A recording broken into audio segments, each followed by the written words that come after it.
Tender Rebel by Johanna Lindsey. Chapter 1. England, 1818. Are ye scared? Ninny. Roslynn Chadwick turned away from the coach window and the passing scenery she had been staring at for the last hour, without actually seeing. Scared? She was alone in the world now with no guardian, no family worth mentioning. She was on her way to an uncertain future and leaving behind all that was familiar to her. Scared? She was terrified. But Nettie MacDonald wasn't to know that. Not if Roslynn could help it.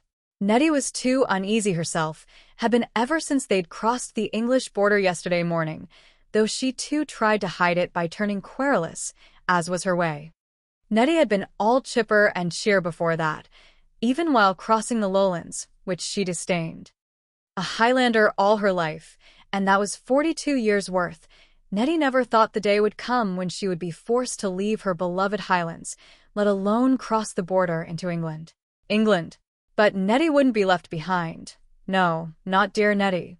Roslynn managed a smile for Nettie's benefit, and even a bit of a twinkle in her hazel eyes to reassure her Abigail.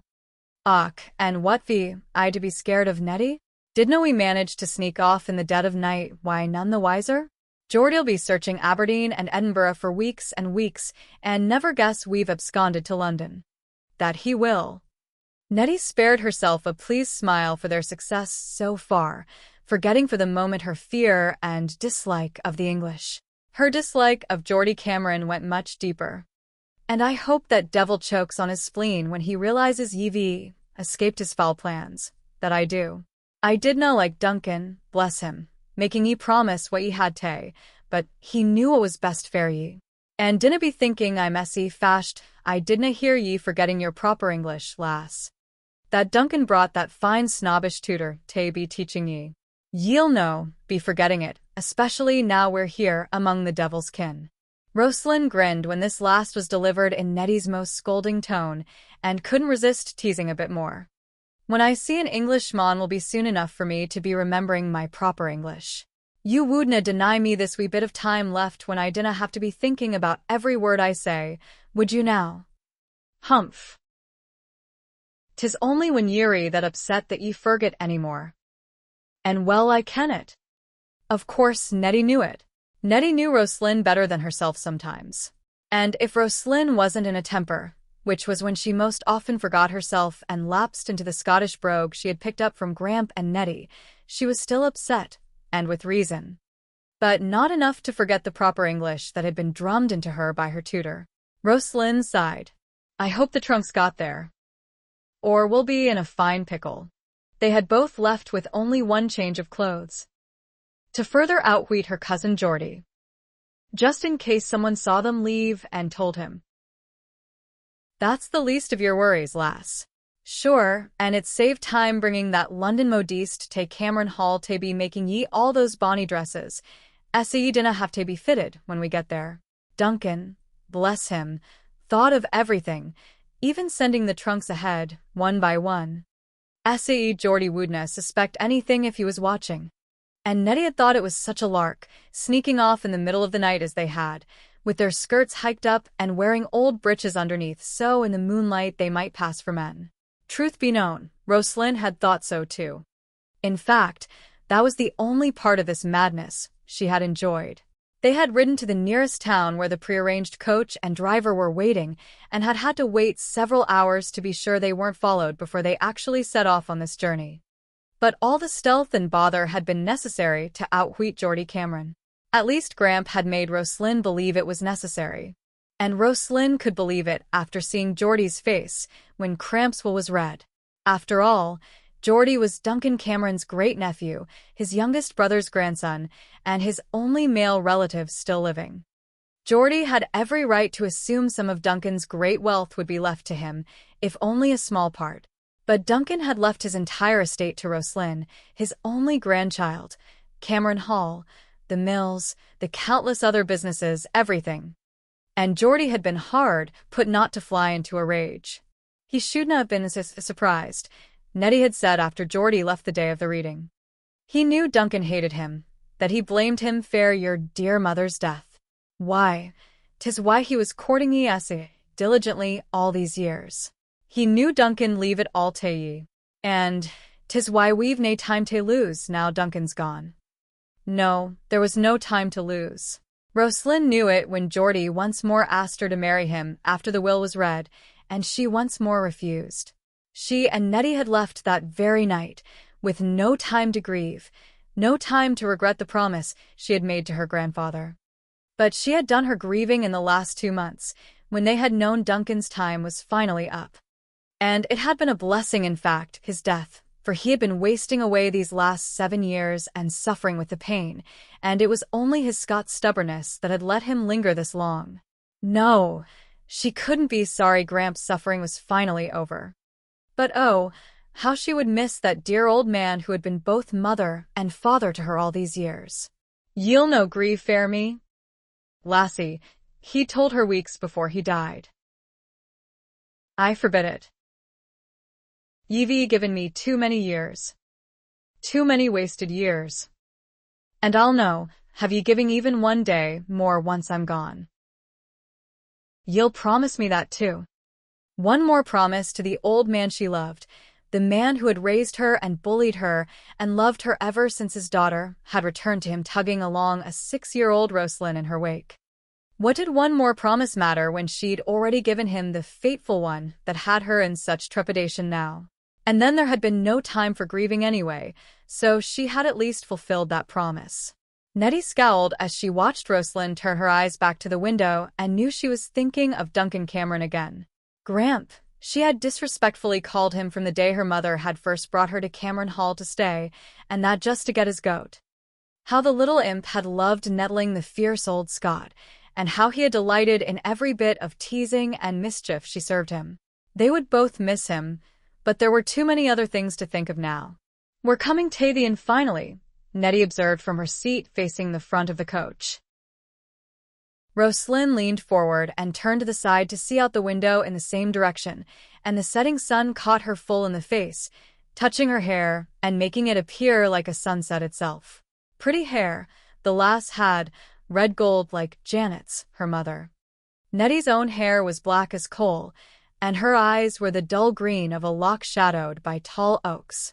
Roslynn had Janet's eyes too, that greenish-gray color that was saved from being nondescript by the golden flecks that were so brightly noticeable. Come to that, everything about her was a lot like Janet Cameron before she had gone away with her Englishman. In fact, there was nothing at all of Roslynn's father in her, that selfsame Englishman who had stolen Janet's heart and turned her into a shadow of herself after the tragic accident that killed him. Perhaps it was just as well Janet had died a year afterward, for she had never been the same. And Roslynn, thank God, had her grandfather to lean on then. A 7-year-old child, with both parents gone, was fortunately adaptable, especially with an old Scot to dote on her every whim. Oh, I'm as bad as the lass. Be thinking about the dead, when 'tis the future that's in doubt. Let's hope the beds are at least softer than last night, Roslynn commented as the coach stopped before the country inn. That is the only thing that has me eager to get to London. I know Francis will have comfortable beds waiting for us. Ye mean ye'll no be glad to see your best friend after all these years? Roslynn glanced at Nettie with surprise. Well, of course, there's that. Of course there is. I can't wait to see her again. But the circumstances won't allow a pleasant reunion, will they? I mean, with no time to lose, how much actual visiting will I get to have with Francis? Oh, drat Geordie, anyway, she added with a scowl that drew her Titian brows closer together. If it weren't for him, ye wouldna have made nae promises. And we wouldna be here now. And it does nae good to be bewailing it. Now, does it? Nettie retorted. Roslynn grinned. Who was bewailing what last night when she lay in a hard bed that wasn't fit for bedbugs? Let alone a tired body. Nettie snorted, refusing to answer that reminder, and shooed Roslynn out of the coach as soon as the driver opened the door and held up his hand for her. Roslynn's chuckle carried back to her Abigail as she walked ahead, Still thinking about it. And Nettie snorted again, this time to herself. "Yuri no, Essie, all that ye canna stand a few nights' discomfort." Nettie? Lass, she thought, watching Roslyn's bouncy step that in fact made her feel twice her age at the moment. "The bed can be made of stone, and ye'll no say one word tonight, or ye'll never hear the end of it from the wee lassie." But then Nettie grinned, shaking her head. A bit of teasing was just what Roslynn needed to be doing to get her mind off the future. "That bed can be soft as clown, but ye better say, 'tis full of rocks, lass. 'Tis been too long since ye've heard her laugh and seen the mischief in her eyes. She needs tae tease, that she does." As Roslynn approached the inn, she barely noticed the 16-year-old lad standing on a stool lighting the lamp above the door, but he unfortunately noticed her. Hearing the husky chuckle that was so different from any sound of humor he'd ever heard before, he glanced over his shoulder, then nearly fell off the stool. He was so boggled by the sight of her. Lit up like a flame, she was, in the reddish glow of the setting sun that streaked across the yard, and getting closer by the second, until he could make out every feature of her heart-shaped face, from the finely molded cheekbones and small tapered nose to the firm little chin and generous, full lips.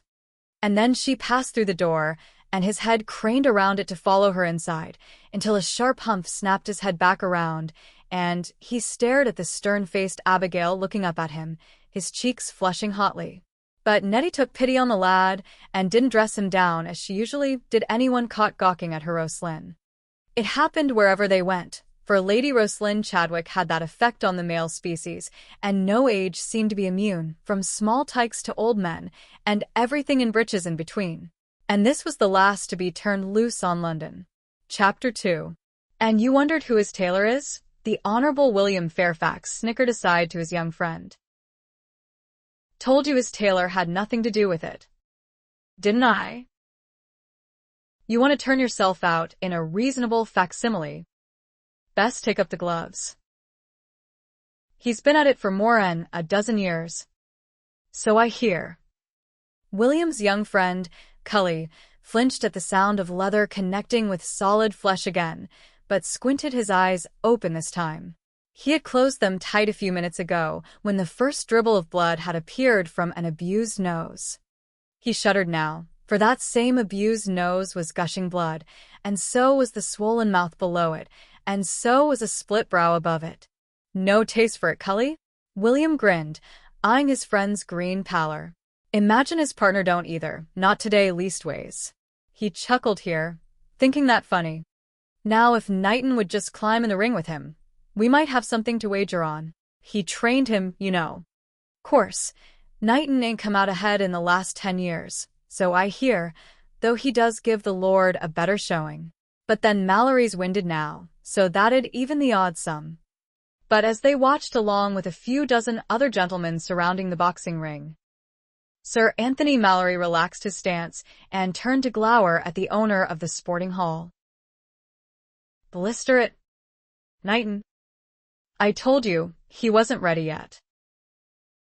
He hasn't healed from the last time."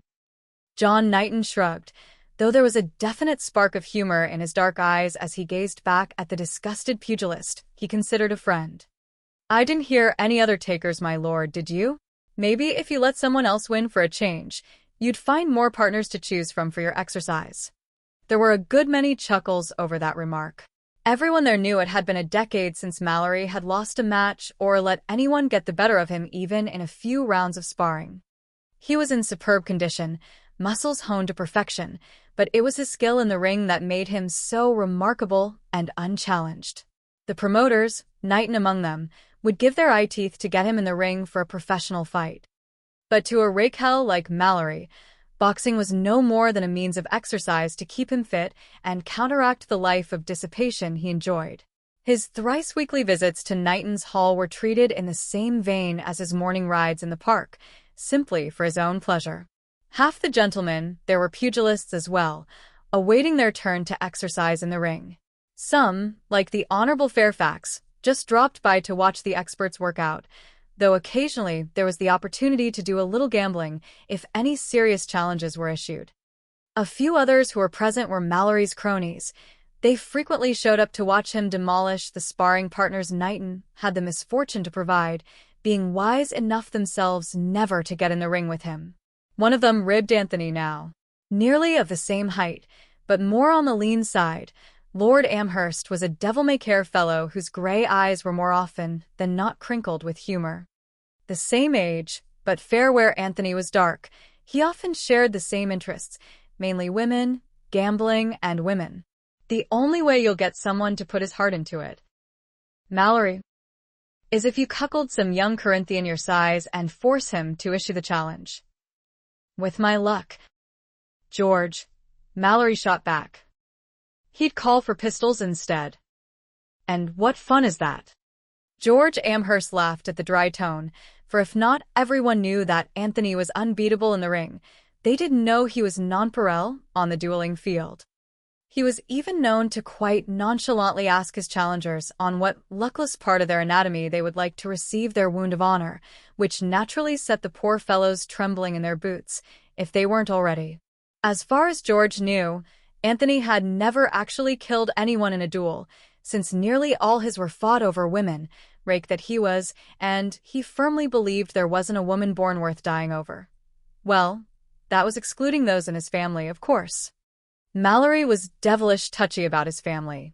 He might be a bachelor, confirmed positively, but with 3 older brothers with offspring aplenty, he didn't lack for nieces and nephews to dote on. Looking for competition? Tony? You should have sent your man round to find me. You know I'm always happy to oblige you. George swung around sharply, disbelieving his ears at the sound of a voice he hadn't heard in more than 10 years. And then his brows shot up incredulously, for he hadn't been mistaken. Standing in the doorway was James Malory, older certainly, but looking every bit as dangerous as he ever had 10 years ago when he had been London's most notorious Rake. Big, blonde, and still handsome too, by God. Incredible. And then George swung back to see how Anthony was taking this unexpected appearance. The 2 brothers had been close before, being only a year apart in age, and inclined toward the same interests, though James was assuredly the wilder of the 2. At least he had been. But then James had disappeared, and for some reason or other that the family never spoke of, the other brothers had disowned him, Anthony included, and wouldn't even mention his name. As close as George was to Anthony all these years since, and he liked to think they were best friends, Anthony had never once confided what it was that James had done to be ousted from the family. But to George's surprise, Anthony was showing no signs of his formidable temper. In fact, no emotion whatever crossed his handsome countenance for those in the hall to remark on. You had to know him well to recognize that gleam in his cobalt blue eyes for what it was. Pleasure, not fury. And yet when he spoke, you'd have thought he was addressing his worst enemy. James, what the bloody hell are you still doing in London? You were to sail this morning. James did no more than offer a bored shrug. Change of plans, thanks to Jeremy's newfound stubbornness. Since he's met the rest of the family, he's become impossible to handle. I swear he's been taking lessons from Reagan in manipulation, for he managed somehow or other to talk me into letting him finish his schooling here. Though I'm deuced if I know exactly how he did it. Anthony wanted to laugh at James' expression of bafflement at being outmaneuvered by a 17-year-old whelp who looked more Anthony's son than James, and he would have if James hadn't slipped the name Reagan into his explanation. The name always rubbed Anthony on the raw, as it did Jason and Edward, their older brothers, and James knew it, which was why he used Reagan instead of Reggie, as the rest of the family called Regina Eden. But as far back as Anthony could remember, James had had to be different, going his own way and doing as he bloody well pleased, and to hell with the consequences. As James had spoken, he had walked forward, casually slipping out of his coat to reveal the sort of loose-sleeved shirt that he preferred when captaining the Maiden Anne. Since he gave every appearance of being about to oblige Anthony in the ring, Anthony refrained from taking him to task over his Reagan, which would have started their usual argument and likely jeopardized a little friendly sparring. "Does this mean you'll be staying as well?" Anthony asked as James handed over his coat to George and accepted the gloves a grinning John Knighton helped him into. "Only long enough to get the young guns settled and togged up. I think. At least for now. Though Connie has pointed out that the only reason we were willing to set ourselves down in the islands was to give Jeremy a home." Anthony couldn't help laughing this time. Two old sea dogs playing mother. God. I wish I could have seen it. I wouldn't talk. "Tony," James said, unperturbed by the taunting. "You played mother yourself each summer for 6 years. Didn't you?" "Father," Anthony corrected. "Or more like Big Brother, which is neither here nor there. I'm surprised you didn't marry like Jason did, just to give Jeremy a mother. Course. With Conrad Sharp willing to help you raise the lad. I suppose you didn't think it necessary." James leaped up into the ring. "That's my best friend you're disparaging." Anthony bowed slightly. "Point taken. So, who gets the dear boy while you and Connie are deciding whether to come home for good?" James' right connected solidly with Anthony's midsection just before he said, "You do." While Anthony doubled over, absorbing the punch as well as the answer, the wagers began flying about the room. At last there was someone who looked as if he just might be able to beat the unbeatable Lord Malory. Malory was taller by a few inches, but the other bloke was brawnier and looked quite capable of wiping the floor with anyone in the room, Malory included, and they were going to be privileged to see it. Only a few there realized these two were brothers. As soon as Anthony was able to draw breath, he scowled at James for the surprise punch. But as to his revelation, he simply said, "Me? How'd I get so lucky? You're the lad's choice. You're his bloody idol. Don't you know, next to me?" "Of course." "Of course," Anthony replied and took James equally by surprise with an uppercut that staggered James back several paces. As James flexed his jaw, Anthony added, "I'll be glad to have him. As long as you realize I won't curtail my activities as I did for Reggie." They circled each other now, both getting in another punch before James replied, "Don't expect you to, lad. When I didn't. It's different when you've got a boy underfoot. Hell and fire. He's been wenching since he was 14. Anthony burst into laughter at that, unfortunately letting down his guard to receive a ringing blow to the side of his head. But he was quick enough to counteract with an upper to James' middle that lifted him a good 5 inches off the floor, amazingly done, since James was a good 30 pounds heavier in solid muscle. Anthony stood back, allowing his brother a moment to catch his breath.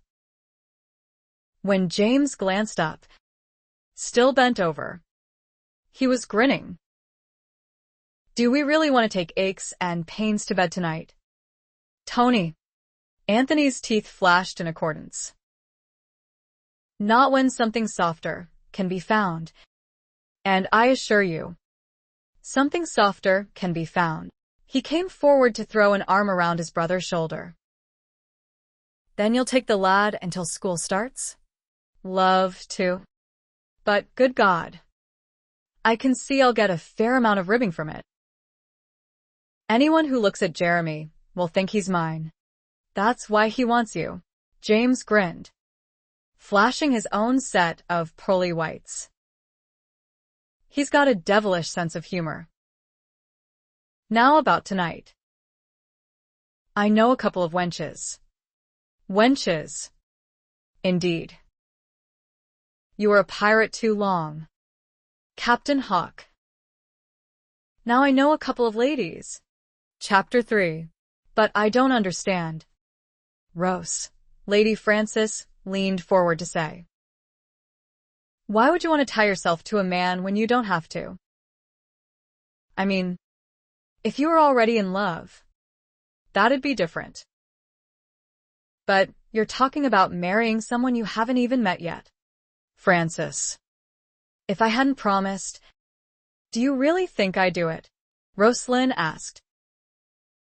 Well, I should certainly hope not, but who's to know if you don't keep the promise? I mean, your grandfather's dead and… Frances broke off at the look on her friend's face. Forget I said that. I will. Oh. I just think it's such a shame. Frances sighed with emphasis. Lady Frances Grenfell was a striking woman by any standards. On the tiny side, she was not exactly beautiful but was, however, very handsome with her blonde hair and dark brown eyes. At one time, she had been the most cheerful, effervescent girl Roslynn had ever known, but that was before her disappointing marriage to Henry Grenfell 7 years ago. Now she was demure, matronly even, yet she did still have her moments that could remind Roslynn of the happy girl she had once been. You're as independent now as anyone could ever ask to be, Frances continued determinedly. With more money than you know what to do with, and not a soul to tell you what to do. It took me 7 years, and living with a man I didn't love for 5 of them to get to where you are now. And still I have a mother, who nags if she hears of me doing the slightest thing she doesn't approve of. Even as a widow living alone with my son, I still have someone to answer to. But you, Roslynn, you have no one at all to worry about. And yet you must give yourself over to some man who will delight in putting a harness on your freedom as Lord Henry did to me. And I know you don't want to do it. I know that very well. It doesn't matter what I want. Francis. It's what I have to do. But why? Francis cried in exasperation. That's what I want to know. And don't just say again, because you promised your grandfather you would. Tell me why he made you make such a promise. If it was so important to him, he had ample time to have married you off himself. Well, as to that, Roslynn replied, there was no one I wanted to marry. And Gramp wouldn't have forced me on someone I didn't want. In all these years? No one at all. Oh. I hate the way you say all these years. Francis. I really do. Dinner remind me how difficult it's going to be for me. Frances' brown eyes widened. Difficult? She nearly laughed. Posh. If ever there was going to be anything so easy, it's getting you married. You'll have so many hopefuls. You won't know what to do with them all. And your age, dear, won't matter one little jot. Good God, don't you know how incredibly lovely you are?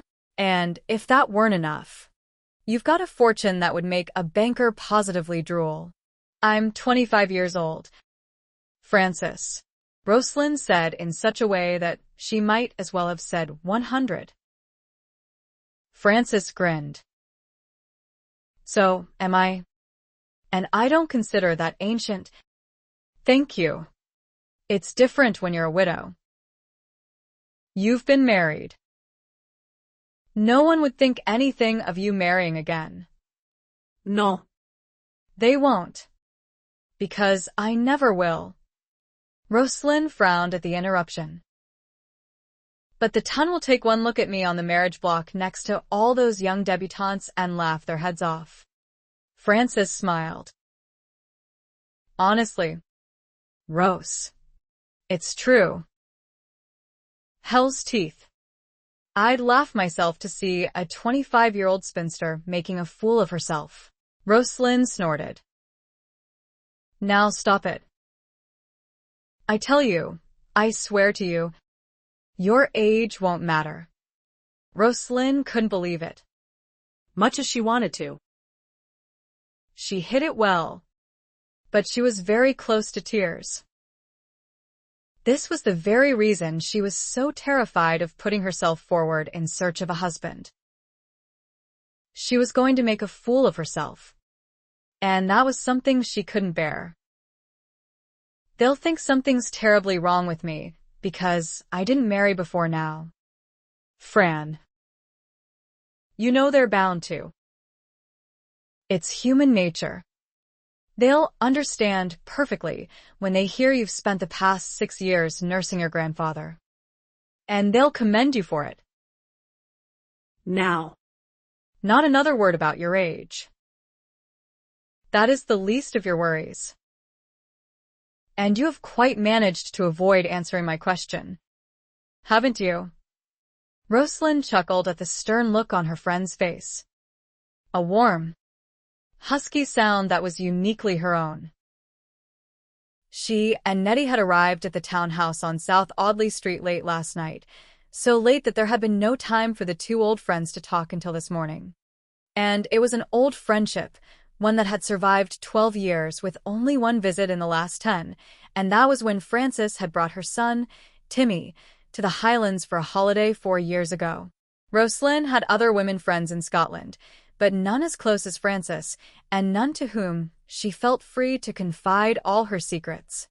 They had met when they were 13, when Gramp had carted her off to school in England to latify her, since he swore she was turning into a wee hoyden with no sense at all of her station, which was certainly true, for all that, but not very fair as far as she was concerned at the time.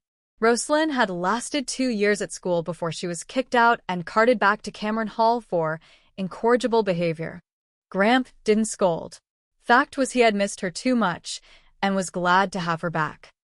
But he enticed one of the fine teachers away from the school to continue Roslynn's education, and there wasn't any mischief terrible enough to make Miss Beecham quit. Gramp was paying her too much. But during those 2 years in England, Frances and Roslynn had been inseparable. And if she hadn't had her own coming out when she turned 18, she had shared Frances through their letters. Through Frances, she knew what it was like to fall in love. Through Frances, she also knew what it was like to have a husband you didn't love.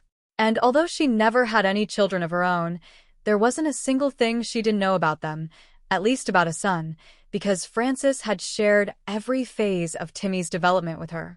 Roslynn had shared everything too in her letters over the years, though her life in the Highlands had been singularly lacking in excitement.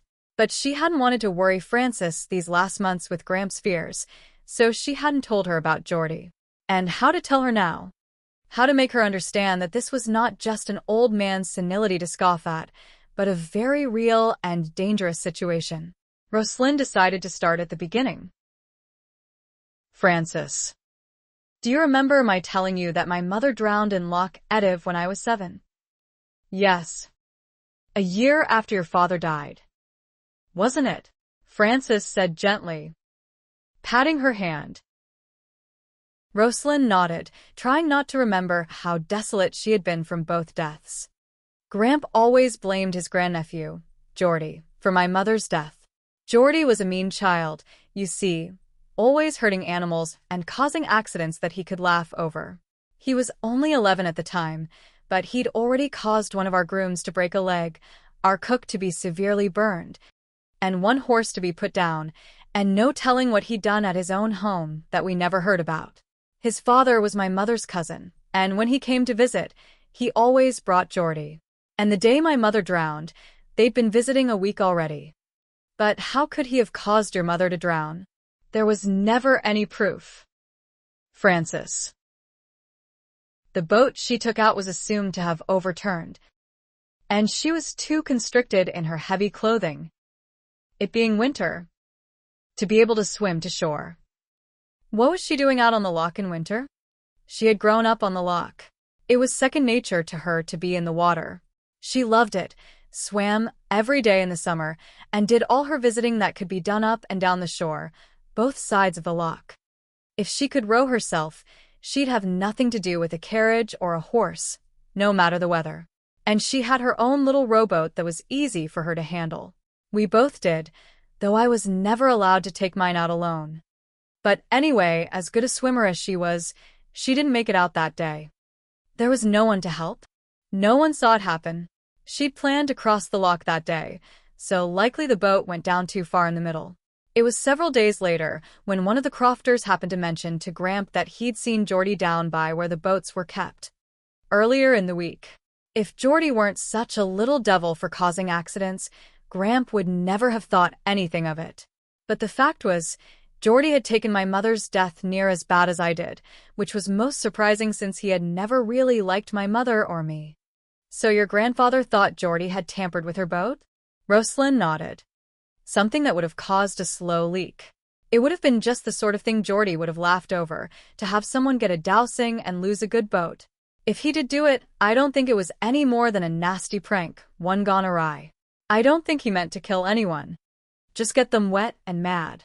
He couldn't have known that my mother wouldn't have been rowing near shore. It wasn't often she crossed the loch. But still.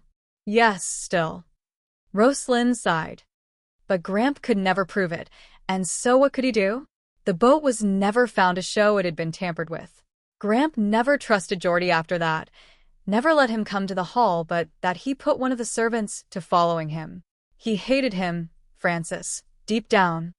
Yet without telling his father what he suspected, he couldn't deny him his home. But he swore Geordie would never get anything out of him, and he was emphatic about that. When Geordie's father died, he left him only a small inheritance. Gramp knew Geordie resented him having so much, while Geordie's side of the family had so little, but that came with Gramp being the oldest son and inheriting the Cameron wealth. And Gramp knew, for certain, Geordie wanted the money when he asked me to marry him. You do yourself a disservice there, Rose. You don't have only money to recommend you. Roslynn waved that aside. The fact was that Geordie had never liked me, Francis, even as we got older, and the feeling was more than mutual. He resented me, you see, being Gramp's closest relative. It wasn't until his father died and he learned how little was left him that he did a turnabout and became Mr. Charming to me. But you turned him down. Francis pointed out the obvious. Of course I turned him down. I'm not a stupid looby who can't see through false flattery when it's poured on with such ruthlessness. But he didn't give up. He continued to pretend a great love for me even while I could see the cold hatred in his icy blue eyes. Very well. Now I have all that. I still don't see why you have to rush onto the marriage block. With Gramp gone, I've got no protection. I wouldn't need protection, but for Geordie. He's asked me to marry him too many times. You see. He's made it clear, in every way, he wants the Cameron wealth. And he'll do anything to get it. But what can he do? Roslynn snorted in disgust. I thought nothing. But Gramp was wiser. Francis gasped. The money wouldn't go to Geordie if anything happened to you. Would it? No, Gramp made sure of that. The thing is, Geordie can force me to marry him if he can get his hands on me. There are ways, drugging or beating, or even an unscrupulous person. And there'd be no signing of the marriage contract that Gramp had drawn up for me. Geordie would have control of everything if he could manage it, and as I said, it would only take his getting his hands on me. Once I'm his wife, he'd have no use for me, would he? In fact, he daren't keep me around to tell all that he'd done. Francis shivered. Despite the warm summer night. You're not making this up, are you? I wish I was, Francis, I really do. Gramp always hoped Geordie would marry, but he never did. Gramp knew he had just been biding his time, waiting for the day I'd be left alone with no one to protest very loudly if he forced me to marry him. And he's too big for me to fight. Even if I am right-handy with a dirk and keep one in my boot. You don't. Oh. I do. Gramp made sure I knew how to use it too. But what help would a little dirk be if Geordie hired help to abduct me? Now you know why I had to leave Scotland so quickly. Why I'm here. And why you want a husband. Yes. That too. Once I'm married, there's nothing Geordie can do. Gramp made me promise I'd marry. And quickly. He planned everything. Even my escape. Geordie will search Scotland first before he looks for me here. So I have a little time to choose someone. But not much. Dash it all. It's not fair. None of it, Frances said with feeling. How can you fall in love in such a rush? Roslynn grinned, remembering Gramp's stern admonishment. Protect yourself first, lassie. Why, a ring on your finger. Ye can find love later. And how she had blushed, understanding exactly what he'd meant.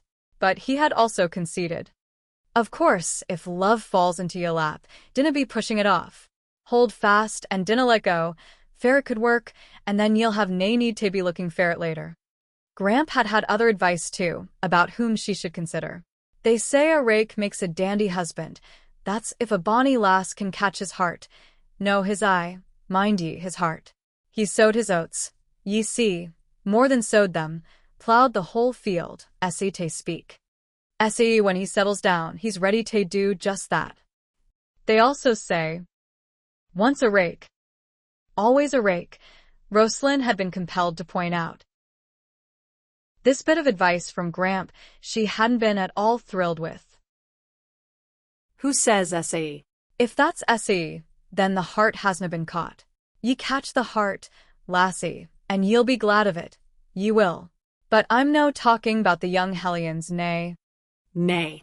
You want to find him on why, enough years on him to ken he's had his wild days aplenty and doesna need more. But ye dinna want him jaded either. Be careful of that.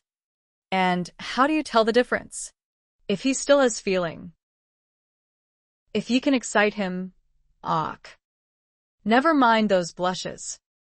Lassie. Ye'll be exciting more young bloods than ye'll ken what to do why. And enough rakes as well. SAE you'll have plenty to choose from. But I don't want a rake, she had insisted. Ye will, Duncan predicted. Happens they're the ones the lassies canna resist. Just make sure ye get the ring afore ye allow. Gramp. He snorted at her exclamation. If I dinna tell ye, who will? Ye need to ken how to handle such a mon. With the back of my hand. That's how. He chuckled. Now. Hinny. Yuri no being open-minded about this, he cajoled her. If the mon attracts ye, and sets your heart to fluttering, are ye going to ignore him simply because he's a rake? Yes, but I tell you they make the best husbands. He had turned to shouting in the face of her stubbornness. And I want the best mon fair ye, even if ye willna have much time to find him. How in the blue blazes do you know? Gramp? Just tell me that. If you can. She wasn't angry. Just flustered. Gramp didn't know she already had knowledge of rakes through Frances. And as far as she was concerned, they were to be avoided like the plague. I was one myself. And dinna look SAE surprised. I'd had 16 years of ploughing the fields afore I met and married your grandmother. And I was faithful to the lass until the day she died. An exception.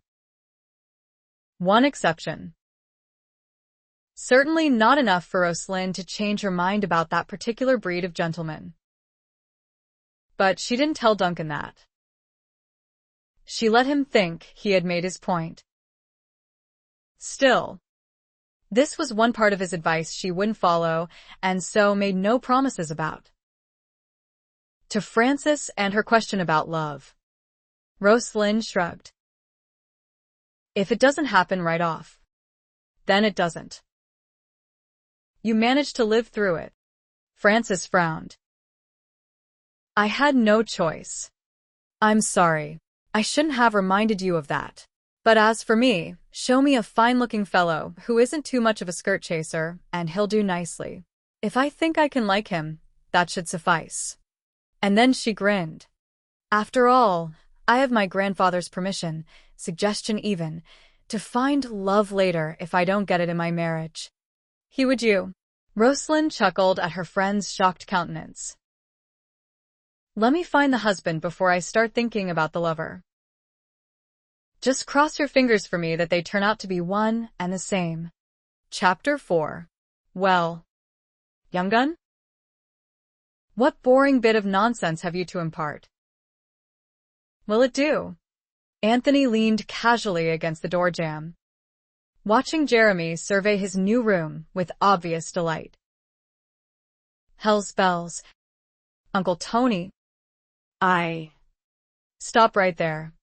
Anthony put on his most unnerving scowl for the lad's benefit.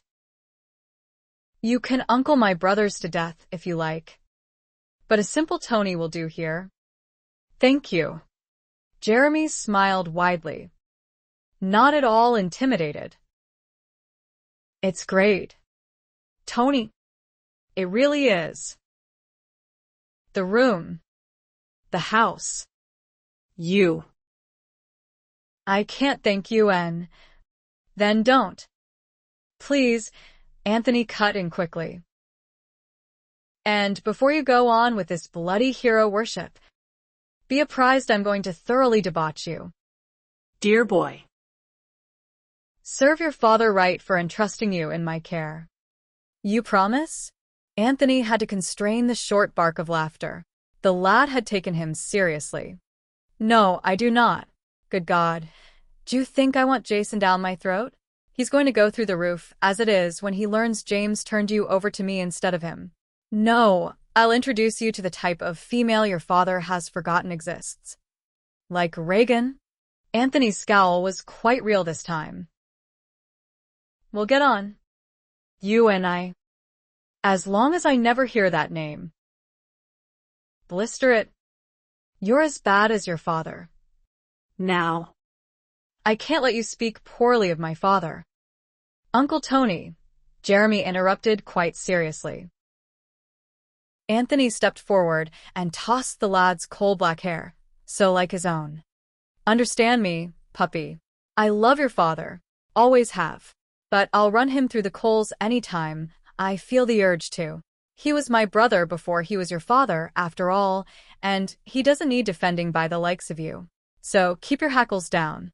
I never meant anything by it. Jeremy chuckled, mollified. Riga, Reggie said you weren't happy unless you were arguing with your brothers. Did she? Well. That puss always has been a know-it-all, Anthony replied fondly. And speaking of the lady, she sent round a note today. Seems she's in town without her viscount for a change, and in need of an escort for some ball tonight. How would you like the chore? Me? Do you mean it? Jeremy asked excitedly. I don't see why not. She knows I can't abide such affairs and wouldn't have asked me if someone else were available. But Edward's taken his brood up to Haverston for the week to visit Jason, and Derek's up there too. So that unfortunately leaves you and me the only Malorys in town she can prevail upon, unless, of course, we foist the chore on your father. That's if we could find him in time. He might be laying his pallet here for the week, but he mentioned something about looking up an old friend.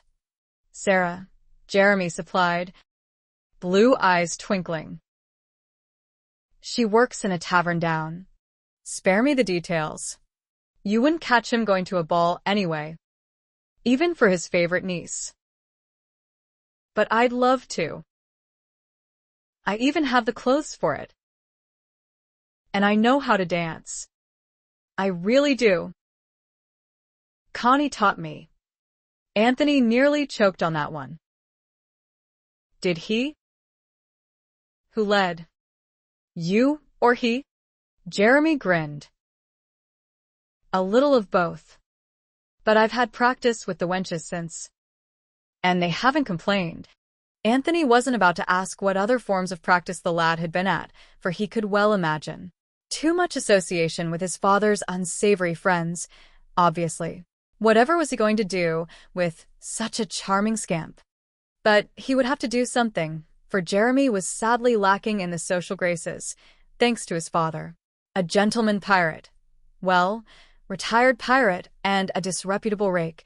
Yours truly fine examples to choose from. Perhaps he ought to turn the lad over to his cousins when they return to London, and see if they could teach him the rudiments.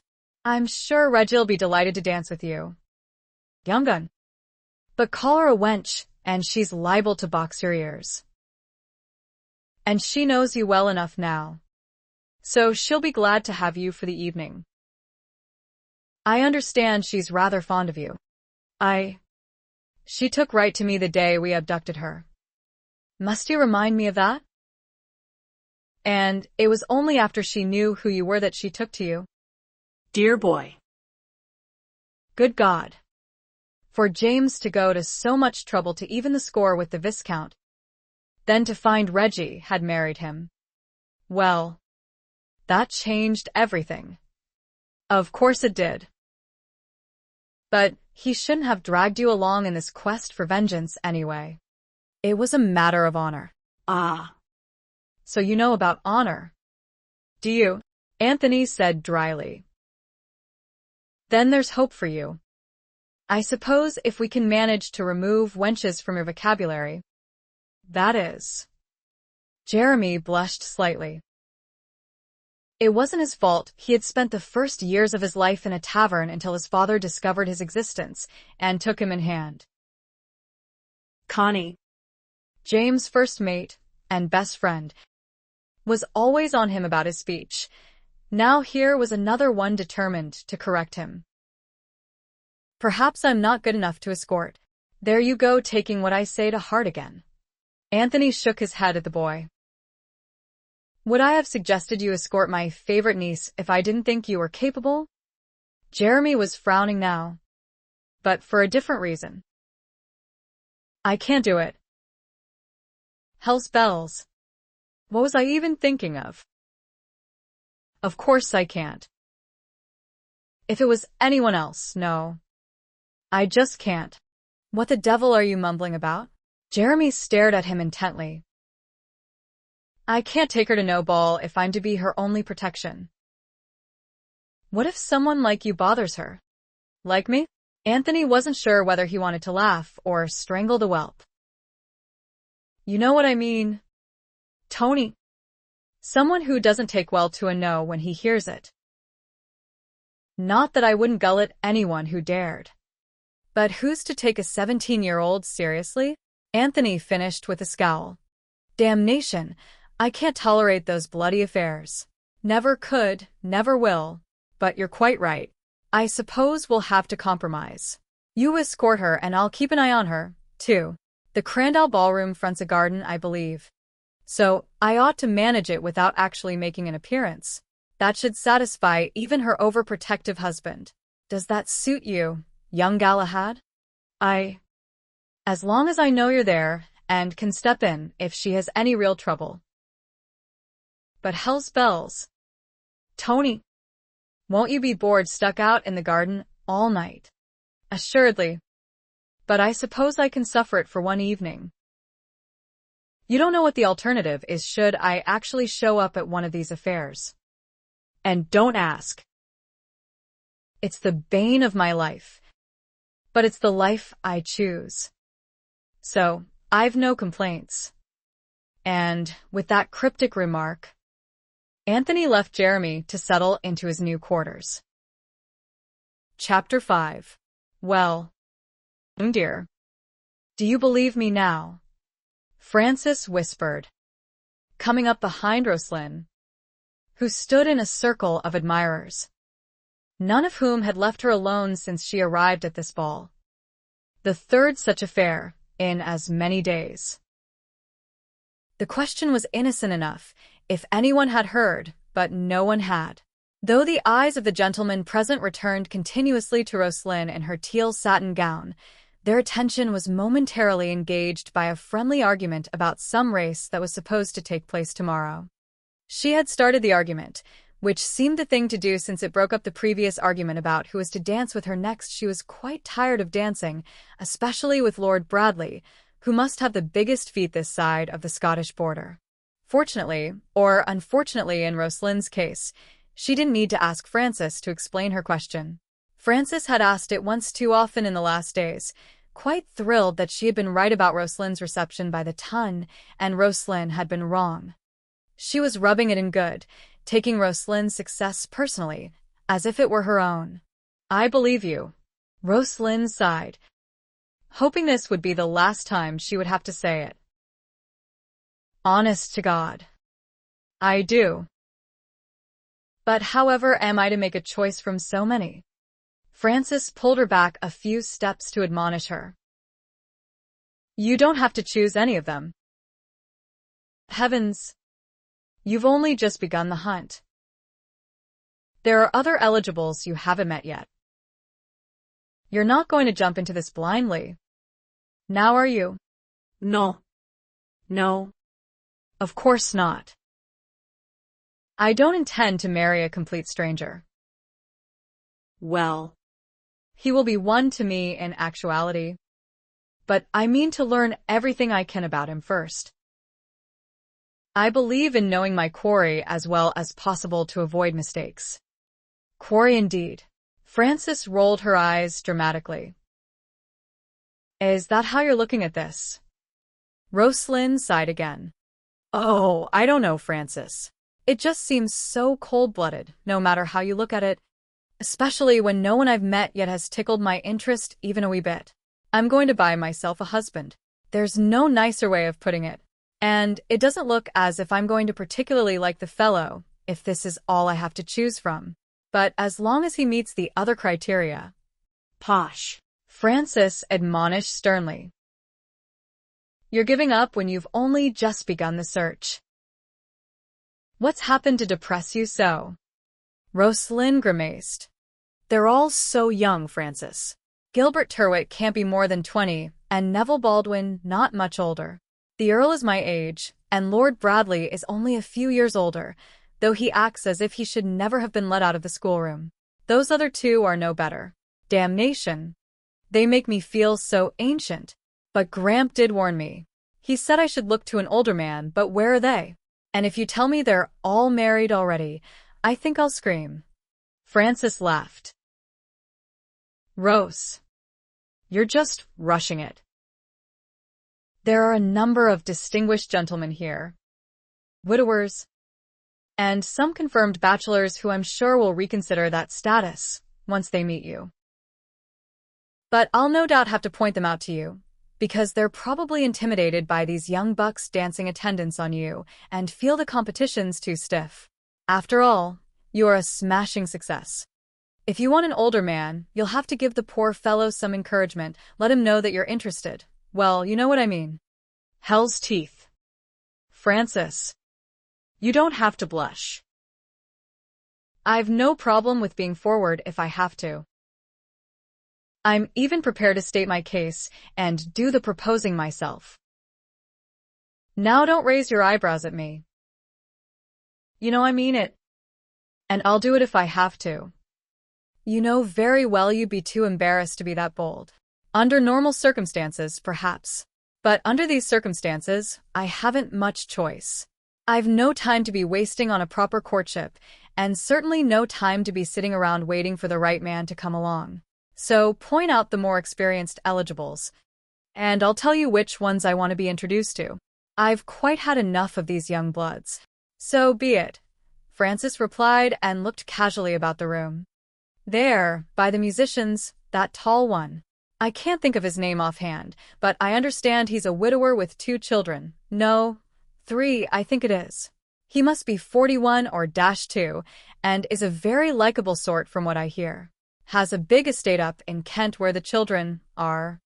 But he prefers town life. Is he more what you had in mind?" Roslynn grinned at Frances' inept attempt at sarcasm. "Oh, he's not bad. Not bad at all.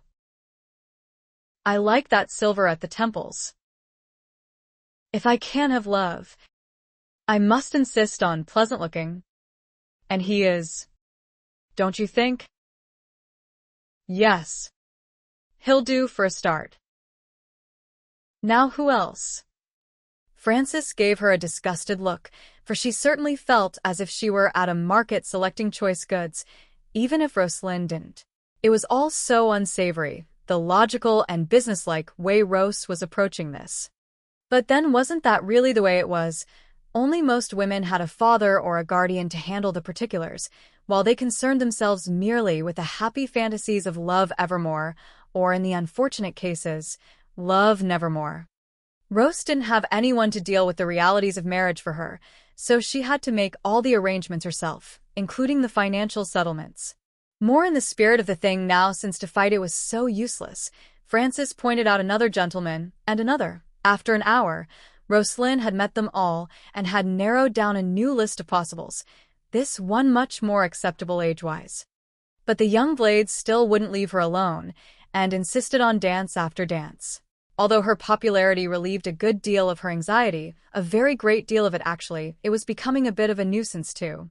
Having lived so long in seclusion with her grandfather and the servants known to her for most of her life, Roslynn had had very little traffic with gentlemen. The males of her acquaintance were used to her, and those she didn't know she very properly didn't take notice of. Unlike Nettie, who took in everything at a glance and was well aware of Roslynn's effect on the male gender, Roslynn was too circumspect when out and about to pay attention to what went on around her.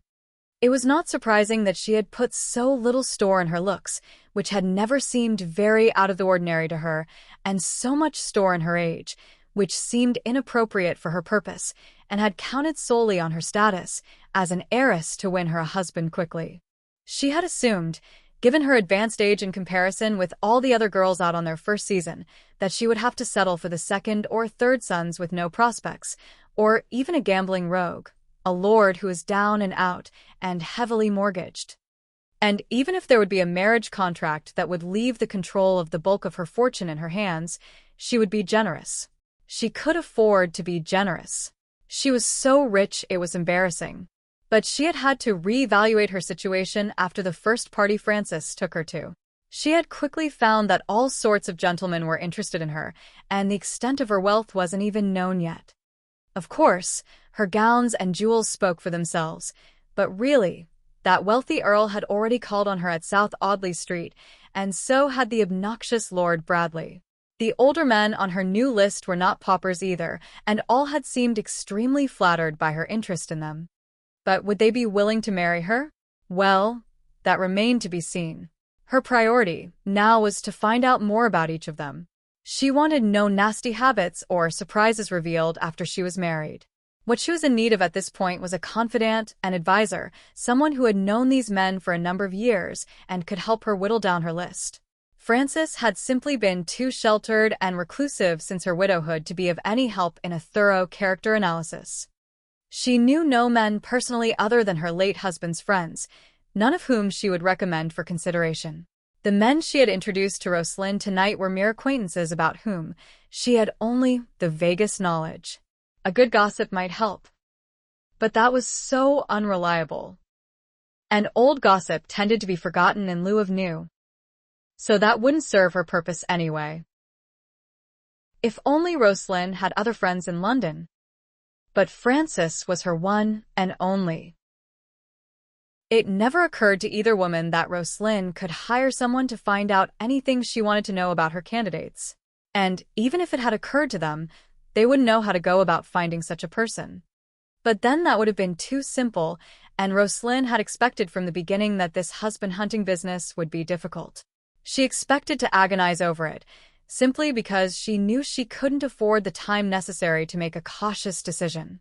At least she was making progress tonight, slow but helpful. Sir Artemis Shadwell, her silver-templed widower, had braved her pack of randy bucks, as she was beginning to think of them because of their overzealous pursuit, and stolen her away for a dance. Unfortunately, it wasn't a dance conducive to conversation, and the most she was able to learn from him was that with 5 children from his first marriage, but Francis was way off there. He wasn't at all interested in starting a new family if he ever married again. How he could avoid it, she'd like to know, but so he said. That was too bad, because if Roslynn was determined to get anything out of the husband she eventually decided on, it was children. That was the only thing about getting married she was looking forward to. She wanted children, not many, but some, 2 or 3 or 4, and that was definite. Nor was this something she could wait on either, not at her age. If she was going to have a family, it had to be started immediately. That would have to be understood. There would be no maybes or we'll sees about it. But she needn't write Sir Artemis off her list yet. After all, he wasn't aware that he was one of her possibles, so he couldn't have considered her question about children serious. And a man's mind could be changed. If she knew anything about men, it was that. After their dance, he took her back to Francis, who was standing by the refreshment table with a young woman Roslynn hadn't met yet. But a waltz began immediately, and Roslynn noticed the persistent Lord Bradley making a beeline toward her. She groaned audibly. It was too much. She was not going to get her feet mashed up again by that clumsy fellow. "What's wrong now, Roslynn?" Francis inquired. Hearing her. "Nothing, everything," she answered, exasperated and then quite determined, without the least thought for the stranger who hadn't yet been introduced to her. "I'm not going to dance with that Luby Bradley again, Francis. I swear I'm not. I'll faint first, which will embarrass you, so you must excuse me while I go hide this one out." And with a pleased chuckle for the one decision she had been able to make with ease, she gave both ladies a conspiratorial grin and disappeared into the crowd, leaving them to explain to the persistent Bradley how his quarry could simply vanish. Quickly making her way to one of several open French doors that led out onto a terrace, Roslynn ducked outside, but went no further. Pressed up against the wall beside the door, she spared a quick glance to make sure she wouldn't be observed by anyone taking advantage of the lovely moonlit garden that spread out over a large lawn beyond the flat stone terrace, but thankfully she saw no one. She then twisted and bent over at the waist to peek around the door to make sure her escape was successful. And it was. She was just in time to see Lord Bradley leaving Francis, quite obviously disappointed. It was shameful, but she couldn't dredge up even the slightest pang of remorse. In fact, she continued to watch Lord Bradley just to make certain he wouldn't think to look outside for her when he couldn't find her on the dance floor. She would have to rush to another hiding place then, and she could see herself crouching ridiculously behind flower beds in the garden, but looking no more ridiculous than she did at the moment. She realized belatedly and spared another nervous glance behind her to make sure the garden was still deserted. It was as far as she could see. After spying on Lord Bradley for a few moments longer, she finally saw him ask someone else to dance. Roslynn straightened then with a sigh, silently congratulating herself on saving her feet for the time being. She should have escaped to the garden sooner. The fresh air was welcome, a balm to her muddied thoughts so filled with the complexity her light had become. She could use a few minutes alone, to simply think of nothing, to let it all drain away on the gentle strains of the waltz coming through the open doorways. Soft gold light spread across the stone terrace in rectangular patches from each doorway and window facing the lawn. A few chairs and tables were scattered about, but were too noticeable from inside, so Roslynn wisely avoided them. She spotted a bench tucked under a tree just on the edge of the terrace where it blended into the lawn, or at least the legs of what looked like a bench. The light reached only that far, what with one low-hanging branch bending toward the house, almost like a shielding curtain. The rest of the area was darkly shadowed because of the thick tree limbs, the moonlight unable to penetrate either. How perfect! She could tuck her feet up on the seat and be almost invisible if someone should come outside. Invisible would be nice for a change. It was only a few dozen feet away, but still Roslynn ran toward this unexpected haven, hoping in those few seconds she wouldn't be spotted through one of the windows. She actually had a moment's anxiety that she wouldn't reach the safe shadows in time. Their importance was absurd. She was desirous of only a few minutes' respite. She wouldn't crumble if her wish weren't granted. She couldn't stay away long anyway, or Francis would worry. But none of that seemed to matter next to her anxiety. The silly bench had become essential for a purely emotional need. And then abruptly, everything she was feeling froze. She had reached no haven at all. The bench, Her bench was already occupied. She stood there in a pool of light, staring blankly at what had seemed no more than a dark shadow from a dozen feet away, but was revealed now to be a man's black-clad leg, just one leg, bent over the backrest of the bench at the corner of it, his foot planted firmly on the seat that she had intended to become invisible on. Her eyes traveled upward, discovering the bent knee, seeing finally that he was bracing one hip on the edge of the backrest, half sitting, half standing, no doubt comfortably. She looked higher and saw the forearms casually resting on the bent knee, the hands lax, palms down, fingers long and graceful, details clear only because they were lighter in color next to the black of his trousers. Higher still were wide shoulders relaxed, bent forward, and the contrasting, lighter shade at his neck of a white cravat, loosely tied. She finally looked at his face but could see nothing of his features even at this close distance, just a gray blur defined by dark hair. He was totally in shadow, where she had meant to be. He was nothing but shades of black and gray to her, but he was there, real, silent. Her feelings melted with a vengeance. She felt violated, angry beyond reason. She knew he could see her clearly in the light from the house, and where that light didn't reach, there was the silvery moonlight. He had probably been able to see her looking utterly ridiculous peeking around the door into the ballroom, like a little child in a game of hide-and-seek. And he said nothing. He hadn't moved. He simply looked at her. Her skin burned with the shame of it. Her anger soared that he was playing mute, as if he were still invisible to her. He could have put her at ease. A gentleman would have said something to make her believe she had been noticed only now. At this moment, even if it weren't true. The continued silence tugged on her instinct to flee, but it was too much, not knowing who he was, while he could easily recognize her. To meet new men at some later date, and she surely would, and have to constantly wonder if one of them was this man, the one who would be silently laughing at her. One more worry to add to her others. It just wouldn't do. She steeled herself to demand who he was, prepared to insist, even prepared to forcefully drag him out into the light if she had to. She was that angry. The words weren't necessary, were actually forgotten. A light appeared in an upstairs room, near enough to the window to cast down a beam of gold that filtered through the upper tree limbs at an angle. It was selective, that beam of light. Where it broke through the leaves above, it touched only certain parts of the man's upper body, his hands, a shoulder clad in black velvet, his face. Roslynn was simply not prepared. The breath sucked right out of her. For several long moments her mind became such a blank. She couldn't have remembered her own name if asked. There was a wide mouth gently turned at the corners, a strong, arrogant line of jaw. The nose was chiseled sharply, aquiline, proud. The skin was darkly tanned, swarthy, yet still a sharp contrast to the ebony hair that crowned his head in thick waves. The eyes, God protect the innocent from such eyes, were purest blue, heavy-lidded, with the barest suggestion of a slant. They were exotic, hypnotic, framed by black lashes and slashing brows. They were assessing, probing, boldly sensual, warm, too warm. It was her weakness from lack of air that jolted Roslynn back to her senses. She breathed in deeply, slowly, and exhaled on a sigh.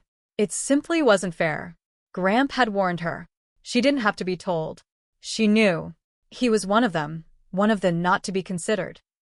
He was too ruthlessly handsome not to be. Her earlier annoyance was forgotten. A new irritation took hold. She had the strangest urge to hit him for being what he was. Why him? Why did the one man who took her breath away have to be the only type of man unacceptable to her? You are staring. Sir, where had that come from? When the rest of her thoughts were so chaotic. I know, he said simply, his smile deepening. He refrained from pointing out that she was staring too. He was enjoying himself too much just watching her. Words were unnecessary. An intrusion, even though her husky voice rubbed over his skin like a caress. Anthony Malory was purely fascinated. He had seen her before she came outside. He had been keeping his eye on Reggie through the nearest window, and then she came into his line of vision. He hadn't seen her face then, just her slim back sheathed in teal satin and her hair. The glorious red-gold color caught his interest immediately. When she moved out of sight before he had gotten a better look at her, he actually stood up, prepared to brave the masses just this once, the urge to see the face that went with that hair overpowering. But she came outside. He relaxed back against the bench. Patient now. With the light behind her. He still couldn't make out her features clearly. But he would. She wasn't going anywhere until he did. And then he simply watched her antics in hiding beside the door and bending over to peek back inside. The shapely derriere she presented to him brought a grin to his lips. Oh. Sweetheart, you can't know the invitation you're offering. He almost chuckled aloud, but it was as if she had read his thoughts. She straightened, glancing across the terrace. When she stared in his direction, he thought he was discovered. And then she managed to shock him, coming toward him, running toward him, flashing into a patch of bright light, making him doubt his sight with the breathtaking loveliness of her face finally revealed to him. Disappearing into the shadows briefly before she reached the patch of light directly in front of the bench. She stopped there, looking now as shocked as he was. Only his surprise waned quickly when he realized she hadn't been running to him, hadn't known he was even there. But she did now. It was amusing, the emotions that flitted over her flawless features. Shock, curiosity, then pink-tinged embarrassment, but no fear. With intense, gold-flecked eyes, she started on his leg and worked her way up. He wondered how much of him she could actually see. Not much, probably, standing in the light as she was, but he had no inclination to reveal himself just yet. On one level, he was amazed that she hadn't run off immediately, or fainted, or done some other silly thing that a previously sheltered young debutante was likely to do when presented with a strange man lurking in the shadows. Unconsciously, he sought a reason that she should react differently from all the other innocents he staunchly avoided. When it came to him, it was another shock.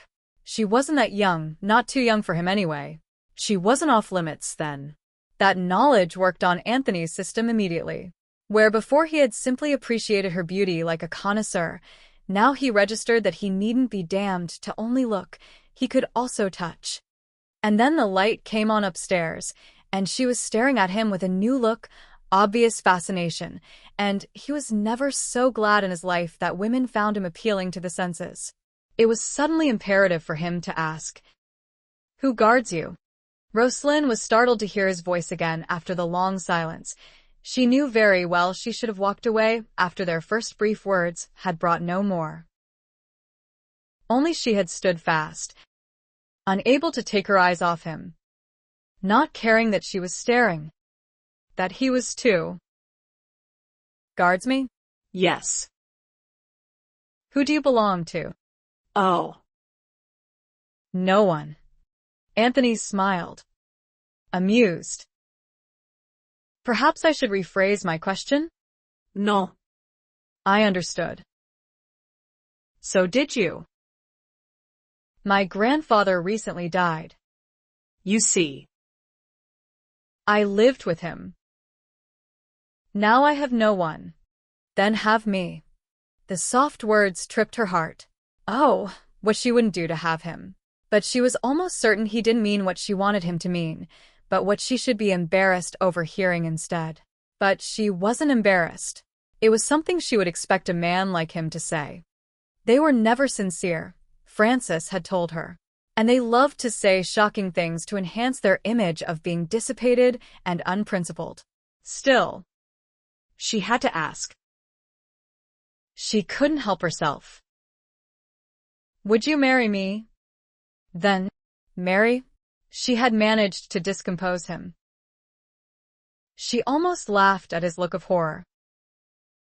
I don't mince words, sir, though I'm not usually that forward. But, considering what you said to me, my question was perfectly in order. So, I may assume you are not husband material. Good God. No. You needn't be that emphatic, she said, disappointment just barely discernible in her tone. I didn't think you were. He wasn't so pleased himself now, drawing his own conclusions. You're not going to dash my hopes this soon, are you? Sweetheart?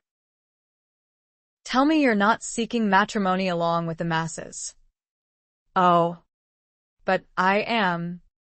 Most definitely. It's why I've come to London. Don't they all? I beg your pardon. He smiled at her again, and it had the strangest effect on her, sort of like melting into honey. You're not married yet, are you? He wasn't asking, but clarifying it in her mind as well as his. He leaned forward and caught at her hand, gently tugging her closer. What name goes with such loveliness? What name? What name? Her mind was filled with gloveless fingers, lightly gripping her own. Warm. Strong. Gooseflesh rushed up her bare arm. Her shins bumped the edge of the bench next to his foot. But she didn't feel it. He had brought her into the shadows. You do have one, don't you? He persisted. A clean, masculine scent assailed Roslyn's nostrils. What? He chuckled, delighted with her confusion. My dear girl. A name. We all of us must bear one, good or bad. Mine is Anthony Malory, Tony to my intimates. Now, do confess yours. She closed her eyes. It was the only way she could think. Roslynn. She heard his tongue click. No wonder you want to marry. Roslynn. You simply want to change your name. Her eyes snapped open to be dazzled by his smile. He was only teasing. It was nice that he felt free to. The other men she had met recently were too busy trying to make a good impression on her to be at ease in her presence. She returned his smile. Roslynn Chadwick. To be precise. A name you should keep. Sweetheart, at least until after we become much better acquainted. And we will, you know. Shall I tell you how? She laughed, the husky sound jolting him to his socks. Ah. You're trying to shock me again. But it won't do. I'm too old to blush. And I've been warned about men like you. Like me? A rake. Guilty. He gave a mock sigh. A master of seduction. I should hope so. She chuckled. And again this was no silly giggle or simper to irritate the senses, but a warm, rich sound that made him want he dared not. This was one woman he didn't want to risk scaring off. She might not be innocent in years, but he didn't know yet whether she was experienced otherwise. That fateful upstairs light that had started Roslynn on the path to confusion was suddenly put out. Panic was instantaneous. It didn't matter that she had enjoyed his company. It didn't matter that she had felt perfectly at ease with him. They were now enshrouded in darkness, and he was a rake, and she couldn't afford to be seduced. I must go. Not yet. No. I really must. She tried to pull her hand away, but his grip tightened. His other hand found her cheek, fingertips softly caressing, and something unfurled in her belly. She had to make him understand. I'm thank you. Mr. Malory. She slipped into the brogue without realizing it, half her mind on his touch, half on her increasing panic. You've taken my mind off my worries for a spell, but dinna add to them now. It's a husband I'm meeting, no a lover. And you dinna qualify, more's the pity. She got her release, simply because she had managed to surprise him once again. Anthony watched her passing in and out of the different shades of light before she disappeared inside, and again he had that ridiculous urge to go after her. He didn't. A slow smile started and widened. More's the pity, she had said with such poignant regret. The little miss didn't know it, but she had sealed her own fate with those words. Chapter 6. You've been watching a master at work. Connie. Seemed more like a comedy of errors to me, the tall redhead replied. Opportunity lost is opportunity lost, no matter how you look at it. Anthony laughed as the two joined him under the tree. Spying on me, brother? James leaned forward to casually rest his forearms on the back of the bench and flashed Anthony a grin. Truth to tell, I couldn't resist.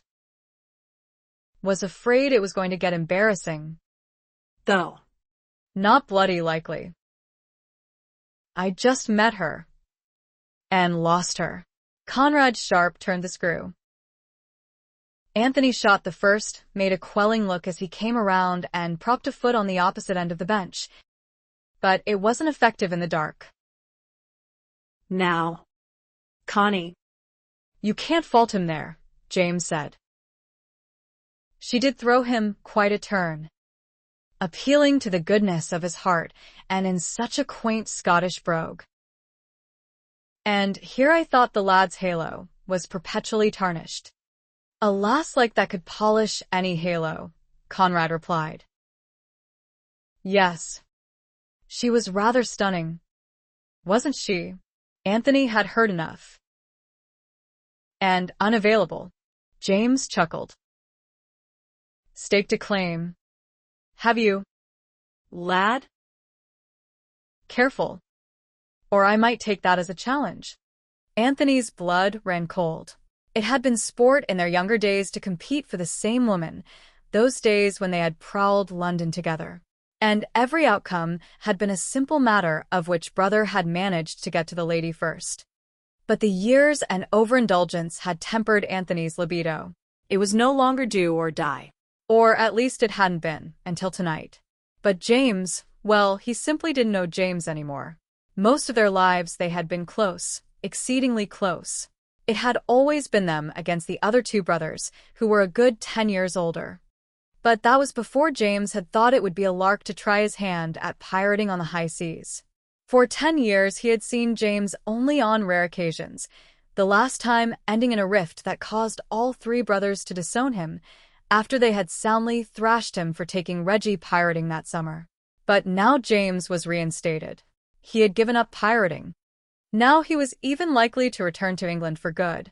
And right now, Anthony didn't know if he was serious or not about challenging him over Roslynn Chadwick. At that moment he saw her again, through the window, and noticed that James did too. Blister it, James. What are you doing here anyway? The older brother by 1 year straightened to his full height, which was a tad shorter than Anthony's. To look at them was not to know they were brothers. James was blonde and green-eyed, the marks of a Malory, and stockier in build. It was only Anthony, Regina, Edward's daughter Amy, and now Jeremy, who bore the black hair and cobalt-blue eyes of their grandmother, rumored to have had gypsy blood flowing in her veins. If you had been a little more informative in that note you left for me, I wouldn't have had to ruin my evening by coming here, James replied. And now that you've reminded me of it, I've a bone to pick with you, brother. What the devil can you be thinking of, to let that scamp of mine escort Regan anywhere? Anthony gritted his teeth over the name Regan. Is that why you showed up? That was all you saw fit to inform me about. You couldn't scribble a few more words to let me know you would be here as well. Could you? Anthony spared a glance around the garden. If you can call my hiding in the shadows being here. Well, then. I guess I am. Don't be obnoxious. Puppy, Conrad joined in. Until you've had one of your own. You don't know what it's like worrying about what they're up to.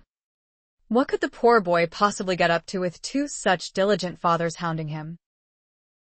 And besides, much as I would have liked to ignore it, Jeremy was the one who pointed out that he might not be up to scratch in protecting her. That's why I've been dragged along. You misunderstand. Tony. It wasn't who was going to protect Reagan from the masses that had me worried. It was who was going to protect her from her escort. 5 seconds passed while Anthony wondered how much animosity he would elicit by laughing at this point. She's his cousin. For God's sake. You think he gives a bloody damn? You're serious? Aren't you? Anthony ventured. He's infatuated with her, was all James returned. Be that as it may. You are overlooking the infatuatee. She'd have him begging for mercy in less than a minute if he even looked at her wrong.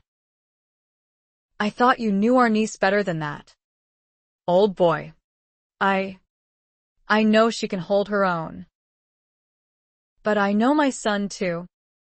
And he isn't easily discouraged. Need I remind you this is a 17-year-old boy we're talking about? Need I remind you what you were like when you were 17? James countered. Anthony grinned finally. Point taken. Very well. I'll not only keep an eye on her. I'll keep one on him too. That's if he can keep his eyes off the Scot, Conrad interjected.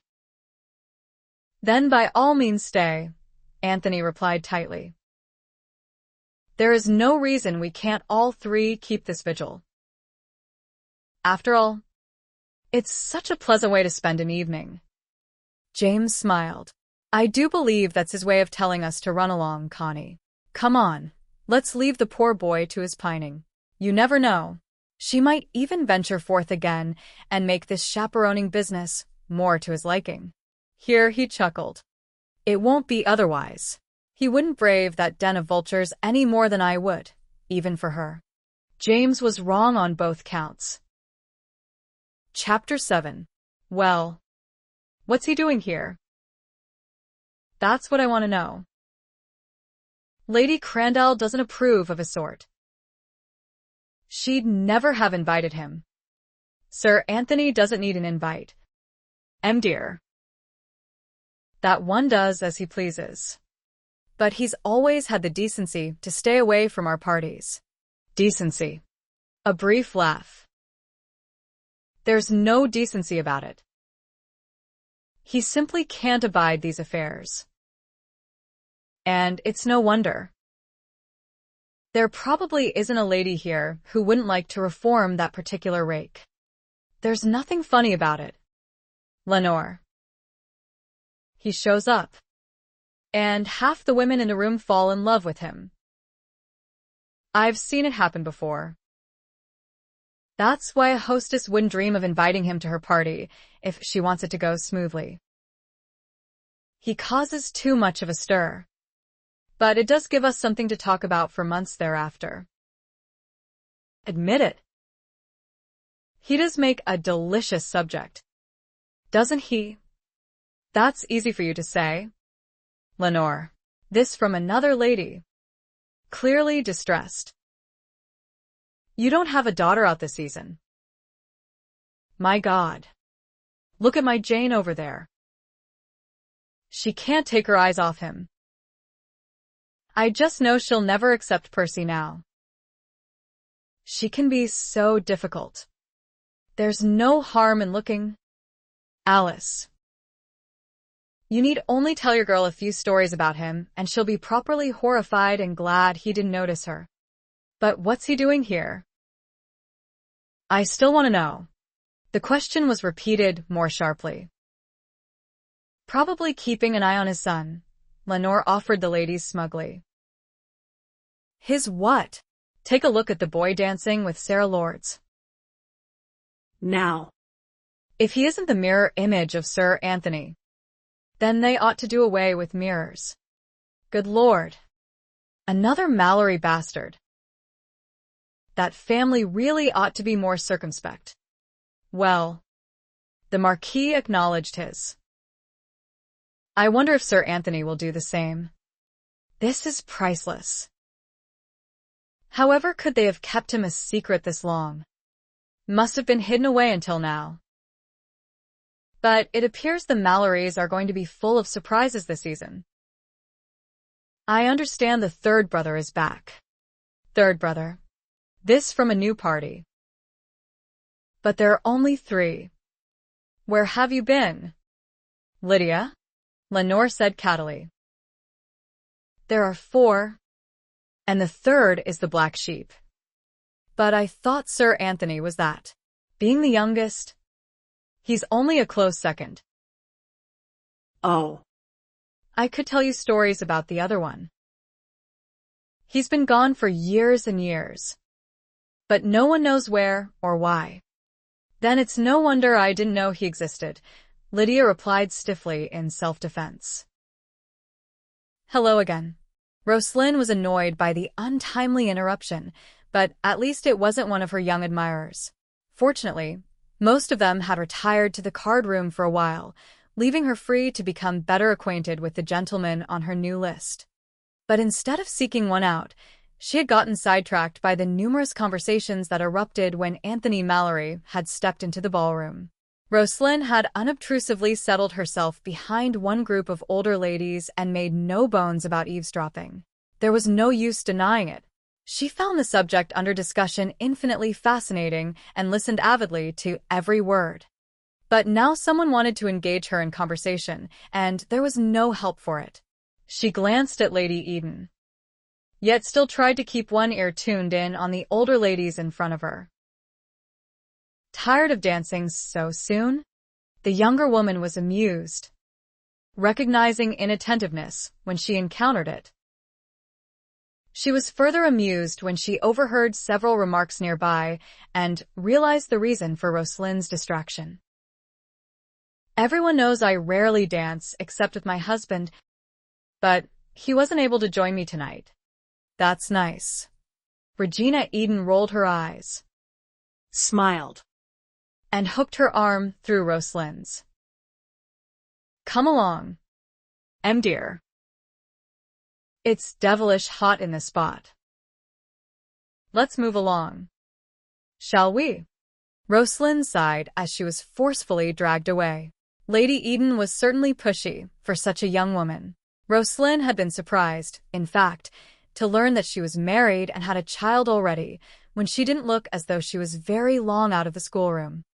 She was the lady with Francis earlier whom Roslynn hadn't stayed long enough to meet, but Francis had taken care of the introductions upon her return from the garden. At the time, she had still been pretty shaken from her encounter with Malory. In fact, she couldn't remember the conversation she had had with Lady Eden then, if she had even had one. Lady Eden stopped near the refreshment tables. Unfortunately, Roslynn now had a clear view of the subject on everyone's lips. He hadn't really come inside the ballroom. With an air of nonchalance, he stood in the doorway to the garden, one shoulder braced against the frame, arms crossed over his chest, eyes slowly scanning the room until they lit on her.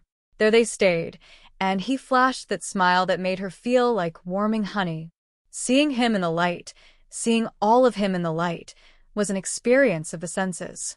He had a body you couldn't help but admire for its pure symmetry. Wide shoulders, narrow waist, lean hips, and long legs. Yes, he was tall. She hadn't noticed it in the garden. And he fairly reeked of sensuality. She had noticed that before. The cut of his evening clothes was impeccable, though he looked almost sinister in black.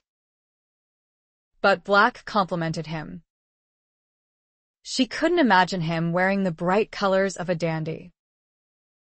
That would draw even more attention to him. Yet he commanded everyone's attention anyway, just by appearing. He is devilish handsome. Isn't he? Roslynn started, realizing she had been caught staring at him. But then it would be unusual if she weren't. For everyone was staring at him. She glanced at Lady Eden and gave a careless shrug. Do you think so? Oh, most definitely. His brothers are terribly good-looking too. But I've always thought Tony was the handsomest of the lot. Roslynn wasn't sure if she liked that Tony from this beautiful young woman with the midnight hair and vivid blue eyes that glittered with humor. What had he said? Tony to my intimates. I take it you know him well? Regina grinned engagingly. I know the whole family very well. Roslynn found herself blushing, which was something she so rarely did. She was relieved with that answer, but annoyed with herself for how sharp her question had sounded. If the Viscountess was well acquainted with the Malorys, then she was the last person Roslynn wanted to be aware of her interest in Sir Anthony. She ought not to be interested at all. She ought to introduce a new topic. She couldn't. He's awfully old. Isn't he? Well, if you think 35 is old. Only 35. Regina had to suppress her urge to laugh.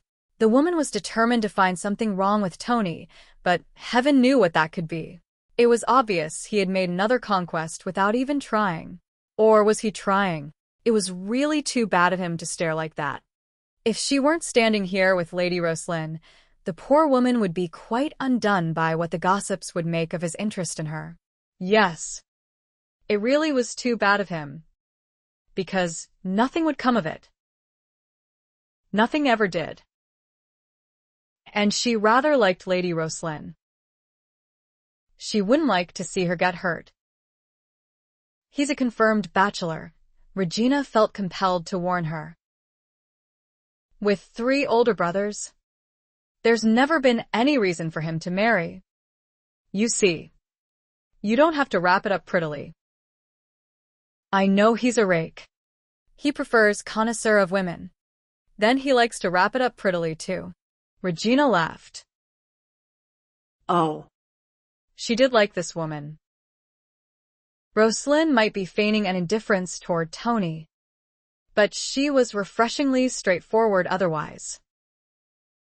Roslynn stole another glance at Sir Anthony. She felt silly for having called him Mr. Malory, but how was she to have known then that he was a member of the peerage? The eldest brother the Marquis of Haverston, the second an earl, the third the black sheep of the family, and Anthony a close second. Oh, she had heard much about him tonight. Why couldn't she learn as much about her potential possibles? He doesn't dance? Roslynn heard herself asking and wondered why she couldn't leave it alone. Oh, he does beautifully, but he doesn't dare ask anyone here. If he did, he'd have to dance with a few dozen other women too, just to throw the vultures off the scent. But Tony wouldn't go through so much bother just to dance with the lady of his choice. That's why he can't tolerate these affairs. They force him to discretion when the word isn't even in his vocabulary. Is he really so notorious that just to be seen dancing with him would fairly ruin a girl? I have seen it happen. And it's a shame really. Because he's not that much of a womanizer. Not that he ever lacks for female companionship. But he's not out to seduce the whole of London either. Just his fair share? Regina noted the grin and realized Roslynn was amused by Anthony's reputation rather than scandalized. Perhaps she wasn't interested after all. Or perhaps she wisely sensed that it was hopeless. Gossips can be cruel. Dear. Regina leaned closer to whisper. In fact, I don't dare leave your side. He is misbehaving. Staring at you like that. Roslynn avoided the other woman's eyes. He could be looking at you. Of course he isn't. But as long as no one here is quite sure which of us he's ogling, you're safe. Ah. There you are. Rose. Francis joined them. Lord Graham was just asking for you. He claims you promised him a waltz. So I did. Roslynn sighed. It was time to forget Anthony Malory and get back to work. I just hope the fellow can loosen up and be a little more revealing this time. Too late. She realized how that must have sounded to Lady Eden, but Regina simply smiled. It's all right, dear. Francis has told me something of your situation. You might be amused to know I had the exact same problem when I was looking for a husband. But unlike yours, my choice had to be approved by my family, which only made it exceedingly difficult because, to them, no one was good enough for me. Thank God my Nicholas compromised me, or I still might be looking for a husband. It was Francis who appeared shocked. But I thought you had been promised to him.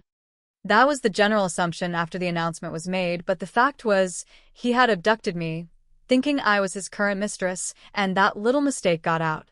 Oh, he brought me home immediately upon realizing his mistake. But the damage was done, and he came kicking and protesting to the altar, confirmed bachelor that he was. Yet he has settled nicely into marriage.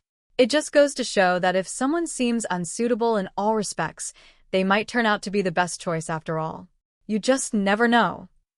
The last was said for Roslynn's benefit. But she forced herself to disregard it. Her chore was hard enough without adding to it the unsuitables. She wasn't going to end up with a bad penny on the off chance that he could be reformed. A gambler she was not. With that resolve firmly set in her mind, she went off in search of Lord Graham. Chapter 8. If an order had been placed, the weather that morning couldn't have been more perfect. It nearly tripled the amount of riders who were generally found in Hyde Park at such an early hour. Afternoons were the time for promenading, when every conceivable type of carriage could be seen making slow progress along the country-like lanes.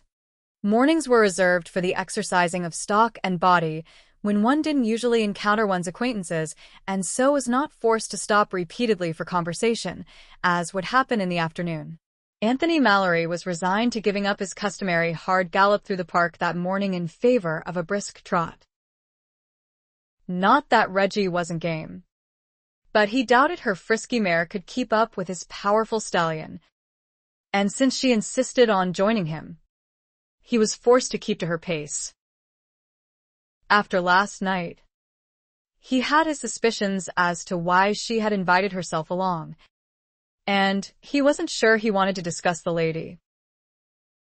But when Reggie slowed and reined in, waving James and Jeremy on, he knew there would be no help for it.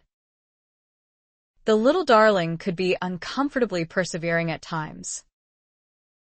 When I asked to ride with you this morning, I rather thought we would be alone. Regina began with just the faintest degree of annoyance in her tone. Jeremy, I could understand wanting to come along with us. But Uncle James? He rarely rises before noon. Actually, Anthony had pulled brother and nephew out of bed, browbeating and cajoling them into joining him. That ploy hadn't worked, however, to keep Reggie from her purpose. And blast James. He knew very well the only reason he was along was to keep the conversation impersonal, but there he trotted off, flashing Anthony an amused grin. Anthony shrugged innocently. What can I say? James has changed his habits considerably since he became a father. Hasn't that scoundrel you married done the same? Famous. Why is it you always attack Nicholas when your own behavior has been less than exemplary? And she jumped right into it. She's half Scot. You know.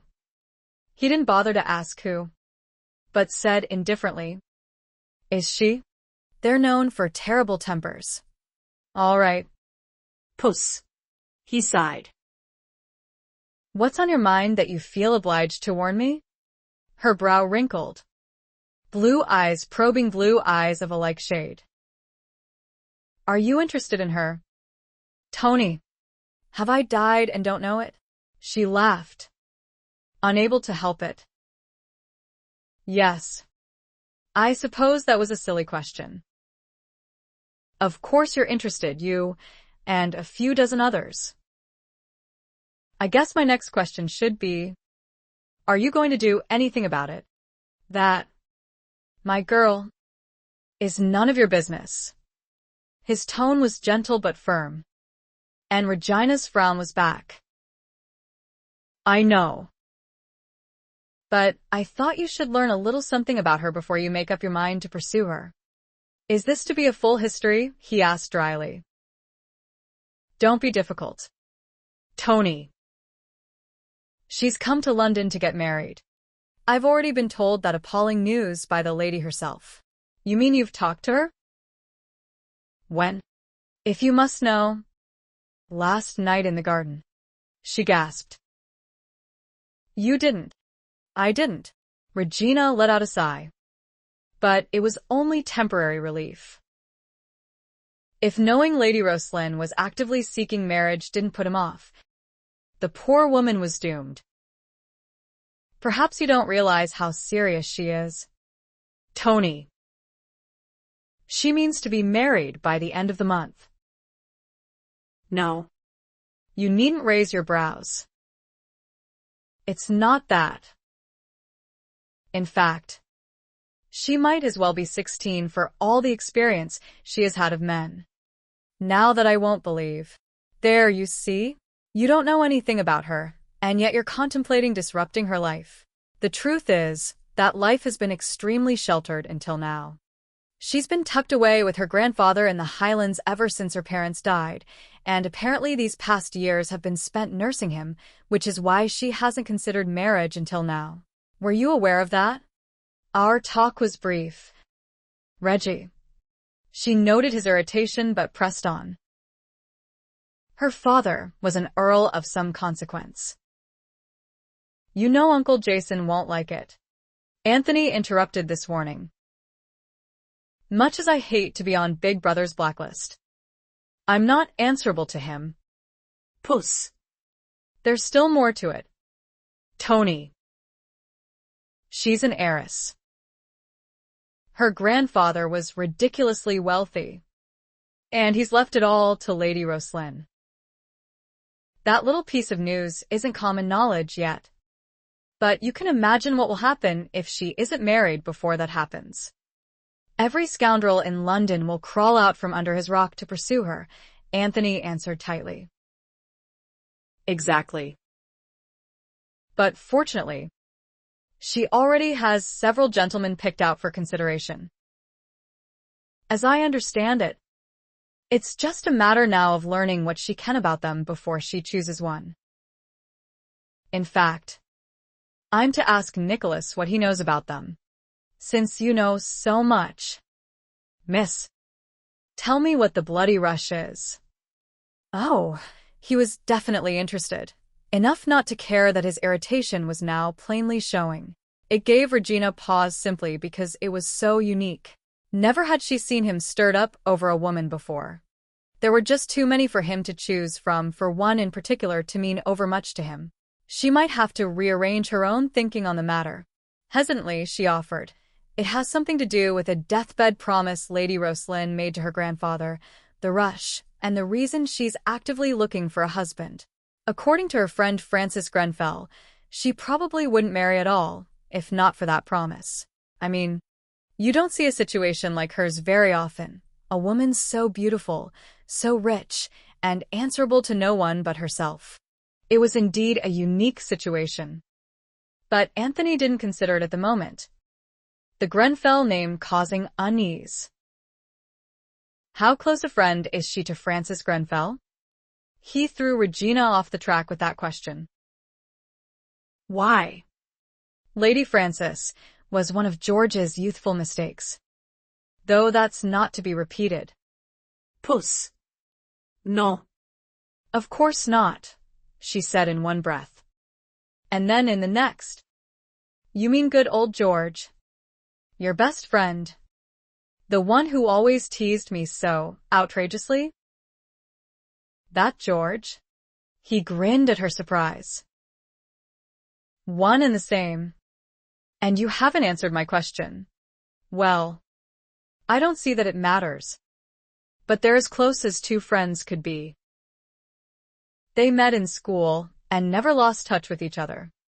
Which means bloody confidences and all that, he fairly growled. Damnation.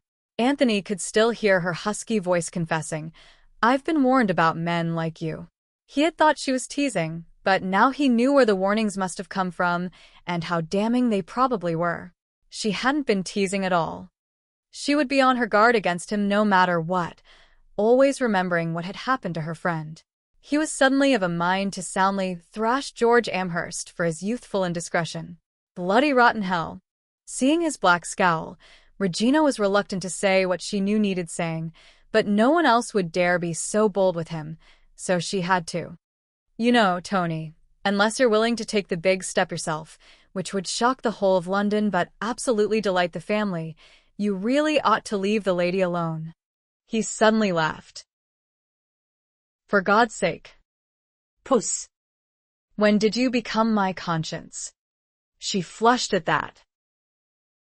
Well, it's devilish unfair. You know. I doubt there's a woman alive you couldn't seduce if you set your mind to it. You exaggerate my abilities. Bother that, she retorted. I've seen you turn on the charm, Tony, and it's utterly devastating when you do. But I rather like Roslynn Chadwick. Only she has a promise to fulfill that's important to her, and for whatever reason, there's a time limit on it. If you interfere, there's liable to be trouble, not to mention hurt. Anthony smiled at her fondly. Your concern is commendable for someone you've just met, Reggie, but a bit premature, don't you think? And besides, she's not some ninny hammer without a lick of sense. She's independent and answerable to no one but herself. You said so yourself. So, don't you think she's old enough and mature enough to fend off a rake hell like me if she wants to? That word once scares me to death, she groaned, only to hear him laugh again. You talked to her for a considerable time last night. Did she happen to mention me? Good Lord. That he should ask such a question proved he was most definitely serious, even after everything she had told him. If you must know, you were about the only topic we discussed. But that's not unusual, since just about everyone there last night was discussing you. In fact, I'm quite sure she heard an earful from the gossips before I got hold of her. Did you paint a pretty picture for me? Puss. I tried, but she wasn't buying it. And yet I suppose you'll be delighted to know that however much she feigned indifference, her interest was as plain to recognize as yours is. The smile that remark elicited nearly blinded her. Oh, dear. I shouldn't have told you that, but since I did, I must also tell you that regardless of her interest, she still went off to better her acquaintance with a gentleman she is considering for marriage. You might have made an impression, but it hasn't changed her plans in the least. Regina could see that nothing she said was going to discourage him, and she had said all she could. She might as well have saved her breath. She had never tried to interfere in his love life before, and now she saw how pointless it was to try this once. He was going to do as he pleased, just as he always did. God knew, Uncle Jason had tried for years and years to curb Tony's hedonism without success. What had made her think she would have any better luck? She realized suddenly how utterly foolish she had been. Here she had been trying to change the very qualities that she had always found most endearing in Anthony. He was a charming rake. That was what he was, and what made him her favorite uncle. If he left countless broken hearts behind, it was only because women couldn't help falling in love with him, although he never took any of his affairs seriously. But he did give pleasure and happiness too. That counted for a lot. I hope you're not going to be angry with me for putting my nose in where it doesn't belong. She gave him the smile he could never resist. It's such a pretty nose, but too big at the moment. I'm sorry, Tony. I really am. I just thought, well, never mind. You've managed thus far to get by without anyone's advice. I suppose we should catch up with. Regina didn't finish. Her eyes were caught by a magnificent black stallion prancing along at a slow canter to accommodate the pony beside it. But to see who was controlling the powerful beast made her groan inwardly. What horrid luck! Of all the people to encounter at this moment. She glanced to see if Anthony had noticed Lady Roslynn yet. Of course he had. If the prime horseflesh hadn't caught his eye, the Irish green riding habit and sunbright hair would have. But his unguarded expression was almost embarrassing to observe. Good Lord, she had never seen him look at a woman like that before, and she had seen him with dozens of his ladyloves. Last night he had stared, yes, deliberately, a game of seduction played solely with the eyes. This was different. This was a look Nicholas might give Regina, of passion mixed with more tender feelings. Well, that did it. She felt even more of an idiot now for having tried to warn Anthony off. It was obvious, at least to her, that something special was happening here. And wouldn't it be wonderful if something actually came of it? Regina's thinking had undergone a complete about-face. She was now wondering how she might help get these two together. Anthony had his own ideas. Would you consider staying put, Reggie, while I pay my respects? Her look said, not on your life. His sigh was long and drawn out. I didn't think so. Well, come along. Then. You owe me one chaperonage, I believe. Anthony didn't wait for her concurrence, but rode straight away to intercept Roslynn, hoping against hope that Reggie would give him at least a few minutes alone with her first. It wasn't a matter. James, blast him all to hell, chose that moment to return to see what was keeping them and managed to intercept the lady first. Anthony arrived to hear James saying, "Delighted to see you again, Lady Chadwick."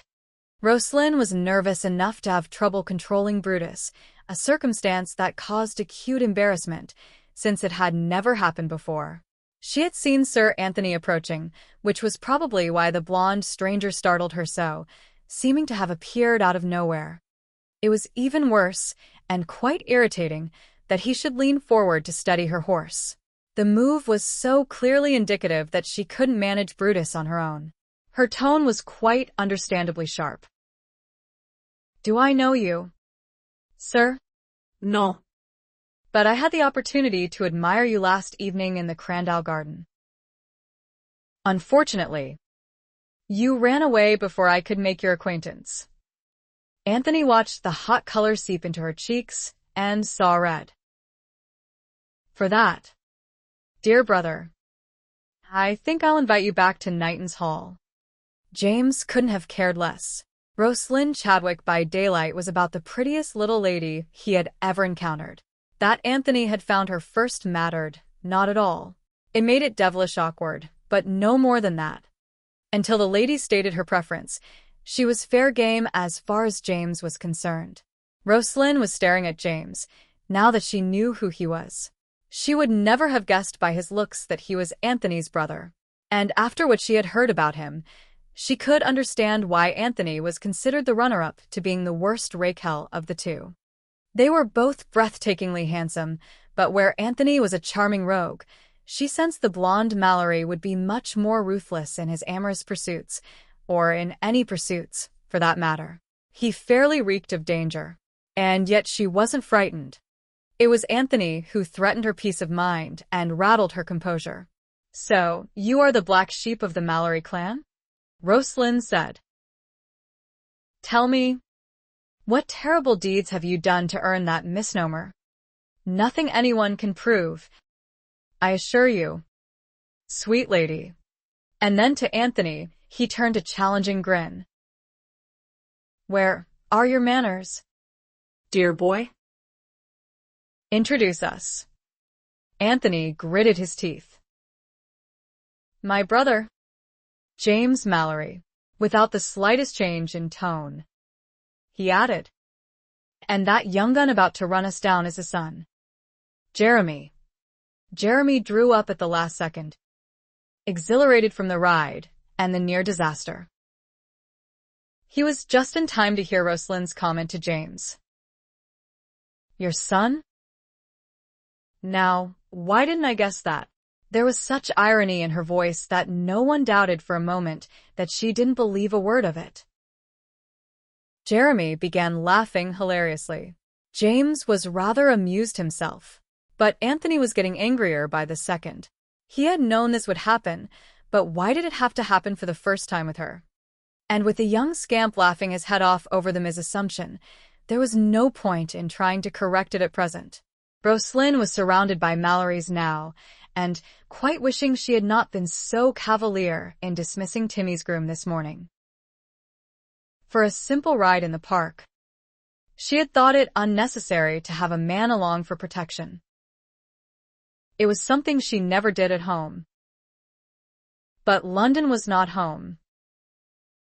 Anthony seemed to connect with her thoughts. "Have you lost your groom?" 6-year-old Timmy piped up here. "Rose is my groom, and I'm hers." She said all we needed was each other. "And who might you be?" "Lord Grenfell," Timmy said importantly. With George Amherst's blonde hair and gray eyes staring up at him, Anthony blundered with a "no," that is to say, "Knew your father very well. But the next time Lady Rose thinks to be your groom, you must tell her. I've already concluded that the park is not as safe as I had supposed." "Sir Anthony," Roslynn cut in meaningfully, "I assure you I'll not assume the role again." "Glad to hear it. But in the meantime, I'll escort you home." James delighted in pointing out, "I hate to remind you, brother, but you already have one charge to look after. On the other hand, am available to see the lady home." "The hell you will," Anthony shot back. Regina had held back, enjoying this little encounter without being noticed. But since it was about to get out of hand, she finally nudged her horse forward. "Before you two come to blows, I think it prudent to point out that Jeremy is also available and will do nicely as an escort for such a short distance.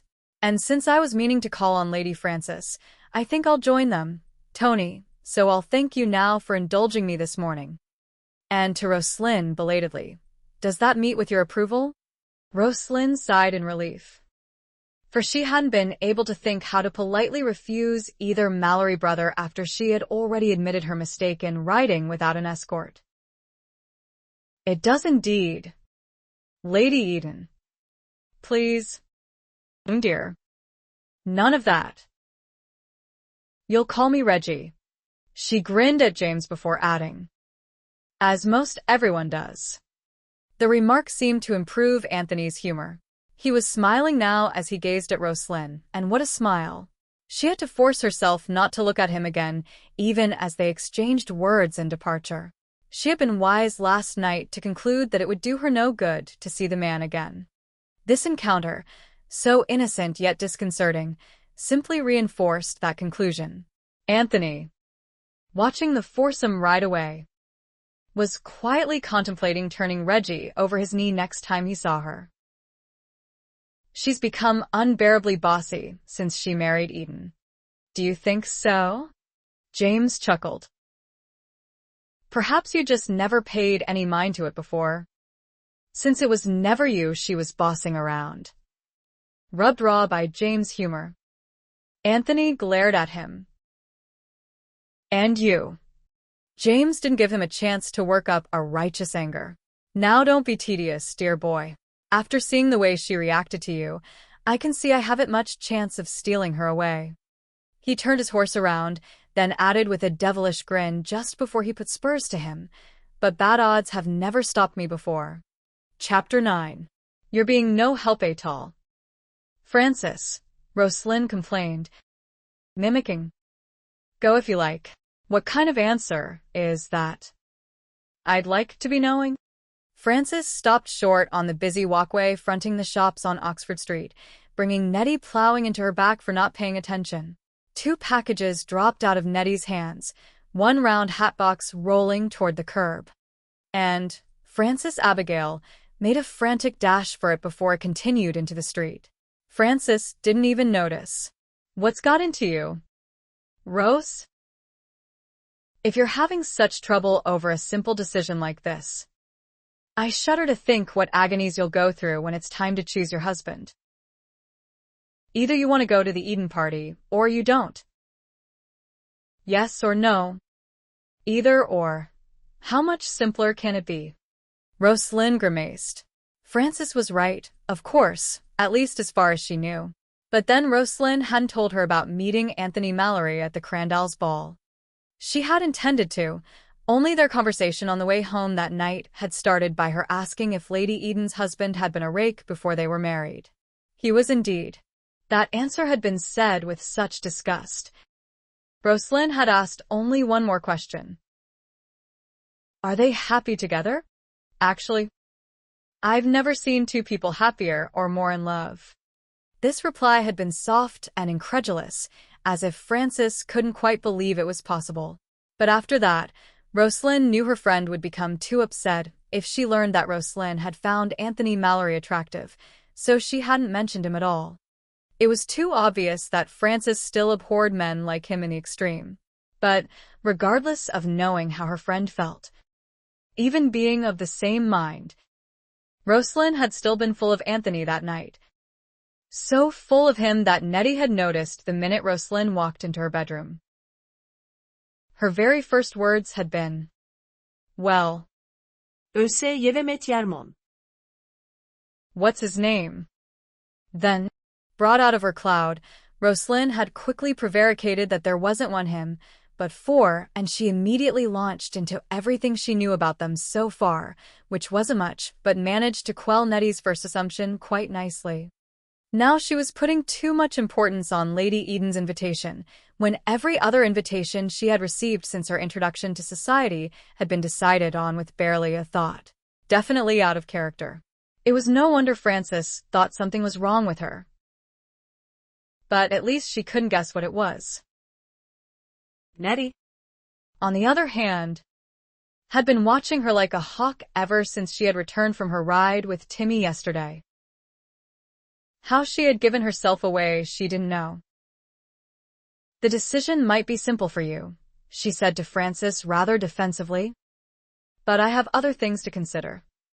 Such as the time involved. For one, being out of the city for 3 or 4 days is just going to delay. Didn't you tell me Regina promised to invite your gentlemen as well? That doesn't mean they'll go. Frances. The season's only just started. She's picked an off time to have a weekend party in the country. Silverleys in Hampshire.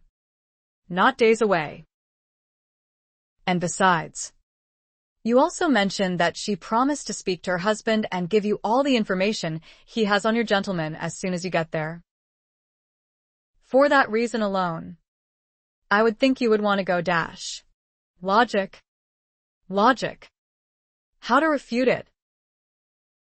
Who's to say he knows anything pertinent? It could turn out to be a complete waste of time. Then you can turn right around and be back in London the same evening. And leave you there? Roslynn protested. How would you get back? Frances shook her head. I give up.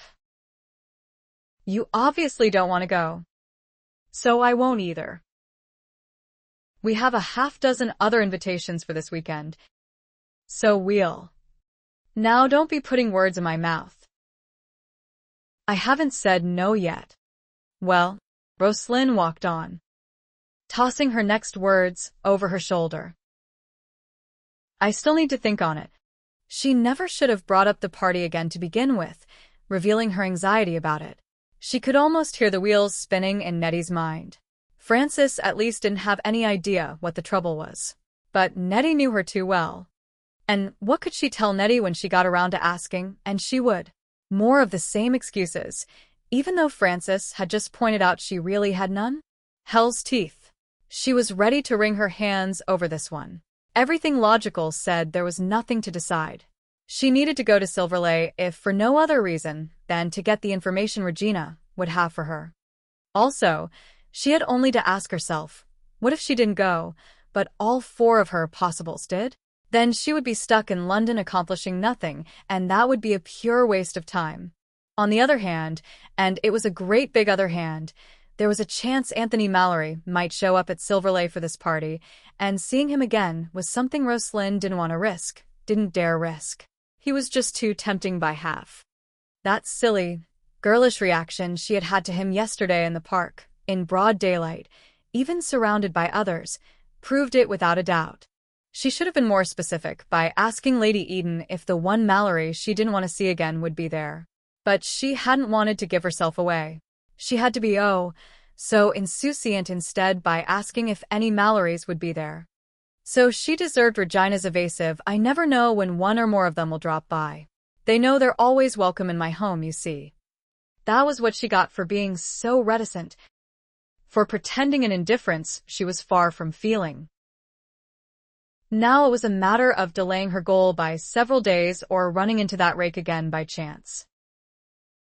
There was really only one decision to make, so she might as well stop prevaricating over it. Another encounter with Anthony Malory was to be avoided at all costs. She had to accept the delay. Here we are. Rose, Dickens and Smith. My last stop for today, Frances said, then remonstrated. You know, you're no fun at all to shop with. You could at least come in the shop, even if you don't want to buy anything. Roslynn couldn't quite manage a smile in her present depression to tease Frances out of her disgruntlement. I would if you hadn't picked such a hot day to drag me about. Going into the perfumer's and the stocking warehouse was enough for me. Thank you. I don't know how you could stand the bonnet warehouse and the silk mercers. But then I suppose you're used to it. But you forget we have a colder climate in Scotland. It's just too stuffy in these shops. At least there's a wee breeze out here, even if you can hardly notice it. Go on. I'll wait out here again with Nettie. It didn't take Nettie, but 2 seconds to start in on her once the door of the drapery shop had closed on Frances and Now. Lass, you'll be telling me. Oh. Nettie. Dinna be on to me now. Roslynn was quick to forestall her. I'm in no mood to be picked apart. None at all. Nettie was not one to let go easily. Ye'll know, be denying Evie, been acting mighty strange. I'm allowed. Considering where we are, and why and all I've got to be thinking about, Roslynn replied, her tone sharply defensive. Did you think this business of selecting a husband would be easy work? Hell's teeth. Sometimes I canna think for the worry of it. That managed to stir Nettie's sympathy. Now. Hinny. It'll be over afore ye. Sho, Roslynn interrupted with a frown. There it is again. Nettie. Do you feel it? What? That someone's watching us. Nettie gave her a doubtful glance. Not at all sure whether Roslynn was simply trying to get the subject off herself or if she was serious. But the girl was certainly intent on slowly perusing the street this way and that. If someone is watching us, it's no us they be watching. But ye. An admirer. Nae doubt. Roslynn looked back at Nettie impatiently. I know what it feels like to be looked at like that. And this is not at all the same. I've felt it ever since we stood outside the bonnet warehouse waiting for Frances. I tried to ignore it, but the feeling persists. Well, then. It's nae doubt some pickpocket who's marked us. And no surprising why, all them jewels ye're wearing. Hold your purse tightly, lass. Roslynn sighed. You're probably right. It'd be too soon for Geordie to have found me, wouldn't it? Still, I'd as soon wait in the carriage than out here in the open. Do you see our driver yet? Nettie stretched up on her toes. About 5 shops down, but it appears he's stuck behind a wagon. See him? We can walk, though, and get ye settled inside. Then I'll come back to tell Lady Frances. It wasn't that Roslynn was paranoid, but she had never felt such a strange feeling before. It was no doubt her imagination run wild, but just the same, there was no point in her standing outside the drapery shop when the carriage was now in sight. Still, she gave one more glance around her, but there were so many pedestrians on the walkway and vehicles in the street, it was impossible to notice any one person staring at her. They started down the street but got no farther than 20 feet when an arm snaked around Roslynn's waist from behind, lifting her right off her feet. She didn't think to scream, yet it was almost a relief that her suspicions hadn't been wrong, and she was prepared. No panic, no fear, yet. She simply let the upper half of her body drop over the steely arm that held her, grabbed the edge of her skirt, and plucked the dirk out of her walking boot. Nettie, meantime, let out a screech to warn the whole of London. She immediately charged the fellow before he moved 1 foot, swinging her reticule left and right, catching his ear, whipping around his face to flatten his nose. It also caught Roslynn's bonnet as she raised herself, knocking it forward over her eyes, so she couldn't see. But her target was felt, cutting off her air, as it was. She didn't need to see the beefy arm to take a chunk out of it. The fellow howled and let go, and Roslynn found herself sitting flat on her backside in the middle of the walkway. She tipped her bonnet back in time to see Nettie still after the man, getting a few more swings at his head and shoulders before he leaped into a dilapidated old carriage, and the driver took off, tearing into the horses with a vengeance. It gave Roslynn the shivers to know that the carriage had been so close that only a few more steps and she'd have been thrown into it. And everything had happened so fast. There were people standing around her, but all obviously too slow in their reactions to have helped. Only now did one of the grooms from their carriage come running up to offer his assistance. Too late. Nettie turned around, tugging down her spencer, which had come all askew in her attack against the footpad, unable to stop the triumphant smile that was now turning her lips up at the corners. Not even seeing Roslynn sprawled on the ground could lessen her moment of victory, until she saw the dirk still grasped in Roslynn's fist. But still, she had made the blackguard run for his life, even if Roslynn had made sure she wasn't carried along with him. They had prevailed, and she was inordinately pleased. So was Roslynn, come to that, even with her backside smarting. Gramp would have been proud of her for remaining calm and doing what she had to do, without hesitation. She had drawn blood for the first time, but even now she didn't feel squeamish about it. What she felt was a good deal safer, knowing she really could take care of herself. Of course, she had been prepared. She might not always have that intuitive warning to put her on guard. And if more than just the one man had tried to grab her, that would be a different story too. She didn't dare get cocky about this success. Roslynn accepted the groom's help in rising and calmly returned her dirk to her boot before dusting off her skirts. Nettie waved the anxious fellow back and the crowd too, with a few choice words about concern being unwelcome when coming so tardily. Huffily, she gathered up the dropped packages, thrust them into the groom's hands, and grabbed Roslynn's arm, fairly dragging her on toward the carriage. I should have listened to your warning, lass. I will next time. Then you think it was Geordie's hirelings? Nettie took a moment to consider. Truth is, it could have been, but I doubt it. What else?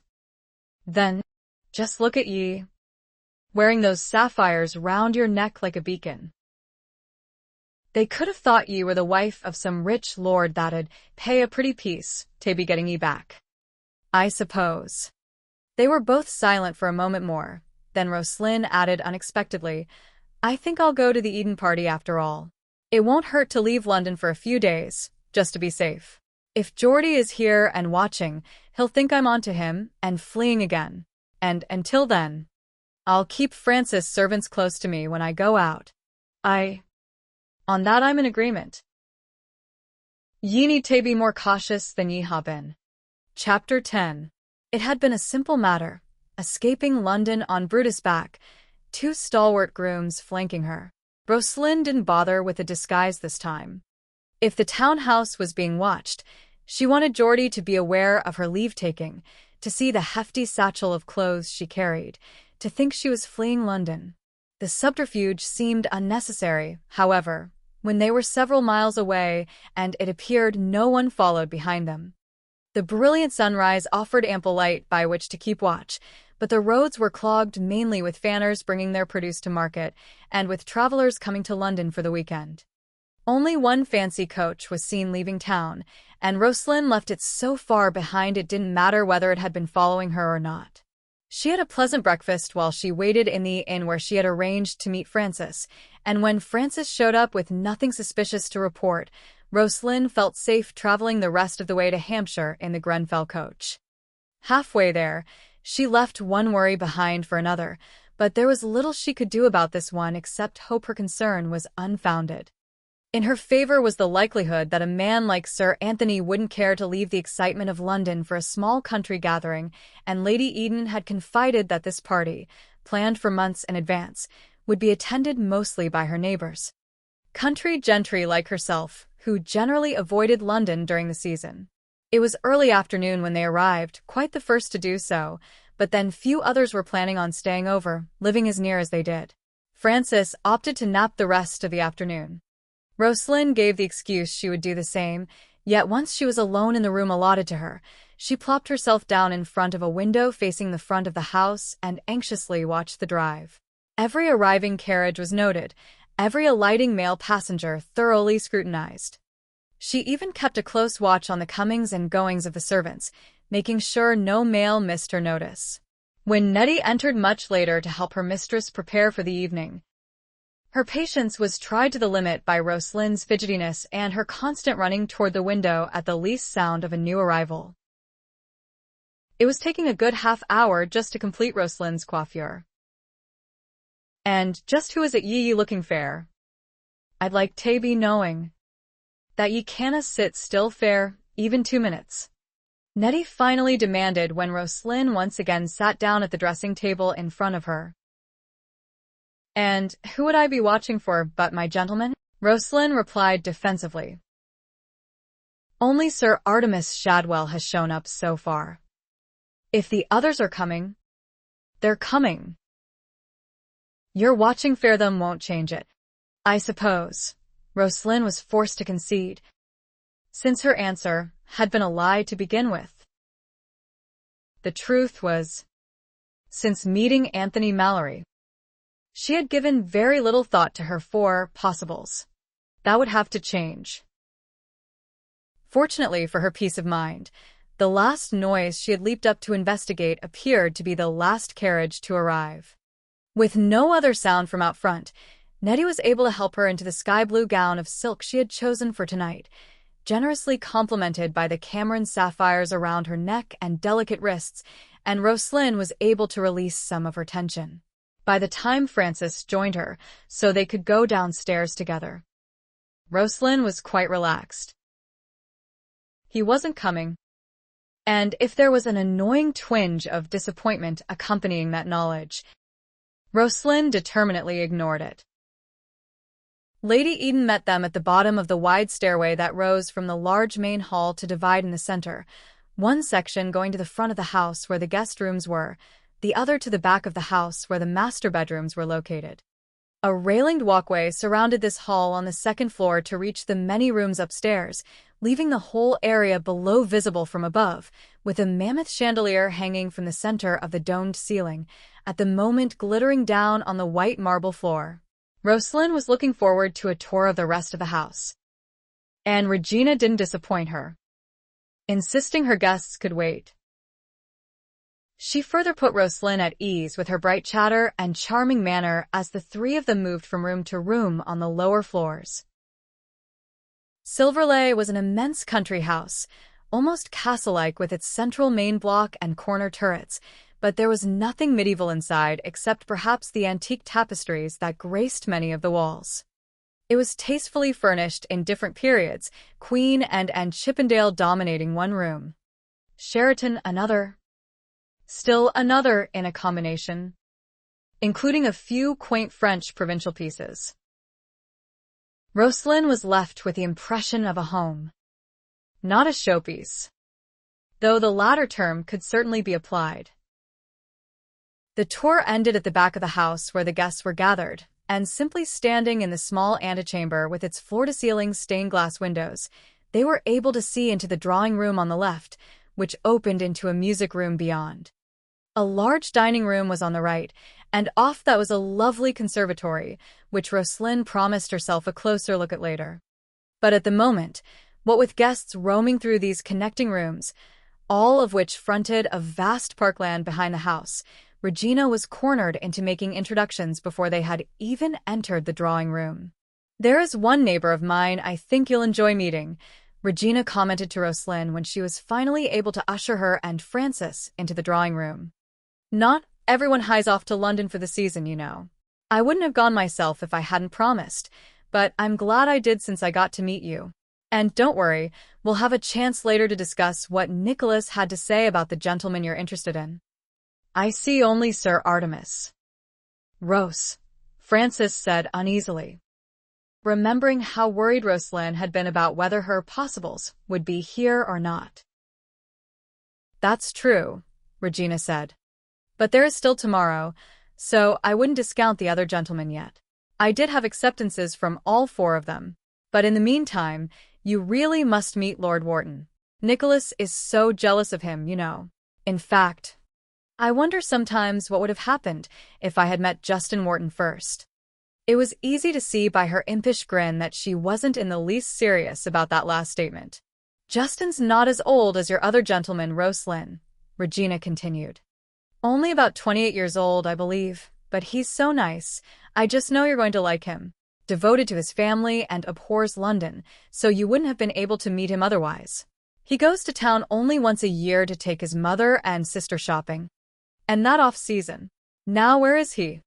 With her diminutive height, Regina had to stand on tiptoe to see over a few shoulders, but finally she smiled. "There, by the fireplace. Come along, dears." Roslynn took 2 steps and stopped abruptly. She had immediately seen the large, handsome man sitting on a cream and gold sofa near the fireplace, flanked on one side by a young woman with the same blonde looks as he, and on the other side by an older woman, obviously Lord Wharton's sister and mother, respectively. But she had in the next instant seen the 2 elegantly attired gentlemen several feet beyond, standing directly in front of the fireplace, the Malory brothers, and it was the dark one she locked eyes with, who made her pause and groan, and feel the strangest rush of giddiness.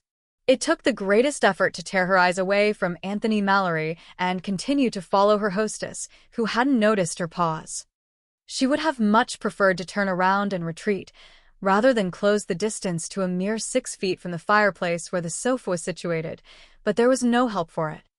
And since there wasn't, she decided it would behoove her to concentrate on the Whartons, Justin Wharton in particular, and to keep her back to the Malorys. It was easy to see why Regina might think Justin would interest her. He was terribly handsome with his blonde hair, strong, chiseled features, and the loveliest pair of dark indigo eyes that were frankly admiring as they lit upon Roslynn. He was also quite the tallest man she had ever met, as she discovered when he rose from the sofa to take her hand and bring it up to his lips. He was large with wide shoulders, and he was solidly put together, firmly muscled. But with his immense size, if it weren't for his boyish smile and charming manner, he could have been quite intimidating. As it was, he put Roslynn at ease immediately, and for several minutes she almost forgot who stood behind her, almost. The trouble was, she could actually feel those sensual eyes roaming over her body, could see them in her mind's eye, as they had looked at her that night of the Crandall ball. Looked? No, devoured her across the space of a room, as they did now from only a few feet away. It was all she could do not to imagine what he was imagining as he gazed at her. The interruption by a new arrival was a welcome distraction. "There you are, love," Nicholas Eden said as he slipped a possessive arm around his wife's tiny waist. "Why is it that whenever I leave the room, this big clod always manages to show up at your side?" Whether he was jesting or serious was not evident either by his expression or tone. But Justin Wharton didn't take offense. He laughed instead, as if he were used to such comments from his host. "If I was of a mind to steal her away from you, Monteith, you'd know it," Justin replied with a wink for Regina, who was taking these remarks in stride. "Now don't start, either of you," Regina admonished lightly, "or you'll have these ladies believing you're serious." "They're not, you know, not at all," she confided to her guests. "This, if you haven't guessed, is my husband." And she went on to complete the introductions, for although Frances knew of him, she had never actually met him. Roslynn had expected someone as beautiful as Regina Eden to have an exceptionally handsome husband, and the 4th Viscount Eden of Monteith was certainly that. He had gold-streaked brown hair and light brown eyes that glowed like amber each time they rested on his wife, and it was easy to see how he could have been called a rake as recently as a year ago and lived up to the reputation. And just as easy to see that he was now quite domesticated and thoroughly in love with his wife. What was surprising was that he was so young, no more than a few years older than she, Roslynn guessed, and yet his manner was that of an older man. In fact, he reminded her distinctly of Sir Anthony, which brought that Rake promptly back into her thoughts. "Come now, Puss. how long do you intend to ignore us?" Anthony's deep voice suddenly broke into a lull in the conversation. "All bloody night. If I have anything to say about it," Nicholas retorted none too pleasantly. For a heart-stopping moment, Roslynn had thought Anthony was addressing her. But Nicholas' surprising reply, which earned him a sharp jab in the ribs from his wife, disabused her of that giddy notion.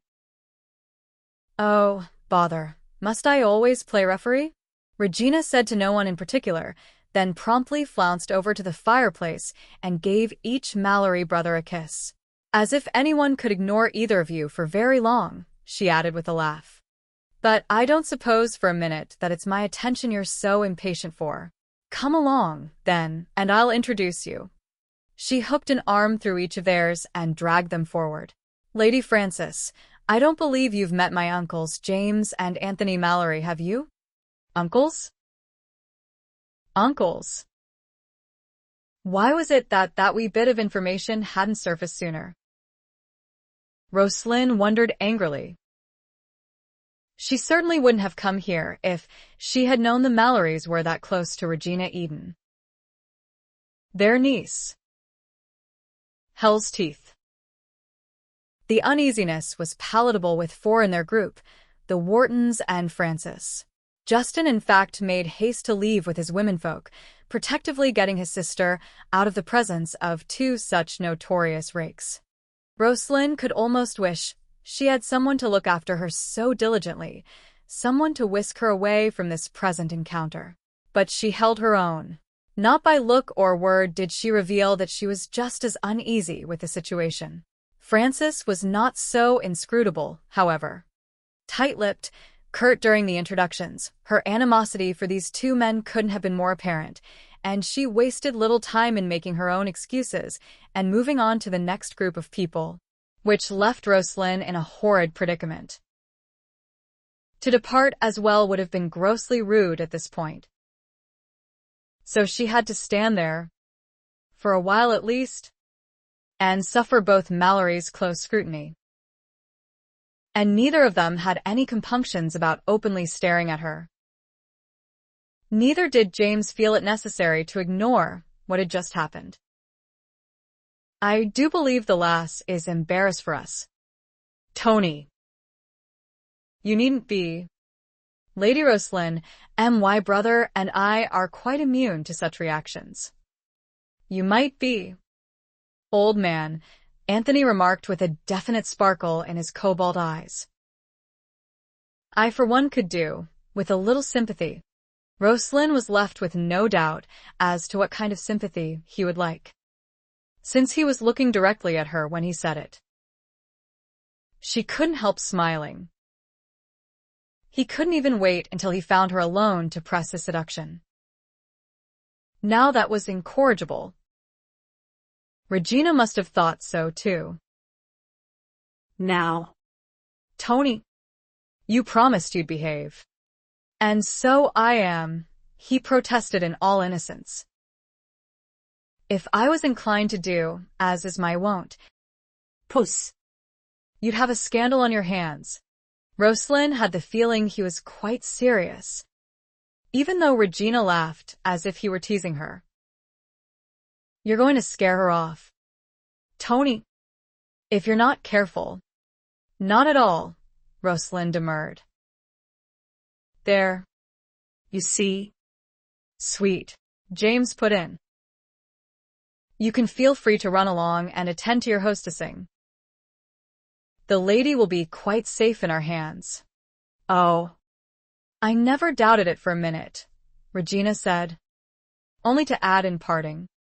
Nicholas, don't let either of them out of your sight. Splendid. Nicholas scowled. James chuckled. A decided lack of trust. That. Unfortunately warranted, Nicholas grumbled beneath his breath. I do believe he still hasn't forgiven us. Tony, James said. Speak for yourself, brother. All I did was point out to him that it would be detrimental to his health if he didn't marry Reggie. You, on the other hand, were responsible for his being confined to bed for several weeks. Not to mention your dragging him home from the West Indies when he proved such a reluctant spouse. I was never.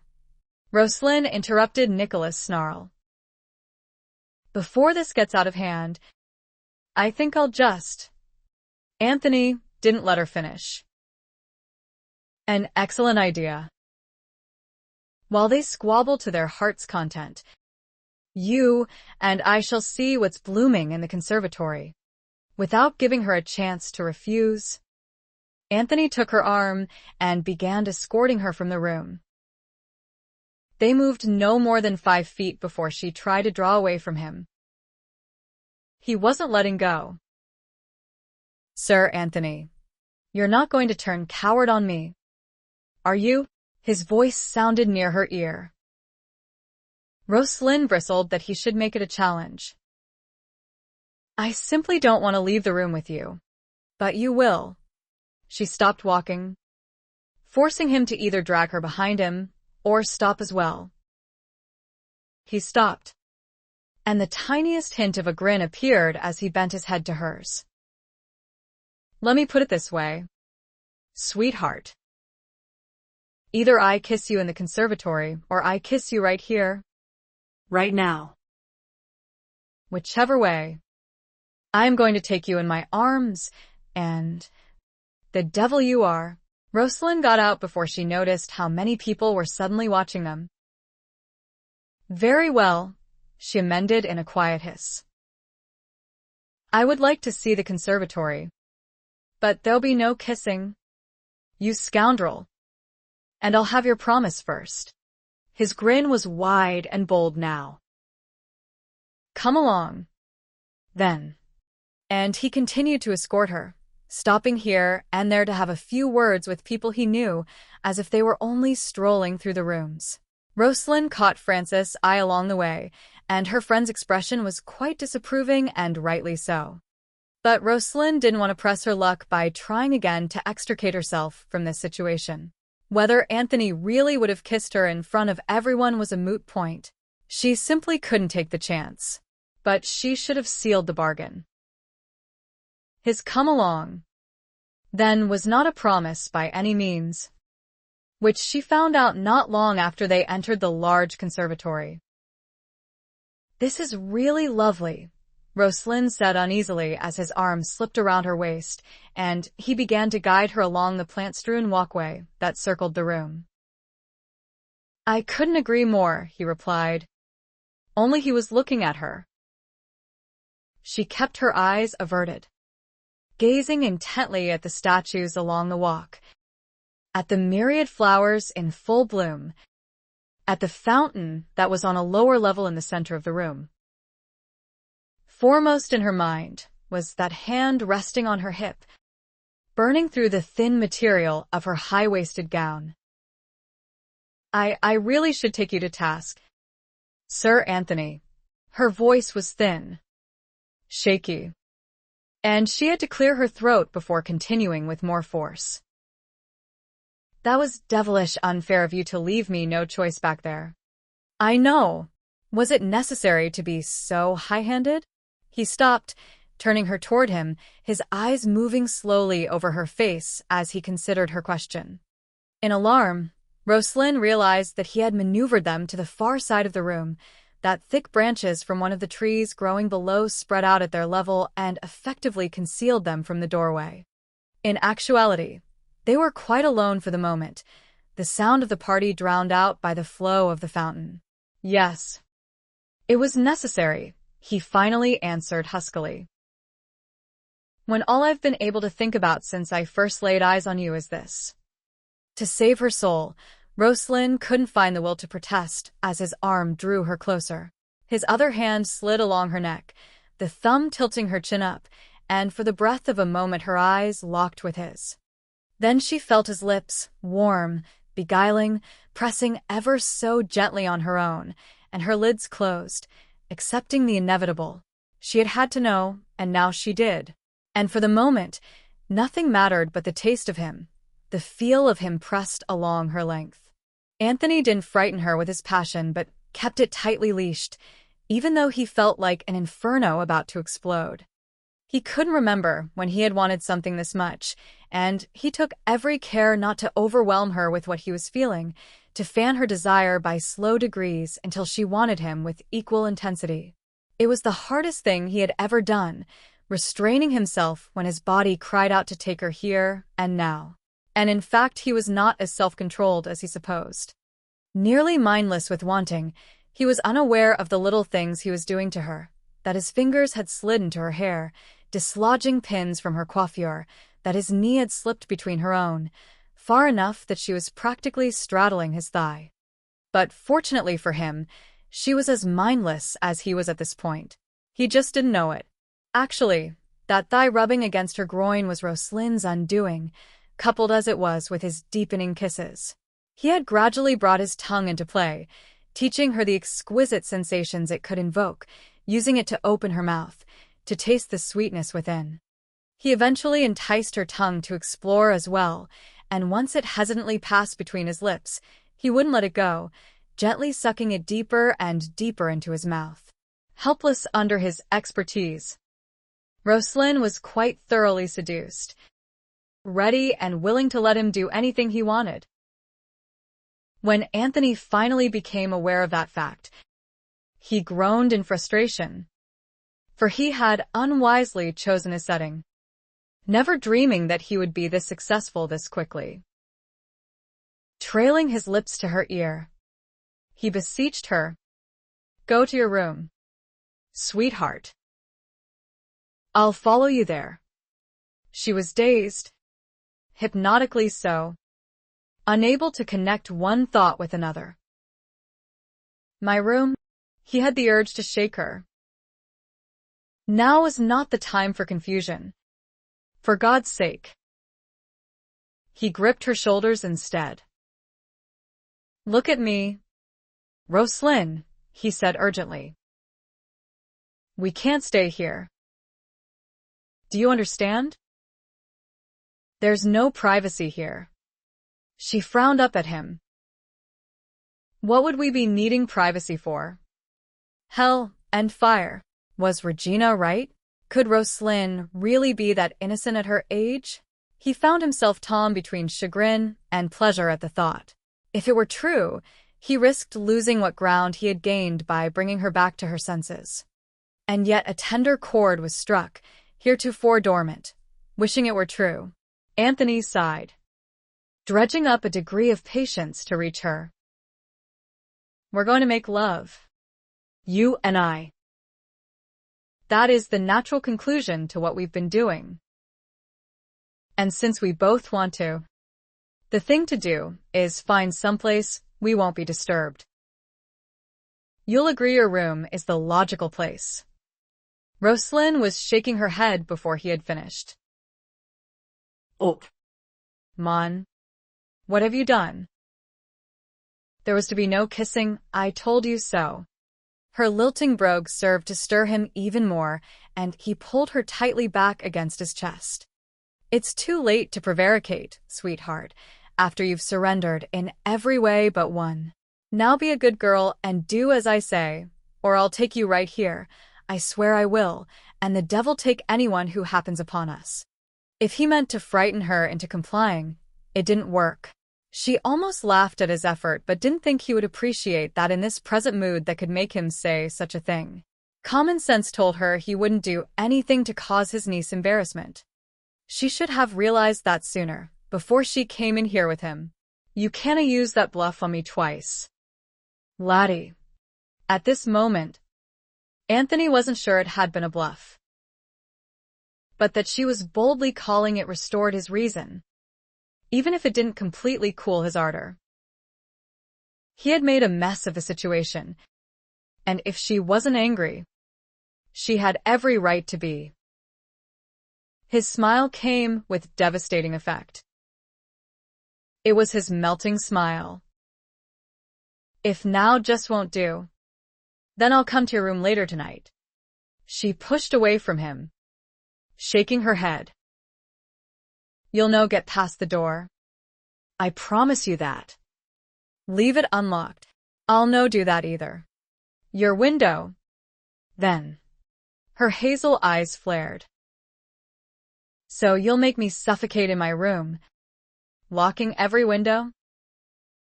Why can't you just take no for an answer? Have I no made it plain enough for you? It's the wrong answer, sweetheart. And until it's the right one, you don't really expect me to give up, do you? I must think of my reputation. You know. She laughed at this, relieving some of her tension. God, but he was incorrigible, utterly lacking in morals, and oh, so tempting. She had never known a man could have such a powerful sexual allure, so strong that even in her saner moments, knowing full well that he was not the man for her, she could still be drawn to him. But whether he was serious or not in this bold pursuit of her, the only way she was going to survive this present encounter was not to take him seriously at all. In control again. Her eyes chiding him. Roslynn said, Your reputation is precisely what I am thinking of, Sir Anthony. Then I must see if I can't chase such thoughts away again. No, she gasped as he reached for her, and before she knew it, she was sitting on the railing, her balance precarious at best, and he was grinning at her. She had thought he meant to kiss her again. This she didn't find amusing at all. The drop behind her was at least 8 or 9 feet from the top of the railing where she sat to the ground. Her feet were dangling off the floor, and she had nothing to grasp hold of if she should lose her balance, except him. Scowling, she started to jump down. But Anthony stepped closer, and to Roslynn's horror, he flicked her skirt up to her thighs. Now he moved even closer, forcing her legs to part to accommodate his hips. And he leaned his chest into her, pushing her back. Back. Hold on to me, or you're going to fall over. His voice broke through her panic.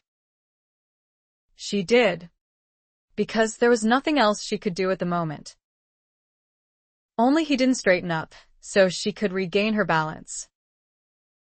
He kept her dangling half over the railing, his body her only anchor.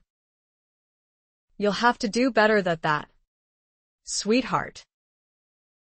Wrap your arms around my neck. With one arm, he pressed her belly and chest to his. Now hold tight, because I'm letting go. No. Dinner. Sure. Sweetheart. His breath blew into her ear, sending delicious tremors down her back. If you won't give in, at least give me this. I need to touch you. She caught her breath as she felt a hand on each knee, slowly moving up the outside of her thighs, dragging her dress with them. Stop. You're a bloody let me down. And then, in a husky whisper, Anthony. He shivered at the way she said his name. But before she could say any more, his hands reached her hips, and with a sharp pull he had their loins pressed tightly together. Roslynn moaned softly, her head falling back, her limbs gone all buttery. He might as well have entered her. The feeling was that evocative. And now his lips burned a moist trail along the neck she had exposed to him. And Roslynn quite understandably forgot her precarious position. I don't suppose you'll thank me for intruding, Tony, but Lady Grenfell's searching for your little Scot, and she's bound to look in here at any moment. With a curse, Anthony glanced at James several feet away to see him tactfully looking down at the fountain, rather than at them. He lifted Roslynn off the railing, his hands still supporting her hips, and for just a moment more held her like that, savoring the feeling of her in this position, with her legs nearly wrapped around his waist. She was once again in the throes of passion, lips parted, eyes closed, face flushed. He doubted she had even heard James. Oh, Christ, he said as he let her slide slowly to her feet, frustrated now beyond measure. We'll have to continue this another time. Sweetheart. She stepped back, her legs wobbly, and over several long moments he watched her eyes gradually focus, finally widen, and then promptly narrow. Fascinated, Anthony didn't even see her hand coming, but the palm cracked solidly against his cheek. There'll no be another time, Mon. For what you're wanting, she said quietly, but with enough force that he couldn't doubt her temper was boiling. I dinna ken your rules, and you canna be trusted to play fair. So just stay away from me. She flounced off in the direction they had been taking, continuing around the room. Anthony didn't try to follow her. He sat back on the railing, fingering his cheek, and watched her until she was gone from sight. I was wondering when that Scots temper would surface. He grinned as James came up beside him. I'd say you were let off lightly. Anthony's grin widened. She didn't even know you were here. Bragging? Brother? Just feeling inordinately pleased. Old man. Well, now that you've left her in this raging mood, I don't suppose you'll mind if I try my luck. Anthony's humor vanished instantly. Stay away from her, James. A blonde brow shot up. Possessive, aren't we? But I believe those words were hers to you. And after all, Dear boy, you haven't won her yet. Chapter 11. Justin Wharton proved such delightful company that Roslynn's temper was able to subside completely in less time than she could have hoped for, considering what a foul temper she had when it was fully aroused. And she had been furious, the more so when Frances found her just coming out of the conservatory and promptly whisked her upstairs to repair her coiffure, which she hadn't even realized had fallen into such a telling state of disarray. Horrid man to leave her looking as if she had just been manhandled, which she had been, which forced her to suffer through a stern lecture from Frances, albeit deserved. She knew she had been foolish, knew she had taken a terrible risk. She didn't need to be told so with such sterling clarity. But she couldn't take exception to Frances' anger in her behalf, since it was based on love and concern. She could only be more furious with herself for upsetting Francis and for knowing better in the first place. After a long harangue about Sir Anthony's sordid reputation, Francis had concluded with, "You simply must never find yourself alone with him again, Rose. Especially since you are so obviously attracted to him." "I never said that, Francis. You didn't have to." "I saw at the moment Regina brought Sir Anthony forward to be introduced to us. And I saw the way he looked at you too. Kissing you in the conservatory was one thing, but you know it would have stopped there if you had been in a less conspicuous place." Roslynn didn't volunteer that it had gone a step beyond kissing, even in that public place, or that she wasn't at all sure that it might not have gone much further if Anthony hadn't fortunately come to his senses and released her. She certainly hadn't been the one to break away, nor had she even tried, once she was held firmly in his embrace. "You should have told me you had met him at the Crandall ball." Francis' tones suddenly turned hurtful.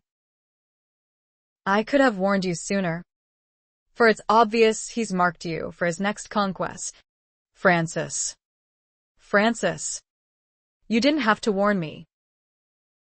I'd already heard the gossip about him at the ball. I knew what a disreputable rake he is. And yet you still let him lead you off. I told you. He tricked me." Roslynn cried in exasperation, then promptly regretted her tone. "I'm sorry, but you must stop worrying. I've told him to stay away from me." Francis pursed her lips, her finely arched brows drawn tightly together. "Do you think your wishes will make the least bit of difference to him? Men like him don't accept rejection, Rose. For some absurd reason, they only become more intrigued the harder the chase. And that one, Sir Anthony, is the worst of the lot, simply because he's the handsomest, the most sought after, and the most confirmed bachelor in the realm. He'll never marry Rose. He'll never settle for one woman. And why should he 100 scheme and plot to win his favor? Francis, you're forgetting how unique my circumstances are. I'm not just another hopeful debutante on the marriage mart. I've got a goal to accomplish, and I'm not going to let anything upset it. The consequences are too abhorrent to me, not to mention dangerous. If I should fail to quickly secure a marriage." Francis sighed and gave a little apologetic smile. "You're right, I was forgetting that. But you will be careful, Rose.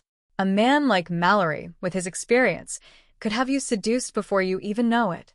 I suppose we can just be grateful that that brother of his, just as unprincipled, hasn't set his eye on you too." Roslynn was to remember those words later, but when they returned downstairs and Justin Wharton was quick to invite them to share the buffet with him, she was still simmering over her own naivete with Anthony Malory to give his brother a single thought. And then Justin took her mind off her near catastrophe, and she enjoyed herself for a while. He was so charming, his lovely indigo eyes so admiring, that she seriously found herself considering him as a likely candidate to add to her list, despite his young age. At least he was older than she, and he certainly made no attempt to conceal his interest in her, which was gratifying, especially after she had had to be so bold as to seek out her other candidates. And still had to, it seemed, since Sir Artemis had yet to approach her tonight, even though she knew he had seen her.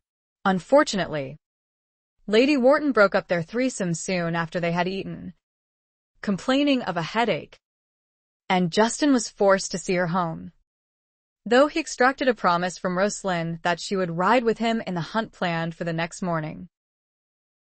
"Well, that was an easy conquest," Francis remarked after Justin had left with his mother. "Do you think so?" Roslynn grinned. "He is rather nice, isn't he? And so very upstanding. I've heard nothing but good things. Francis, you needn't laud his sterling qualities. If you've noticed, Sir Anthony appears to have left. You can stop worrying." Francis squeezed her hand. "Very well.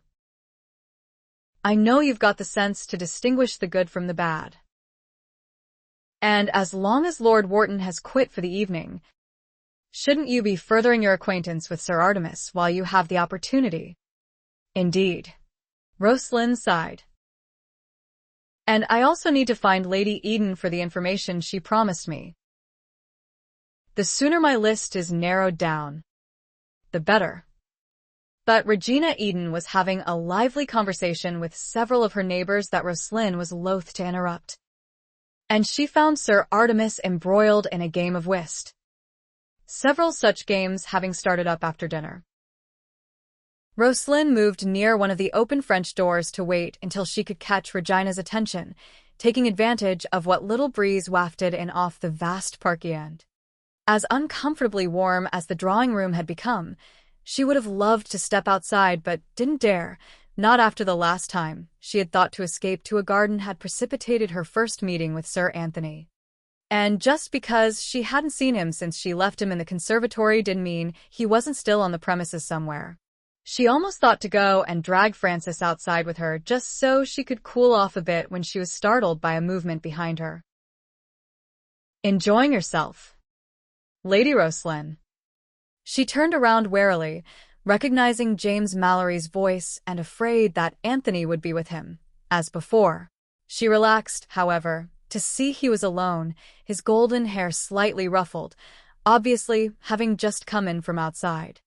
But her respite lasted only a few seconds, for the way he was pointedly staring at her, waiting for her answer, reminded her that this was the brother she had decided could be dangerous in his dealings, and nothing about him tonight changed that opinion.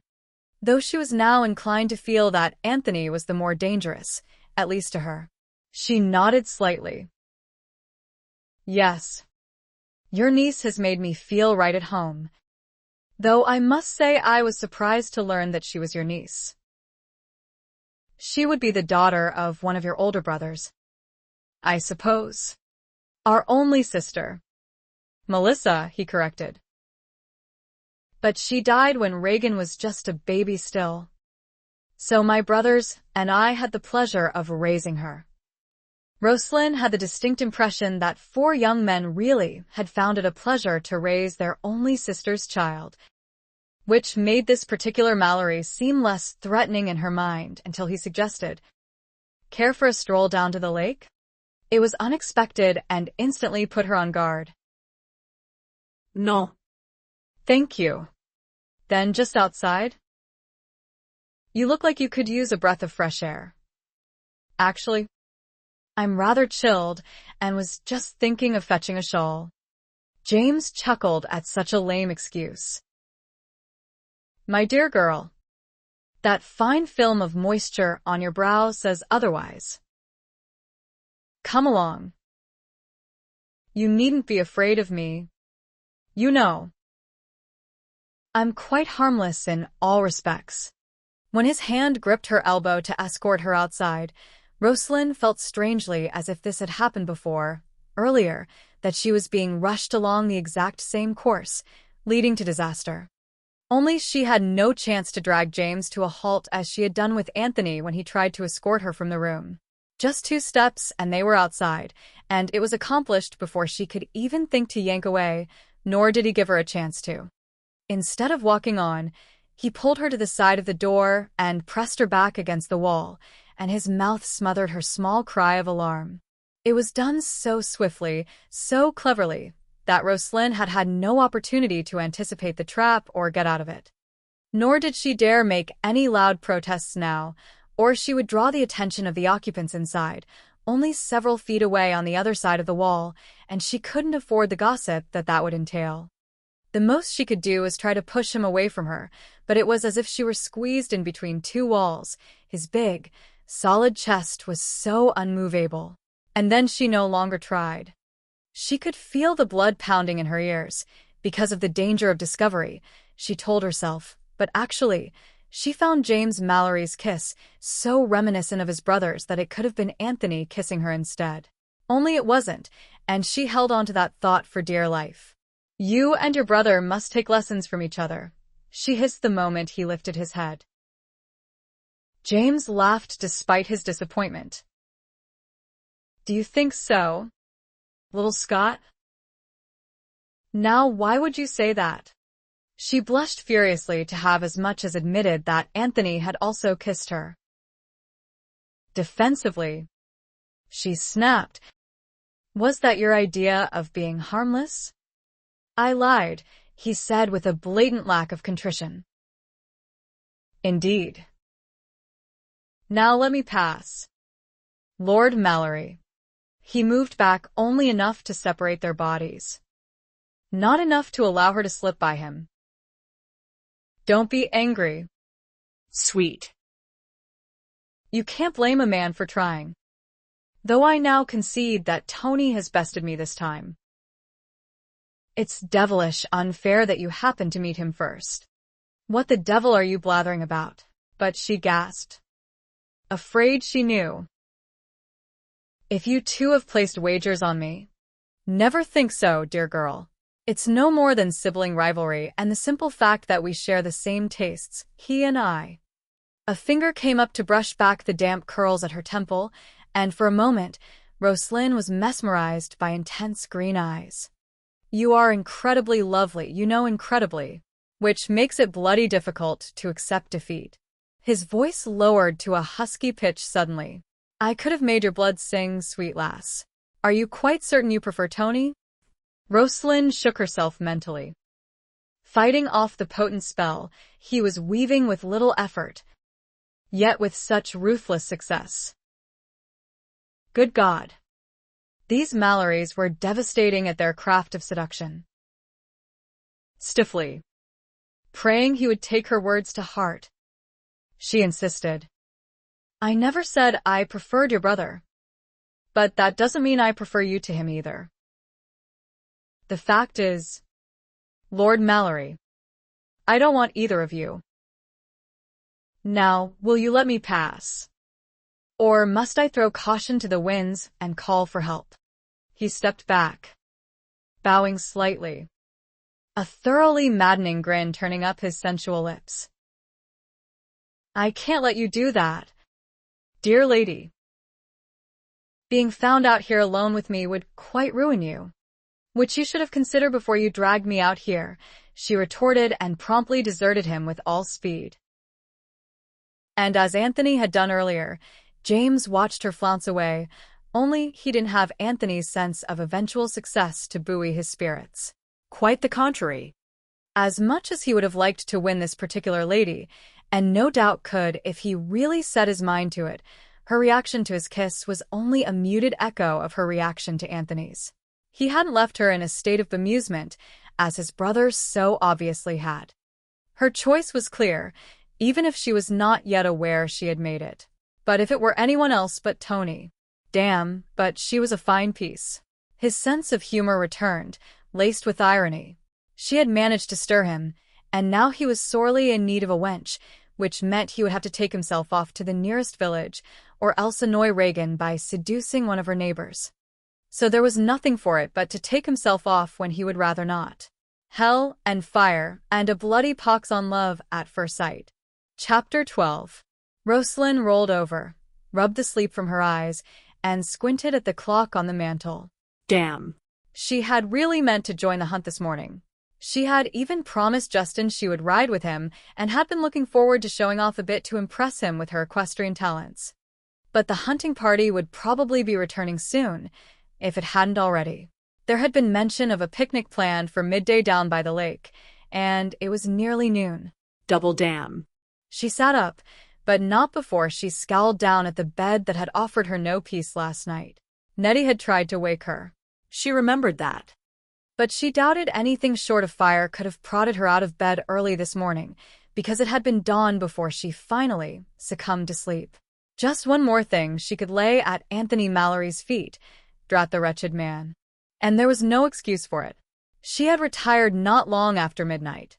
Having arisen well before dawn yesterday to make the trip to Silverley, and not having napped in the afternoon as Frances had, she had really been exhausted last night. And she had had several hours to get over her chagrin at Anthony's brother for his outlandish conclusions concerning her preferences in men. She had even had her talk with Regina and now knew a good deal more about her possibles than she had before, though unfortunately, nothing had been revealed that would really assist her in whittling down her list as she had hoped. Sir Artemis Shadwell was an avid gambler, but Roslynn had already concluded that observation for herself, and he was rich enough to afford this pastime. Lord Graham, the distinguished Earl of Dunstanton, was a 3-time widower. At least the poor fellow kept trying. Lord David Fleming, the Viscount who was also heir to a dukedom, was a confirmed bachelor, his affairs so discreet his name had never been linked with any woman. Commendable. But the Honourable Christopher Savage was still an enigma to her. The Monteiths simply weren't acquainted with the fellow. But her gentlemen, much as they should have, hadn't occupied her thoughts last night as she lay tossing about in her bed. James Malory's effrontery had also been forgotten. It was that black-haired scoundrel with the smoldering blue eyes who had caused her hour after hour of insomnia in reliving those fateful minutes spent with him in the conservatory. Well, there would be no more of that. By God. No more wasted thoughts on black-heart rascals. And no more procrastinating. She would get down to business. And hoped. No. Prayed. That the rest of her respected and highly suitable gentlemen would show up today. Impatient now to quit the room, she rang for Nettie but didn't wait to start her toilette, and was dressed in a lovely peach percale day dress with short, puffed sleeves and heavily flounced at the hem before Nettie even arrived. Rushing Nettie with her coiffure earned her a snort and a brief lecture on the missed opportunities of slugabeds, but even so, the tightly woven chignon and numerous short ringlets that framed her face turned out most becomingly. But Roslynn spared not a moment to admire the finished package. Snatching up a white satin bonnet adorned with ostrich feathers that matched her shoes and a lacy parasol, she sped from the room, leaving Nettie to clean up the mess she had made of her wardrobe before Nettie's tardy arrival. And then she was brought up short, for standing at the end of the narrow corridor that led to the guest rooms, leaning casually against the railing that overlooked the central hall, was Anthony Malory. It was not to be borne. It really wasn't. For he was obviously waiting for her. Hips against the rail, arms crossed over his chest, ankles crossed as well. He had an unimpeded view of her bedroom door. And since he was waiting where he was, there was no way she could have avoided him. He was casually dressed, almost too casually, minus a cravat and with several buttons open on his embroidered cambric shirt, revealing a darkly tanned V of chest, a few hairs hinting at a thicker patch just below. His coat was dark navy, the shoulders and upper arms filled out tightly. Long, muscular legs were sheathed in soft buckskin, with shiny hessians molded to his calves. Everything about him proclaimed him an avid outdoorsman, athletic, a bloody Corinthian, which was so contrary to the reputation that would have him a debauched creature of the night, devoted to sensual pleasures and late hours of dissipation. Well, whatever he was dangerously appealing to her senses. When it appeared that the lady wasn't going to budge another step that would bring her nearer to him, Anthony said, "It's as well you came out now, sweetheart. I was just beginning to fantasize about slipping into your room and finding you still abed." "Sir Anthony, was the door unlocked?" he teased, but at her fulsome glare, finally chuckled. "You needn't bludgeon me with those pretty eyes, my dear. I don't mean a word of it. In fact, you can come ahead without the slightest qualm. Today I fully intend to offer my best behavior, to observe every propriety, and to bury all those wicked instincts that might cause you alarm. You promise?" He grinned. "Must I?" "Yes." "Very well. My promise, solemn and most sincere, is yours until you take pity on me and give it back." The sound of her husky laugh was like music to his ears. "You can have it back, Sir Anthony, when you're too old to want it, and not a day sooner." She came forward then, stopping just in front of him, her parasol tucked under her arm, her bonnet swinging from the cord held in her hand. She was a vision, by God, with her full lips turned up in a generous smile, her firm little chin that had proved so stubborn, and those lovely gold-flecked eyes sparkling with humor now. He had been wise to leave Silverley last night, he reflected now, wise indeed. If he had stayed, he would have been drawn to Roslynn again when she needed time to cool her temper. So he had taken himself off to the village to celebrate, for which there was ample cause. She might have slapped him, but by God, he had aroused her, and that was reason enough for his high spirits, and cause for wenching, since she had definitely aroused him as well. Anthony could have laughed, remembering how his plans had gone awry. The problem was, by the time he had found a willing lass, a comely one too, in the little tavern where he ended up, he no longer needed one or wanted one, other than the one he had left behind at Silverley.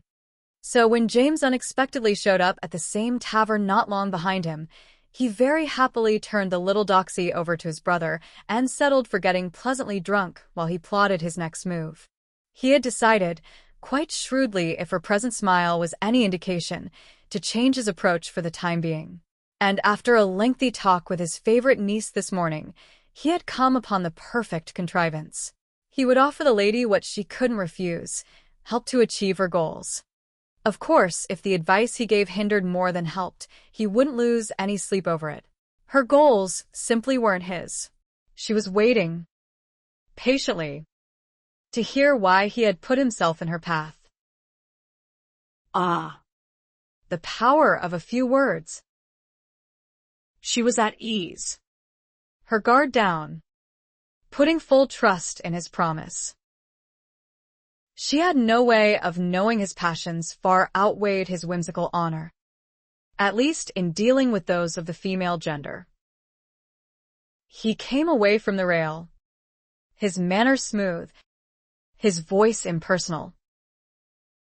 It would be to your advantage, Lady Roslynn, to come along with me where we might talk privately. Wariness returned. I failed to see. His smile disarmed her. My dear, I said talk. Nothing more. If you can't bring yourself to trust me, how am I going to help you? Nonplussed. Help me? Of course, he replied. That is what I had in mind. Now come along. It was sheer curiosity that prompted Roslynn to hold her tongue and let him lead her downstairs and into the library. She simply couldn't fathom what he thought he was going to help her with. The only difficulties she was having at the moment were her attraction to him and her inability to scratch below the facade that her gentleman presented to the public. Her gentleman? No, he couldn't know about them, could he? Whether he did or didn't. Roslynn found herself aghast to be blushing at the mere possibility. Fortunately, Anthony didn't notice, leading her directly to a sofa, then walking to the end of the long room and stopping before a liquor cart. Brandy, he asked over his shoulder. At this hour? Her incredulous tone made him smile to himself. No. Of course not. How silly of me. But he definitely needed one. For the thought flashed through his mind that he had her alone at last and only need lock the doors. But that wasn't what he had brought her here for, and he would have to keep that thought uppermost in his mind. He tossed down the brandy and strolled back to stand before the sofa on which she sat so decorously, legs pressed together, parasol and bonnet in her lap. She was huddled in one corner, leaving him a good 5 feet of space to occupy himself. He would be a bore to sit next to her when it was perfectly clear she didn't want him to. He did anyway, though he conceded enough to allow a 6-inch space to keep her from panicking. She panicked just the same. Sir Anthony. Do you think you could start calling me Anthony? Or better yet, Tony? After all, if I'm to be your confidant. My what? He cocked a brow at her. Too strong a word? Will friend and advisor do?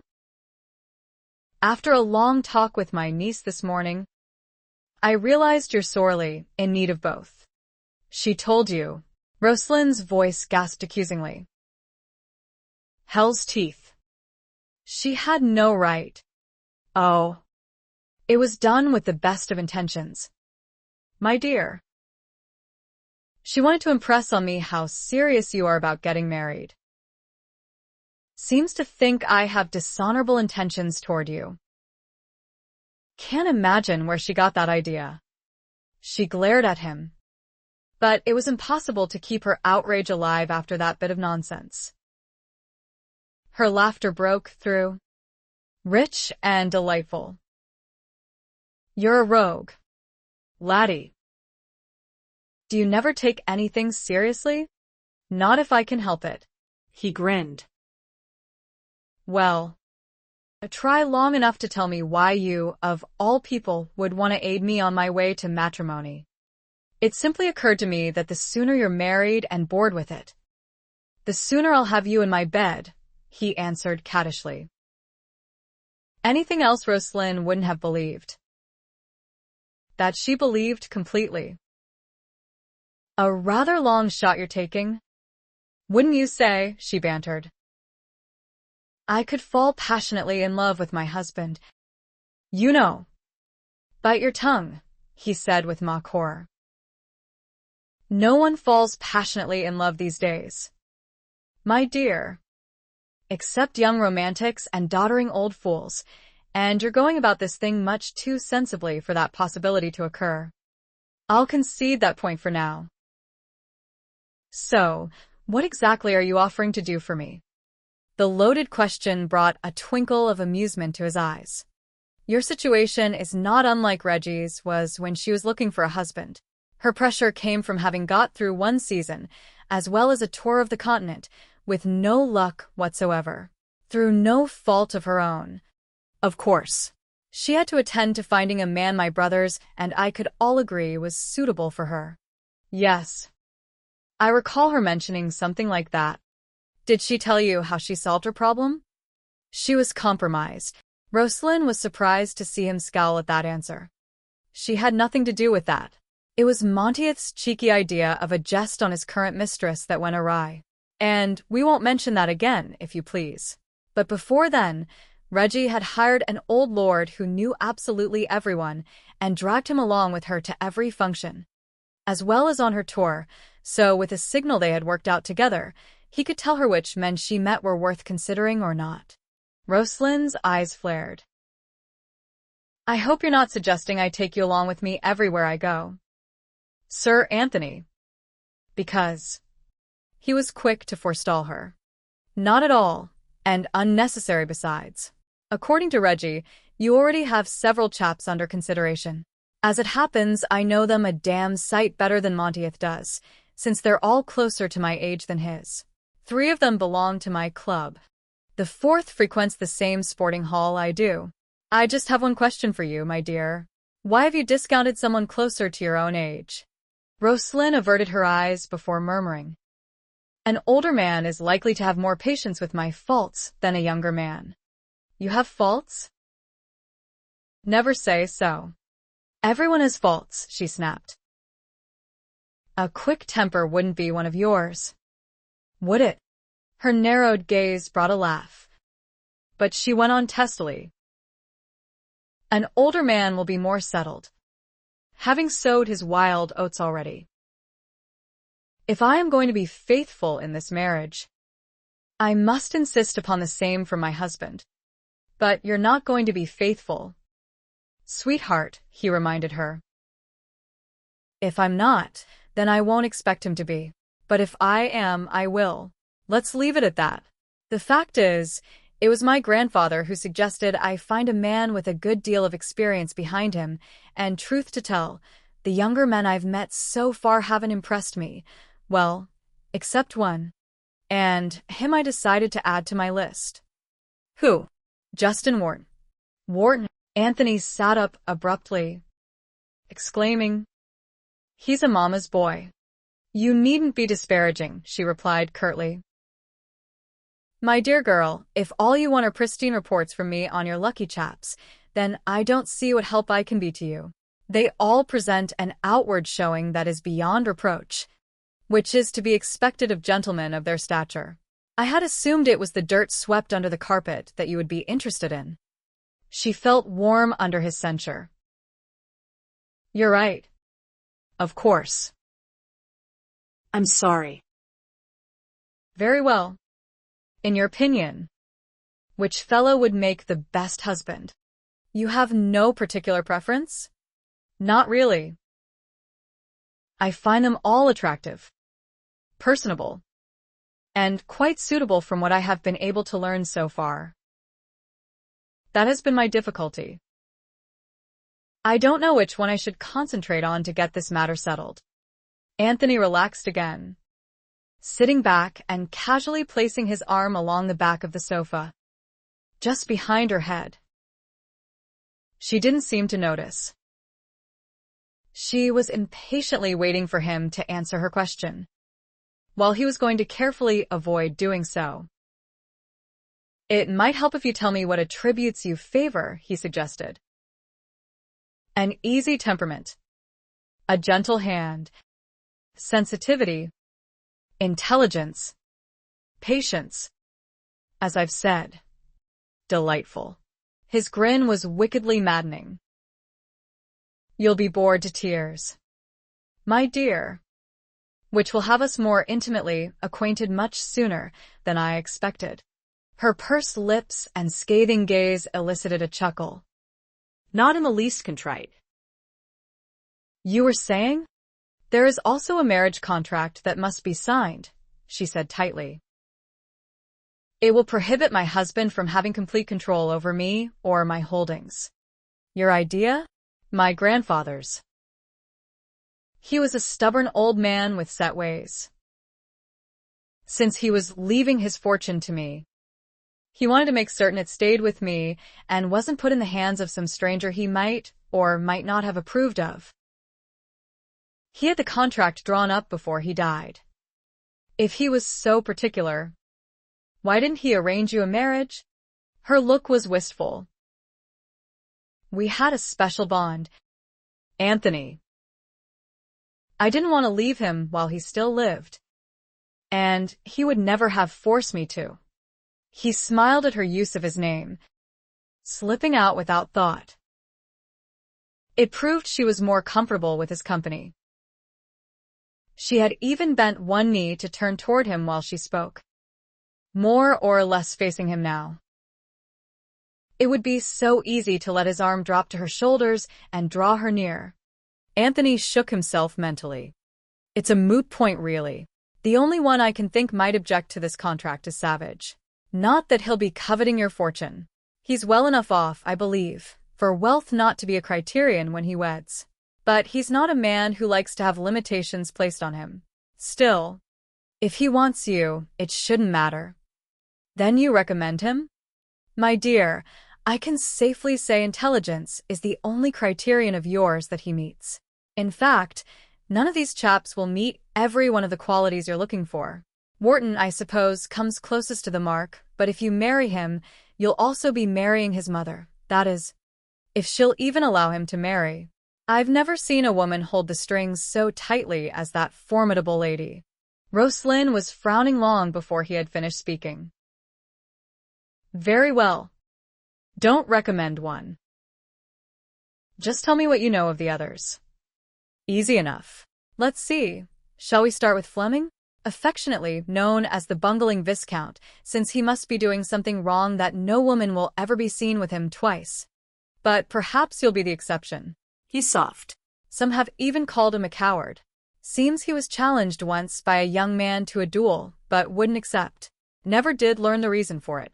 Has he shown a definite interest? Actually, he hadn't. But that was not the issue here. Next. Anthony chuckled at her avoidance in answering his query. No need to tell her yet that young Fleming's fancy leaned toward those who wore boots, rather than satin slippers. If she could get the fellow to marry her, which he doubted, she would very quickly be looking outside the marriage bed for a lover. The Earl of Dunstanton is a likable enough chap. He just has a way with words that can cut a man to shreds. He seems to be beset with tragedy. However, what with 3 dead wives in the space of the past 5 years? It's not common knowledge. But with the death of each wife, his estate has doubled. You're not suggesting? Not at all, he assured her, taking advantage of her distracted alarm to bring his knee up to where it just touched hers. It's no more than mere speculation bandied about by envious chaps, not so well off. The seed had been planted, even if it wasn't accurate. 2 of the wives had died in childbirth, which truly was a tragedy, occurring one after the other. The 3rd had fallen off a cliff, messy business, but the Earl certainly wasn't culpable unless he had it within his power to produce the freak storm that had spooked the lady's horse and led to her fall. What about Sir Artemis? Loves to gamble. But don't we all? This said with a wink. And you'd have a ready-made family if you go with him. He has dozens of little tykes. I was told there were only 5 children. 5 who claim legitimacy. Yes. You'd have your hands full. And very little help from Shadwell, since he tends to forget the fact that he even has children. Are you planning to have some of your own? The blush did it, so utterly becoming that Anthony's good intentions flew straight away. His hand slipped to her neck, and without moving, he drew her full against his chest, fingers sliding up into her hair so he could position her mouth to receive his kiss. It never happened. She pushed him back so quickly and forcefully that he lost his hold due to surprise. You promised. He sat up, raking a hand through his hair in a manner fraught with impatience and chagrin, yet his voice was a study in tranquility. Kindly remember, my dear, that this role of confidant is new to me and will take some getting used to. And then, with a sideways glance that caught the fury of her eyes, oh, for God's sake, don't fry me for conditioned instincts. It won't happen again. You may depend on it. She stood up, faced him, gripping her parasol as if it were a weapon that could hold him off. If you have nothing more to tell me. Oh. Sweetheart, if only you knew that it is my will alone that keeps you safe for the time being. Fact will have to be sifted from rumor. Give me a week or 2. 1 week. He leaned back again, propping both arms behind him on the sofa, eyeing her languorously. That she was still speaking to him, still willing to depend on his advice, told him enough. She wasn't that angry with him. Fix your hair, my dear, and I'll escort you down to the lake. He choked back a laugh at her murmur of exasperation on finding her coiffure once more disturbed by him. With impatient fingers, she tightened the effect, then smashed her bonnet down over it. He did laugh then, gaining a murderous stare from her that only amused him the more. But a few minutes later, as they strolled across the back lawn, she was treated to the full brunt of his charm, which had her smiling helplessly again, quite willing to forgive him his lapse. Only it didn't last, her improved humor. She hadn't realized how it might look, her having stayed behind, his having stayed behind, while everyone else rode to the hunt. But one look at Justin's bemused frown as they approached the gathering at the lake, and she was brought up short. I really don't think it's a good idea for us to be seen together, she said in an aside to Anthony as she caught sight of several more of her gentlemen in the party. I would agree if we were anywhere, but here. My dear, he replied. Here I am a relative of the hostess and, quite naturally, am expected to socialize. His total lack of concern suddenly annoyed her, for Lord Graham and Lord Fleming, having arrived for today's entertainments, had both noticed her as well. Whether they thought there was anything untoward in her tardy arrival on Sir Anthony's arm, she couldn't guess. But neither could she help remembering Regina's friendly warning to the gist that any lady seen to have gained this particular Rake's interest was raw meat for the gossip mills. At any rate, his escort down to the lake after they both had missed the hunt couldn't help her cause. Not when the men she was in actuality courting would surely wonder about it. Anthony should have known that. He was much more experienced in these things than she was. And so her annoyance was directed solely at him, enough to want to burst his bubble of nonchalance. You know, Anthony, even if I do find myself bored with my husband, that doesn't mean you're going to benefit from it.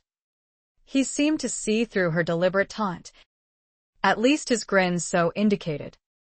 And his answer sent a tingling thrill of apprehension down her spine. On the contrary, you will eventually be my mistress, sweetheart. If I weren't absolutely certain of that, I never would have agreed to help you. Chapter 13. No. Dear Lord, let me be dreaming. It was in fact a nightmare. To wake up in a room she had not gone to sleep in, to be unable to recall how she came to be there. Roslynn looked around wide-eyed, praying she wasn't really awake, yet knowing she was. Stained and peeling wallpaper. A chipped basin of water with a cockroach scurrying up the pitcher sitting beside it, resting precariously on a three-legged table propped in one corner because the fourth leg was missing. A single narrow bed, coarse woolen blanket covering her to her waist. Bare floor, bare walls, bare window. How was this possible? She pressed her palms to her temples, trying desperately to remember. Had she been ill? Or had an accident? But all she could recall was last night. If it was last night, and not days ago, with the time in between unaccounted for. She had been unable to sleep, an annoying happenstance, recurring ever since she had met Anthony Malory. She and Francis had returned from the country 3 days earlier, but she had been unable to forget the time she spent with Anthony there, nor his unexpected about-face in offering to assist her, rather than seduce her. And yet, despite his promise to end his pursuit of her, at least until after she married, he still hadn't left her alone that day. Oh, he had relinquished her, so she could circulate with the other picnickers and work her wiles on her gentleman, but whenever she noticed him in the crowd, her eyes met his, as if he were constantly watching her. That night, to her chagrin, he danced not once but 3 times with her, all in the guise of socializing. And he danced with no one else, not even his niece. She had been furious when she realized what he was doing, but by then the damage had been done. Lord Graham, the Earl of Dunstanton, had begged off from taking her to the theatre after they returned to London, an engagement he had only made that afternoon. He claimed he had suddenly recalled a previous commitment, when it was so obvious he was simply intimidated by Anthony's blatant interest in her. Yes. She had been unable to sleep last night, full of furious energy, because not one of her gentlemen had called since her return to London. And she didn't deceive herself that they were merely too busy. Anthony's innocent socializing had seriously set her back. So if she remembered all that, how was it possible that she couldn't remember how she came to be here in this horrid little room? Anthony wouldn't know, he wouldn't. And she doubted Francis had gone mad and somehow arranged this. That left only one alternative, unless she was so ill that this was all part of a delirium, and it was too real for that. Geordie had her. Somehow, someway, he had managed to abduct her right out of the house on South Audley Street in Mayfair, and where she was now was anyone's guess. Inconceivable. Yet what else was she to believe? Only there was a part of her that was unwilling to accept that Geordie had won, a part that was too optimistic, hoping there might be some other explanation. So her surprise was genuine when she saw the truth with her own eyes. Her fear was real too, nearly choking her with the tightening of her throat, her palms breaking out in a sweat. Geordie Cameron, in the flesh, walked as nonchalantly as you please into the room, a look on his face that was unmistakable triumph. And after all the things she had imagined would happen if he ever got hold of her, it was no wonder she was so overcome with anxiety that she could do no more than stare at him. Och now, it's glad I am to see Mrs. Pym was right, that yeary awake at last. She's been obliging, sitting outside your door, waiting to hear you stir so she could come and tell me. She knows how impatient I've been. Though the coppers in her pocket improved her diligence too. But dinna be thinking she'll be receptive to your blathering, lass, for I've spun her a fine tale, I have, of rescue and returning ye to the bosom of your family. She'll know, believe a word, ye try to tell her if it differs from my tale. After saying all this, he smiled, reminding Roslynn why she had never been able to abide this particular Cameron. His smiles were never genuine, always jeering or mocking, or more often sly, and they brought out the malicious evil in his icy blue eyes. Eyes that could have been lovely otherwise. Roslynn had always thought him tall until she met the Malorys, who were much taller. His carrot-red hair had grown shaggy since last she'd seen him, but then she doubted he'd had much time to attend to his grooming with the merry chase she had led him. He wasn't fat, no, not at all, but there was a beefiness about his body that she knew could overpower her if it came down to her fighting her way out of here. And yet, he bore the Cameron good looks, at least when his true self didn't emerge from behind his expression. Looks, sadly, that closely resembled Duncan Cameron when he was Geordie's age, so testified the only portrait of her grandfather at Cameron Hall. Ye're awful quiet. Ye are, Geordie prodded her when she continued to just stare at him. Have ye nae warm welcome fair your only cousin? The incongruity of that question brought Roslynn back to her senses and dredged forth her anger. That he dared do what she had feared he would. Of course, it was why she was here in London, why she was planning to marry when she didn't have to, why she had entered into a bizarre relationship with Anthony, accepting him as her confidant when she knew very well she should avoid him instead. But to be proved right. Her fear was forgotten in light of all the trouble and anxiety this greedy blackguard had put her through. Warm welcome, she snorted. The only thing I'm wanting to know, cousin, is how you managed it. He laughed, only too happy to expound on his cleverness and pleased that she hadn't asked why instead. That she knew why she was here saved him the explaining of that, and would save time in convincing her to go along with him. He didn't like being in England or dealing with English hirelings, and the sooner they were set for home, the better. It was easy. Lass. Very easy, he boasted. I knew ye'd be trying something once the auld mon was laid to his grave. Only I didna think ye'd be coming here. But I had most of the roads watched. Ye see, to England was the only way ye could have travelled without my knowing it. Clever you are, to make such a deduction. His eyes narrowed at her sneer. Clever. Clever enough to hae ye where I want ye. Roslynn flinched, for he was right there. But how did you find me so quickly, Geordie? London's no such a small town. Is it now? I remembered ye had a friend here. It wasna hard to find her. And to find ye. But I would have had ye sooner if those bloody idiots I hired hadna been such cowards to turn tail just because the street crowd was bestirred to help ye that day on Oxford Street. So it had been Geordie's doing that day she was nearly abducted off the street. But as for the crowd helping, that bit of news elicited a chuckle that Roslynn quickly turned into a cough. She could just imagine the tall tale those two footpads had told Geordie to account for their failure and to avoid his wrath. And then ye left town, and I thought I'd lost ye, Geordie continued with a frown. Ye put me to a good deal of trouble and expense over that, lass, that ye did. I had to send men out in every direction to find your trail, but ye didna leave one, did ye? No, one that went very far? Only ye came back on your own.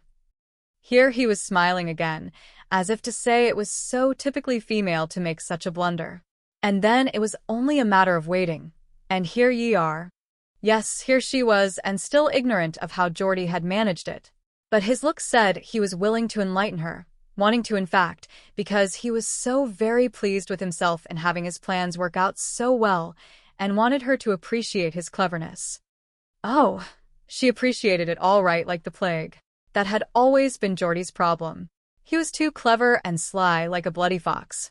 All his life, he had thrived on scheming and plotting the little pranks and accidents he was so fond of. Why should this be any different? Perversely, Roslynn decided to take him down a peg instead of boosting his ego further with her avid curiosity. She yawned in the face of his explanations and said wearily, "So now what, cousin?" His mouth dropped open. "Are ye no the least bit interested in how ye came to wake up here?" "Does it matter?" she asked in a weary tone. "As you said, I'm here." She thought he would burst a seam. He puffed up with such chagrin. "Well, I'll be telling ye, seeing as how it was the easiest but most ingenious part of my plans." "By all means," she replied. But she gave him another yawn for good measure, and delighted in the way his light blue eyes spat daggers at her. He was so easily readable, so petty and selfish and hot-tempered. She supposed she ought not to push him any more. She might have calmed down after her initial shock, but he was still a threat to her. And until she could figure a way out of this, if there was a way, she had best placate him. It was the maid. "You see, a clever lass I hired to get inside the house."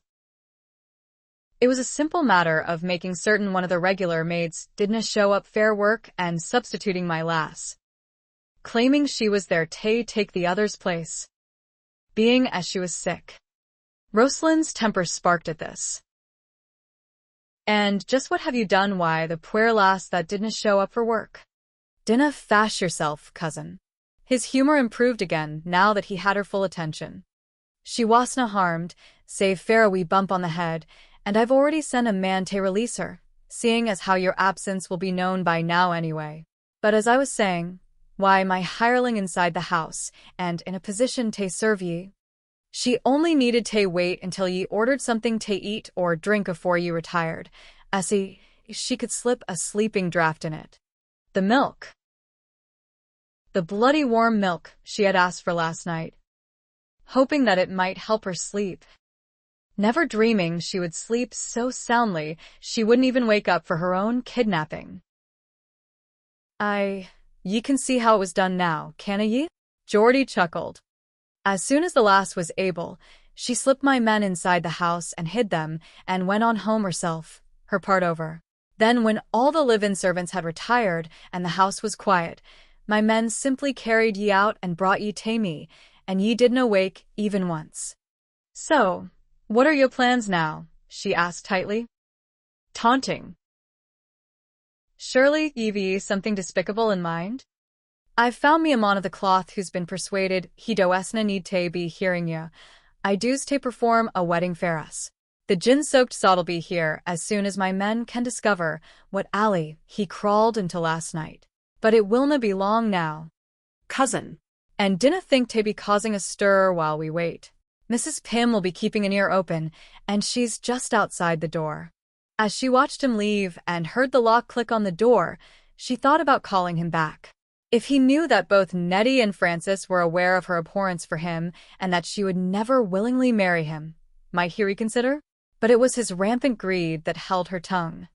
Marrying her would bring him a fortune, and since he had gone this far, it was likely he could go the next step in eliminating anyone who opposed him. As it stood now, his plan could be to simply lock her away somewhere, and none would be the wiser. He could as likely have a regrettable accident planned, but it was a certainty that he wouldn't keep her alive if he knew she had friends who would disclaim a marriage between them, and they would be in danger too if she named them. So where did that leave her? Married to the blackguard, was the loathsome answer.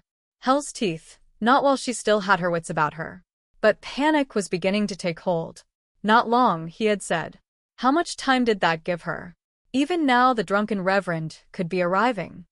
And where the bloody hell was she anyway? Her eyes flew back to the window, and she threw off the covers, rushing to the opening.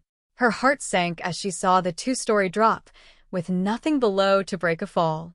No wonder Geordie had taken no precautions in boarding up the window. And if she tried to call out it for help, The deceived Mrs. Pym would have the door open in a flash, and Roslynn would no doubt find herself bound and gagged for her efforts. Briefly, she thought of reasoning with Mrs. Pym. But only briefly. The woman probably thought she was insane or something. Geordie was clever that way. His schemes well thought out. To cover all possibilities. He would leave nothing to chance. Not with the fortune he had so long coveted at risk. Hastily, she surveyed the room again, but only the water pitcher would make a likely weapon, and that only against the first person to come through the door. She had no guarantee that person would be Geordie, no guarantee either that the pitcher would hurt him enough to render him unconscious, or that he would be alone. The window, then, was her only chance. It faced a lane of some sort, an alley really, though wide enough for traffic to get through. But there was no traffic. It was utterly deserted, dark and shadowed, as the buildings on each side rose far enough to hold back the daylight.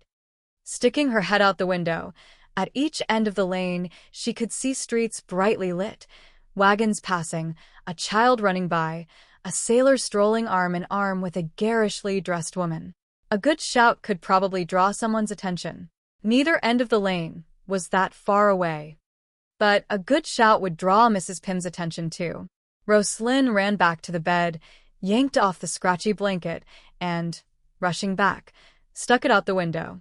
She waved it furiously, leaning out the window as well, until finally her arms became exhausted, her breath labored. Nothing. If anyone noticed, it no doubt appeared she was simply airing the blanket, nothing to elicit curiosity. And then she heard the wagon. Her head swung around to see it slowly entering the lane, and her heart began to race with excitement. It was filled with barrels, possibly using the lane as a shortcut to reach the other street. The lone driver was whistling as he prodded his mule, pausing only to sweet-talk the animal. Roslynn dropped the blanket, giving up waving it, waving her arms instead. But without her making a sound, the driver simply didn't notice. His hat was wide-brimmed, and since she was above him, she was blocked from his view. The nearer he came, the less chance there was that he would see her at all, and the more she panicked. She hissed and said pissed, and waved even more frantically to draw his attention, but to no avail. By the time she thought to throw the water pitcher down at him, he was already too far past her window. Besides, with the noise the wagon was making over the cobbled lane, she doubted he would have heard the crash unless she landed a direct hit, which was unlikely as sore as her arms were already. Disappointment washed over her, and she slumped back against the wall beside the window. This just wouldn't do. Even if the fellow had noticed her, how could she have explained her predicament in a whisper? He wouldn't have been able to understand her. And if she spoke any louder than a whisper, she would give herself away to Mrs. Pym. Hell's teeth. Was there nothing else she could do? She eyed the water pitcher again. But she had little hope she could succeed with it. When Geordie came again, he was likely to have the Reverend with him, as well as the men who had fetched him, for witnesses to this unholy ceremony would be needed. Roslynn was so distraught by picturing herself actually married to Geordie Cameron that she didn't hear the second vehicle passing through the lane until it was almost too late. When she turned at the sound, the hay wagon was nearly beneath her window. This driver, also alone, was cursing the two nags pulling the load of hay, emphasizing his apparent ire by shaking the gin bottle in his hand at them, swilling a long draught, then shaking it with another curse. He wouldn't hear her for the noise he himself was making, and he was so close already. There was nothing for it. She might not have another chance. So, without thinking about it, for that would have terrified her and kept her inside, Roslynn climbed up on the window ledge, waited the few seconds until the wagon was directly below, and jumped. Chapter 14. It was an insane thing to do. That thought passed through Roslynn's mind as she was falling, her feet flying up in front of her eyes, her hands instinctively clutching at air, knowing she was going to die. She cursed Geordie with her last breath, but at least there was some satisfaction that he would think she preferred death to marrying him, though not enough satisfaction to make it worthwhile, for she was the one dying. While that greedy cur would probably produce a marriage certificate and claim her fortune anyway. She landed with a bone-jarring impact, fiat on her back. Breath and wits deserted her, and for a moment, she actually passed out. A missing cobblestone was responsible for the wagon's jolt that brought her back to her senses. She groaned, thinking she must surely have a dozen broken bones. But the next jarring of the wagon caused her no discomfort. Incredible! To have done something so stupid, yet come through unscathed. She was surely blessed, but then fools usually were, and she was the greatest of that number today. She could have broken her neck, and well, she knew it. But thank God for the cushion of hay. If it had been any other load this wagon was carrying. Miraculously, the drunken driver was unaware he had gained a passenger. But Roslynn supposed her impact with the wagon seemed no different to him in his sottish condition from the wagon hitting a particularly deep rut. Either that, or the man was deaf. Scattered hay nearly covered her from head to foot, but one glance at the window she had just leaped from, and she swiftly yanked handfuls to complete the camouflage. And not a moment too soon. The wagon rolled out of the shadowed lane into the congested, brightly lit street, and Roslynn finally realized, horribly, that she was wearing nothing more than the thin white cotton nightgown she had gone to sleep in last night, and was barefoot as well. But she could be thankful for small favors. At least the gown wasn't one of the skimpy negligées that had been made for her trousseau. It covered her from neck to ankle, with flowing long sleeves cuffed at the wrist, and she supposed if she could find something that would make do for a belt, it might pass for a dress at first glance. Unfortunately, Roslynn had little time to think of that or how she was going to get home without money. The wagon rolled into a stable and stopped, and she just managed to scurry out of it and hide behind an empty stall before the driver came around back to begin unloading the hay. Another man, big and burly, joined him, cursing him in a good-humored way for being late. While they both tackled the hay, Roslynn reconnoitered. A stable wasn't such a bad place to end her journey thus far. Actually, it was ideal. If she could just rent a horse and get directions to Mayfair, for she still had no idea what part of the city she was in now, she could be home before long, and without further incident. The trouble was, the only thing of value on her person was her mother's crucifix, which she wore whenever she wasn't decked out in her more costly jewels, and it was unthinkable to part with it. Still, it didn't look as if she would have much choice in the matter, unless she was closer to Mayfair than she realized. Then she could chance walking, even barefoot. Roslynn frowned at that idea. It wasn't one of her better ones, and she was forgetting the sort of street traffic she had seen passing by the lane. Delivery wagons, drunkards, sailors walking with their doxies, but not one carriage. And this stable wasn't so very far from where she had escaped. Whatever part of town this was, it certainly wasn't elite, and trying to walk through it would likely give her more trouble than she had started with, which left her again with a desperate need to rent a horse. Not knowing if Geordie had discovered her absence yet and might already be searching for her in the nearby vicinity made Roslynn a bundle of nerves as she waited for the gin guzzler to depart with his hay wagon. But she had decided to risk being alone with the other fellow to state her case, for the less people who saw her in her present condition, the better. She could just imagine the scandal should any of this get out. Lady Chadwick cavorting through the slums in her nightgown. How the ton would eat that up, and down the wayside would go her last chance for a quick, decent marriage. Still, she had to mentally push herself out of her hiding place once it appeared she was finally alone with the stable man, mortified that anyone, stranger or not, should see her in her bedclothes. And her embarrassment increased 100-fold when the big fellow actually noticed her and his eyes fairly popped out of his head. Standing with one bare foot unsuccessfully trying to hide the other, her arms crossed over her chest because even though she was completely covered, she still felt naked, and her hair streaming about her upper torso, ribboned with straw, she was a sight to behold, a very fetching sight, actually. Though she would be the last to think so. The man must have thought so, however, because he continued to stare, unmoving, unspeaking, his mouth hanging open. He was middle-aged, brown hair feathered with gray stubble on a too-wide jaw. Whether he was proprietor or employee, she couldn't tell. It didn't matter, though. He was all she had to help her, and knowing that filled her with a nervousness she wouldn't otherwise have felt. Roslynn blurted out her predicament with the briefest explanation, but so swiftly it was doubtful the fellow understood even 2 words of it. And in fact, it was several long moments before he gave any indication that he had heard her at all. Then he chuckled, hitching up his pants and walking toward her. "A 'orse? You should," Ave said right off. Miss. I was thinking me good friend Zeke. I'd sent o'er a right fine birthday present." "A 'orse?" He chuckled again, shaking his head. "Can't blame a man fair wishful thinking." Roslynn was blushing furiously before he had finished laughing.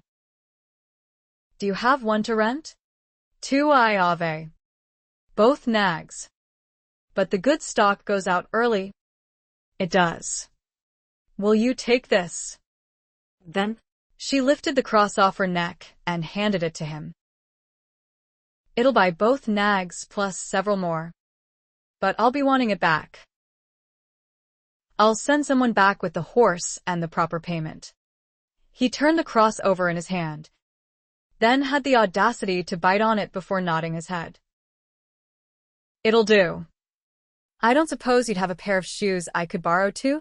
He took one look at her dainty feet and snorted at the request. "Not likely."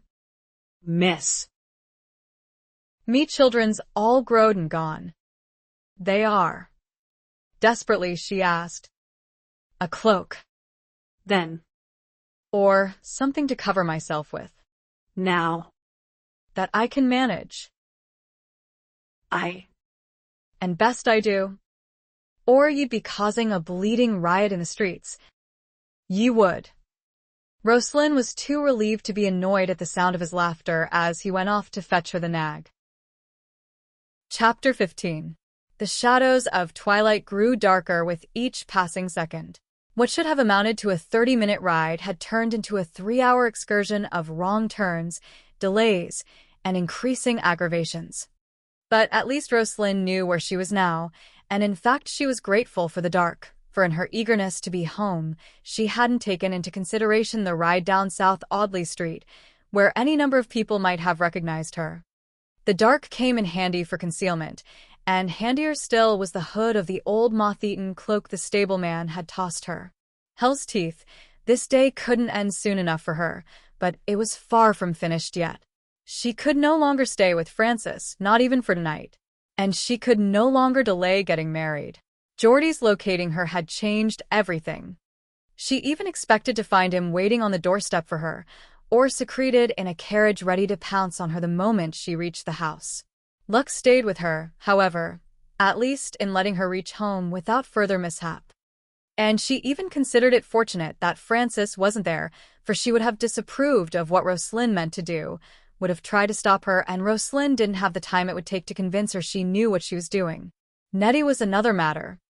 After sending one of the footmen back to the stable with the old horse and the money to retrieve her cross, and briefly assuring the butler and other servants she passed along the way that she was fine, but giving them no explanation, Roslynn rushed upstairs to find Nettie in her room, anxiously pacing the floor and looking more haggard than she had ever seen her. But at first sight of Roslynn, her face filled with surprise and relief. "Oh, Henny." "If you didn't give me the worst scare of my life." And then almost in the same breath, her tune changed. "Where the devil have you been? I'd like to be knowing. I thought your cousin had you fair sure." Roslynn nearly smiled at Nettie's ability to jump from one emotion to another with such startling swiftness, but as harried as she was herself, she couldn't even spare a moment for the amusement her Abigail stirred, so welcome after such a ghastly day. She hurried straight to her wardrobe, tossing over her shoulder, "He did, Nettie. Now help me dress, quickly, while I tell you about it." She did. And Nettie interrupted only once with, "You did what?" when she came to the part about jumping out of the window. After she had finished, the anxiety was back in Nettie's expression. "Then ye canna stay here nae longer." "I know," Roslynn replied. "And I'm leaving tonight. We both are. But not together." "But dash." "Listen now," Roslynn interrupted impatiently. "I've had all afternoon to think what's best to do. Geordie's made his move. Now that his scheme is out in the open, what's to stop him from forcing his way in wherever I am and taking me again, and next time maybe hurting someone in the process? It took me so long to get home. I thought for certain he'd be here waiting. But perhaps he didn't think I could make it this far without money or clothes. Then ye think he's still searching fair ye near where ye escaped him? Either that, or he's working on a new plan already. But there's also the likelihood he sent someone here to watch the house. Although I didn't see anyone, that doesn't mean no one's out there, so we've got to confuse them. And pray it's only one man. If we leave together at the same time but in different directions, he'll not know who to follow." "But where are we going?" Roslynn finally smiled. "Back to Silverley. He'll have no way to trace us there. Ye dinna know that. It was Geordie who tried to have me snatched off the street that day. He knew where I was, but apparently no one was watching the house the morning I left so early for the country. When he realized I had gone, he sent men out in all directions. But the trail was lost after we left that in where we joined up. As long as we avoid public places and aren't followed, we'll be safe. But, lass, that accomplishes nothing but tae hide ye fair a time. It doesna get ye married. And ye'll no really be safe from that blackguard until ye wed. I know. Which is why I'll be sending for the gentleman of my choice to meet me there and put my proposition to him. If all goes well, I can be married at Silverley too. If Regina doesn't mind." Nettie's brows shot up. "Then ye've decided which one to marry? By the time I get there, I'll know which one I want," Roslynn hedged. For that was the only thing still in doubt. The important thing at the moment is to get there without leaving a trail Geordie can follow. Now. I've already sent one of the servants to fetch us each a rented hack. "What of Brutus?" Nettie asked, then glanced with wide eyes at Roslynn's full wardrobe. "And all your clothes?" "There's nae time to pack. They must be left here until after I'm wed." Nettie. "We can both take a few things now. And I'm sure Regina has a competent seamstress who can supply whatever else we need to see us to the wedding. All I need to do is leave a note for Frances, then we can be off." "Where is she, by the way?" Nettie grunted. "After she fair wore the carpet down to a frazzle all morning long. One of the maids mentioned she had a brother who knew a certain fellow, who knew how to go about hiring the kind of men who could find ye quicker than the authorities." "Authorities?" Roslynn gasped, horrified that the scandal she had worried about all day was going to break around her head anyway. "Hell's teeth. She didna report me missing, did she?" Nettie quickly shook her head. She was near to doing it, though. That worried she was, but knew once she did, it'd never be kept secret. And if ye'd be completely ruined, the talk would still hurt your efforts to get a decent husband. That's why she jumped on the maid's suggestion. And even insisted on going herself to arrange the hiring. Roslynn frowned. Still, with so many servants knowing, "Ogna." "Yuri no, te worry as te that." "Lass." "They're good people Lady Frances has. But te be safe. I had a wee talk wi' each of them. They're no likely to breathe a word outside this house about your absence." Roslynn chuckled. "You'll have to tell me sometime what threats you used, but right now we've no more time. Go and pack up several changes of clothes, and I'll do the same, then meet me downstairs. We should leave at exactly the same moment. And, Nettie, head north until you're certain you're not followed. Then you can turn toward Hampshire. I'll go south and then backtrack too. But if I don't arrive close behind you, you're not to worry. I'll be going far out of my way first just to be safe. I don't intend to fall into Geordie's hands again, no matter what. He won't be so careless the next time. Chapter 16. It seemed like an eternity before the front door finally opened to Roslyn's repeated pounding, and pounding she was doing before she finished. She was in such a state of nerves, in fact, expecting to be seized at any moment, that even her own shadow gave her a start when she glanced behind her to make sure the old carriage was still waiting, the driver still keeping an eye on her. Not that he would be much help if Geordie and his hirelings found her. It was the risk that had her in such a state. She shouldn't be stopping here. She had promised Nettie she would make all haste out of London, yet she had come directly here instead, not allowing herself time to lose anyone who might have followed her. That was what had her heart hammering to the tune of her fist against the door. Geordie could be sneaking up on her at this very moment, getting closer and closer, while she stood here waiting for the bloody door to open. When it did open, she shoved her way inside so forcefully, she nearly knocked the butler down. She closed the door herself, leaning back against it, then looked aghast at the fellow, who was looking even more aghast at her. He collected himself first, straightening his coat with a sharp tug, gathering his dignity about him like a cloak. Really? Miss. She jumped in to forestall him, unthinkingly giving him an even worse impression of her. Up. Mon. Dinna scold me. I'm sorry to be barging in, but this is an emergency. I must speak why Sir Anthony. Out of the question, he stated with haughty disdain. Sir Anthony is not receiving tonight. He isna here. Then, he is unavailable to callers, the butler stated more bluntly. I do have my orders. Miss. Now if you would be so good. No, she gasped as he reached for the door handle to show her out. Did you no hear me? Mon? I mun see him. Without a pause. He opened the door, forcing her to move away from it. There are to be no exceptions. But when he reached for her arm to literally shove her outside, Roslynn clobbered him with her reticule. Now see here, the man gasped, outraged. Up. But you're a dafty. You are, she said calmly enough, but her eyes glared at him furiously. I'm no leaving here until I've seen Anthony. I didn't take the risk of coming here just to be turned away. You can? Now tell him.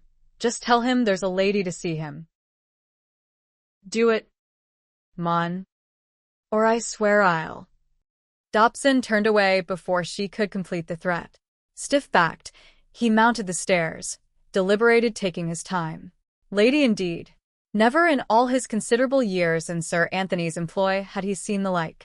Ladies didn't accost a man just for doing his duty. The very idea. What had Sir Anthony stooped to become involved with such a brazen creature? Out of sight of the foyer where he had left her, Dobson considered waiting a few moments and then simply returning to try again to oust the woman.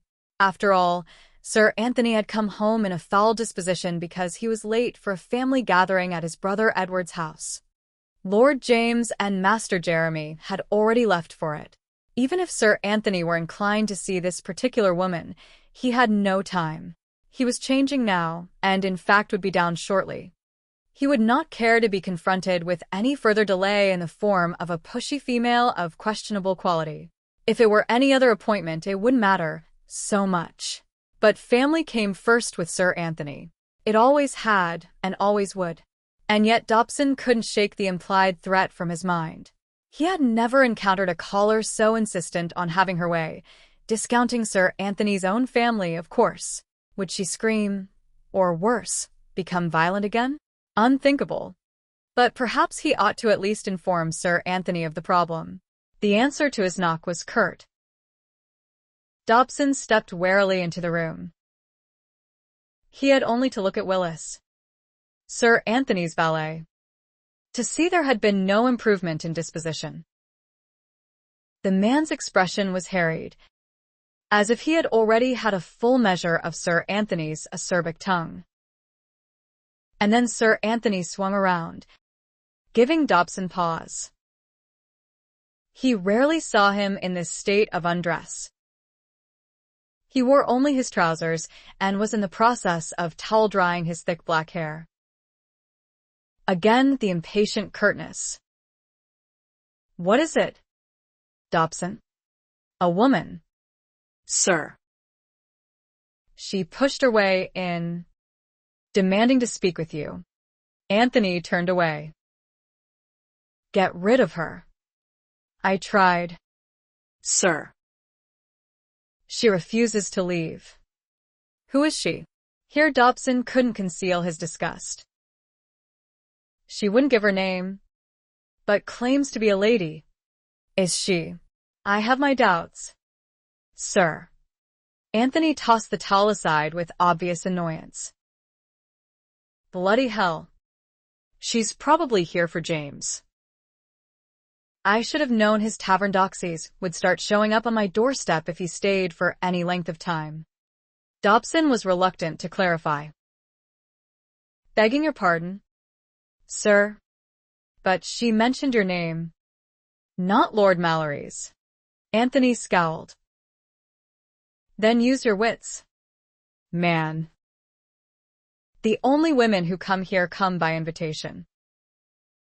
"Am I correct?" "Yes, sir."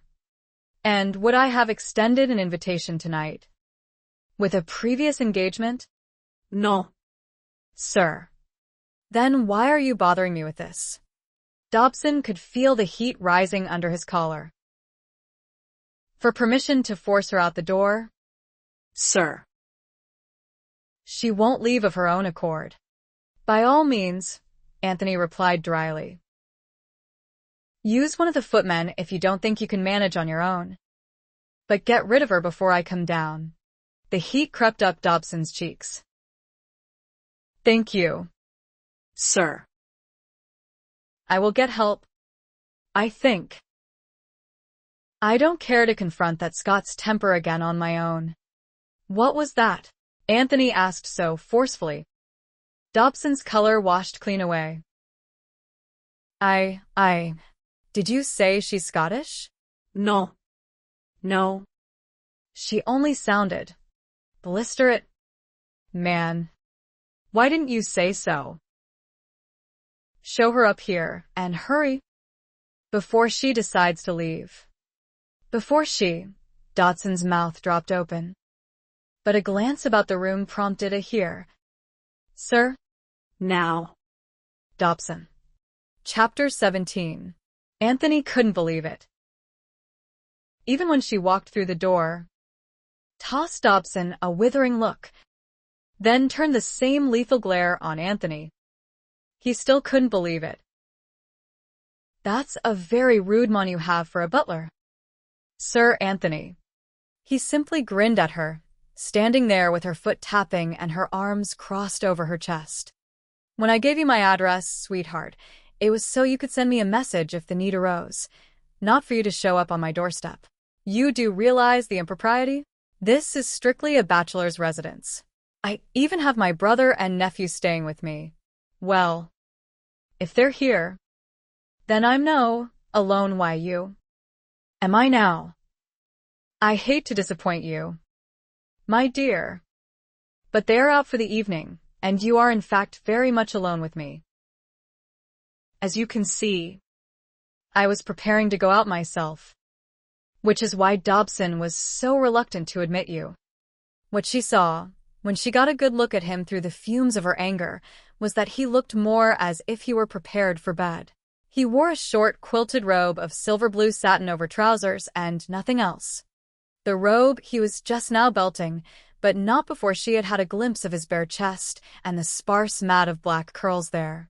His hair was damp, hand-combed back from his forehead, with drying tendrils beginning to curl over each temple. He looked more sensual than she had ever seen him, and it was all she could do to tear her eyes away and even remember why she was here. The trouble was, her eyes lit next on a bed, and it struck her with the force of a blow where he had received her. His bedroom. Hell's teeth. Did you know it was me? No. You couldna, she answered herself, her eyes flying back to his. Do you receive all your callers up here? Anthony chuckled at this. Only when I'm in a hurry. My dear. She frowned, not at all amused, but made a concerted effort to pull herself together. To do that. She had to look away from him again. I won't keep you long, Sir Anthony. I haven't the time to waste myself. Something happened. Well, that needn't concern you. Suffice it to say, I've run out of time. I need a name from you, and I need it now. His humor fled. He was afraid he knew exactly what she was talking about, and that certainty produced a tightening in his belly that was most uncomfortable. His being her confidant had been no more than an excuse to get close to her. Not bloody likely would he defeat his own purpose by helping to get her married. He had meant to delay that eventuality indefinitely and seduce her before it ever became a fact. Now here she was demanding a name from him, which he should have if he had actually done what he had told her he would do, which he hadn't. Obviously, her need for a confidant was at an end. If he didn't give her a name, she would make her own choice, good or bad. He had no doubt at all. What the bloody hell happened? She blinked at his harsh tone, coming so unexpectedly. I told you. That doesn't concern you. Then humor me. And while you're at it, you can tell me why you're going about this marriage business in an either-or fashion. And why the rush? It's none of your business, she insisted. If you want a name, my dear, you'd best make it my business. That's not very sporting of me. I know. Beast. His humor returned in the face of her rage. God, she was beautiful when her eyes flashed like that. The golden flecks seemed to blaze, to match the fire of her hair. It dawned on him suddenly that she was really in his house, in his bedroom, where he had imagined her countless times, but had been unable to figure a way to get her there himself.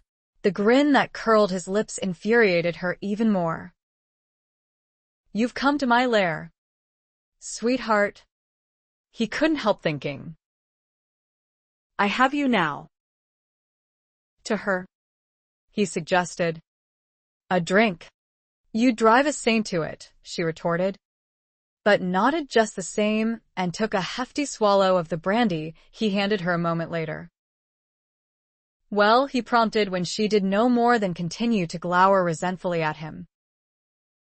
It has to do with my grandfather, and his making me promise I'd marry as soon as he passed away. I know that, Anthony said calmly. Now tell me why he wanted such a promise. Very well, she snapped. I have a distant cousin who means to marry me at any cost. So, I didn't say he wants to, but means to, whether want to or not. Do you ken now? If Geordie Cameron gets his hands on me, he'll force me to it. I take it you'd rather not have him? Dinna be daft. Mon, she said impatiently, beginning to pace a circle around him. Would I be willing to wed a near stranger for any other reason? No. I don't suppose so. Roslynn gasped, catching his smile. You think it's amusing? What I think, sweetheart, is that you've made too much of it. All you need is to have someone persuade this cousin of yours that he'd be healthier if he looked somewhere else for a wife. You? He shrugged. Why not? I wouldn't mind doing you such a service. She nearly hit him. She finished off her brandy instead, grateful for its calming effect. Let me tell you something, Anthony Malory. This is my life you're suggesting you gamble with, not yours. You don't know Geordie. You don't know how obsessed he is with getting his hands on my grandfather's fortune through me. He'll do anything to get it, and once he does, what's to stop him from arranging a convenient accident for me, or locking me up somewhere and claiming I've gone daft or something? A little warning from you wouldn't scare him off. Even if you could manage to find him to do so, nothing will. The only way I can protect myself is to marry someone else. Anthony had taken her glass, refilled it, and handed it back while she laid into him with these facts. She didn't even seem to notice. Very well. Now I know why you think you must marry quickly. So tell me, what's made it immediate? What brought you to risk your reputation by coming here tonight? She flinched at the unnecessary reminder of that danger, which had seemed the lesser evil at the time. Geordie's found me. Last night, he managed to have me drugged and taken right out of Francis' house. The hell you say? She went on as if she hadn't heard his outburst. I woke up today locked in a strange room down by the waterfront, just waiting for the deceitful Parson Geordie had found to arrive. If I hadn't jumped out the window. Good God. Woman. You can't be serious. She stopped her pacing for a moment to fix him with a look that was frankly contemptuous. I've no doubt still got some straw in my hair from the hay wagon I landed in. It took me so long to find my way home that there was no time to brush it all out. I would show you, but Nettie's not here to redo my hair if I take it down. And I doubt your Dobson could manage it. And I will not leave your house looking as if. Anthony threw back his head in laughter when she failed to complete the provocative thought. Roslynn gave him her back and headed straight for the door. He got there at the same moment, his hand sliding past her shoulder to press firmly against the only exit. Was it something I said? He asked in all innocence next to her ear. Roslynn didn't hesitate to give him the full impact of her elbow, which landed unerringly at such close range. Satisfied with his grunt of discomfort, she slipped around him, putting a more breathable distance between them. I believe you've had enough amusement at my expense, Sir Anthony. I only intended to be here a few minutes, and I've wasted all this time on unnecessary explanations. I have a driver waiting and a long trip ahead of me. You said you were in a hurry as well. The name, if you please. He leaned back against the door, that long trip sending off tremors of panic through his body. You're not leaving London? Of course I am. You don't think I can stay here now that Geordie's found me, do you? Then how do you intend to entice one of your admirers into a marriage proposal if you're not here to help the courtship along? Hell's teeth. As if I have time for a courtship now, she said, exasperated by his never-ending questions. I'll be doing my own proposing. If you'll just give me a name. Her furious emphasis on each word warned him to change tactics, and yet he was at a momentary loss. He wouldn't give her a name even if he had one to recommend, but if he told her that, she'd be out of the room in a flash and gone who knew where. He wondered if he dared ask her destination. No, she was fed up with his deliberate evasions. He walked toward her, indicating the thick lounge chair in front of the fireplace. Sit down, Roslynn. Anthony, she began warningly. It's not that simple. Her eyes narrowed suspiciously. You've had ample time to sift fact from rumor. As you promised to do. I asked for a week. If you'll recall. Her eyes flared in alarm. Then you haven't. On the contrary, he cut in quickly. But you're not going to like what I've found out. She groaned, ignoring the offered chair, and began pacing again. Tell me. Anthony's mind raced ahead, scavenging frantically for possible dirt he could pile on her contenders. He began with the only piece that was actually true, hoping inspiration would follow for the rest. That duel I told you David Fleming refused to participate in. It not only branded the poor fellow a coward but also, well, actually, out with it. I suppose it involved some woman? That's hardly surprising. The argument wasn't over a woman, my dear, but another man. Only it was still a lover's quarrel. He took advantage of her moment of shock to refill her brandy glass once more. You mean? I'm afraid so. But he seemed so. Oh. Never mind. He certainly won't do. You'll have to scratch Dunstanton too, Anthony said. Since she was leaving London. She couldn't confirm his next words. He's just announced his betrothal. I don't believe it, she gasped. Why? Just last weekend, he asked me to the theater.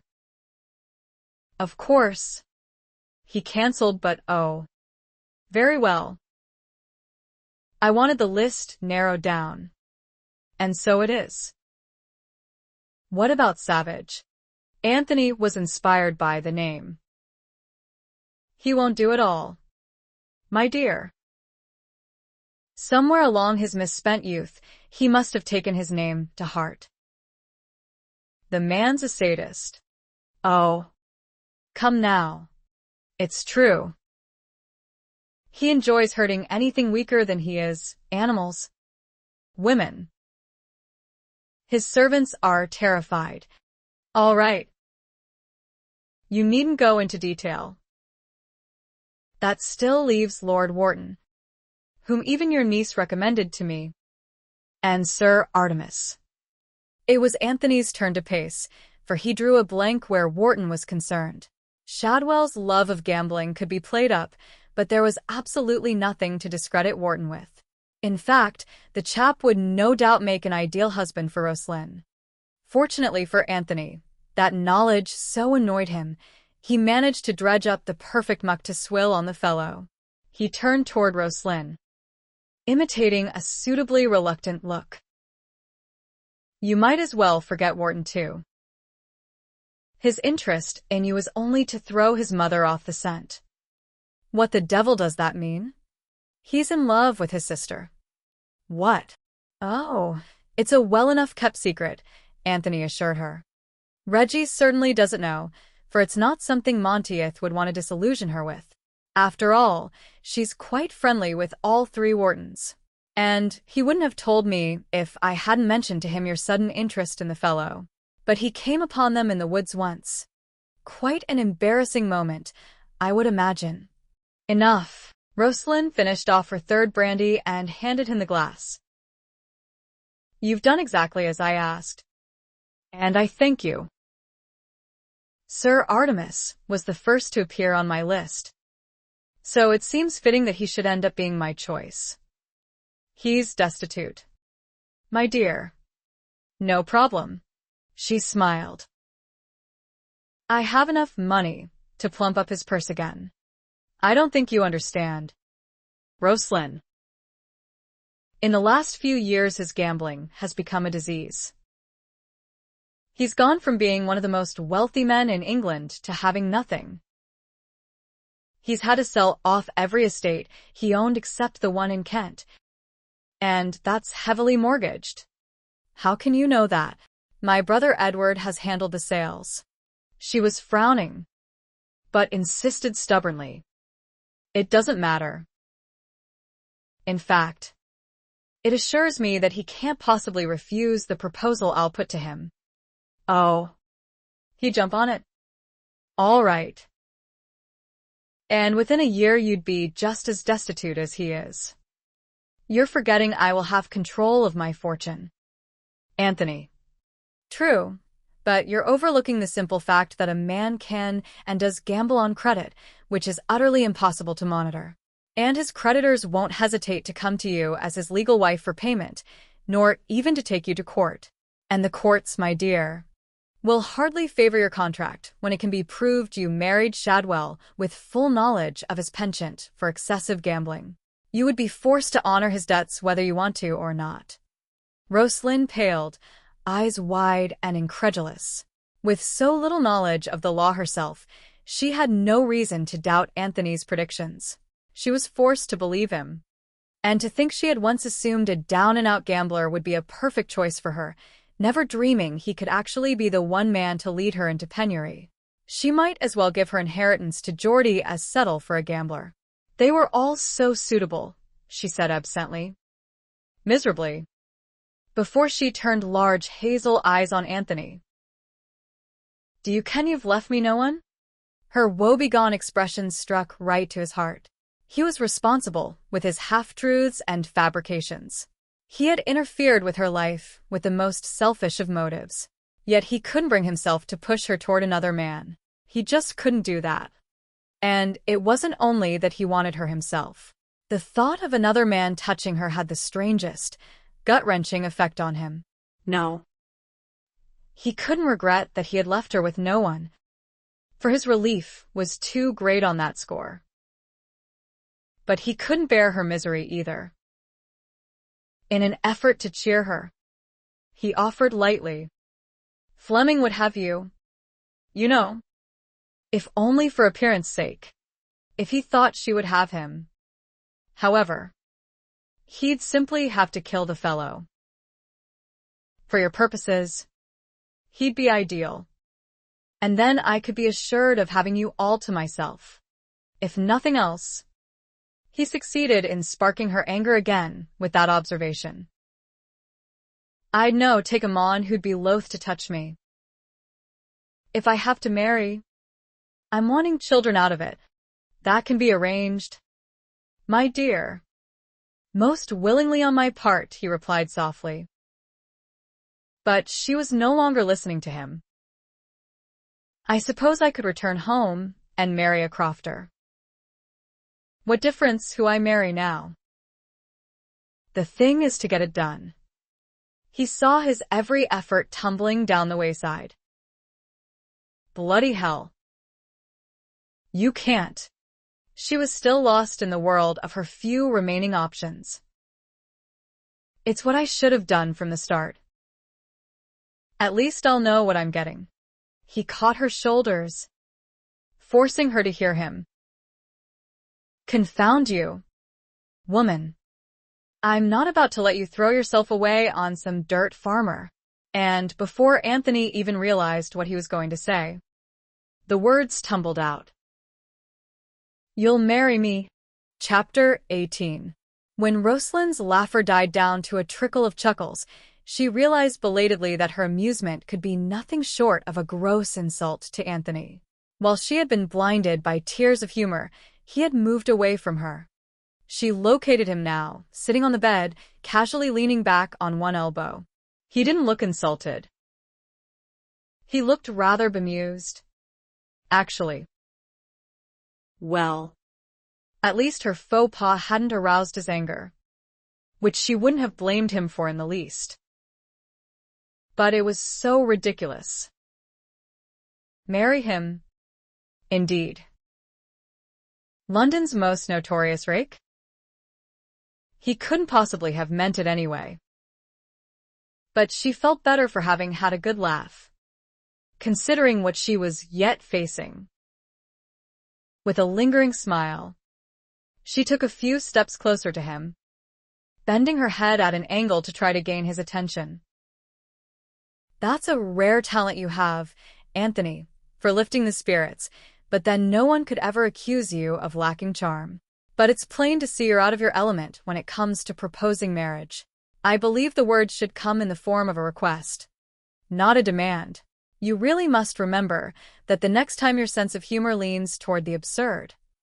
He said nothing at first, but his eyes rose to meet hers. She grew suddenly uncomfortable under his level stare. Quite right, my dear. I'm afraid I lost my head, but then I rarely do things in a conventional manner. Well, she drew her ermine-trimmed pelisse closer together. It was a nervous gesture on her part. I've taken up enough of your time. He sat up straight, hands pressed to knees. You're not leaving yet. Not without giving me your answer. Answer to what? Will you marry me? Put to her conventionally. The question sounded no less absurd. But you were joking, she said incredulously. Afraid not, sweetheart. Though it's as much a surprise to me as it is to you. I'm quite serious. Roslyn's lips compressed tightly. This was not funny at all. It's out of the question. I wouldn't marry you any more than I would Geordie. Her previous laughter was understandable, and her reaction to his demand that she marry him was mild compared with his own surprise. But although the words had come of their own volition, once said, Anthony realized the idea of marriage, always so appalling before, suddenly had merit. Not that he couldn't be talked out of it, if she weren't standing there looking so fetching. He had gone 35 years without needing a wife, and he certainly didn't need one now. So, what the bloody hell was he doing insisting he was serious when she had given him an out by doubting him? The trouble was, he didn't like being backed into a corner, and her threat to marry merely anybody did just that. And he liked even less the idea of her walking out of his life, which she was also threatening to do. For that matter, her leaving this room was the last thing he wanted. She was here. He was bloody well going to take advantage of it. Her flat refusal to accept him, however, was the seed that tipped the scale. She would have him, by God, if he had to compromise her to get her agreement. Correct me if I'm wrong, my dear, but you haven't another offer forthcoming, have you? And I recall your saying that it made no difference who you marry as long as you get it done. She frowned at him. That's true. But you happen to be the one exception. Why? Let's just say you'd make a terrible husband. I always thought so, he surprised her by agreeing. Why else would I have avoided matrimony so long? Well, then, you've made my point, haven't you? He grinned now. Just conceding the possibility, sweetheart. But let's also look at the other side of the coin. I could as likely take to marriage right-handily. Monteith did. And I'd have been the first to say he was doomed to failure. He happens to love his wife, she pointed out with annoying emphasis. Good God. You're not waiting to hear me say I love you, are you? It's rather soon. Certainly not. Roslynn cut in stiffly, cheeks flaming. But we both know I want you, don't we? And we both know you, Sir Anthony. Please, if it was possible for her face to get any hotter. It did. There's nothing you could say to me to make me change my mind. You just willna do for me. I swore I'd never marry myself a rake. And you've admitted to me that's what you are. And you canna change what you are, Mon. I suppose I have Lady Grenfell to thank for your inflexibility. Taken aback, she didn't even wonder how he came to that conclusion. Francis knows firsthand what happens when you lose your heart to a rake. Hers took to his heels when she needed marrying. forcing her to take what she could, which was an old man she loathed. The exotic slant to his eyes was much more prominent when he scowled. I think it's time you heard the full story, Roslynn. Old George simply panicked when faced so unexpectedly with fatherhood. He went off on a 2-week spree to resign himself to the loss of his bachelorhood, and by the time he came to his senses, Frances was already married to Grenfell. She never once allowed him to see his son. She refused to see him when Grenfell died. If your friend has been miserable over the whole affair, so has mine been. The truth of the matter is, George would marry her now if she'd have him. Roslynn moved over to the lounge chair and sat down, dazedly staring at the cold hearth. Why did he have to know George Amherst? Why had he told her that?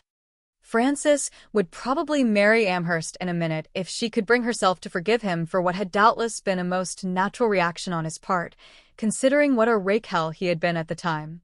And what about Roslynn herself? Hell's teeth. There would be nothing she would like better than to marry Anthony Malory if he loved her, if he would be faithful, if she could trust him. None of that was true, however. Nicholas Eden might love Regina, her grandfather might have loved her grandmother, George Amherst possibly had loved Frances and still did, but Anthony had admitted he didn't love her. And unfortunately, it would be too easy for her to love him.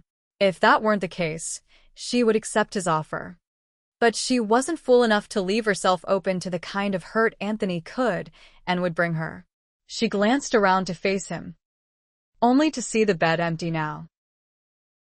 Startled, she felt her bonnet being tugged on and shot forward to the edge of the chair.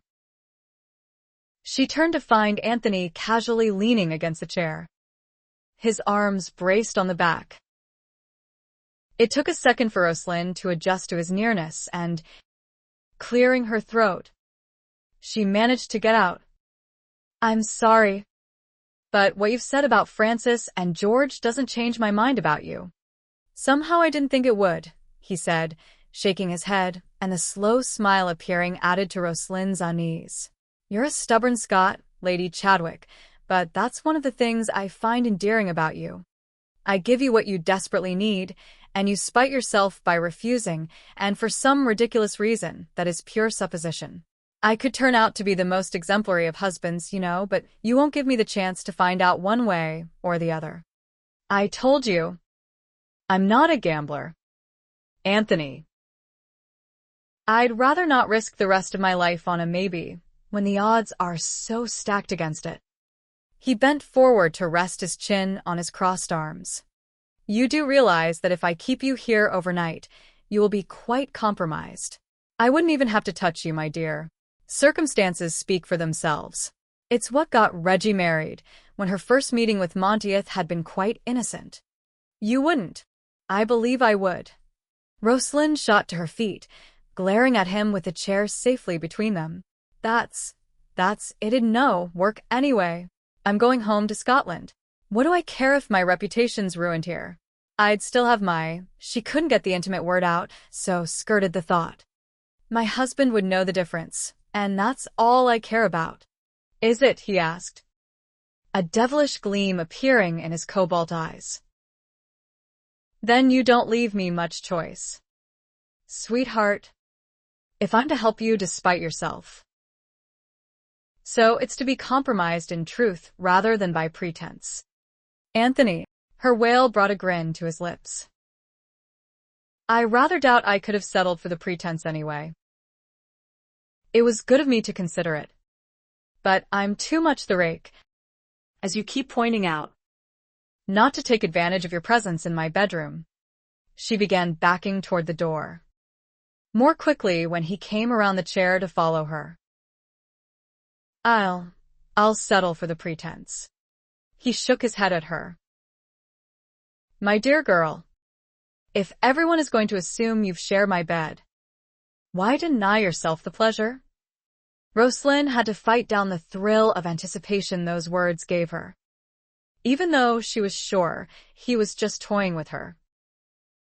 And his teasing manner kept her from being truly alarmed. Yet the closer he got, the more she became alarmed in another way. She knew what could happen if he kissed her. It had happened before. Whether he was serious or not about this supposed seduction. If he touched her, it was likely to happen, regardless, and with very little effort on his part. I don't want. I know, he said softly as he caught her shoulders and pulled her up against his chest. But you will, sweetheart. I can promise you that. He was right, of course. He knew what she wanted, deep down, what she couldn't admit to him or herself. She could fight against it till the sun ceased to shine, but it wouldn't go away. He was the most exciting, compelling man she had ever known, and she had wanted him from the moment she met him. Such intensity of feelings had nothing to do with logic and reasoning. It was the yearning of heart and body, common sense be damned.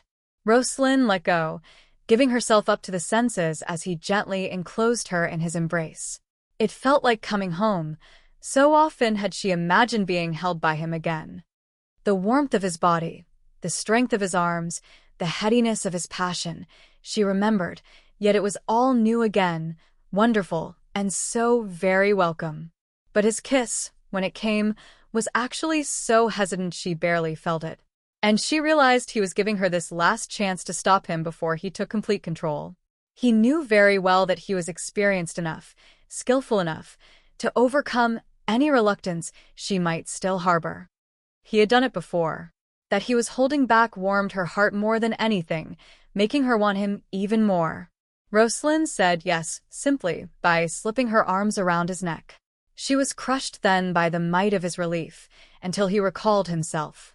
But she didn't mind. Breathing was incidental in light of the magic Anthony was now wielding with his mouth. His lips were warm, dry, moving carefully across her own, slowly fanning the heat between them. He held her like that for a long while, kissing her, letting her feast on the delicious sensations he was evoking. When he leaned back, it was to begin working the buttons on her dress. Her bonnet and cloak had already been discarded without her even realizing he had removed them. Now she watched him begin to slowly undress her, and she couldn't move, didn't want to anyway. His eyes were mesmerizing her, grown dark and heavy-lidded, seeing into her soul. She couldn't look away, even when she felt her dress slithering over her hips to puddle at her feet, or her undergarments following the same path. He didn't touch her then, except with his eyes as they took a slow journey down her length and back up again. On his lips appeared that sensual smile that had the power to liquefy her limbs, dangerous, when her senses were already melted. She swayed, and his hands came out to steady her, grasping her hips, but they didn't stay there. With exquisite slowness, he savored the feel of her bare skin, around her hips, over her narrow waist, stopping finally at her breasts, his thumbs hooked beneath. He didn't touch her in any other way, yet her nipples tightened, her heartbeat accelerated, and a new warmth uncoiled inside her. And his smile widened. It was positively triumphant, as if he could see inside her and knew exactly what she was feeling. He was a man victorious, rejoicing, and she didn't care. She was smiling herself, but inwardly, because if he had won, so had she, defeating her own common sense to have what she had wanted all along, to make love with this man, to have him initiate her and be her first lover, because with him she knew it would be beautiful. But as long as she was going to give in to her desires, she wanted to take an active part. She had thought before of undressing him, wondering what he would look like. Her imagination had produced an Adonis. Before her was the man, much more intimidating than a fantasy. Yet desire made her bold. She tugged loose his belt so that his robe fell open, and placing her palms against his skin as he had done against hers, she moved her hands up, touching him as she had longed to do, skin to skin, spreading the robe wide, pushing it back at his shoulders. He let it drop from his arms and reached for her, but she held him at arm's length, wanting to look her fill. Revealed to her was warm skin and muscle, dark, curling hair, a chest that made her fingers tingle. Solid, powerful, he was so much more than she had imagined. She had a strong, compulsive urge to wrap her limbs around him, to get as close as was humanly possible, and there was so much of him to get close to. Up. But you're a bonny mon, Anthony. He had been spellbound, watching Roslyn's fascinated scrutiny of him, but her husky words were the stimulus that nearly sent him over the edge. He yanked her to him, his mouth coming down hard to slash across hers. At the same time, he lifted her in his arms and bore her to the bed. He let her down gently, then leaned back, his eyes smoldering on her face, down her body once more, all of her lying in his bed. How often he had pictured her here, her skin flushed with desire, her eyes heated, beckoning. She was exquisite, more so than he had envisioned, curves perfectly rounded, womanly, and she was here, his, and she wanted him. He wanted to shout with joy. Instead, he cupped her cheeks with exquisite tenderness, fingers moving over her face, into her hair, down her neck. He would never get enough of touching her. "You can't imagine what you do to me. I know what you do to me," she said softly, watching him. "Is it the same?" The sound he made was half groan, half laugh. God. "I hope so." And he kissed her, his tongue parting her lips to plunge inside, his chest settling over hers. When she lifted her arms to wrap around him, he caught them, spreading them out wide, twining his fingers with hers to hold them there. She couldn't move, but she could feel, and what she felt was his chest moving across her nipples, back and forth, electrifying the hard little nubs with just the barest sensual touch. Next he lowered himself to take one sensitive breast into his mouth, gently suckling, or slowly circling his tongue around it. But he wouldn't release her hands, and she felt she would go mad with the need to hold him, caress him. The moan came from deep in her throat. He paused, grinning up at her. "You're a devil," she told him, seeing his wicked delight. "I know," and he licked at her other nipple. "Don't you like it? Don't I like it?" she repeated, as if she had never heard such a ridiculous question. "What I'd like is to be touching you as well. Will you let go?" No.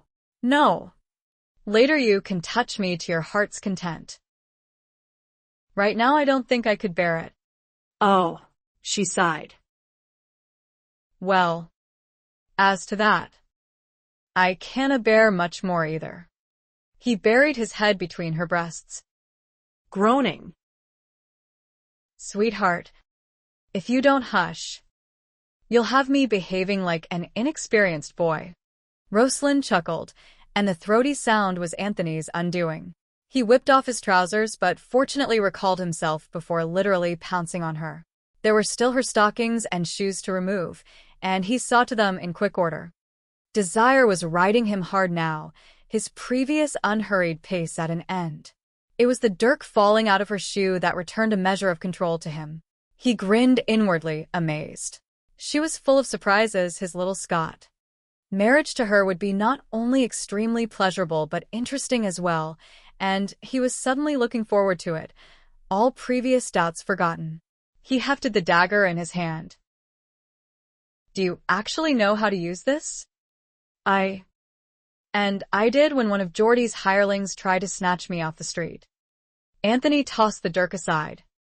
His smile meant to reassure her. "That's one worry you won't have after tonight, sweetheart." Roslynn had her doubts about that but kept them to herself. Nothing was settled. He still wasn't the type of man she could enter into a marriage with, no matter how much she wished it were otherwise. He was a lover, and as such she could readily accept him. What did she need with her virginity anyway, since recent events assured her that her marriage, when it came about, would now be no more than a business arrangement? But tomorrow's decisions were a long way off, and Anthony's hands were gliding up her legs, parting them and making it impossible for her to think of anything else. He bent to kiss the inside of her thigh as he moved up as well, her hip, dipped his tongue into her belly button. Hot flames curled her toes, made her squirm. She clasped his head, pulling on him, but he still stopped to pay homage to her breasts again, lathing each sensitized peak until she was mindless with wanting. Her back arched, molding her belly to his chest, demanding the contact. It wasn't enough. She didn't know exactly what was needed, but understood instinctively there had to be some purpose to the fires ravaging her senses. She pulled on him frantically now, but he was unmovable, fully in control. Not until he was ready did he slide up a little more, assaulting her neck with lips that were now scorching, moving toward her ear. When his tongue slipped inside, the jolt was so powerful her body bucked, nearly dislodging him, and then settled into a delicious trembling that made her want to curl into him. Her loins were aching, an inferno of moist heat, and when she felt something touching there for the first time, her body instinctively closed around it, hungering for the pressure in that burning region. And it managed to fill her, a glorious, welcoming fullness that she pushed against, locking her legs around him so she wouldn't lose it, finally feeling she had gained a measure of control. She wouldn't let go, and the pressure built in her, grew, until it seemed to pop, opening a new channel of feeling deep inside her that brought a certain relief of the tension, but not enough relief to last. He was kissing her again, deeply, with a fierce hunger that matched her own, his arms locked on both sides of her like iron bars, his fingers threaded in her hair, holding her, controlling her. And his body was moving against her with a kind of urgency that she responded to, felt also, as the tension grew again, pulsed, and then finally exploded into blissful oblivion. Moments later, Anthony collapsed on her, his own climax draining him so completely that for a while he was too weak to even lift his head. Never had he experienced anything like it, and he was about to tell her, so when he realized she was out cold. Whether she had fallen into exhausted slumber or had fainted, he didn't know. He smiled, though, smoothing back the hair from her cheeks, inordinately pleased with himself and her. He had the consuming urge to wake her, to start all over again, but he tamped it down, recalling the barrier he had felt that marked her a virgin. Reggie had said she was. Roslyn's passionate responses disclaimed it. The truth filled him with an inexplicable pleasure. And although she hadn't even seemed to notice the breach of her maidenhead, the loss demanded recovery. There was the morning. There was the rest of his life. He shook his head, bemused. When had he become so bloody chivalrous? Carefully he left the bed, drawing the covers up over her. Her languorous stretch and sigh made him smile. God, she was beautiful, and so alluring she made a man ache with wanting to know every inch of her. He promised himself he would. But for the moment, he donned his robe, gathered up her clothes, and quietly left the room. There was her driver to dismiss, arrangements to be made. The lady wasn't going anywhere. Chapter 19. Roslynn came awake to the tickling of rose petals against her cheek. She opened her eyes, focused on the pink rose first with confusion knitting her brow, then saw the man behind it, smiling at her. Good morning, my dear. And it is, you know, the sun has decided to shine for our wedding. Roslynn groaned and turned over to bury her head in the pillow, unwilling to face the day and the consequences of her own actions. Hell's teeth. What had she done? Nettie would have gone on to Silver Lay and would be out of her mind with worry, thinking their ruse had failed, that Geordie had grabbed her again. And her driver. How could she have forgotten leaving the fellow to wait for her? Granted, she had tipped him well, but not well enough to wait all night. He had probably gone off with her bag of clothes, which also contained most of her jewels and important papers, including her marriage contract. Drat those 3 brandies. Amidst the mounting consequences running through her mind, Roslynn felt Anthony's hand roving over her backside to the accompaniment of his chuckle. If you really want to stay in bed, Go away, she mumbled into the pillow, furious with herself for feeling a thrill at his touch even in the face of her misery, and furious with him for sounding so cheerful. I don't see what the problem is, he said reasonably. I have taken the tedious chore of decision-making out of your hands. You are well and truly compromised. Sweetheart. She swung around. The devil you say. I felt no pain. Only. He laughed as the blush spread across her cheeks and her mouth snapped shut. I admit to a certain finesse, but I didn't realize I was that skillful. I felt your maidenhead give way. Dear girl. He quirked a brow at her, his grin maddening. Are you saying you didn't? Oh. Be quiet and let me think. What's to think about? While you whiled the night away in sated slumber, I obtained a special license that will allow us to marry immediately without hieing off to Gretna Green. I never realized until now how beneficial it is to hold the markers on men with influence. He seemed so bloody proud of himself, she wanted to hit him. I haven't said I'll marry you. No. You haven't. But you will. He walked to the door. Open it, allowing the well-remembered butler to step into the room. Lady Chadwick would like her clothes and some breakfast. Dobson. You are hungry, aren't you? Sweetheart? I always find I'm ravenous after a night of. The pillow hit him squarely in the face, and he had to choke back his laughter as he caught sight of his butler's incredulous expression. That will be all, Dobson.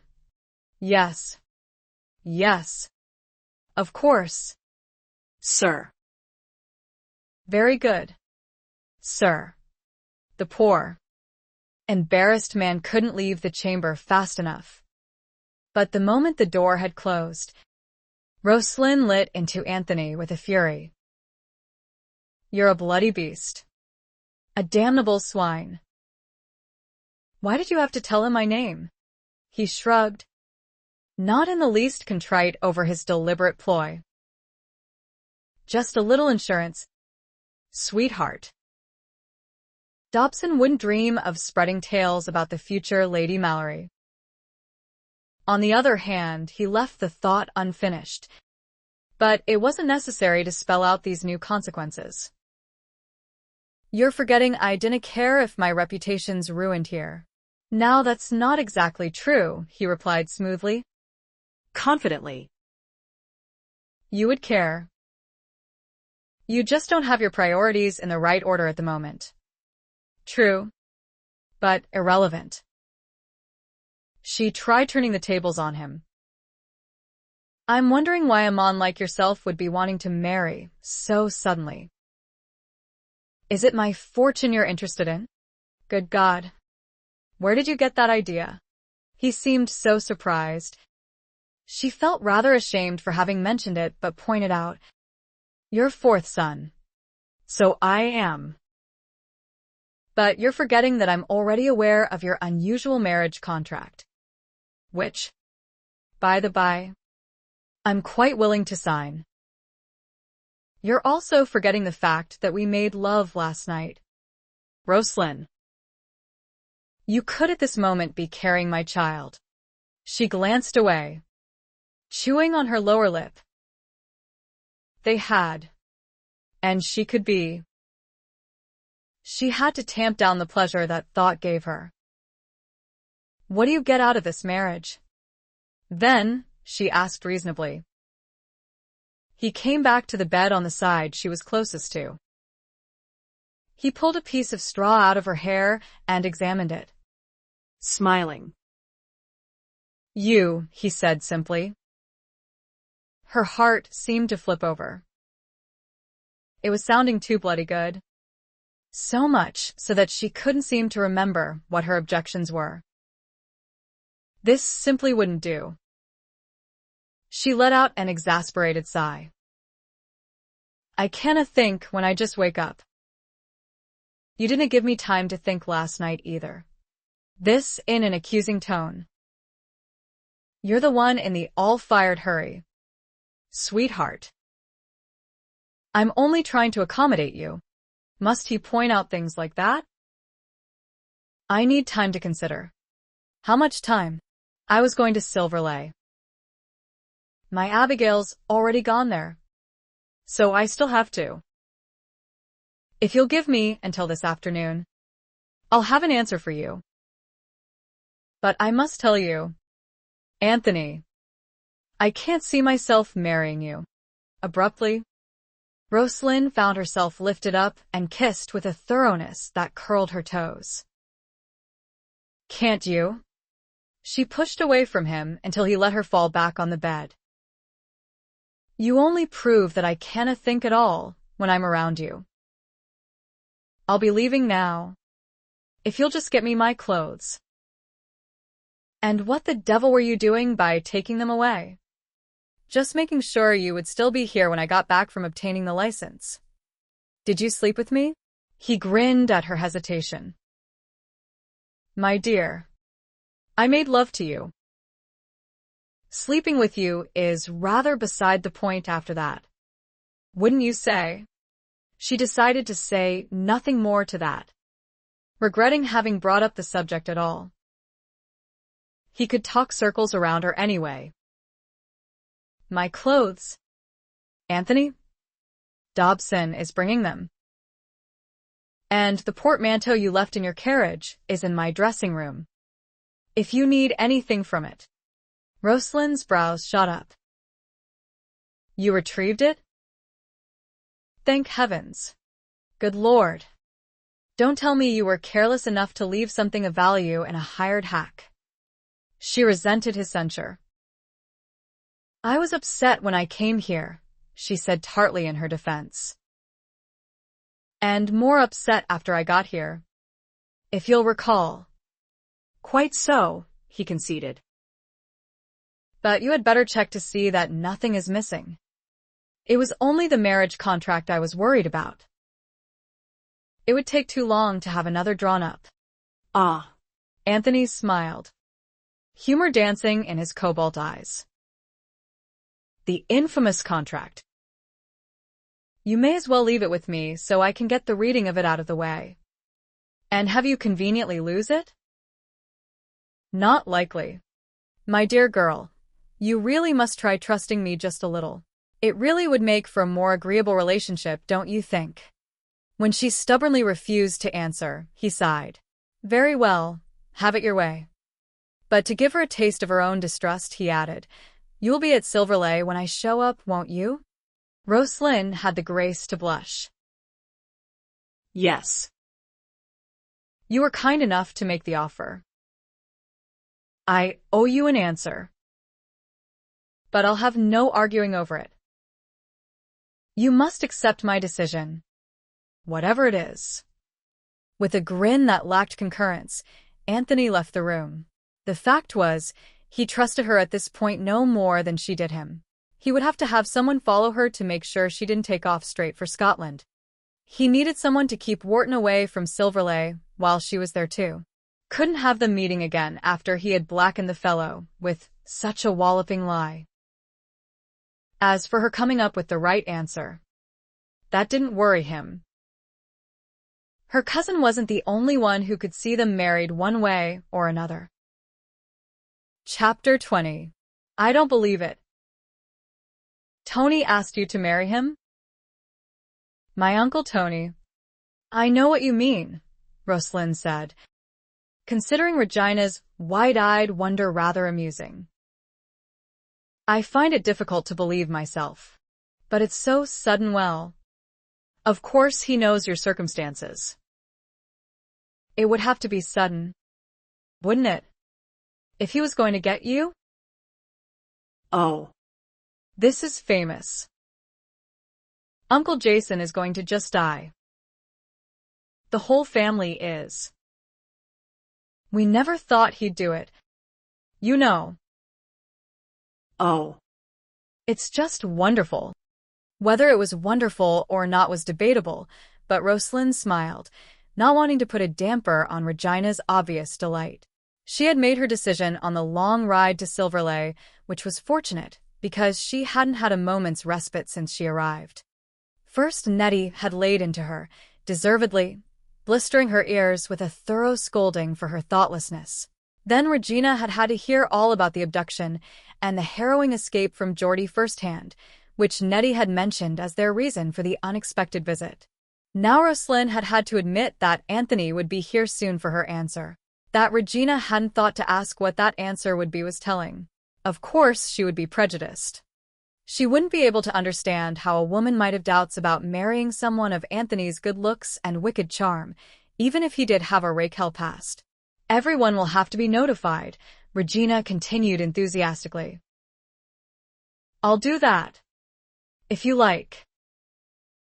And I'm sure you'll want the wedding just as soon as the banns. No banns. Puss. Anthony sauntered into the drawing room without warning. You can let the family know that congratulations are in order. But I've already sent for the parson, inviting him to dinner. And afterward we'll have a little ceremony. Is that quick enough to suit you? Roslynn. Forcing her to reveal her decision in this casual way, the moment he walked in, was not how Roslynn had imagined it. But he was looking directly at her, waiting for her confirmation or denial, and if she didn't know better, she would have sworn he seemed different. Nervous, perhaps? Could her answer really be that important to him? Yes. Those arrangements will do, but we have some things to discuss first. Anthony let out his breath slowly, a wide grin curling his lips. By all means. Will you excuse us? Puss. Regina jumped up and threw her arms around his neck. Excuse you? I could clobber you. You never even let on. And spoil the surprise? Oh. It is wonderful. Tony, she agreed happily. And I can't wait to tell Nicholas. So I'll just run along. She laughed here. Before you throw me out. Anthony smiled fondly after her. Delaying the moment, he must face the music. He supposed he shouldn't have put Roslynn on the spot like that.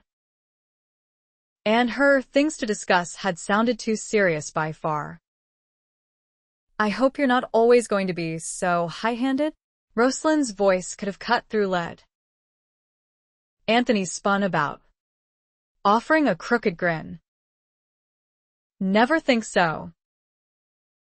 I can be putty in the hands of the right woman. She wasn't amused. If anything, her expression turned more frigid. Sit down, Anthony. There are some things you'll have to agree to before I'll marry you. Is this going to hurt? When her eyes began to narrow, he sighed. Very well. Give me the worst of it. I want a child. Only one. Hell's teeth. She wanted to throw something at him. Could he ever treat anything seriously? Actually, I would like at least 3. But one will do for now, she bit out. Well, this is cause for sitting down. Isn't it? He said and joined her on the sofa. Have you a preference for gender too? I mean, if it's girls you want, but we only have boys. I'm willing to keep on trying if you are. His tone might be jesting, but she had the feeling he actually meant it. You don't mind having children? My dear girl. Whatever made you think I would mind? After all, the mode of getting them has always been a favorite practice of mine. The blush spread clear to her roots. She glanced down at her hands, held tightly in her lap. She could feel his eyes smiling at her, amused by her embarrassment. Well, he hadn't heard all of it yet. Still avoiding his eyes, she said, I'm glad you're being so reasonable about it. But I have another condition you must agree to that is rather unorthodox, though related in a way. Your mistress, or mistresses, as the case may be.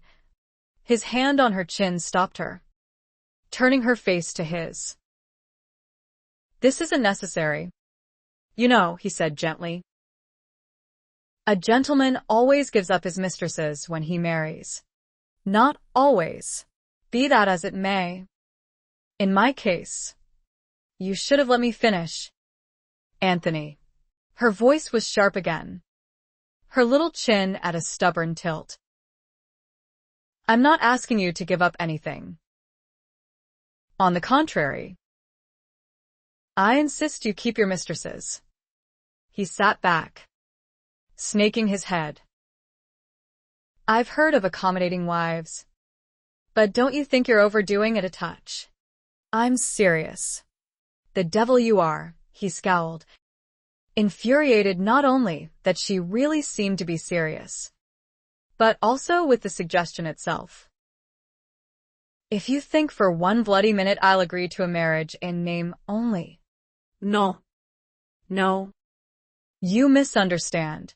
She was frankly surprised at the show of anger on his part. She had thought he would be delighted with this arrangement. How can I get a child if our marriage is in name only? How indeed, he snapped. Anthony. She sighed, realizing he must be exhibiting wounded pride. He obviously expected a jealous wife, and that he wasn't getting one was deflating. I intend to be a wife to you in every way.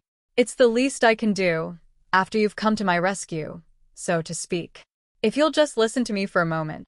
My breath is bated. She sighed again. Why was he fighting her on this of all things? It had seemed the ideal solution. In fact, she couldn't marry him otherwise. She tried again. I don't see what you're so up in the air about. You don't love me. You said as much. And my feelings aren't involved yet either. But I do like you. And we are, at least I am attracted to you. You know bloody well the attraction is mutual. She ignored his snarled interruption. That was one of my prerequisites. That the husband I finally choose at least be pleasing in appearance, so that I wouldn't mind too much. She broke off at a snort, knowing full well he was thinking of last night and how well she had enjoyed it. No. It wasn't necessary to mention that with him she would find certain marital duties quite pleasurable. You are personable, she continued, and charming. There's no denying that. And I'm sure we can deal well with each other. But because there's no love involved, you're not committed. Neither am I, for that matter, though I'm the one in desperate need of a husband. In your case, however, it would be unrealistic of me to expect you to be completely faithful to your vows, don't you see? And so I'm not asking you to be. What we will have is a business arrangement, a marriage of convenience, if you like. Trust isn't required. He was staring at her as if she had lost her mind. She supposed that was doing it up a bit much, but how else could she put a nice dressing on the simple fact that she didn't trust him and probably never would? Hell's teeth, he was the first to admit he was a rake. And a rake doesn't reform unless his heart is caught. Her grandfather's own words, and words she could well believe because they made sense. Anthony had no business getting annoyed with her. She should be angry that it was necessary to even make this stipulation. Perhaps we should just forget it, she said stiffly. A splendid notion finally, he drawled. Her lips thinned out at his quick agreement to that. I didn't want to marry you to begin with. I told you so. What? He sat bolt upright. Now wait a minute. Roslynn. I didn't mean not getting married was a splendid notion. I thought you meant. Well, I didn't, she snapped, quite losing her temper at last. And if you will not agree to keep your mistresses, then we've nothing further to discuss, have we? It isna, as if I'm no, asking for an equal share of your body. But I ken what you are, mon, and that your eyes will be wandering again once the novelty wears thin. You canna help it. It's your nature. Bloody hell. She went on, as if she hadn't heard his curse. But I was willing to have you anyway. Fool that I am. You would have given me bonny bairns. You would have saved me from Geordie. That was enough. I wasna asking for more. Perhaps I am willing to give you more. Or hadn't that thought crossed your mind when you came up with this magnanimous gesture? Roslynn stiffened under his derision, but she was in control again. It comes down to one simple thing, Anthony. I could never trust you where other women are concerned. If I should come to care for you eventually, a betrayal would be too painful. I would rather know from the start that you won't be faithful to me. Then our relationship will progress no further than it is now. We would be friends as well as lovers? Yes. Well, there you have it. But since you won't agree, that's an end to it. Then. Isn't it? Did I say I wouldn't agree? His voice was calm again, but it was a forced calm. His set expression, his rigid posture, said he was still simmering. Let me see if I have this right, my dear. You want to get a child by me, but at the same time you don't want my full devotion. You will act the wife in every way, but I'm to go on as I have been, seeing as many women as I like. Discreetly? Anthony. Ah. Yes. Discreetly. I can see where you might not want it bandied about. Especially since you're pushing me out the door before I've even gotten inside it. So if I don't come home 2 or 3 nights a week, you'll be happy. I take it.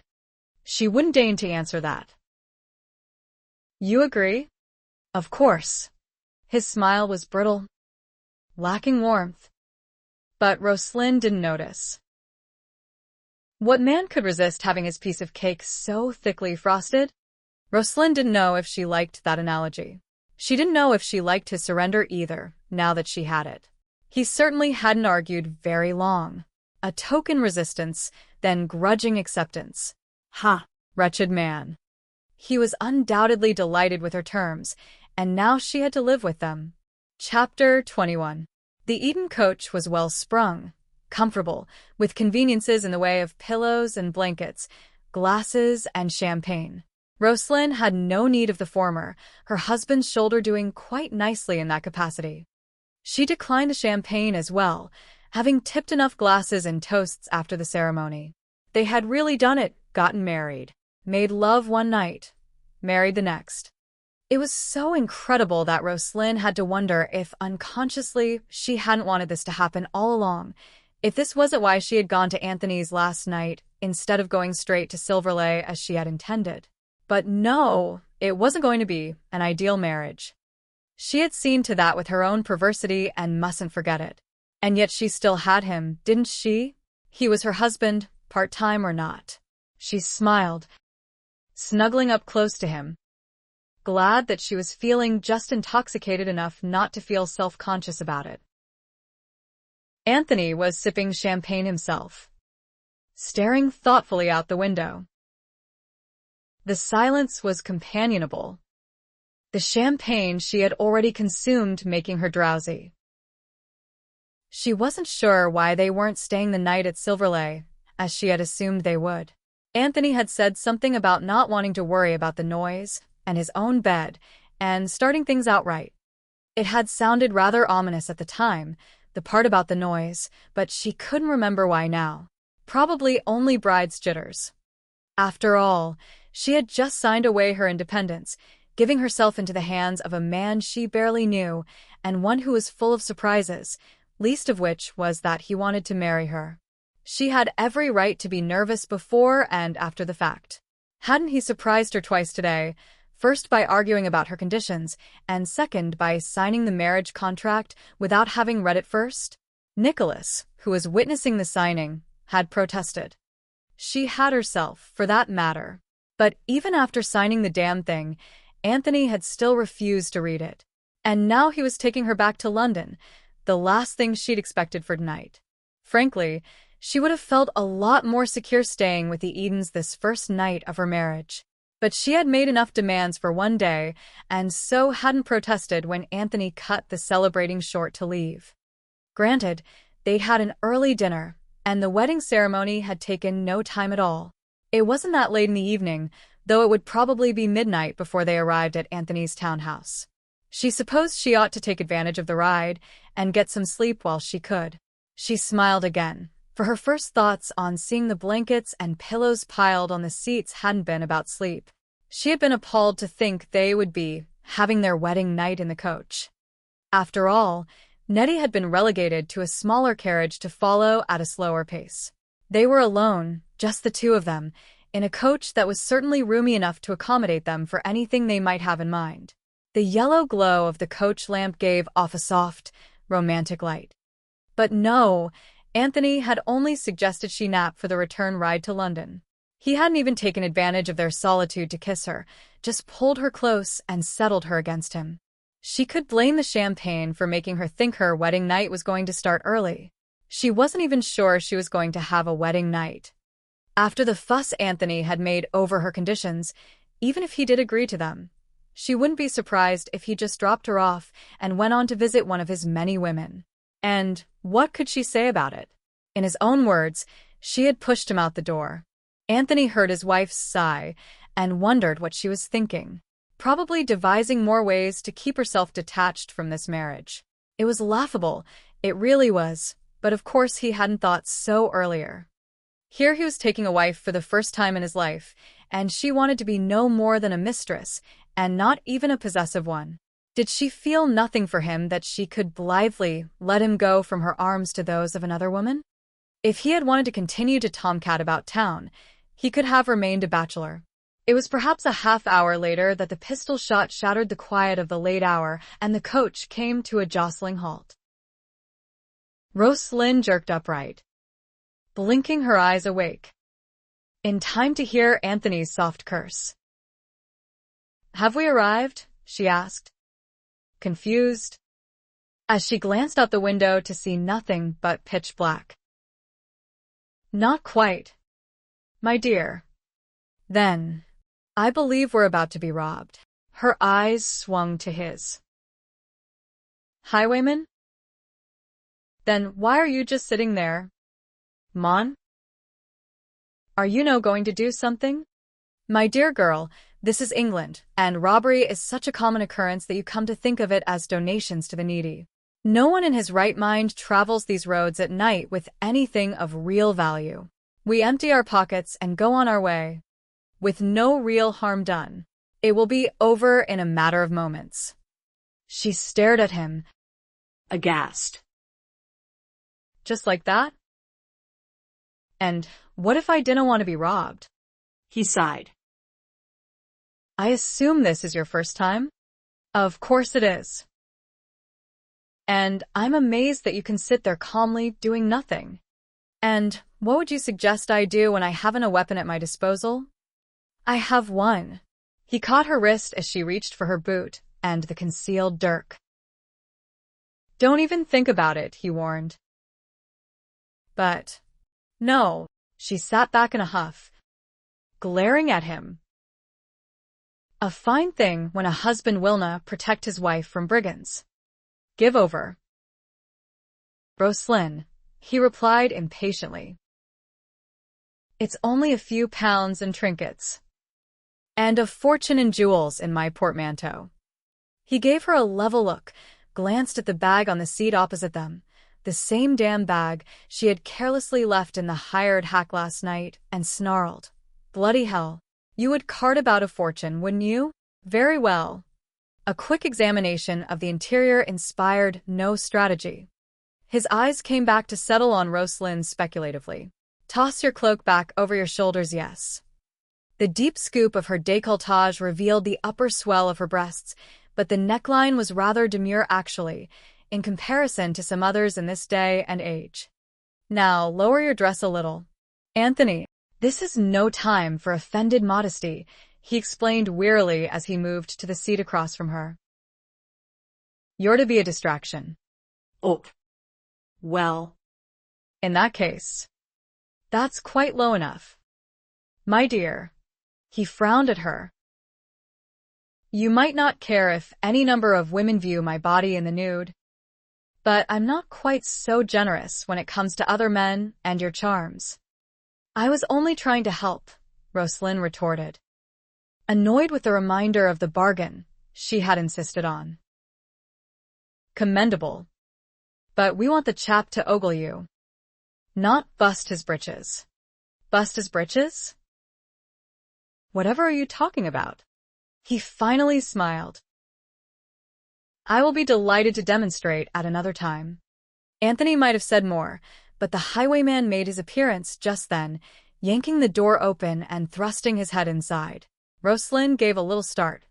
It was one thing to talk about being robbed even when you were about to be robbed, but quite another thing to meet the robber face to face. The coach was high enough off the ground that only the man's upper torso was framed in the doorway, but it was a huge torso, great brawny shoulders and a too-tight jacket, dark, scraggly hair on a large head wrapped in a dirty scarf. Fat fingers gripped an old, rusty pistol, also thrust into the coach and pointed directly at Anthony. Roslynn could do nothing but stare at the pistol, her heart beginning a drum roll. This was not how she had imagined it. Well, she hadn't really imagined anything. Not knowing any highwaymen personally, how was she to know how very dangerous they could be? But she had goaded Anthony into doing something, so it would be her fault if he got shot. And for what? Some stupid jewels that were replaceable? She glanced at Anthony, wondering how she could tell him to forget it, when the highwayman spoke up. Evenin', Lord, he said congenially enough, his voice muffled behind the scarf. Good yeet sit tight and await me it was. Add a bit trouble why me, orse after letting you driver know what's what. But I'll be relieving ye your cor. It was at this point that the chap caught sight of Roslynn in the dim light. It took only a moment more for Anthony to grab hold of his wrist and jerk it forward, which brought the fellow's face slamming into Anthony's fist. It happened so fast it was over with before Roslynn had time to be alarmed that it was the hand holding the pistol that Anthony had grabbed. The highwayman, unsuspecting lout, was out cold, face down on the floor. And as calmly as you please, Anthony placed a foot on his back to keep him from sliding out the door while he pried the pistol loose. Be a good girl and stay put while I see if he rode alone or has chums lurking about. Before Roslynn could say a word, Anthony was out the door. The highwayman slid out the other one, and she was left in the empty coach, the words dying on her lips. She had never been so frightened in her life, not even for herself. Anthony in danger was a revelation. She found she couldn't stand the suspense, waiting to hear more shots fired. Fortunately, it was only a matter of moments before he was back, smiling now. According to our very shaken driver, it seems this was his first robbery too. The chap was alone. Roslynn's relief came out in an explosive. What the devil do you mean? Scaring me to death like that? You could have been killed. Both brows shot up in amazement at her vehemence. My dear girl, what did you expect me to do when you demanded I do something? I didn't mean for you to get yourself killed. Glad to hear it, was his dry reply. But it's done now. So enough. Dinna be telling me. He yanked her across his lap and smothered her words with a very forceful kiss. A moment later, it became soft nibbles.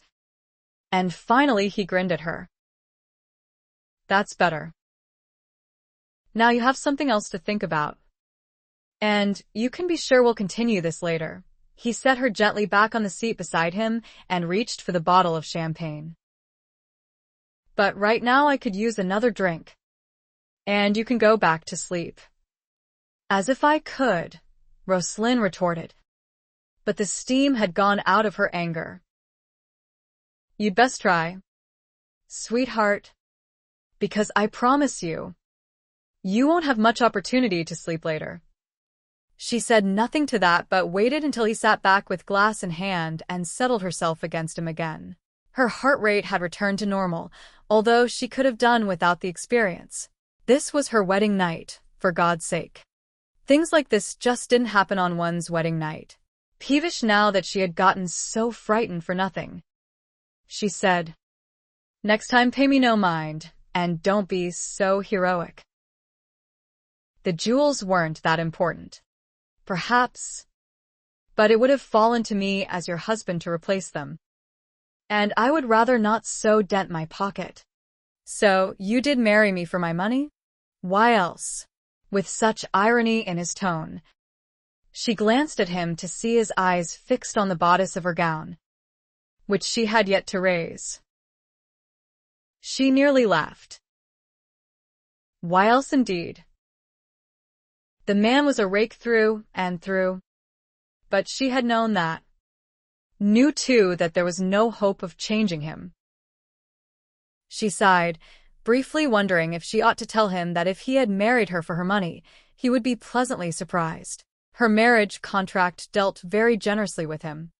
And even though Anthony was obviously well-to-do enough not to have to work for a living, he was still a fourth son and couldn't possibly be rich enough to scorn what she had brought him through the marriage. She would have to tell him. But not now. The excitement of the attempted robbery had drained her. Within moments, she was fast asleep again. Chapter 22. Anthony shook Roslynn awake as they turned off the King's Road onto Grosvenor Place. They were nearing Piccadilly now, where his townhouse was located across from Green Park. He hoped that James would still be out for the evening and Jeremy would be in bed, because as late as it was, the last thing he wanted to do was tender explanations. Besides, he had spent the whole of the ride home, less the short interruption by the highwayman, contemplating the delights of his bed. He didn't think he could wait much longer. Roslynn couldn't have cared less at the moment. She had slept soundly this second time and couldn't seem to rouse herself sufficiently to appreciate that they had finally arrived. She just wanted to continue sleeping. Thoughts of her wedding night, of her new husband, of anything, were far removed. And yet someone continued to shake her. Anthony was nonplussed when all Roslynn did was sigh an irritated moan and slap his hand away, refusing to open her eyes. Women didn't usually sleep in his presence, so he was unaccustomed to dealing with one who wouldn't wake up. He had suggested a nap to refresh her, not to put her out for the night, for God's sake. He tried once more. "Come on, my girl. Or have you forgotten what day this is?" Do wedding bells bring anything to mind? Or a husband thinking about you slipping into something sheer and sexy for his delectation? She yawned, but did manage to sit up, blinking her eyes several times before rubbing the sleep from them in a very childlike way. "I don't trouble with anything like that." He grinned to himself. At least her mind was finally working, even if it was a bit slow in realizing he was only teasing her. "Not to worry, my dear. I sent for your things this morning." That certainly woke her up. "You didn't." "That was a fool thing to do, when you didn't even know yet if I'd marry you or not." Geordie could have been watching and waiting for just that so he could follow and find out where I've gone. Anthony certainly hoped so. That was just why he'd done it. And with any luck, the man he'd set to follow the Followies would have an address for him tomorrow. But as to her concern, he chuckled.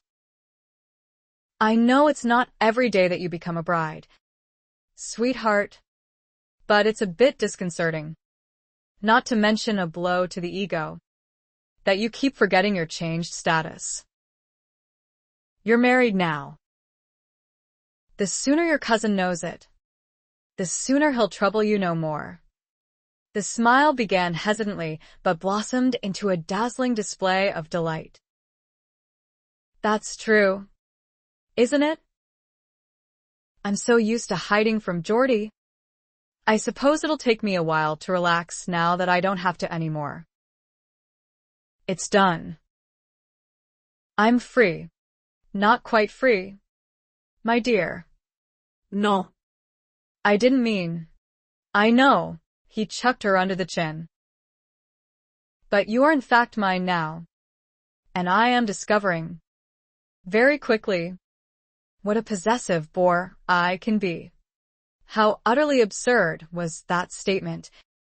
But Roslynn was certain he was joshing her, as was his habit. If, and when he ever treated a subject seriously, she would probably perish from the shock. On a new thought, she asked, Anthony, why did you insist on returning to London tonight? His eyes twinkled with amusement. Brides are nervous enough on their wedding night. I thought you might be more at ease in a bed you're already familiar with. Blushing, she got out in a whisper. I asked for that, I suppose. You did.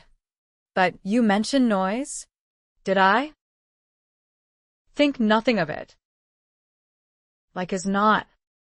We'll be as quiet as church mice. He was teasing her again. She wasn't sure she liked it tonight.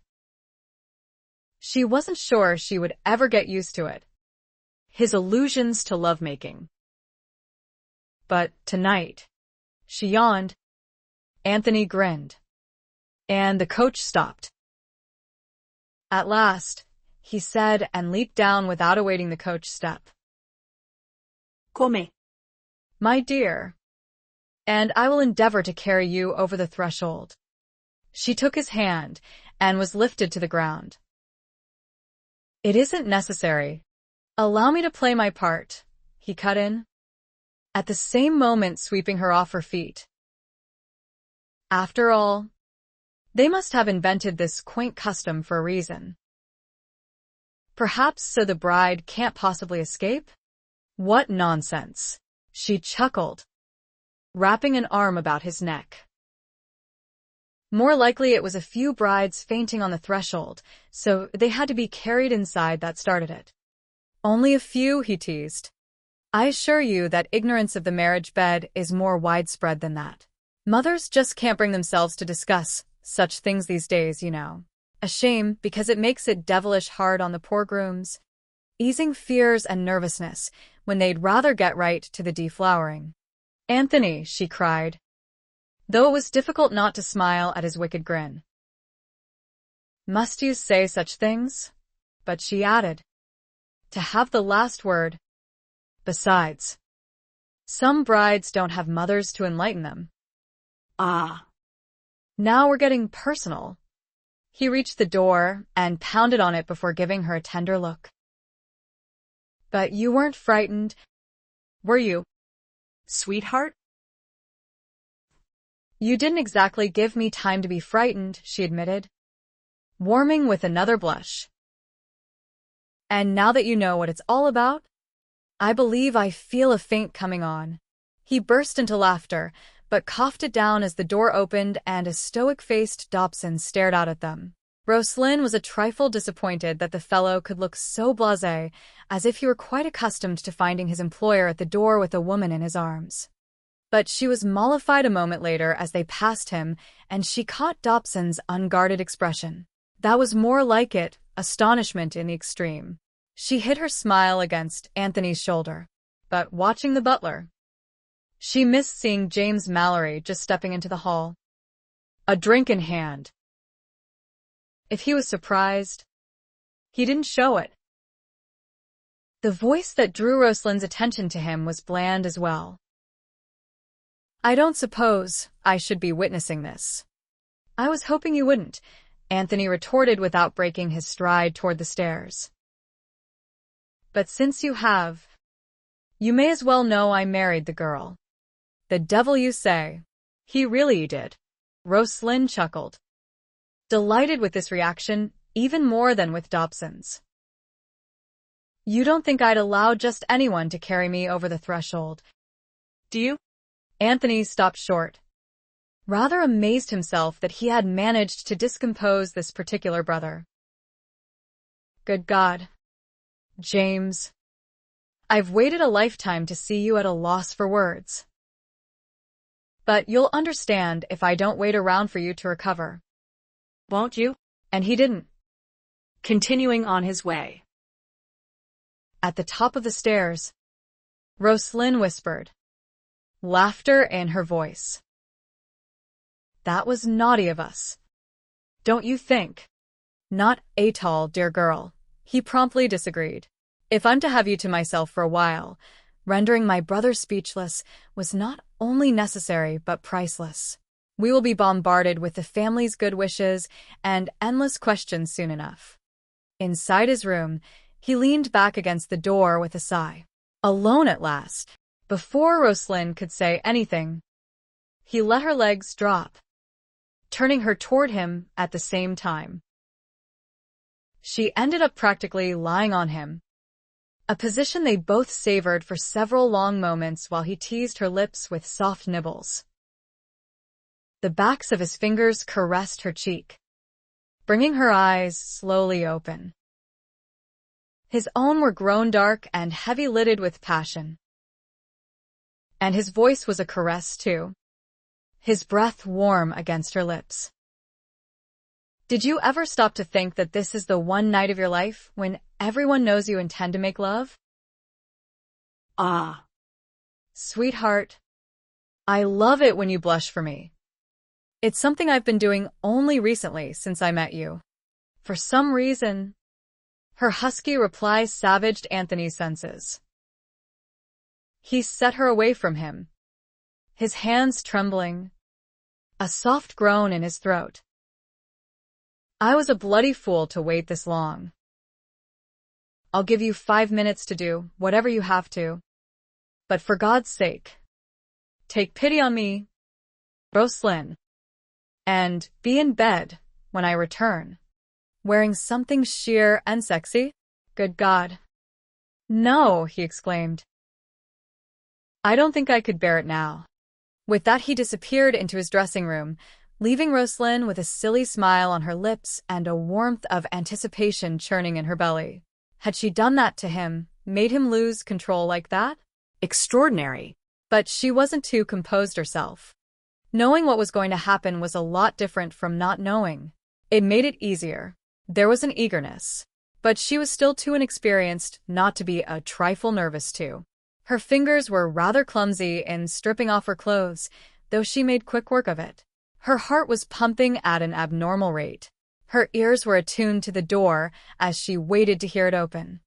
Climbing into the bed, she was undecided whether to pull the sheet over her completely or to leave it only partially draped. Modesty won out for now. She wondered if frequency would help, if she might eventually manage a certain detachment. With Anthony, she doubted it. This was more likely to become habit-forming. He was wearing a long robe of crimson velvet when he finally returned. With acute embarrassment, Roslynn realized that she hadn't even thought to put on a nightgown. Not that it would have stayed on for long, but wasn't it unseemly for a wife to wait naked in bed for her husband? Perhaps not, at least not tonight. And Anthony's appreciative smile, as he approached the bed, said he certainly approved. May I? He sat down next to her and began removing the pins from her hair. She touched a red gold lock that fell onto her shoulder. I forgot. I'm glad. He was. He loved her hair, loved touching it and running his fingers through it. Setting the pins aside, he massaged her scalp until her eyes closed and a dreamy smile appeared on her lips. That's nice, she breathed softly. Is it? And what about this? His lips pressed to her temple, moving down, stopping at her mouth for a long, deep kiss before continuing down her neck in a path that led to her breasts. Ripples of warmth shot along her nerves, making her toes curl. That's too nice, she murmured. Anthony's chuckle was rich with pleasure. Ah. Sweetheart, was it only last night? It seems an eternity has passed between now and then. She reached out to cup her palm to his cheek and ended by running a finger over his lips. Only an eternity. He said her name impassionedly before he caught her wrist and kissed her palm, his dark eyes never leaving hers. An electricity passed between them, hot and tingling. And his intense stare continued to hold her transfixed as he shrugged out of his robe, yanked the sheet down, and covered her body with his. He commenced then to kiss her so long and passionately that she was in a state of mindless need when he finally entered her, so much so that her climax was immediate and earth-shattering, her cry of fulfillment sending Anthony over the edge as well. In a cocoon of contentment, Roslynn held his sweat-moistened body, waiting for their breathing to return to normal. She was in no hurry to have him move, and so her hold was rather tight. Not that it could have kept him there, but he was in no hurry to move either. His head rested on her shoulder, his breath fanning her neck, stirring the hair there, tickling her. Goose flesh rushed down her arms, and she gave a little shiver, enough for him to notice. I have managed to act the typical groom, he said with a sigh. Impatient, Speedy, and now contrite, he lifted his weight onto his elbows, which gave her a little thrill as his groin pressed more tightly to hers.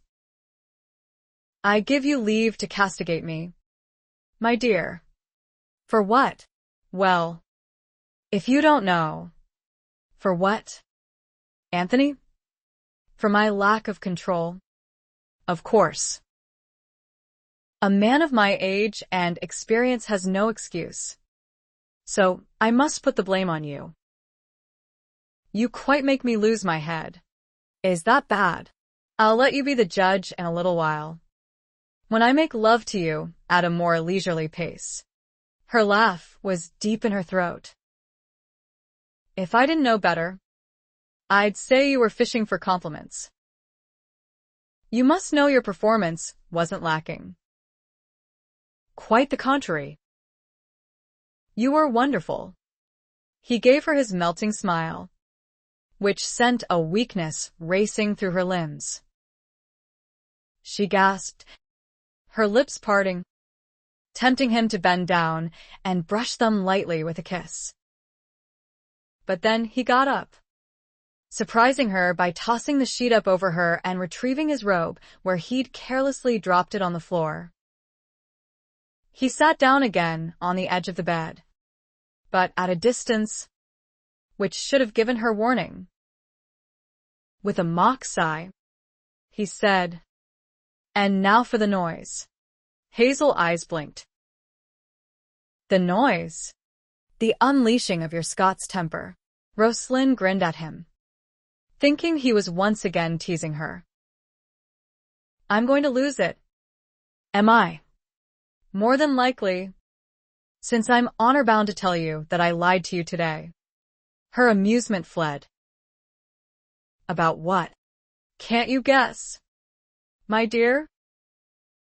I have no intention of keeping a mistress on the side now that I've married.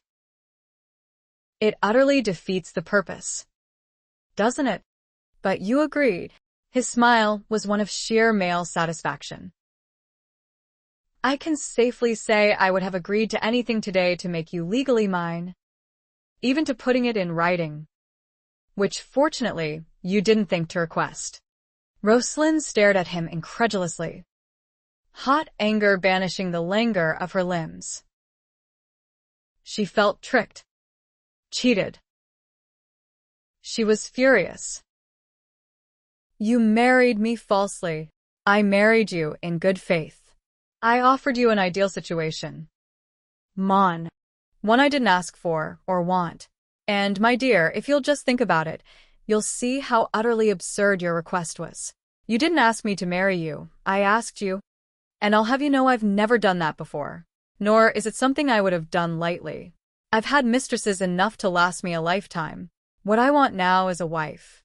It was ludicrous how calm he was next to her fury, shaming her into lowering her voice.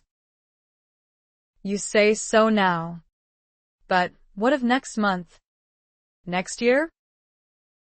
Your eyes will be a-wandering again soon enough. Anthony grinned at her, knowing that would probably infuriate her all the more. My eyes have been a-wandering, as you put it, for the last 19 years. Give them a rest. Roslynn. They settled on you and don't want to move on. Her own eyes narrowed to a seething glare, just as he had anticipated. So, you think it's a matter to be joking about? Do you? Well, let me tell you. She didn't get a chance to. He reached over and caught her around the waist, dragging her across the bed and up against his chest.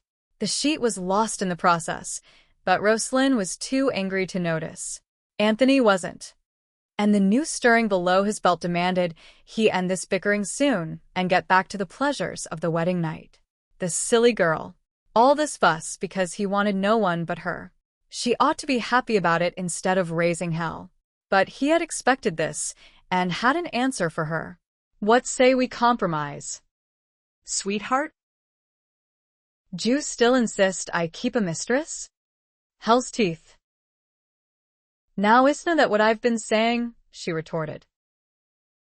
Very well. His eyes caressed her face, stopped on her lips, and his voice deepened. Are you prepared to fill the role? Me? His grin was back, maddeningly. Who else? You happen to be the only woman I'm interested in at the moment. That's no what I meant. And you know it. Perhaps. But it's the best I can do. Roslynn didn't believe this for a moment. You must have a woman you've been seeing. Assuredly. Several, in fact. But none could actually be called my mistress, sweetheart. And if you must know, I haven't seen any of them since I met you. But that's beside the point, isn't it? The point is, I have no desire to take any of them to my bed again. Or anyone else for that matter. You're quite stuck with me. Anthony. Be serious just for once, she pleaded in exasperation. My dear. I've never been more serious in my life. How can I make love to another woman when you're the only woman I want? It can't be done. You know. Desire isn't just called forth at will. Or hadn't you thought of that? She was looking at him with confusion and a touch of wonder. Only these expressions quickly turned to a frown and a tightening of her lips. But that doesn't mean you'll see someone eventually that you'll be liking. Anthony sighed wearily.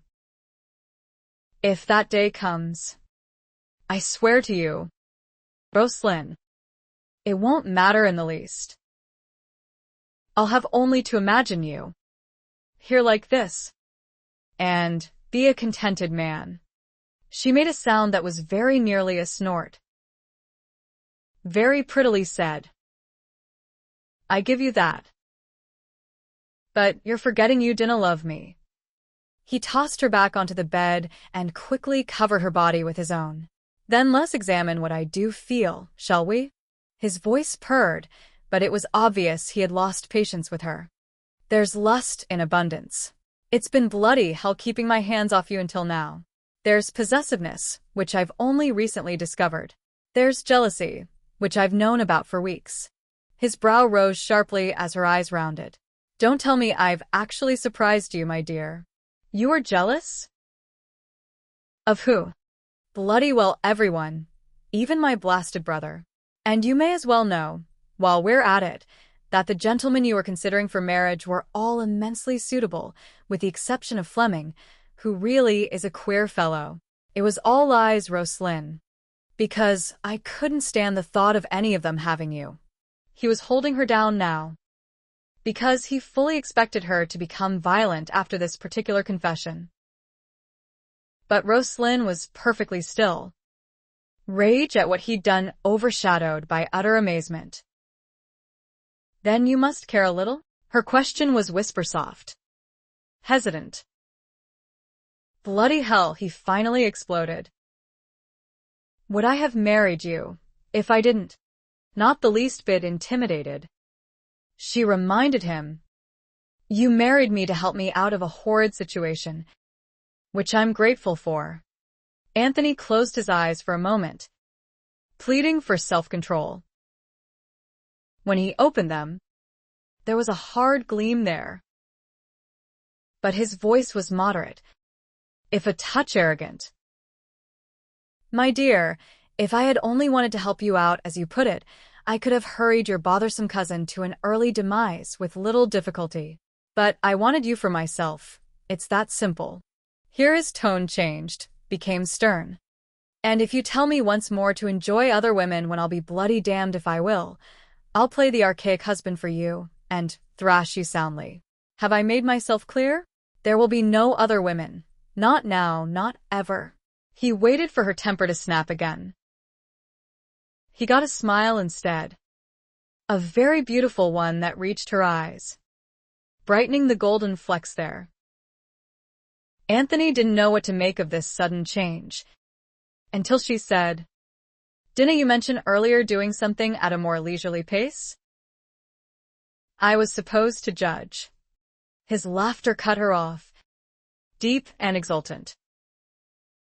Never change, sweetheart. I wouldn't have you any other way. And he proceeded to have her his way, with her full and delighted cooperation. Chapter 23. Up. Now. What is this? Sitting there grinning at yourself. Are ye? Roslynn turned the handheld mirror slightly and caught Nettie's image reflected behind her. Her grin widened, and her eyes, already sparkling, tried for a look of innocence as she swung around on the stool. Was I grinning? I can't imagine why.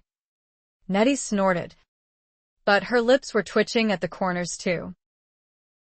Pleased why yourself? Ain't ye?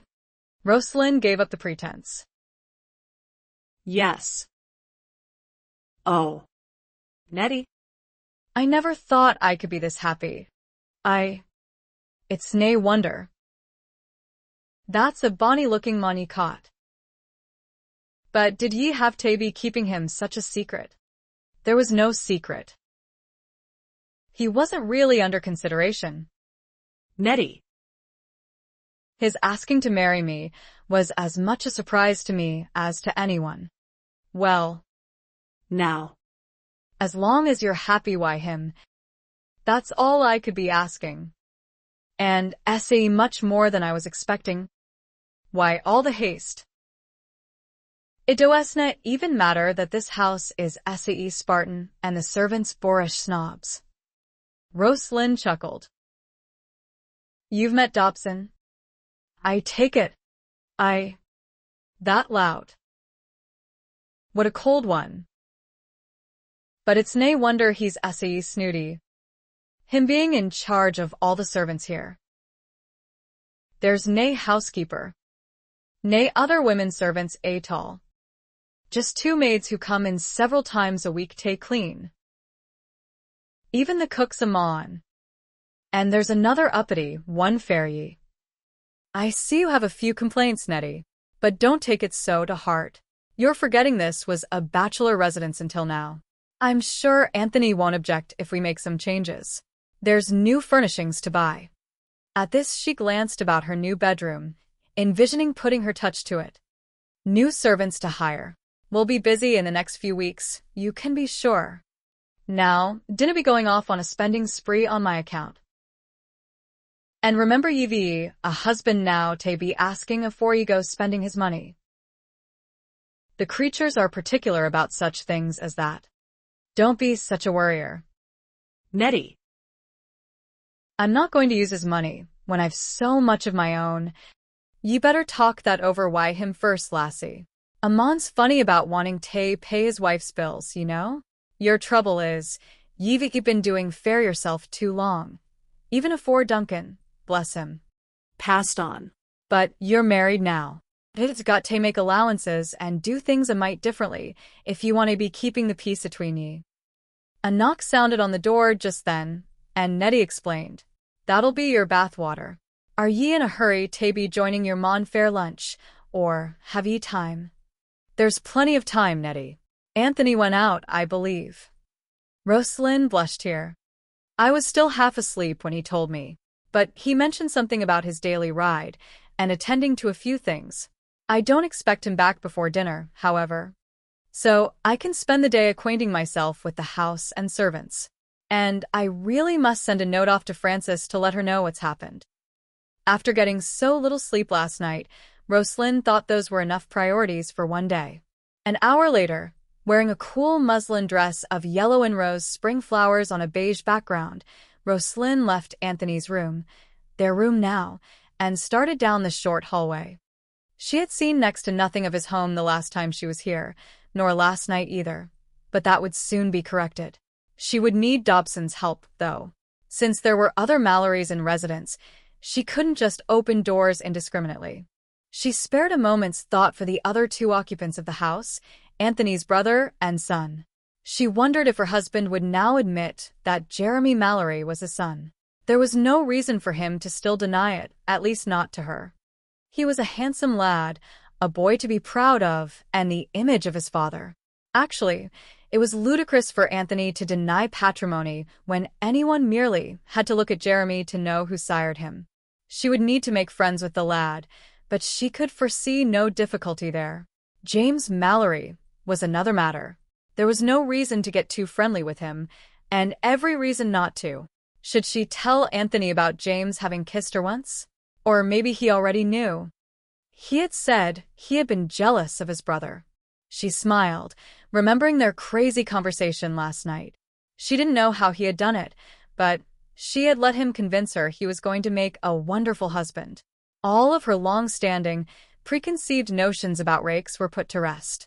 He was going to be faithful. She felt it, believed it now wholeheartedly, and was ecstatic about it. What more could she have asked for than to have Anthony Malory all to herself? His love, she reminded herself. But that would come. It would. It had to. Hell's bells. "What are you doing here?" Roslynn paused at the top of the stairs. Jeremy Malory, on his way up, stopped dead in his tracks too. His mouth left open in an O of wonder after he had got his question out. The imp in Roslynn decided to be mischievous, since it was obvious he hadn't heard of the marriage yet. "I spent the night. Don't you know?" "Spent the night," he repeated.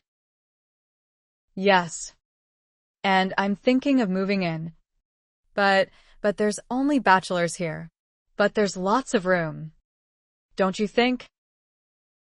And this house could use a woman's touch." "It could," he said in bemusement, only to shake his head. "But it wouldn't be proper. Would it? I mean, you're a lady, Well, you know what I mean.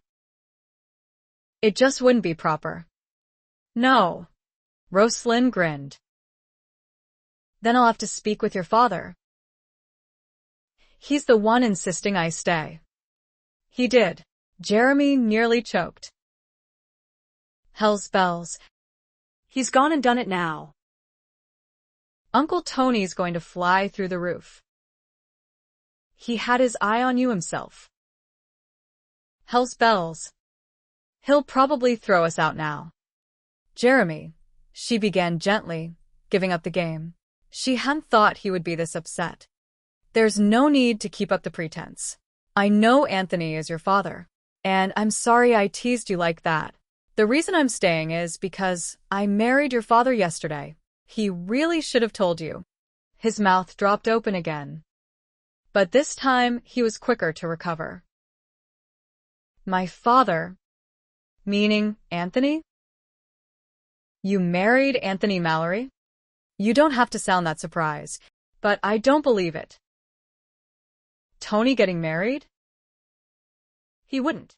And why not? I'd like to be knowing. He just wouldn't.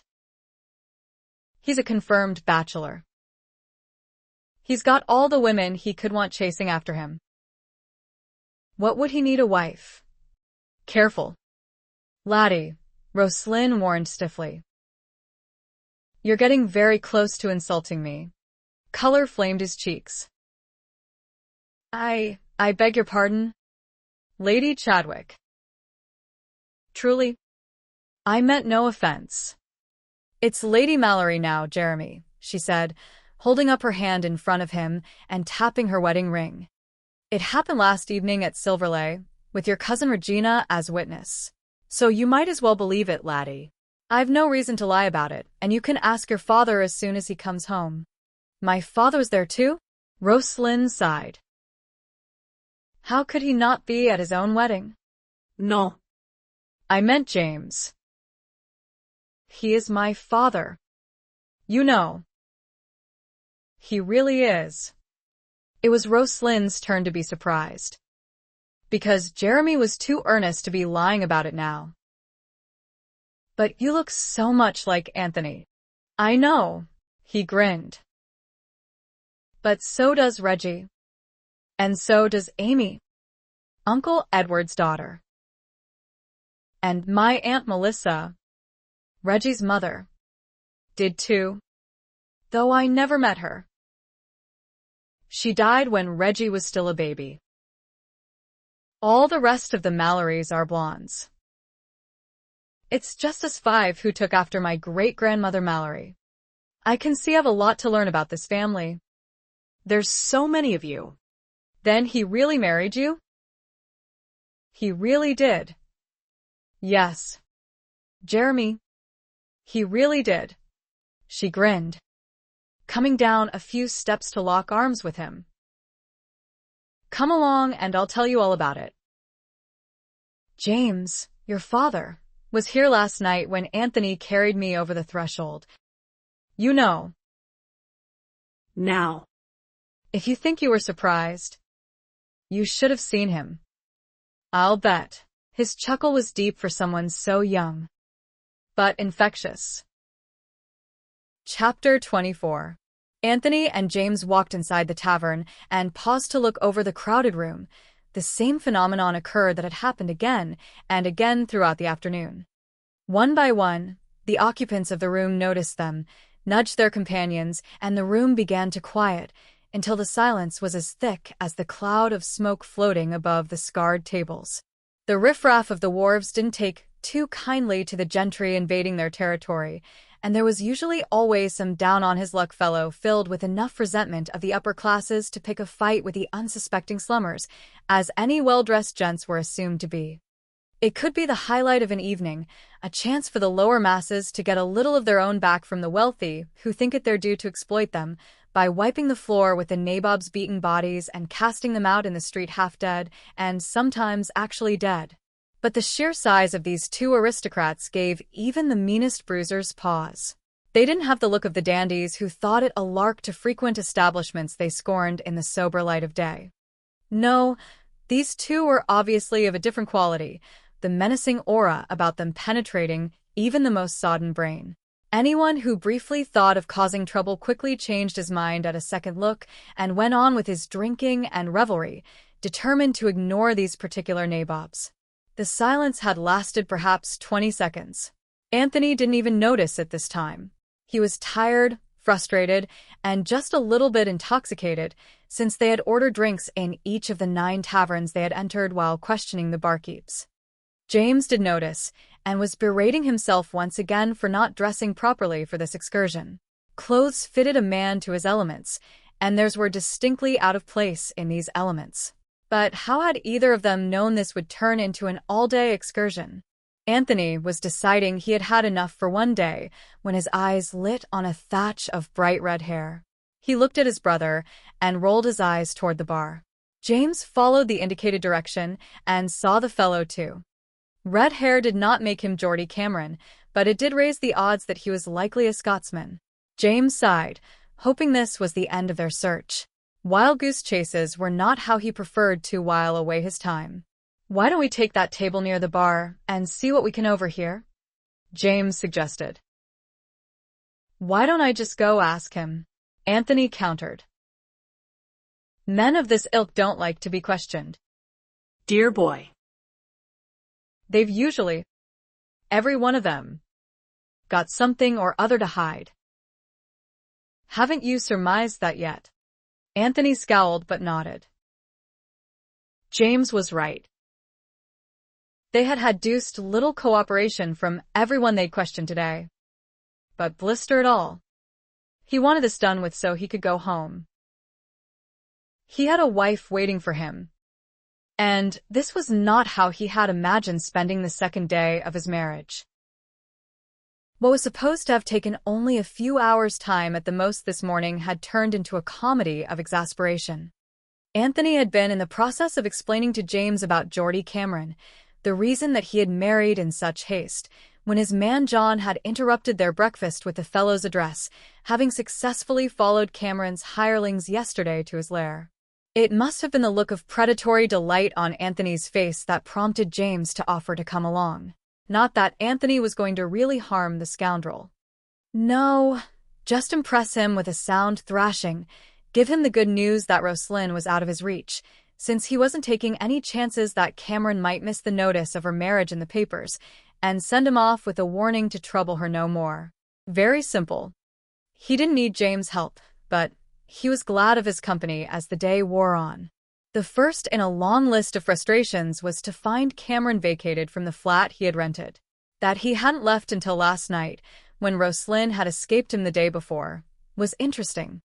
He was either confident that she wouldn't alert the authorities of her kidnapping, or just plain stupid.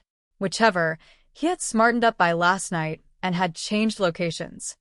And since it was too soon for him to have found out about Roslynn's marrying, Anthony doubted the chap had given up to return to Scotland, which was why he had spent the rest of the day making inquiries at every lodging and tavern in the vicinity, albeit fruitlessly. All he had was Geordie Cameron's description from his landlady, but this fitted the fellow at the bar. Tall, carrot-red hair, light blue eyes, presentable and oh yes, very good-looking according to Mrs. Pym. Anthony couldn't see the eyes yet, and whether the chap was good-looking or not was a matter of opinion, but the rest agreed with him, even to the halfway decent togs he was sporting.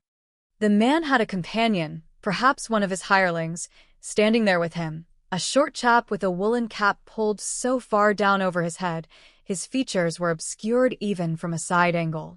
They were talking together, at any rate, and James' suggestion to listen in on the conversation was reasonable, despite the fact that Anthony's patience was worn thin. After all the trouble he had been through today, he was no longer just looking forward to thrashing the fellow, but pleasantly contemplating an alternative of a more permanent nature. Missed his lunch, missed his dinner, missed making love to his wife all day.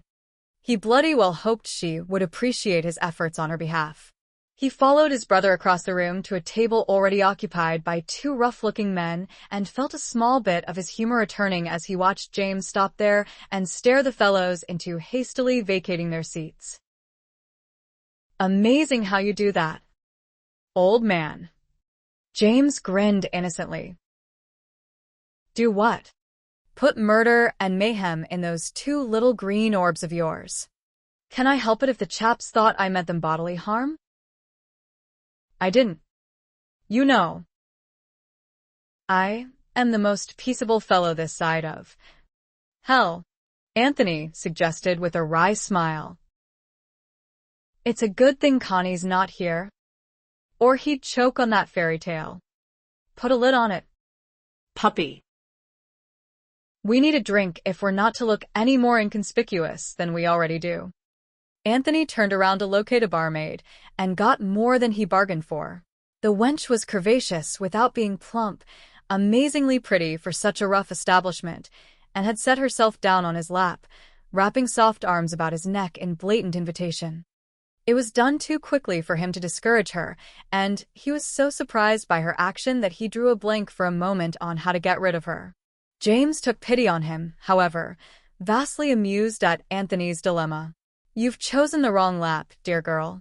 His dry tone brought the barmaid's head around to him, and at her bemused look, James grinned. You see before you one of the world's most pitiable creatures, a married man, also one very preoccupied this evening. Now, if you'd care to bounce your pretty little backside over to this side of the table, you might get a rise for your trouble. The maid giggled at James' crudity, words she was used to, but not expecting from such an elegant-looking nabob. Yet she gave a last wistful look at Anthony, the one who had first boggled her eyes when the men walked in. He was worth at least another try, though the other one was just as appealing, now she'd had a better look at him. She ignored Anthony's frown of displeasure, caused by James' words, and wrapped her long blonde hair around his neck to pull him closer to her. While below the table, her buttocks wiggled in his lap provocatively. "Sure you don't want some?" Love. "I'd be happy dash." His wits returning too quickly, Anthony lifted her up and set her on her feet, giving her a little shove in James' direction. "Another time." "Love," he said not unkindly, but his eyes were narrowed when he met James' amused gaze. James wasn't in the least perturbed. He caught the girl around the waist, caressed her backside with promise, whispered a few words in her ear, and sent her off with their order for 2 Alesh. "Caught your fancy?" Anthony sneered. "Whether this is your man or not, Dear boy. I'm done for the day. I might as well have some compensation for my trouble. And she'll do nicely." Anthony finally smiled. "Yes, I suppose she will. But you'll recall whose lap she preferred. Your recent victory has apparently gone to your head, Lad. I hate to bring you back to earth, but you obviously need to be reminded that all you can do is look from now on, while I, on the other hand, can still sample to my heart's content. You don't see me bemoaning my state, Do you? Remember those words when you do. Women are to be savored for the moment. Anything longer is a threat to a man's sanity." Anthony smiled serenely, even though those used to be his own sentiments as well. James didn't notice. His eyes had drifted to the two at the bar in such intimate conversation, particularly to the shorter fellow, and he frowned, looking at the cutest little backside to ever grace a supposedly male anatomy. Anthony was distracted as well a moment later when the redhead, no more than 6 feet away, raised his voice a little. The thick Scottish brogue was unmistakable, reminding him forcefully of why they were here. "I've heard enough," Anthony said tersely, swiftly rising to his feet. James grabbed his arm, hissing, "You've heard nothing. Be sensible, Tony. There's no telling how many of these chaps in here might be in his pay. We can bloody well wait a little more to see if he might leave the premises. You can wait a little more. I have a new wife at home I've kept waiting long enough." Before he took another step, however, James sensibly called out, Cameron hoping for no response since Anthony was no longer in a reasonable state of mind. Unfortunately, he got ample response, both characters swinging around at once and searching the room, one fearful, the other assuming an aggressive stance. Both pairs of eyes lit on Anthony as he shook off James' hand and closed the distance in 2 steps, but he had eyes only for the tall Scot. "Cameron," he asked in a deceptively quiet tone. "The name's MacDonald. Mon. Ian MacDonald." "You're lying," Anthony growled, catching the man's lapels in his fists and jerking him forward and up, until their eyes were at a level only inches apart. Too late. Anthony saw his mistake. The narrowed eyes now blazing at him were light gray, not blue. But at the same moment, Anthony realized it. The little man next to them slipped a knife out of his sleeve. James intervened at this point, since Anthony was too involved with the redhead to take notice of his companion. He neatly knocked the knife aside, only to be attacked for his trouble, fists and feet both flying his way. Hardly any damage ensued. The little bugger had no more strength than a child. But James was not about to just stand there and take this barrage. With no effort at all, he flipped his opponent about and hefted him off his feet. Somehow he wasn't surprised to find a full, soft breast cupped in his hand. Anthony had glanced their way at the start of the commotion, but now his eyes widened as he took in the delicate chin, smooth lips, and pert little nose. The cap had come down further to completely cover the eyes, but the perfectly molded cheekbones were unmistakably feminine too. His voice was a trifle loud in his surprise. Good God. He's a woman. James grinned. I know. Now you've done it. You miserable curs. The girls snarled at them both as several men within hearing glanced their way. Mac. Do something. MacDonald did. He pulled back his arm and swung at Anthony. The decision was made quickly not to fight, much as Anthony needed that outlet to let off some of his frustration. He caught the fist and slammed it down on the bar. There's no need for that. MacDonald, Anthony said. I made a mistake. I apologize. MacDonald was disconcerted at how easily he had been outmaneuvered. He wasn't that much smaller than the Englishman, yet he couldn't raise his fist off the bar to save his soul. And he had the feeling that even if he could, it wouldn't do him much good.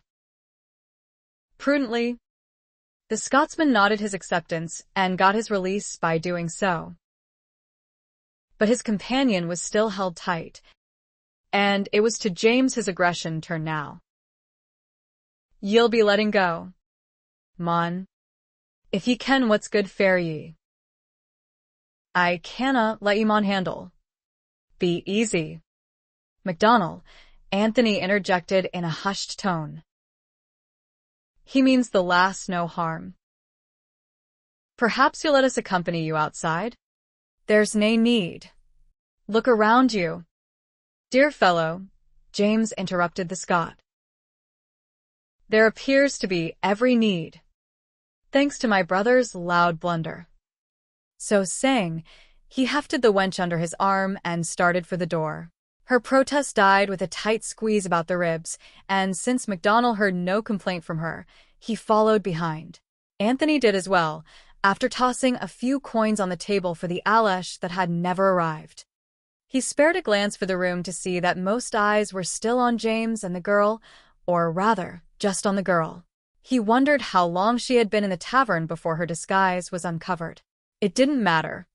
Dressed as she was in skin-tight breeches, even if her sweater was baggy in the extreme, there probably wasn't a man there who wouldn't have made a try for her if James didn't have her firmly in hand.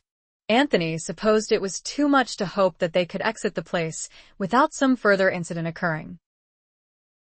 He caught up with the others only because the barmaid had appeared out of nowhere, it seemed, and latched possessively onto James' arm, stopping him. Anthony arrived to hear her demand. Now. Ye're not leavin', are ye? James, instead of brushing her off, gave her a smile to quite dazzle her. I'll be back later, my dear. She brightened, not even bothering to glance at the bundle under his arm. I finish work at 2. Then 2 it is. 2's one too many. I'm thinking. This from a brawny sailor who had stood up and was now blocking James' path to the door. Anthony sighed, coming up to stand next to his brother. I don't suppose you'd care to put her down and take care of this? James. Not particularly. I didn't think so. Stay out of this. Mate, the sailor warned Anthony. He's got no right coming in here and stealing not 1 but 2 of our women. 2? Is this little ragamuffin yours? Anthony glanced at the bundle in dispute. who had pulled her wool cap up enough to see by and was peering at them with murder in her eyes. He was almost hesitant to put it to the test. Are you his sweetheart? She was wise enough to give a negative shake of her head. Fortunately, the sailor was an ugly-looking brute, or she might have given a different answer. She was so angry at the way she was being manhandled. Anthony couldn't blame her. James was holding on a bit tighter than necessary, and the position he had her in was far from dignified. I believe that settles it. Doesn't it? It was not a question by any means. Anthony was tired of the whole affair, especially when he had no one to blame but himself for being there in the first place. Now be a good chap and move out of the way. Surprisingly, the sailor stood firm. He's not taking her out of here. Oh, bloody hell, Anthony said wearily just before flattening his fist on the fellow's jaw. The sailor landed several feet away from them. Out cold. The man, he had been sitting with rose from their table with a growl. But not soon enough. A short jab, and he fell back in his chair, his hand flying up to stanch the blood now seeping from his nose. Anthony turned around slowly. One black brow arched questioningly. Any more comers? MacDonald was grinning behind him, realizing now how fortunate he had been not to take on the Englishman. Not another man in the room made a move to accept the challenge, drawing the same conclusion. It had happened too quickly. They recognized a skilled pugilist when they saw one. Very nicely done, dear boy, James congratulated him. Now can we quit this place? Anthony bowed low, coming up with a grin. After you, old man. Outside, James set the girl on her feet in front of him. She got her first good look at him, then in the glow of the tavern lamp above the door, enough to make her hesitate a hairbreadth before she kicked him in the shin and bolted down the street. He swore violently and started after her, but stopped after a few feet, seeing that it was useless. She was already out of sight on the darkened street. He turned back, swearing again when he saw that MacDonald had disappeared as well. Now, where the bloody hell did the Scot go? Anthony was too busy laughing to have heard him. What's that? James smiled tightly. The Scot. He's gone. Anthony sobered, turning around. Well, that's gratitude for you. I wanted to ask him why they both turned when they heard the name Cameron. To hell with that, James snapped. How am I going to find her again when I don't know who she is? Find her? Anthony was chuckling once more. Gad. You're a glutton for punishment, brother. What do you want with a wench who insists on damaging your person when you have another one counting the minutes until you return? She intrigued me, James replied simply, then shrugged. But I suppose you're right. The little barmaid will do just as well. Yet he glanced down the empty street again before they headed toward the waiting carriage. Chapter 25. Roslynn stood by the window in the parlor, her cheek pressed to the cool glass, her hands gripping the blue tasseled drapes next to her. She had stood like that for the past 30 minutes, ever since she had left the dining room and an uncomfortable dinner with Jeremy and his cousin Derek, who had come by to take the youngster out for the evening. At least, Derek Malory's arrival had proved a diversion for a while.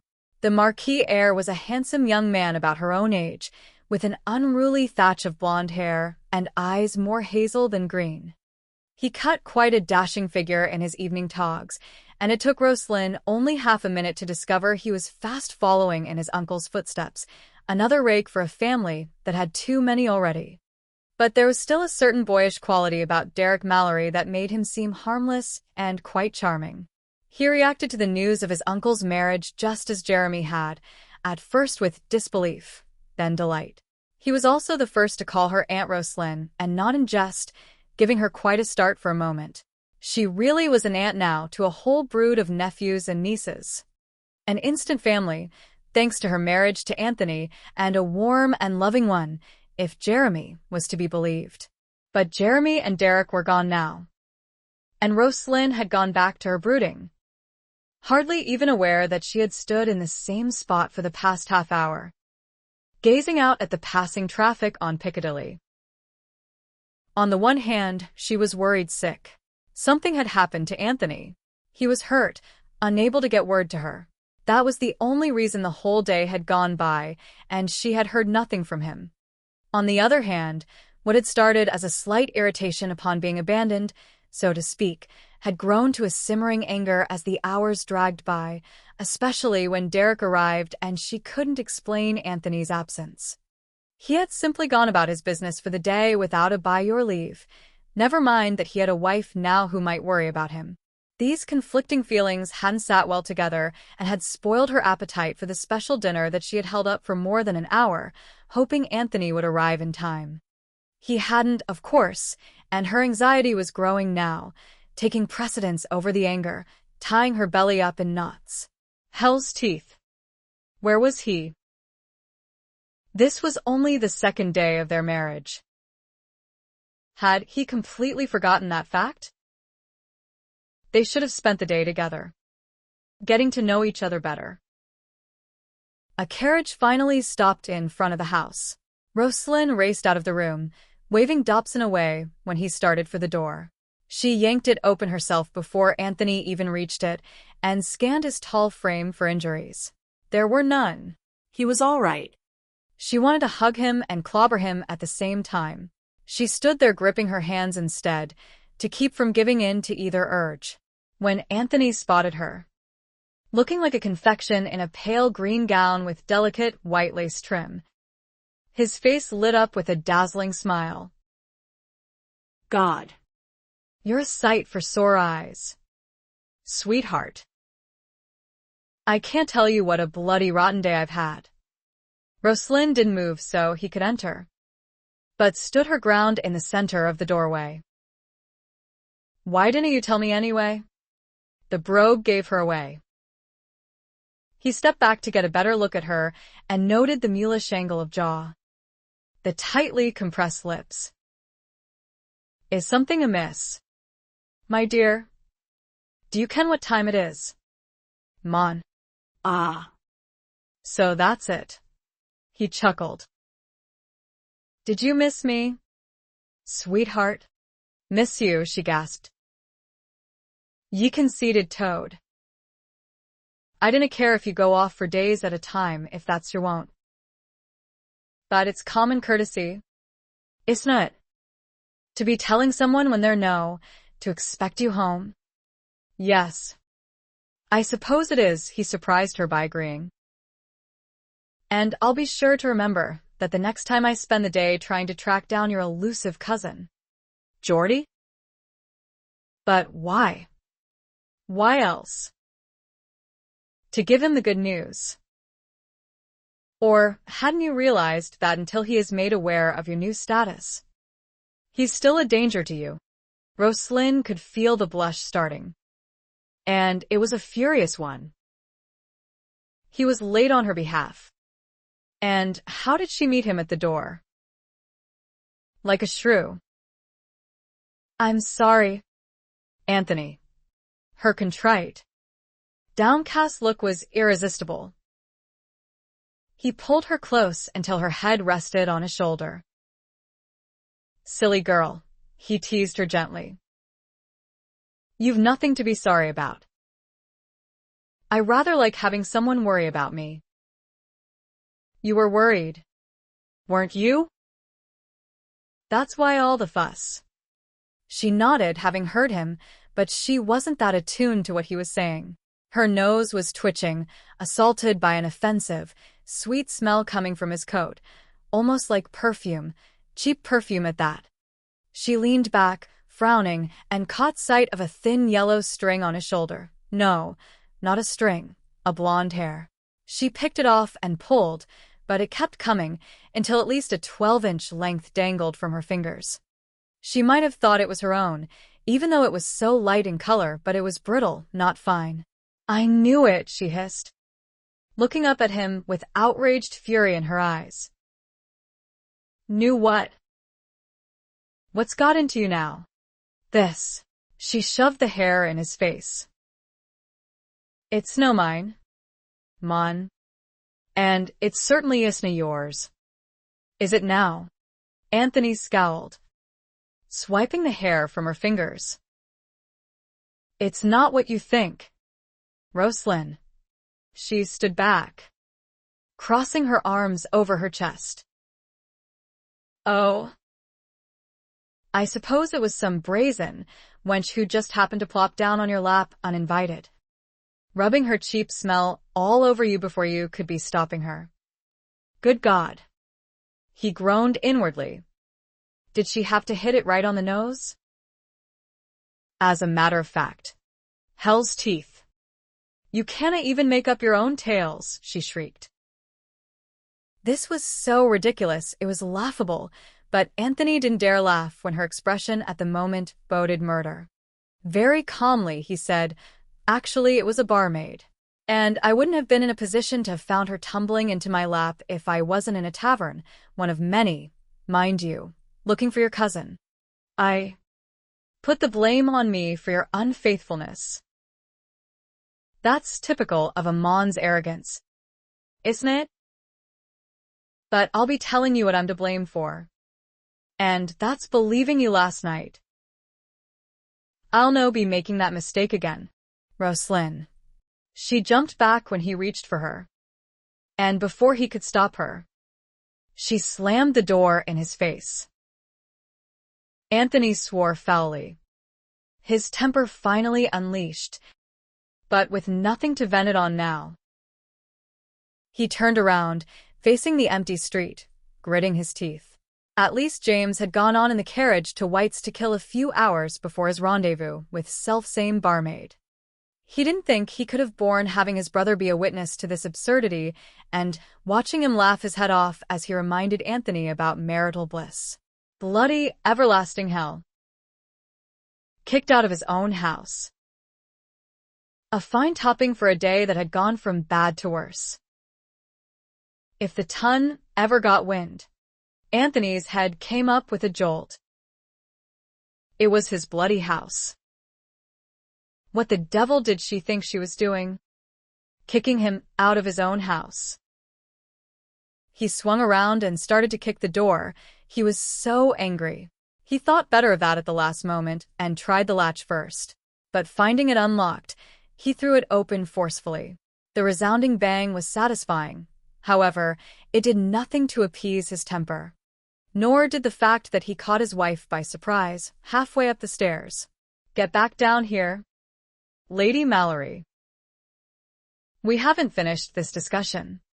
He was amazed that she obeyed him immediately, coming stiffly down the stairs. But when she reached him, it was to give him a look of contempt. "If you'll no go away, then I will," she said, and she actually walked toward the still open door. Anthony caught her wrist and spun her around. "The devil you will. You aren't leaving this house. And neither am I. We're married, remember? Married people live together. Last I heard. You canna make me stay here, can't I?" He could. And it infuriated Roslynn more that she had given him that right.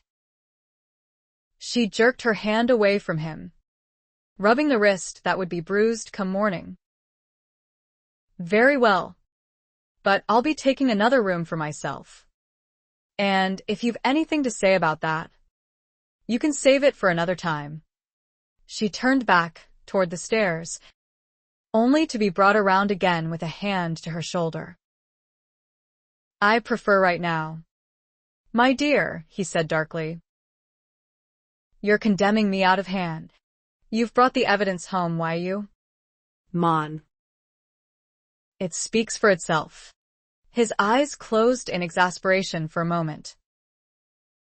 Even if that were true, which it isn't, you're not allowing me to speak in my own defense. Unfair. By any means. Unfair, she retorted, eyes frying him. I'm only saving you the trouble. Because, no matter what you say, I'd believe it now. Again, she tried to turn away. Again, he jerked her back. Confound you. Woman. I was looking for Cameron. Maybe you were. But you made a wee detour too. So be it. I gave you leave. He was ready to pull hairs at this point.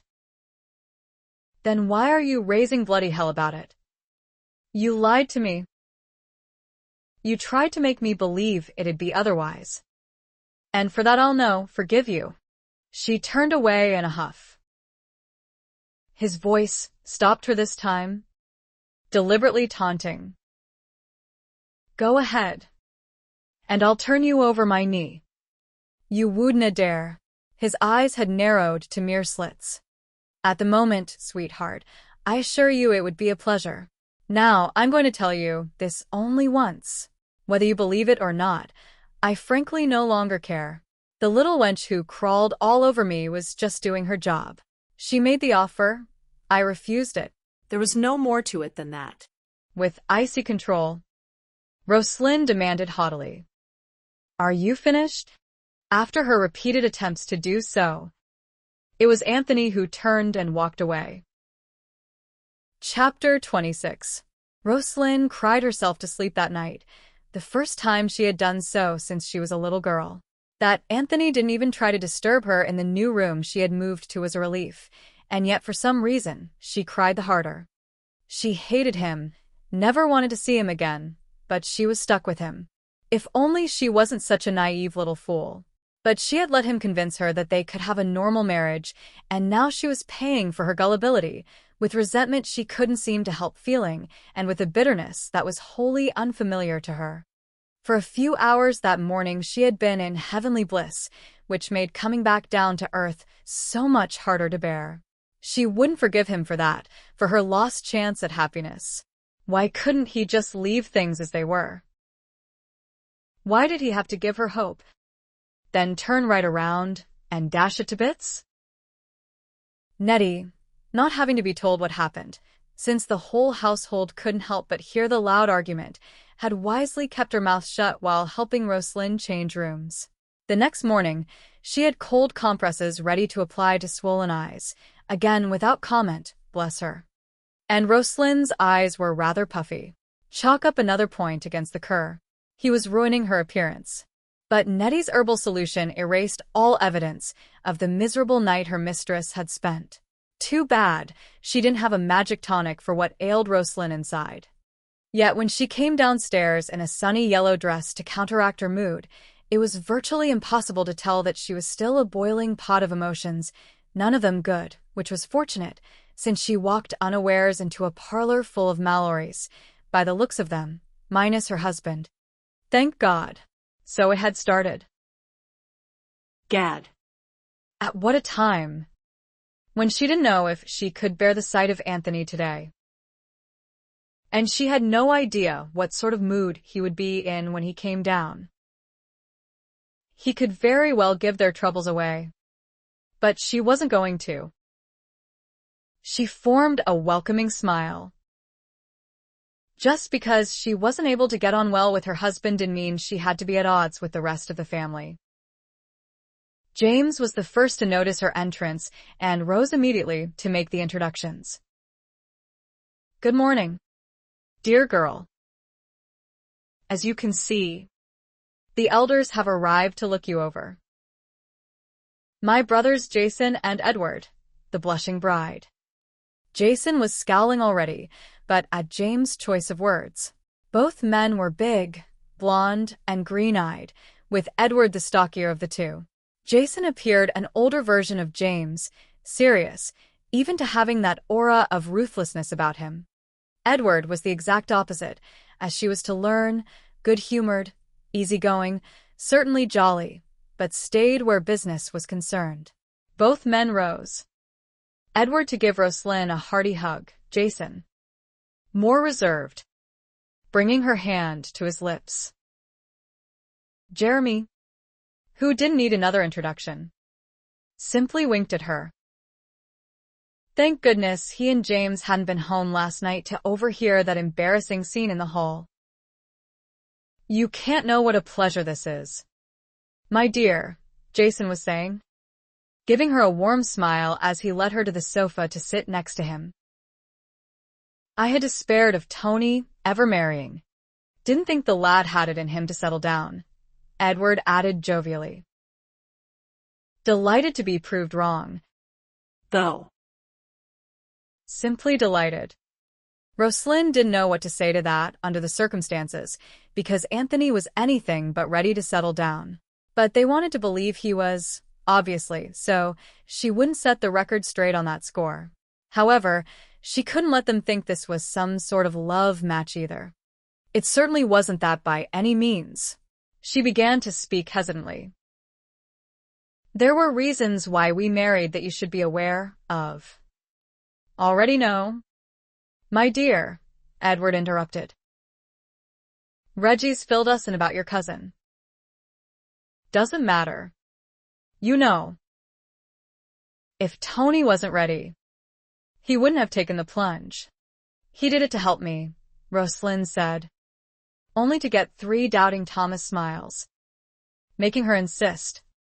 Well, he did. Rubbish, Jason replied. Tony's not the sort to play hero, saving damsels and all that. Just the opposite, Edward chuckled. James added his opinion. One has only to look at you, dear girl, to know what motivated the lad. Can't say as I blame him in the least. Jason intercepted the wolfish grin bestowed on Roslynn that had her cheeks blooming. None of that. Now. He scowled at James. Oh. Give over. Jason. She became safe for me the moment she married. Since when did that ever stop you? Jason demanded brusquely. True. James shrugged. But I draw the line at seducing sisters-in-laws. Roslynn had no way of knowing this was only bantering. But then she had no way of knowing that these brothers were happiest when they were arguing, even in jest. My lords. Please, she intervened. I'm sure James meant no offense. There. You see? Old man, James said smugly to his brother. She knew not to take me seriously. What's a look? Anyway. Usually an extension of one's true feelings, Jason retorted, still scowling. Ah. But never mind. I find it much more amusing not to give myself away so obviously, as you do. Brother. Edward laughed. He's got you there. Jason. You do look rather fierce at the moment. Yes, James agreed, rubbing it in. You look fierce enough to make the newest member of the family think you're serious. Jason's brow smoothed out as he glanced at Roslynn. I'm sorry, my dear. What must you think of? That you're a tyrant. And she wouldn't be far off the mark, James couldn't resist saying, even if it did bring Jason's narrowed gaze back to him. Not at all, Roslynn intervened again. I'm an only child myself, so it's interesting, seeing how a large family interacts together. But tell me, who in the family is the referee? The question brought hearty laughter, more than she had hoped for. It transformed James, making him even more handsome, if that were possible. It softened the lines on Jason's face too, showing her he was still a devilishly good-looking man at 46 and not nearly as intimidating as he had seemed. Edward, it just made more lovable. Gad, these Malorys were dangerous to a girl's equilibrium. And, heaven help her, she had married one. I told you she was a gem, James said to his brothers.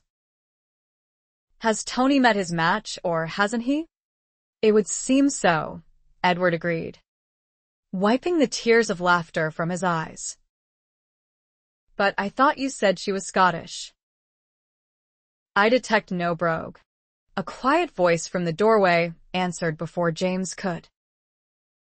It comes with a temper. In moments least expected. James couldn't let that one pass. You know from experience.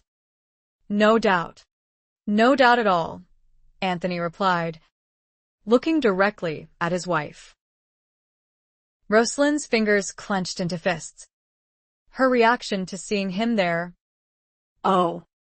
So casually leaning a shoulder against the doorframe. Arms crossed. One knee bent to cross his feet at his ankles. How dared he? So, he wanted to play with words. Did he?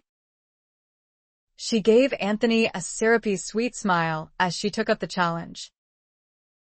Dinna fash yourself. Mon. I only hold grudges when they're truly deserved. James twisted the knife. Well, then. You've nothing to worry about. Tony. Have you? When does your ship sail? Brother, was Anthony's retort, gaining a hoot of laughter from James. The two older brothers and Jeremy came forward then, offering congratulations and good-natured ribbings. Roslynn watched this happy scene, fuming. So he was going to pretend nothing was wrong, was he? Well, she could too, she supposed, as long as his family was here, and as long as he kept his distance from her. But he didn't. He joined her on the sofa, taking Jason's place, and put his arm around her shoulder in a too husbandly fashion. Pleasant night. Sweetheart. Go to the devil, she hissed under her breath. But she was smiling as she said it. Anthony chuckled, managing to keep from wincing when the effort nearly split his head open. He had a royal hangover, thanks to his little wife's stubbornness last night. He would have preferred to simply remain in bed, but couldn't after Willis informed him the elders had arrived. Bloody inconvenient. He couldn't very well have it out with Roslynn with an audience present. What he should have done was finish it last night. But, fool that he was, he had thought a night's sleep would make her more receptive to reason, and so he had gotten smashed to keep him from breaking her door down. He should have broken the door down. She was nursing her grudge anyway, so it couldn't have made her any angrier. Bloody hell. He'd like to shoot the man who ever said women were malleable creatures. For the moment, Anthony chose to ignore his wife. But perversely, he kept his arm around her. So, Eddie, where's the rest of your brood? They'll be along as soon as Charlotte can round them all up. By the by, she wants to give you and Roslynn a party. Since we missed the wedding. Nothing too big. Mind you. Just family and friends. Why not? Anthony agreed. Might as well spread some of our happiness around. He smiled to himself as he heard Roslynn choke. Chapter 27. I came by yesterday. You know. But you had so many guests. So you just left. Roslynn stopped buttering her muffin to stare pointedly at Francis. I wish you hadn't. I didn't want to intrude. Fran. It was just his family. Come by to meet me and wish him well. You would have been welcome. Believe me. Especially by me. Can you imagine how alone I felt? Meeting the whole Malory clan? Frances said nothing for a moment. She took a sip of tea, fooled with the napkin on her lap, played with the pastry on her plate that she hadn't touched. Roslynn watched her, holding her breath. She knew what was coming, what hadn't been said yet. She was dreading it, especially now, when she was so regretting her hasty marriage to Anthony. And this was the first she had seen Francis since that marriage. When she had stopped by unexpectedly this morning, just as Roslynn was sitting down to breakfast, she knew she would be eating a dose of censure along with the cook's tempting array of food. She tried delaying the subject. "I hope you weren't too worried the other night." Hell's teeth. Was it only 4 days ago that she had woken up in Geordie's clutches? Too worried. Francis laughed bitterly. "You were taken from my own house. I was responsible. That you weren't. Geordie was just too tricky for us. But I hope you understand why I had to leave before you got back." "Yes. That I understand. You couldn't stay with me after he had discovered your whereabouts. But that note you sent me 2 days ago. That I'll never understand. How could you do it? Rose?" Anthony Malory. Of all men. Well, there it was. The question she had dreaded. The same one she had been asking herself. The answers just didn't hold up. At least not for her. But she owed them to Francis. "The night Nettie and I left, I stopped by here to see Anthony." "You didn't." Roslynn flinched. "I know I shouldn't have, but I did. You see, he had offered to help me when we were at Silver Lake. Regina's husband didn't know my gentleman that well after all, but Anthony did. He was supposed to clarify certain rumors about them. Well, anyway, after that run-in with Geordie, I had run out of time. I came here for a name, nothing else, just a name of the one man out of the 5 who is most suitable for me to propose to." "All right. That's reasonable, I suppose. Even if highly improper," Francis conceded. "You were frightened, upset. You couldn't have been thinking very clearly that night. So, how could it have gone wrong? How did you end up with Sir Anthony instead?" "He lied to me," Roslynn said simply, her eyes fixed on the uneaten muffin still in her hand. "He convinced me that all 5 of my gentlemen were so unsuitable, I couldn't possibly marry one of them. Oh, you should have heard some of the horrid stories he invented, the regret he managed in the telling. I never once suspected that he might be lying." "Then how do you know?" Roslynn laughed shortly. "He admitted it later. After we were married. Arrogantly confessed the whole thing. The cad." "Yes. He is that." Roslynn sighed. "But that's not the point. That night, I was already desperate when I came here. And then to be told that I was more or less back to the starting point.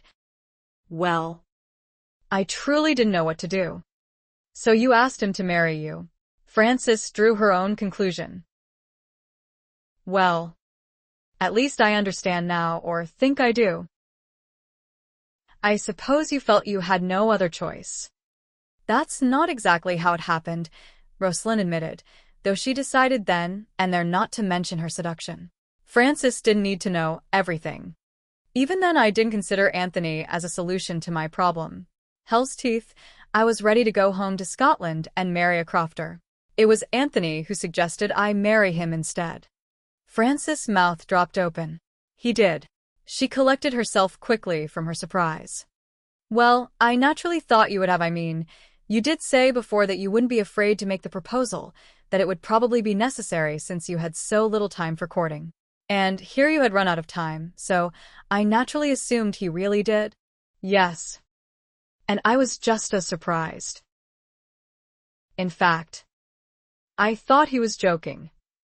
But he wasn't." "No. Not at all." "I refused. Of course."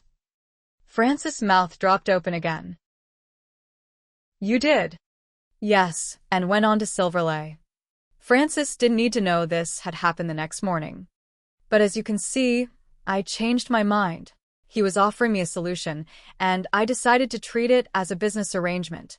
I still haven't figured out why he did it, but there you have it, the whole story.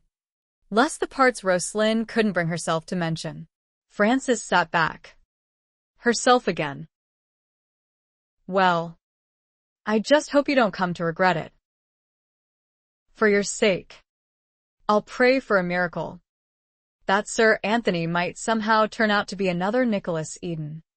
Good God. Bite your tongue. Madam, Anthony said as he casually sauntered into the room. I can barely tolerate the fellow. Poor Frances turned beet red. Roslynn glared furiously at her husband.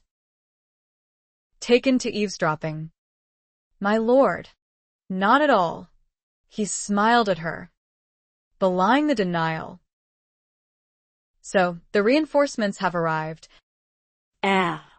He had Roslynn blushing now, as he looked pointedly at Frances with that question. She was remembering that all day yesterday, every time he had tried to talk to her, she had moved off to speak with a member of his family, all of whom had stayed for dinner and much later, giving her excuses to avoid him the whole day. Now they still weren't alone, only this time the visitor was firmly in her camp. His use of the word reinforcements was apt, though Frances didn't know what he was referring to. You're on your way out? Roslynn asked hopefully. Actually, I'm off to continue the hunt for your dear cousin. Oh. And another detour? She jabbed for blood. Then I'll see you when I see you, I suppose. Anthony braced his hands on the table across from her, leaning forward, his eyes dark with meaning as they locked with hers. You will see me this evening, my dear. You may depend upon it. And then he straightened, his smile tight. Good day, ladies. You may continue raking me over the coals now. He turned on his heel and sauntered out as nonchalantly as he had entered, leaving Roslynn bristling and Frances uncomfortably aware that much more had just transpired than was said. But as quietly as he had left the room, he slammed out of the house. Roslynn grimaced, hearing the noise. Frances raised a questioning brow. He's displeased about something? You could say that. So are you, Frances.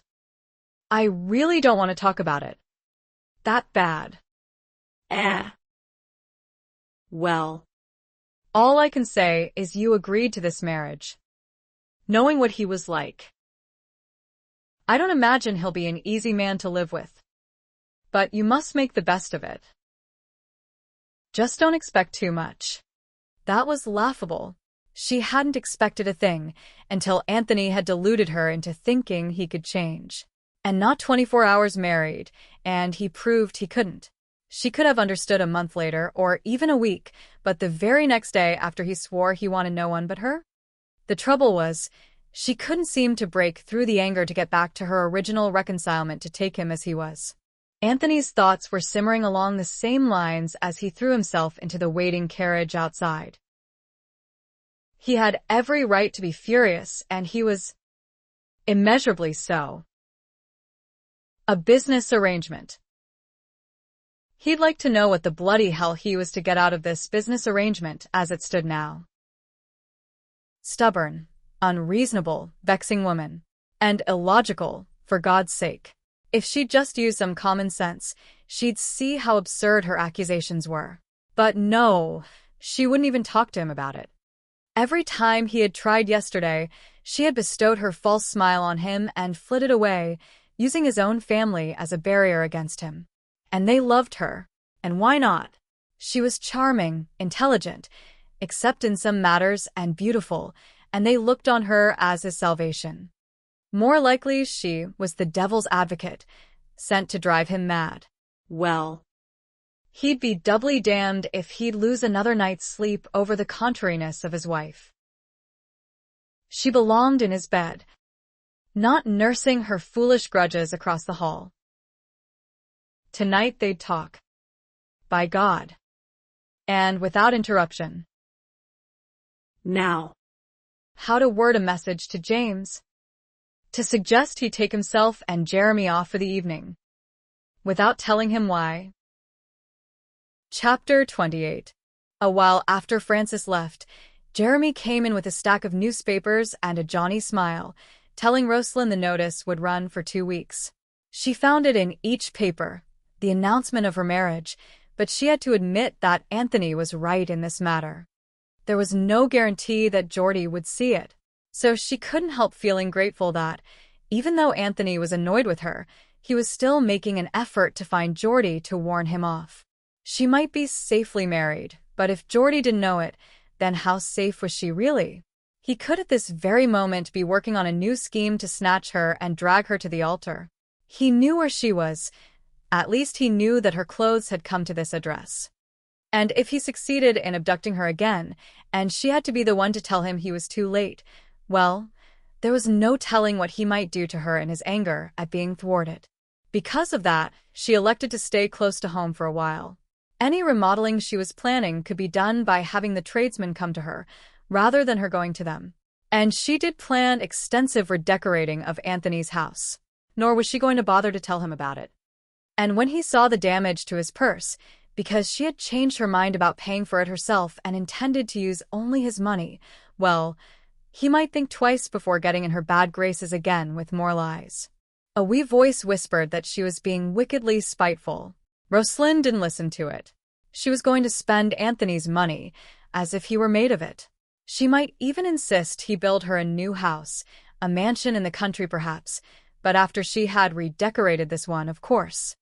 After all, the townhouse wasn't that large. It didn't even have a ballroom. How was she expected to entertain? She could even pauperize the wretched man, if she were of a mind to. Yes. There was an idea worth considering. A picture of Anthony humbled and having to come to her for an allowance was delightful indeed. And no more than he deserved for disillusioning her. But Roslynn didn't devote too much time to vengeful thoughts today, not with Anthony's implied threat hanging over her head that there would be a confrontation between them tonight. She couldn't deny that worried her no small amount. And her nervousness increased during the afternoon, so much so that when James informed her during dinner that he and Jeremy were off to Vauxhall Gardens for the evening, she almost asked to join them. Why tonight of all nights did they both have to go out? Never mind that this was the norm rather than the exception. Even though Anthony wasn't home yet, she didn't doubt for a minute that he would show up eventually. But she didn't ask to intrude on the 2 Malorys who were still bachelors. She wasn't that much of a coward. At least, that was what she told herself before James and Jeremy left. Nevertheless, as soon as the door closed behind the dashing pair, leaving her alone with the servants, Anthony's servants, Nettie didn't count. She found she was a coward after all. It was a ridiculously early hour to be retiring for the night, but retreat to her bedroom she did, and with all haste. Dobson was told to inform Anthony when he finally came in that she wasn't feeling well and wasn't to be disturbed for any reason. Whether that would put him off remained to be seen. In case it didn't, however, she wasn't taking any chances. She donned her most unappealing nightgown, a heavy cotton garment more suitable for a cold Scottish winter in the Highlands, stuck her hair under an ugly nightcap that she borrowed from Nettie, never having liked the use of them herself, and finished her ensemble with a bulky robe that she usually wore only after her bath. She also considered putting one of Nettie's thick night creams on her face. But that would be doing it up a bit too much. A glance in the mirror showed her that she looked appalling as it was. Anything more would just be obvious arsenal that Anthony might find funny instead of discouraging. Of course, now that she was so bundled up, she was too warm for bed covers. But that was just as well. Curled up with a book would be a more natural touch. Rather than pretending sleep, which Anthony would likely doubt if he arrived while it was still so early. No. She had to appear normally indisposed, as if she weren't trying to deliberately avoid him. He would then have to give her the benefit of the doubt and leave her alone. That was, if he didn't heed Dobson's message. That was, if he came home at all. Hell's teeth. None of this would be necessary if Dobson had been able to find the cursed key to the door yesterday when she had asked for it. But then, might not locking Anthony out be taken as a challenge by someone like him? It would certainly be a clear statement that she didn't want to talk to him. Not now, not any time soon. No, this way was better. Let him come if he must, but she would make him feel guilty as hell for disturbing her when she was feeling and looking so poorly. The book she had on hand was a boring collection of sonnets, gushy in sentimentality, left behind by the previous occupant of the room, whoever that had been. But she was stuck with it. It was too late to risk going down to Anthony's study, where a small library was kept. It would be just her luck that he would walk in and catch her out of bed, ruining the effect she was striving for. She gave up reading the silly book, however. At any other time, she might have been enthralled, for love sonnets, which she surmised most of them were as she flipped through the pages, usually sparked a tender chord in her.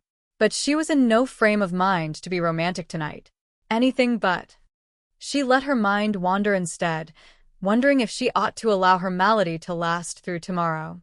She could use the time alone to think, to get in control of her emotions again. Fortunately, Roslynn was still holding the book in front of her and appeared to be reading, because she had no warning that Anthony had returned. The door to her room simply opened, and he was there. Unfortunately, he wasn't so easily fooled. Very amusing, my dear. His tone was dry.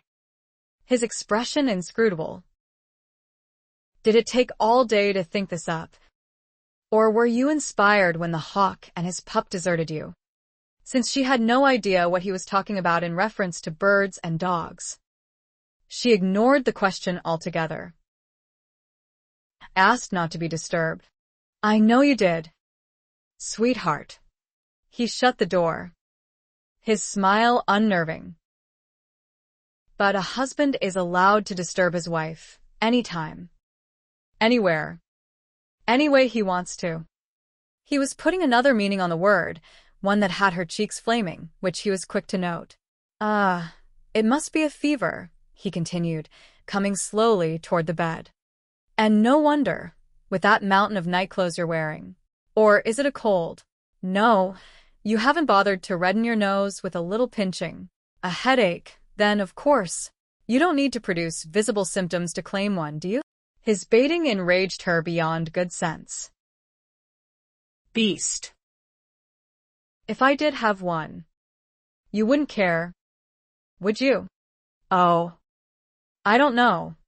He sat down on the bed, fingering the tie of her robe.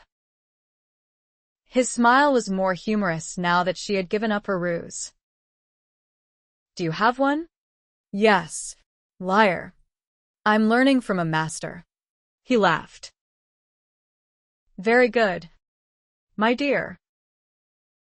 I was wondering how I was going to introduce the subject. But you've done it for me. What subject? What indeed?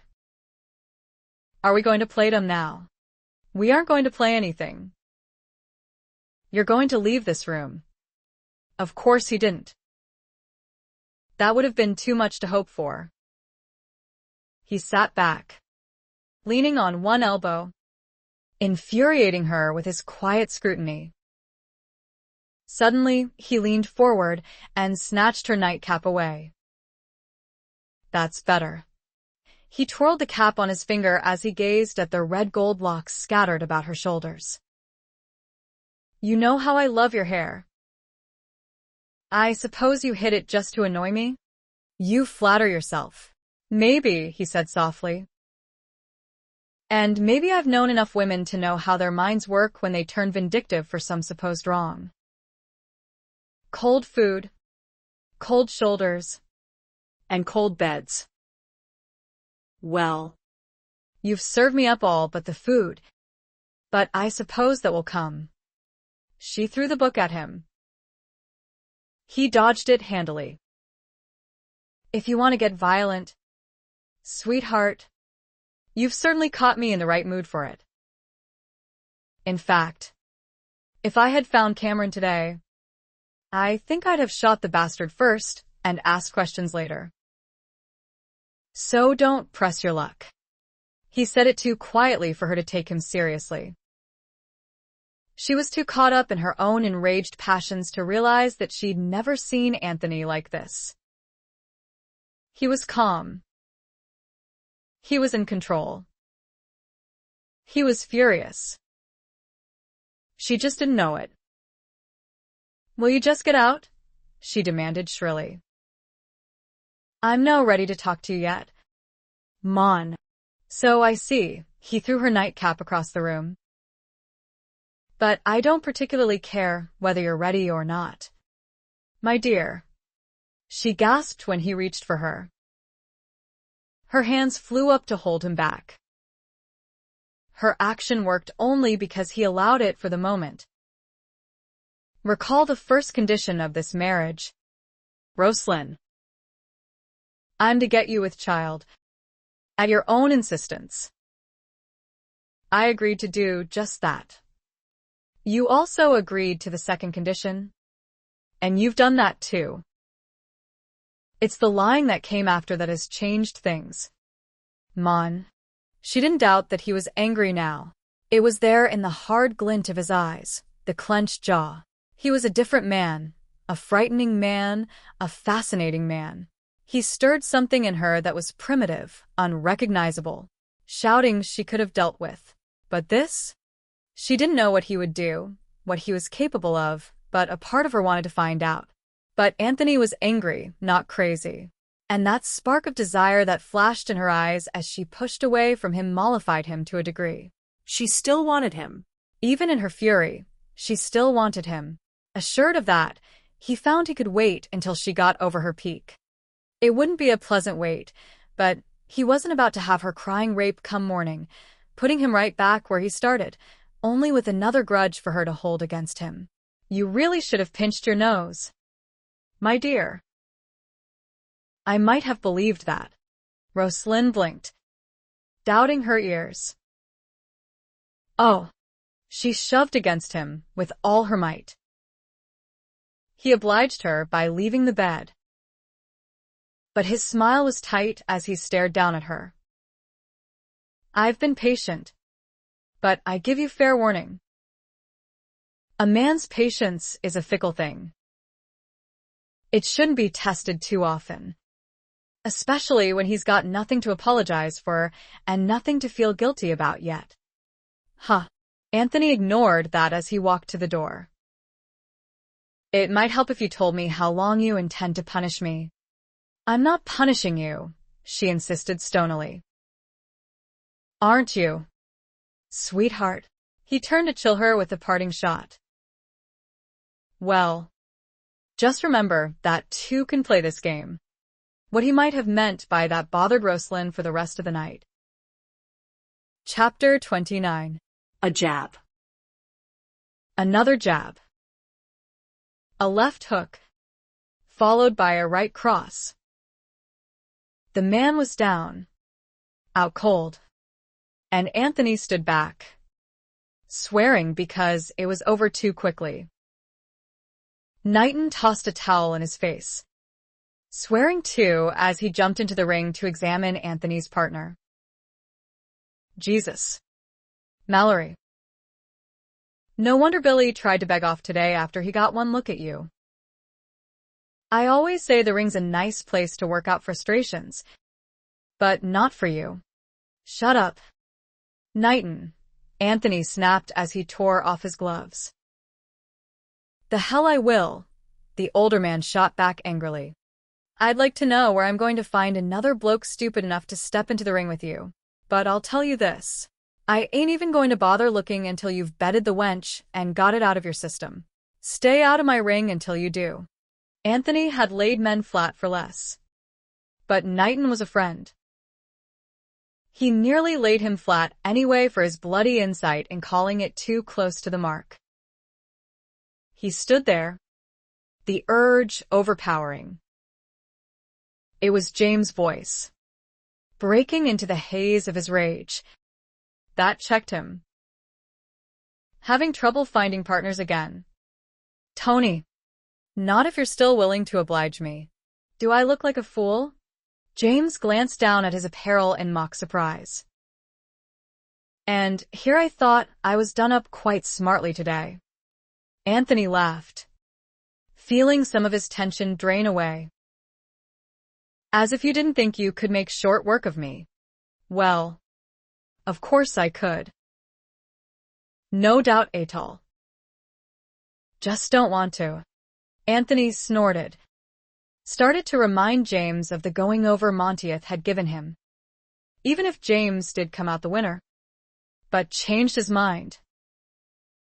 No point in putting it to the test when he had no quarrel with his brother. I get the impression you're following me. Old man.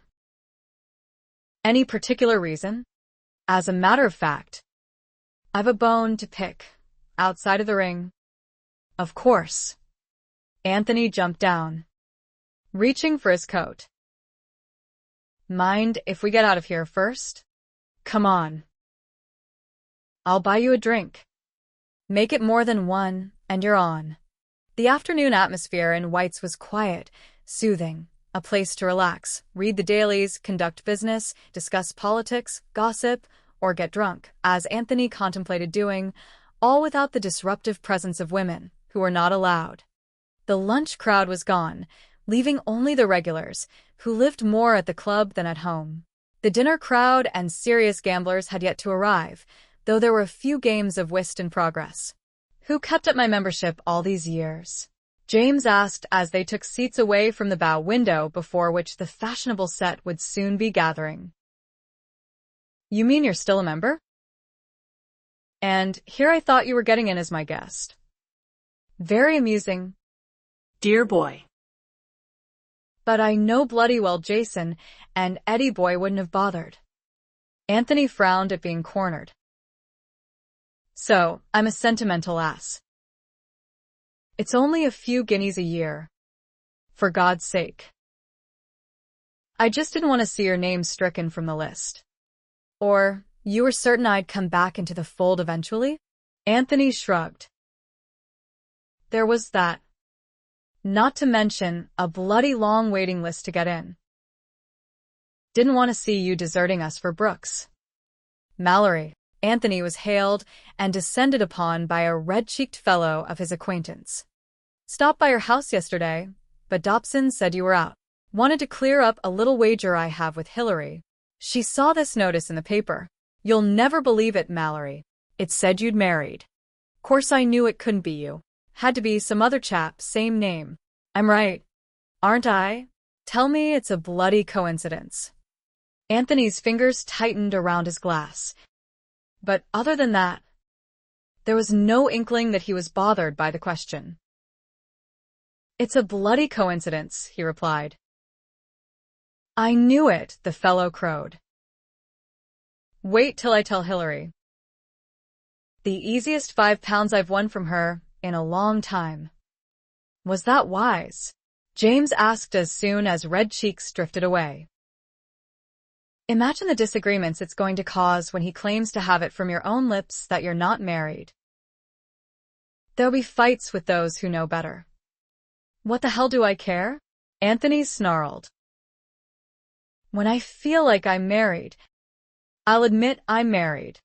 James sat back, a small smile playing about his lips. So, the bemoanment has begun? Has it? Oh.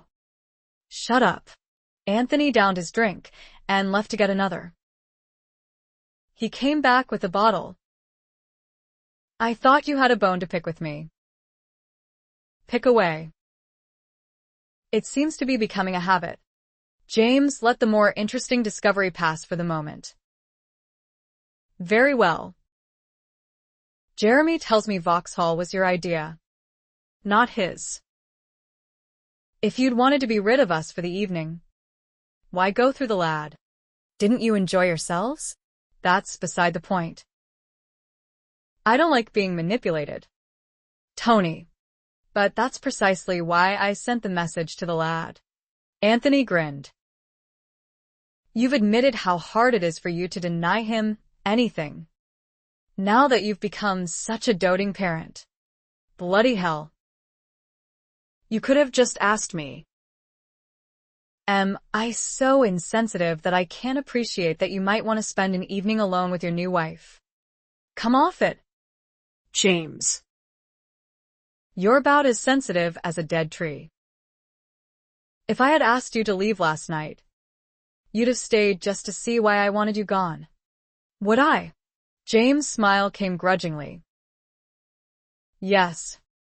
I suppose I would. I'd have envisioned you and the little Scot running about the house bare-ass naked. And you'd never have been able to get rid of me. Wouldn't have missed that for the world. So what was it, actually, that you wanted privacy for? Anthony poured another drink. It doesn't matter now. The evening didn't end as I had hoped. So there is trouble in paradise. Anthony slammed the bottle down on the small table next to his chair, exploding. You wouldn't believe what she's accused me of. Betting that little twit of a barmaid we met the other night. Careful, lad. I've fond memories of Margie. Then you did meet her later? Did you doubt I would, a pretty piece like that?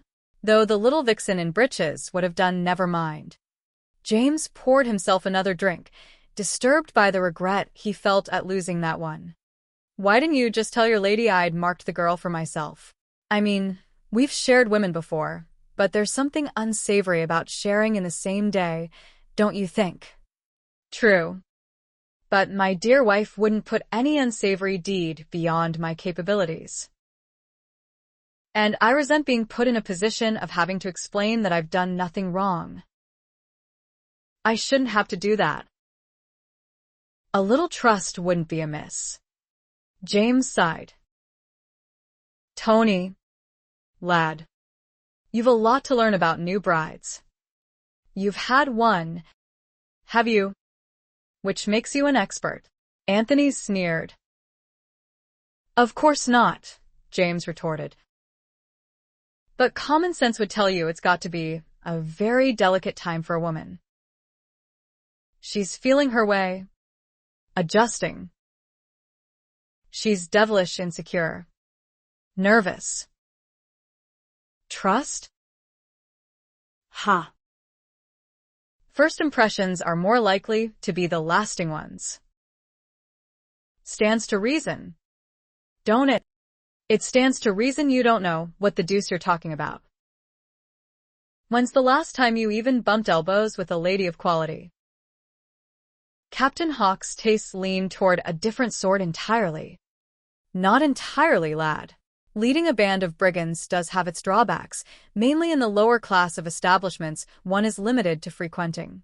And acquired habits are hard to break. But my tastes, as you put it, are no different from yours. Duchess or whore, as long as she's comely and willing. She'll do. And it hasn't been that many years that I can't remember the idiosyncrasies of the Duchess. Besides, they're all the same in one respect, dear boy. Jealousy turns them into shrews. Jealousy, Anthony said blankly. Well, good God. Man, isn't that the problem? I hadn't thought well. Now that you mention it, that could be why she's so unreasonable. She's so bloody angry. She won't even talk about it. So Knighton was right. James' chuckle turned into an outright laugh. Where's your finesse gone? Dear boy?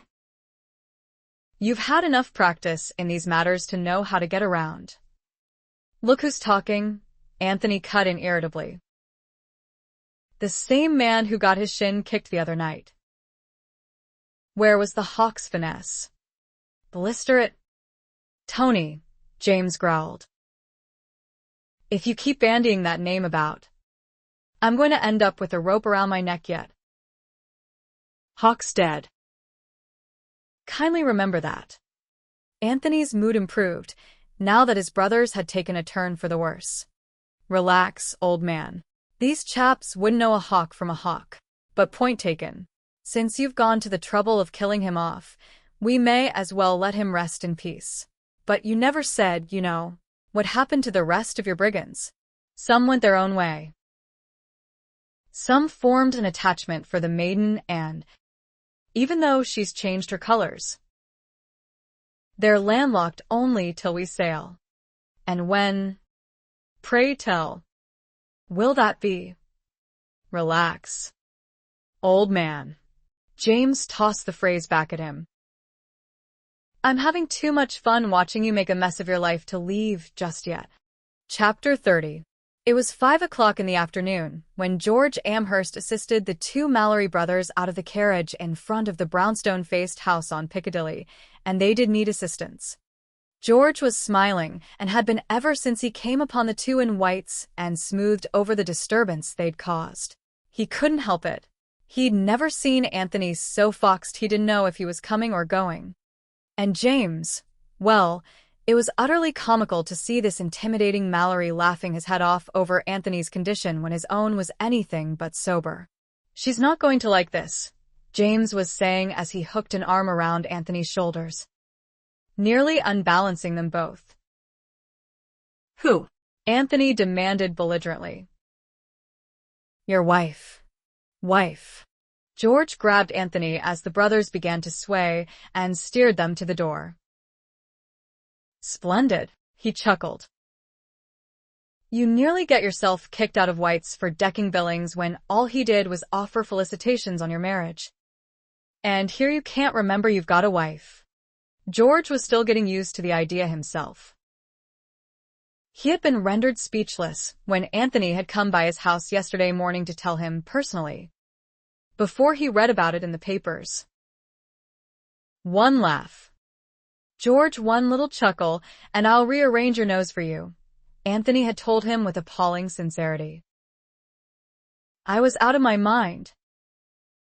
That's the only excuse for it. So, no congratulations.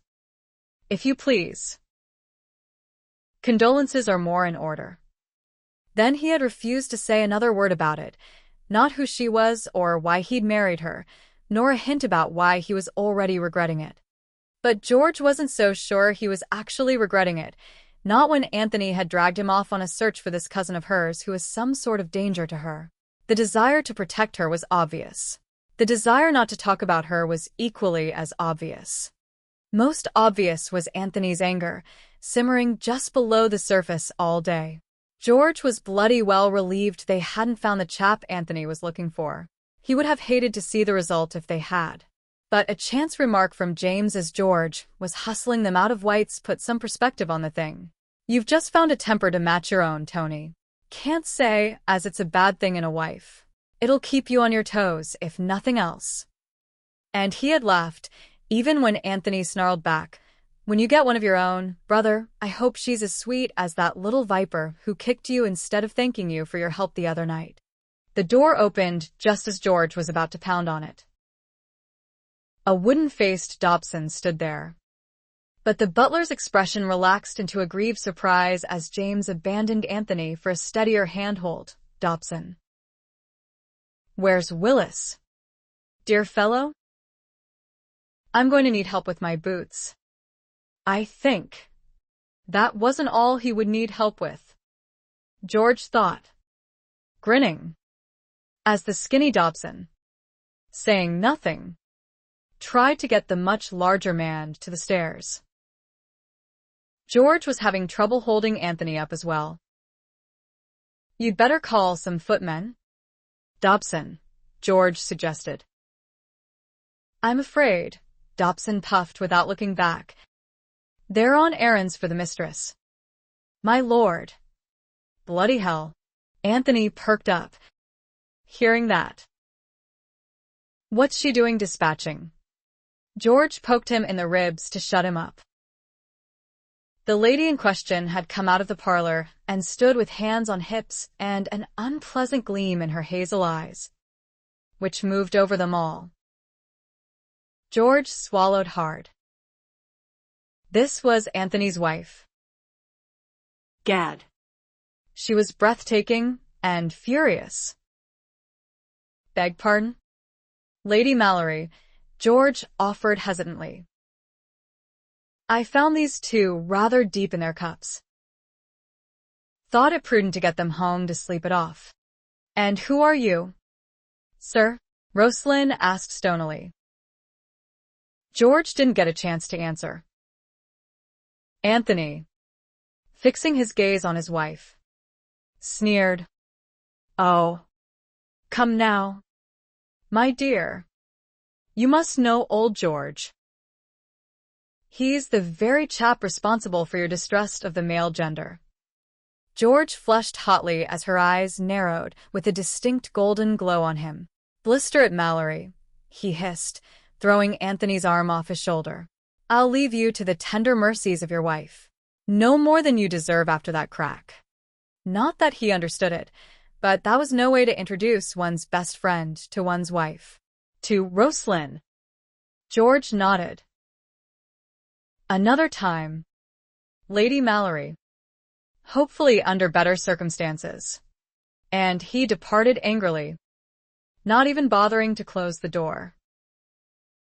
Anthony stared after him, bemused and unsuccessfully trying to keep his balance in the middle of the hall.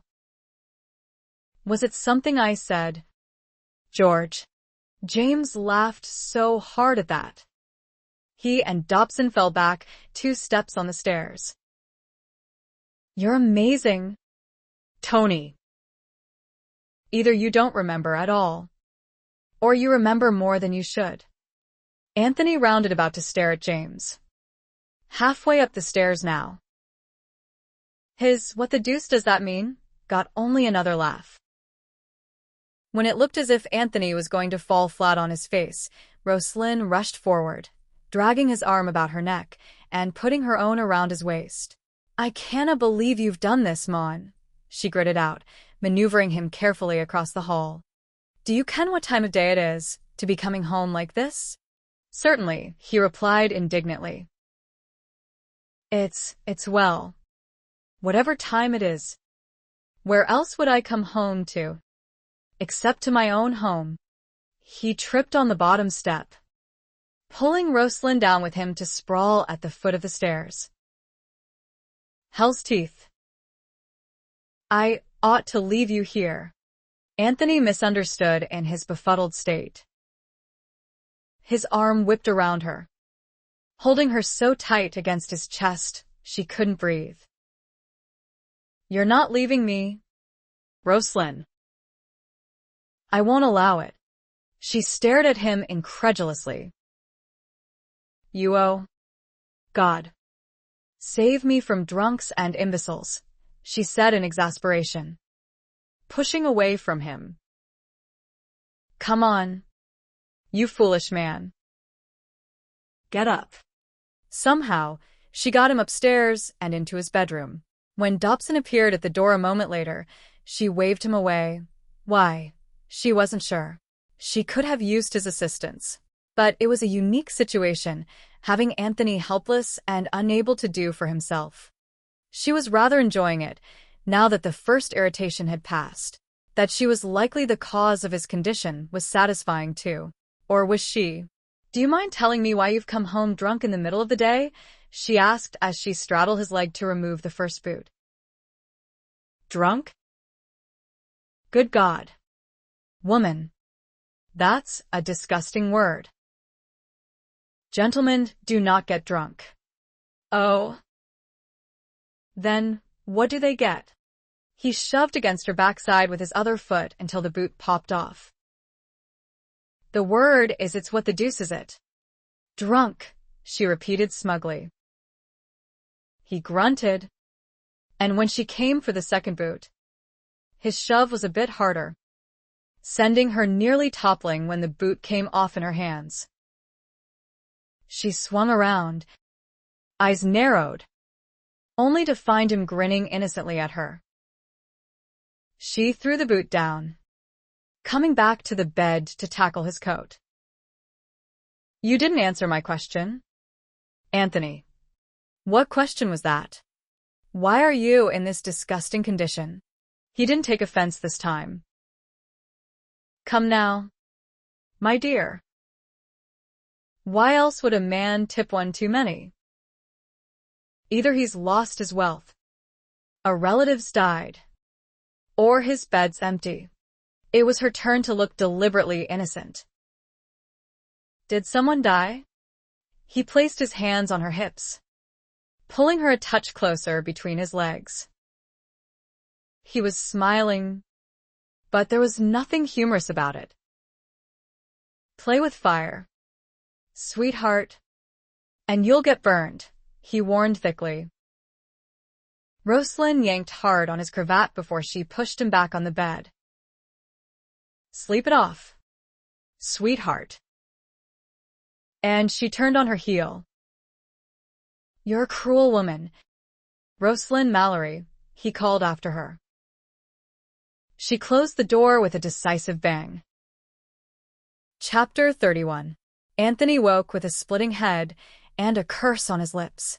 He sat up to light the lamp by his bed, cursing again. The clock on the mantel said a few minutes after 2. It was dark outside his window, so that told him which 2 o'clock it was. He cursed again, realizing he was wide awake now in the middle of the night, with his head coming off and too damn many hours till dawn. What the hell had possessed him? Well, he knew what possessed him, but he shouldn't have let it. He vaguely remembered old George bringing them home, and something about his having belted Billings. Bloody hell. Wished he hadn't done that. Billings was a good sort. He'd have to apologize, probably more than once. Hadn't George left angry? Anthony couldn't quite remember. Uncomfortable. He glanced down at himself and grimaced. Mean-tempered wife. She could at least have undressed him and tucked him in proper, since it was her fault he'd got Fox to begin with. And hadn't she got snippy there, rubbing it in? He couldn't remember that clearly either. Anthony leaned forward, gently massaging his temples. Well, he had his options, even at this hour. He could try to get back to sleep, which was doubtful. He'd slept more than his customary hours already. He could change and go back to White's for some whist, that is, if he hadn't behaved too abominably earlier and they'd let him in. Or he could be as mean-tempered as his wife and wake her up to see what might come of it. No, he felt too bloody rotten to want to do anything about it if she did prove amenable suddenly. He laughed, which made him grimace. Best to just work on getting rid of this hangover before morning. A bath would be nice, but he'd have to wait for a decent hour to rouse the servants. Some food. Then. Slowly, because each step reverberated through his head, Anthony left his room. He stopped just down the hall, seeing the light under his brother's door. He knocked once but entered without waiting for permission, to find James sitting naked on the edge of his bed, holding his head in his hands. Anthony almost laughed but caught himself in time. It hurt too much to indulge. James didn't glance up to see who had intruded. Softly, ominously, he grated out. Not above a whisper if you value your life. Got a little man hammering in your head too? Old man? James raised his head slowly. His scowl was murderous. A dozen at least. And I owe every bloody one to you. You miserable. The devil you do. You're the one who offered to buy me a drink. So, if anyone has a right to complain, one drink. Not several bottles. You ass. They both winced at the raised tone. Well, I suppose you have me there. Good of you to admit it, James snorted as he massaged his temples again. Anthony's lips began to twitch. It was ludicrous, the punishment they put their bodies through, though James' body didn't look any the worse for wear. Anthony had been surprised for a moment on first entering, not having seen his brother naked since the time he had burst into that countess' bedroom. He couldn't even remember her name now, to warn James that her husband was on his way upstairs. James had changed since that night more than 10 years ago. He was broader, more solid. In fact, he fairly bulged with thick muscles running across his chest and arms, down his legs. Must be from climbing all that rigging in 10 years of pirating. You know, James, you're an incredible brute specimen. James shook his head at that sudden remark, looking down at himself, then back at Anthony. He finally grinned at his brother's surprise. The ladies don't seem to mind. No. I don't imagine they do. Anthony chuckled. Care for a few hands at cards? I can't get back to sleep to save my soul. As long as you don't break out the brandy. God. No. I had coffee in mind, and I seem to recall we missed our dinner. Give me a few minutes and I'll meet you in the kitchen. When Roslynn sat down to breakfast, she was still bleary-eyed, having spent another restless, sleepless night. This time it was her own fault. She felt rather guilty about her treatment of Anthony yesterday afternoon. She could have at least undressed him and made him more comfortable instead of leaving him as she had, not even bothering to see he got under the covers. After all, he was her husband. She was familiar with his body. Nothing to be embarrassed about. Half a dozen times she had nearly gone up to rectify the matter, but changed her mind, afraid he might wake and misconstrue her concern. And after she had gone to bed, well, she wasn't about to enter his bedroom in her nightclothes. That would certainly be misconstrued. It bothered her that she felt guilty at all. She wasn't sympathetic to his plight. If he wanted to get drunk and blame it on her, well, that was his problem. And if he suffered for it this morning with a gruesome hangover, that was also too bad. One had to pay for excesses, didn't one? So why had she lost half a night's sleep thinking about him sprawled helpless on his bed? If the food's so bad that you must scowl at it, perhaps I'll eat at my club this morning. Roslynn glanced up, Anthony's sudden appearance surprising her enough that she replied simply, "There's nothing wrong with the food." "Splendid," he said cheerfully. "Then you won't mind if I join you?" He didn't wait for her to answer, but moved to the sideboard and began piling a mountain of food on his plate. Roslynn stared at his tall frame, immaculately encased in a coat of dark brown superfine, buckskin breeches, and gleaming hessians. He had no right to look so magnificent, to be so chipper this morning. He should be moaning and groaning and damning his folly. "You slept late," Roslynn said tersely, stabbing a plump sausage on her plate. "I've just come back from my morning ride." Actually, he took the seat opposite her, his brows raised slightly in inquiry. "Did you only just rise yourself, my dear?" It was a good thing the sausage hadn't entered her mouth yet, or she would have choked on that seemingly innocent question. How dared he deny her the satisfaction of taking him to task for yesterday's disgraceful behavior? And that was exactly what he was doing, sitting there looking as if he had just had the most wonderful night's sleep of his life. Anthony didn't expect an answer to his last question, nor did he get one. With an amused glimmer in his cobalt eyes, he watched Roslynn attack her food, determined to ignore him. Perversely, he wouldn't let her. "I noticed a new rug in the hall." She didn't spare him a glance, even though it was an insult to call the expensive piece woven to resemble the figured Aubusson tapestry a rug. "Strange you didn't notice it yesterday." "Bravo, sweetheart." He smiled to himself. She was going to get her licks in one way or another. "And a new Gainsborough, too," he went on conversationally, his eyes briefly touching the magnificent painting that now dominated the wall to his left. The new rosewood china cabinet and dining table should arrive today. She still had her eyes fastened on her plate, but Anthony didn't miss the sudden change in her. No longer was she sitting there seething with suppressed anger. Her smug satisfaction was palpable. Anthony nearly laughed aloud. She was so transparent, his sweet wife. Considering her present antipathy toward him and the subject they were discussing, It wasn't hard to figure out what she was up to. It was an old trick, a wife making her husband pay for her displeasure through his pocketbook. And from various remarks Roslynn had made in the past, he knew she didn't think his pocketbook could bear too much displeasure. "So you're doing a little redecorating, are you?" A barely perceptible shrug, but a too sweet tone. "I knew you wouldn't mind." "Not at all, my dear. I meant to suggest it myself." Her head snapped up at those words, but she was quick to reply. "Good. Because I've only just begun. And you will be glad to know it isn't going to cost as much as I thought when I first heard the house."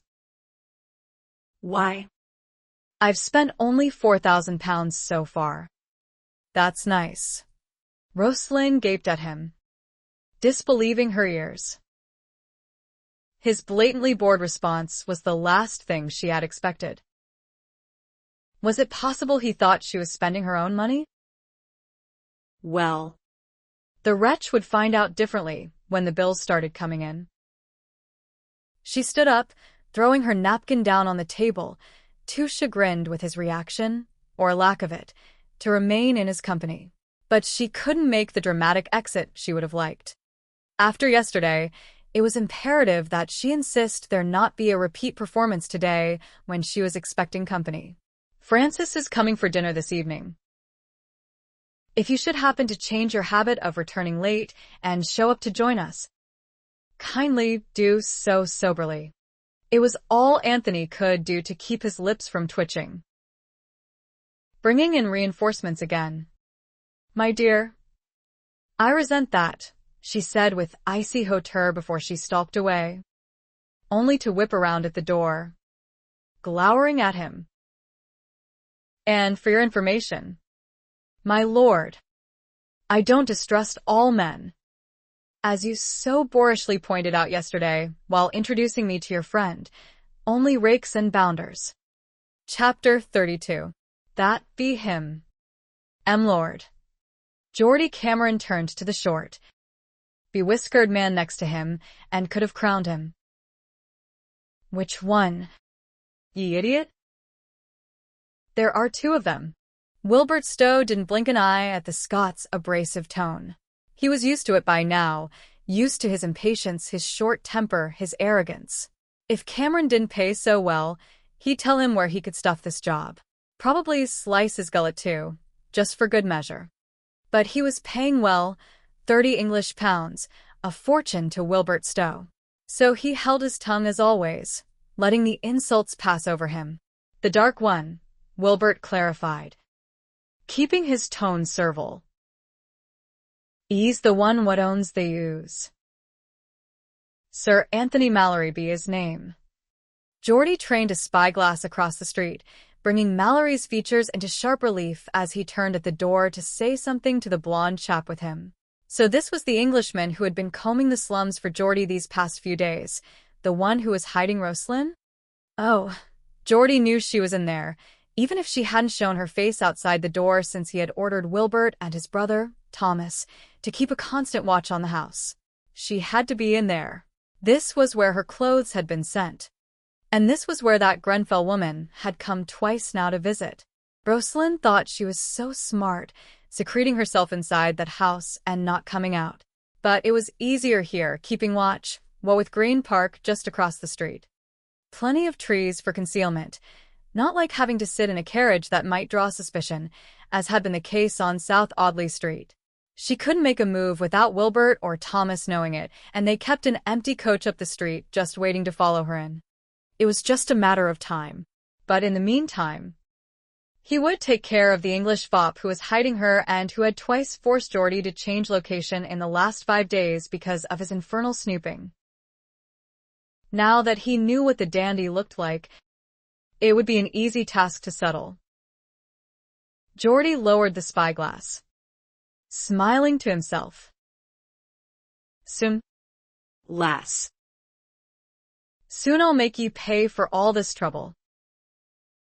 You'll be wishing ye hadna turned against me like your stupid mother and the auld mon did. May they both be rotting in hell now. Would you care for another sherry? Francis. Francis looked at her glass. Still nearly full. Then back at Roslynn, who was already refilling her glass with the amber liquid. Will you relax? Rose. If he hasn't shown up by now, it's rather doubtful that he will. Don't you think? Roslynn glanced over her shoulder at her friend, but she couldn't quite manage the smile she tried for. I've come to the conclusion that Anthony shows up when least expected, just to keep me nervous. Are you nervous? Roslynn gave a little half-laugh, half-groan, and took a large swallow of her second sherry before returning to join Francis on the new Adams sofa. I shouldn't be, should I? After all, he wouldn't do anything outrageous with you here. And I did warn him you were coming. But Roslynn finally did smile, though it was more a grimace. He amazes me, Fran, with his many different moods. I never know which one to expect. There's nothing unusual in that. Dear. We have our moods too, don't we? Now. Stop fretting. Tell me what he thought of this new room instead. Roslynn's deep chuckle was infectious. He hasn't seen it yet. Francis' eyes widened. You mean he didn't approve your choices first? But these pieces are so delicate and feminine. Francis gasped at the twinkle in Roslynn's hazel eyes. Good God. You did it on purpose. You're hoping he'll hate it, aren't you? Roslynn glanced about the once masculine room that had been drastically transformed with the lovely satinwood furnishings. Now it looked the way a parlor should look, for a parlor was really a woman's domain. Adams might be known for his excessively refined style and delicacy of structure and ornament, but she liked the carved and gilded framework on the two sofas and chairs, and especially the satin brocade upholstery of silver flowers on an olive-green background. The colors weren't really feminine. She had compromised there, but the ornamentation was. Then there was the new wallpapering that she hadn't made a decision on yet. I doubt Anthony will hate it. Francis. And if he does, it's unlikely he would say so. He's like that. Here she shrugged. But of course, if he does, I'll just get rid of these pieces and buy something else. Francis frowned. I think you're too used to spending money without thought to price. You're forgetting your husband isn't quite as rich as you are. No. That's the one thing I'm not forgetting. At that bald statement, Francis sighed. So that's it. Well, I hope you know what you're doing. Men can have funny reactions where money is concerned. You know. Some can lose 20,000 pounds and not care. Others would go out and kill themselves for such a loss. Don't worry, Francis. Anthony is bound to fall into the not caring category. Now, can I make you another drink before dinner? Francis looked at her glass, still half full, then at Roslynn's, empty again. She shook her head, but not in answer to the question. Go ahead and make light of it, Rose, but you can't tell me you're not anxious over his reaction. Was he very unpleasant when you had this argument you don't want to talk about? It wasn't an argument, Roslynn replied stiffly. And he's been unpleasant since I married him. You weren't exactly gushing over with charm yourself the last time I saw you two together. I would guess that his moods are directly related to yours. Dear. Roslynn made a face at this sage observation. Since he's obviously not going to join us for dinner, and his brother and nephew are out for the evening, it's just the two of us. Surely, we can find a more pleasant topic to discuss. Francis gave in and grinned. Surely we can, if we try hard enough. Roslynn grinned too, feeling some of her tension drain away. Francis was good for her, even if some of the advice she offered Roslynn didn't want to hear. She set her glass down and stood up. Come on. Another drink will spoil the excellent fare cook has prepared, and Dobson has only been waiting for us to adjourn to the dining room to commence serving. And wait until you see the new table that was delivered this afternoon. It is sheer elegance, quite suitable to anyone's taste. And no doubt devilish expensive. Roslynn chuckled. That too. They linked arms and left the parlor to cross over to the small dining room, which had previously been no more than a breakfast room, since Anthony had rarely dined at home before he married and still didn't, for that matter. But Roslynn stopped, noticing Dobson in the process of opening the front door, and then stiffened as Anthony walked in. However, she lost her breath entirely on seeing who was with him. He wouldn't dare. He had dared. He had deliberately brought George Amherst home with him, knowing full well that Francis would be here. And from the look of George, who had come to a dead standstill on seeing Francis, he hadn't been warned either. Splendid, Anthony said drolly as he handed his hat and gloves to the wooden-faced butler. I see we're just in time for dinner. George. Roslynn's fingers curled into fists. Francis' reaction was a bit more dramatic. Ashen-faced, and with a small squeal of horror, she tore away from Roslynn's side and ran back into the parlor. Anthony clapped his friend on the back, bringing him out of his bemusement. Well, what are you standing there like an ass for? George? Go after her. No, Roslynn snapped before George could take a step. Havina, you done enough? Her contempt sliced into the poor man, but he didn't hesitate another moment in starting toward the parlor. Aghast, Roslynn turned to beat him there, intending to slam the door in his face. But she hadn't counted on Anthony's intervention. Somehow he crossed 10 feet of space before she had reached the parlor door, and with a band of steel locking firmly about her waist, he steered her toward the stairs instead. She was outraged beyond belief by his high-handedness. Let go of me. You. Now. Now. My dear. Have a care. If you please, he told her glibly. I believe we've had quite enough distasteful scenes in that hall for the delectation of the servants. We don't need another. He was absolutely right. So her voice was lowered, but no less furious. If you dinna, his finger pressed to her lips this time. Pay attention, sweetheart. She refuses to listen to him. It's time she was forced to. And George can do that here, and without interruption. Then he paused, grinning at her. Sounds awfully familiar. Doesn't it? Not at all, she gritted out beneath her breath. I listened to you. I just didn't believe you. Stubborn chit, he gently chided. But no matter. You're coming along with me while I change for dinner. She didn't have any choice but to go along with him, since he practically carried her up the stairs.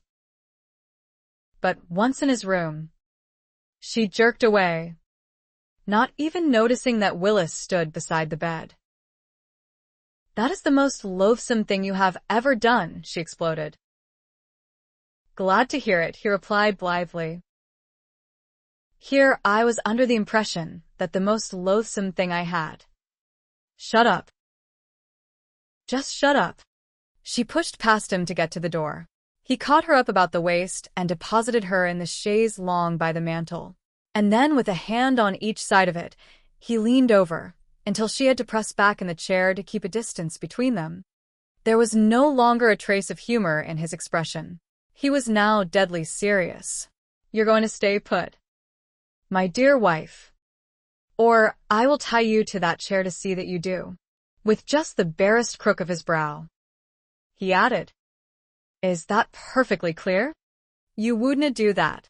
"You may be absolutely certain that I would." Her lips set mutinously while their eyes did battle. But when Anthony wouldn't move away and stayed there hovering over her, she thought it prudent to give in for now. Her agreement was offered by lowering her eyes and drawing her legs up into the chair to get comfortable. Anthony accepted these signs of surrender and straightened, but his humor did not return. He was aware that in helping George, he had thoroughly damaged his own cause. Whatever progress had been made toward the diminishing of Roslynn's anger by the sheer passage of time was now destroyed. So be it. After all these years, George deserved his chance.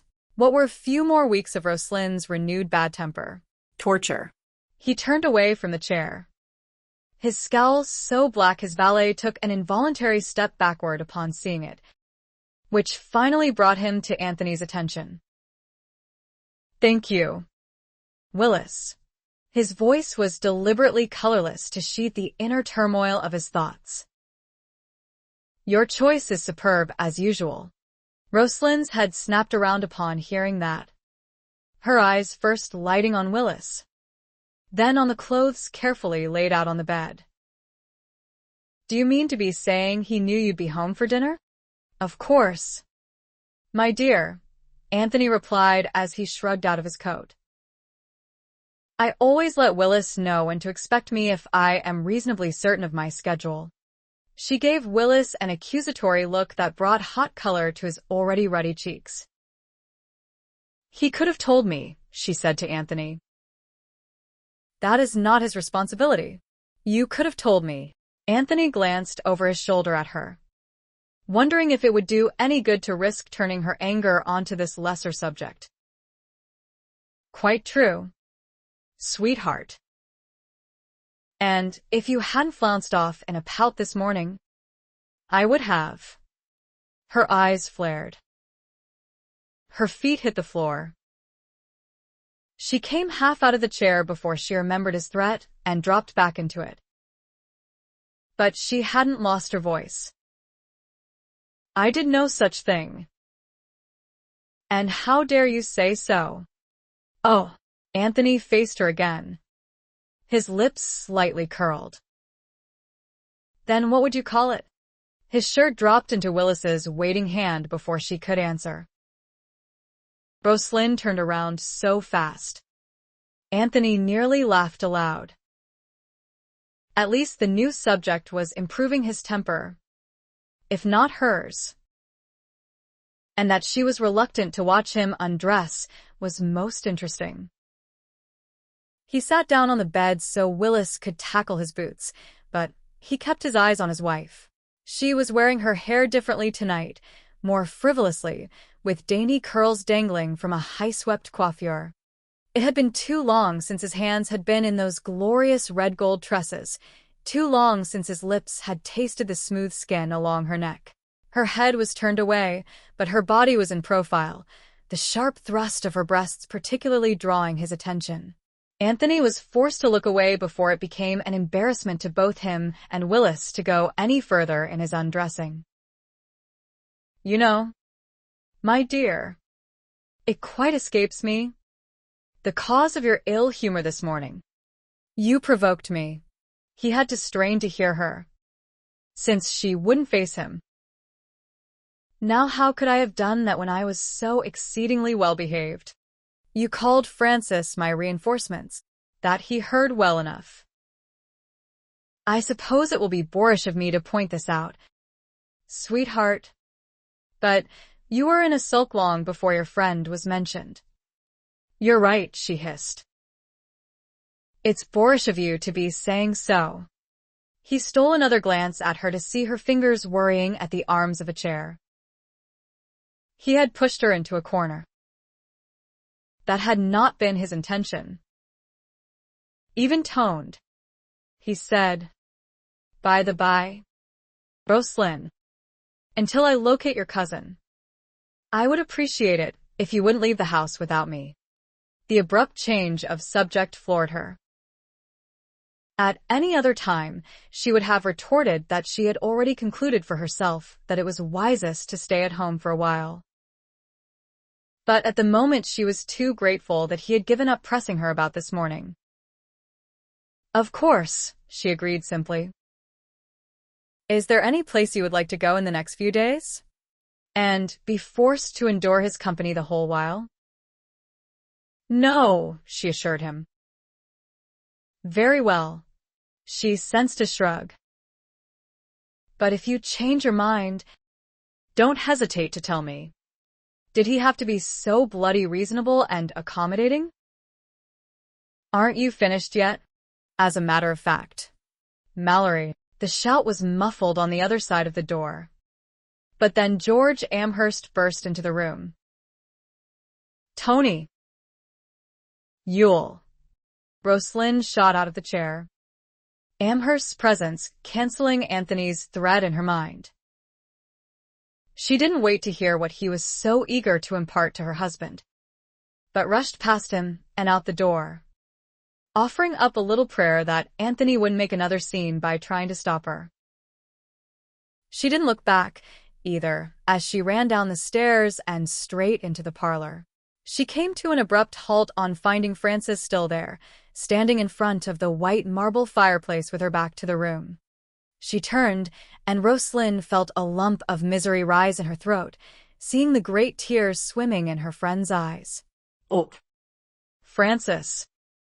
"I'm so sorry," Roslynn lamented as she swiftly closed the space between them, catching up Frances in her arms.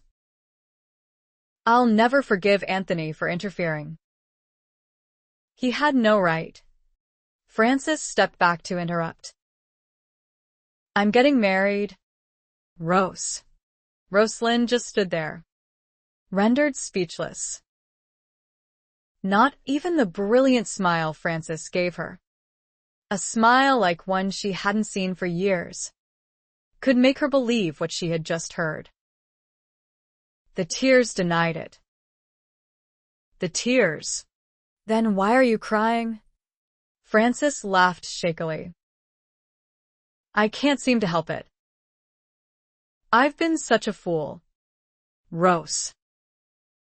"George says he loves me, that he always has." You believe him?" "Yes."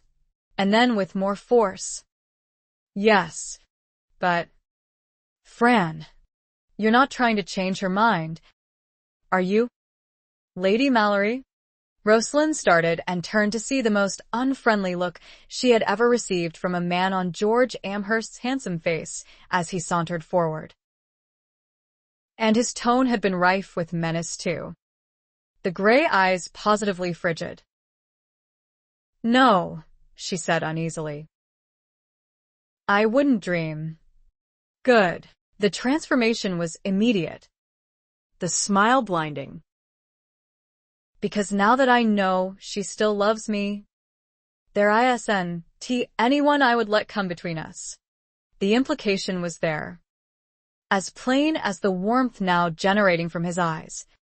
That anyone also included Frances. And it was also plain to see that Frances was thrilled by the subtle warning. She hugged a bemused Roslynn, whispering happily in her ear, "You see now why I don't doubt his sincerity. Isn't he wonderful? Wonderful?" Roslynn wanted to choke. The man was a rake, a libertine. It was Frances herself who had warned her about trusting such men. And here was her friend, willing to marry the very one who had broken her heart. "I hope you'll forgive us for running off. And dear," Frances was saying as she stepped back, a becoming blush staining her cheeks as she finished. "But George and I have so much to talk about. I'm sure she understands how we'd like to be alone just now. Franny," George added as he put an arm about Frances' waist, drawing her indecently close. "After all, she's newly married herself." Roslynn did choke this time, but fortunately, neither of them heard, too involved with gazing into each other's adoring eyes to pay attention to much else. And somehow she must have said the appropriate thing in reply, for less than a minute later, she found herself alone in the parlor, staring dazedly at the floor, bombarded with so many conflicting emotions that not one of them could dominate to eliminate her bewilderment. "I see you've received the good news." Roslynn turned slowly toward the door, and for a moment every single thought in her head deserted her at the sight of her husband. He had done himself up fancy in a dark emerald coat of satin, with an abundance of snowy lace spilling from his throat. And he had combed his hair back in defiance of the current favored style, but it was so soft it refused discipline, already falling forward over each temple in thick ebony waves. He was stunning, there was no other word for it. So handsome, she felt her heart trip over. But then she noticed the stance, one very familiar to her now, the shoulder braced against the door jamb, the arms crossed over his chest, and the smugness. Hell's teeth, it fairly dripped from him, the self-satisfied smirk, the laughter in his cobalt eyes, made so much bluer in contrast to the dark green of his coat. He was peacock proud of himself, the scoundrel, and flaunting it with his usual male arrogance. "Nothing to say, sweetheart, after you made so much fuss over nothing." Now he was taunting her, rubbing it in. Her teeth slammed together, her fingers curling into fists on her hips. Her emotions had found their channel. Fury. But he wasn't finished. He had to go for blood. It must be disconcerting to have the very woman who fostered your distrust of men turn traitor and trust one. Rather puts a new light on things, doesn't it? You know. She wouldn't do it. She refused to yell like a fishwife again for the servants' amusement. Actually, she gritted out between clenched teeth, "There's no comparison between my case and hers." And then she hissed, "She'll come to her senses in the morning. Knowing old George." "I doubt it. The only thing your friend will have on her mind in the morning is how she spent the night." Sound familiar? She tried to fight it, to hold it back, but her cheeks bloomed with color despite her effort. "You're disgusting, Anthony." They left here to talk. "If you say so, sweetheart." The condescending tone infuriated her. He was right. Of course. She knew it. He knew it. It had been so embarrassingly obvious why George and Francis were in such a hurry to leave. But damned if she'd acknowledge it to him. Tightly, she said, "I believe I've developed a headache. If you'll excuse me," but she had to stop when she reached the door, the space still blocked by his casual pose. "Do you mind?" she asked scathingly. Anthony straightened up slowly, amused when she gave him her back by twisting to squeeze past him without touching. "Coward," he said softly, and grinned when she stopped halfway across the hall, shoulders stiffening. "And I believe I owe you a lesson in a chair, don't I?" He heard her gasp just before she broke into a run for the stairs. His laughter followed her. "Another time, sweetheart."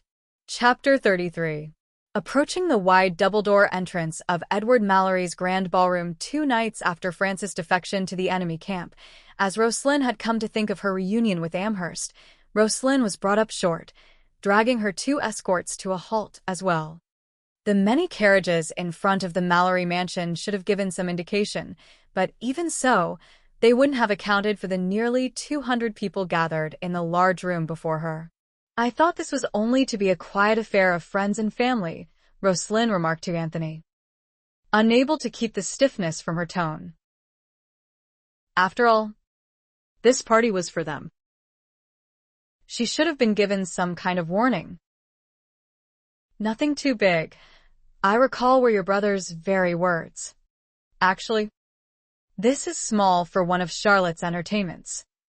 And I suppose these are all your friends?" I hate to disillusion you, sweetheart, but I'm not that popular. Anthony grinned. When Eddie Boy said friends of the family, I believe he meant friends of each individual member of the family. Or so it appears. You're dressed accordingly. My dear. She wasn't worried about how she was dressed. The moss green gown of silk crepe, with black lace over satin bandings around the cap sleeves, the deep scoop neckline, and the high waist and hem, was suitable for any ball, and that was certainly what this had turned out to be. Black evening gloves and satin slippers completed the outfit, but it was the diamonds, dripping from ears, neck, wrists, and several fingers, that made her presentable in her mind, even for a presentation to the Prince Regent. She said no more. Anthony wasn't exactly paying attention anyway, leisurely scanning the room, which gave her a moment to gaze at him, but only a moment. She forced her eyes away, gritting her teeth. Arriving with Anthony and James, two of the most handsome men in London, she should have been immeasurably proud, and would have been if she had considered it. But the only thing on Rosalinn's mind was how soon she could escape her husband's presence. After the intolerable ride over here, during which she had been forced to sit next to him in the carriage, she was now a mass of screaming nerves. The ride wouldn't have been so bad. The seats were certainly wide enough, but Anthony had deliberately pulled her close, draping an arm firmly about her shoulders, and she couldn't do anything about that with James sitting across from them, quietly observing them with his misplaced humor. But then that was why Anthony had done it, because he knew very well she wouldn't make a scene in front of his brother. But it had been hell, tortured bliss, feeling his thigh burning against hers, his hips, his side pressed so close. And his cursed hand wouldn't be still for a minute, the fingers constantly caressing her bare arm between the short sleeve of her gown and her elbow-length glove. And he knew exactly what it did to her. Even though she was as stiff as a board, she couldn't stop the quickened breath, the hammering of her heart, or the telltale gooseflesh that appeared again and again under his fingers, bringing one shiver after another to tell him how effective was his innocent touch. The ride had seemed to take forever, when it was no more than a few blocks around the corner from Piccadilly to Grosvenor Square, where Edward Malory lived with his wife and 5 children. And even though they had arrived and Roslynn could breathe normally again by putting a distance between herself and Anthony, she still knew it would be a while yet before she could escape him entirely. With a party in their honor, they would be forced by etiquette to remain together for introductions, and now she saw how long that was going to take, with so many guests to meet. But the very moment she had met the last one, all the Malorys were present. She saw Regina and Nicholas standing with several of Edward's offspring, Jason and his son Derek by the refreshment table, along with Jeremy, who had come over earlier to help his Aunt Charlotte with the last-minute decorations, which, by the looks of them, had entailed raiding Charlotte's garden of every single flower in bloom. She noticed Francis and George and several other people she had met since arriving in London. And then she realized the hush falling over the room. They had themselves been noticed, and she groaned inwardly, feeling Anthony's arm slip around her waist to present a very loving picture. Was there to be no end to the liberties he was going to take tonight? It seemed not, for he didn't release her when Edward and Charlotte appeared at their side with a small group of people in tow, and the introductions began.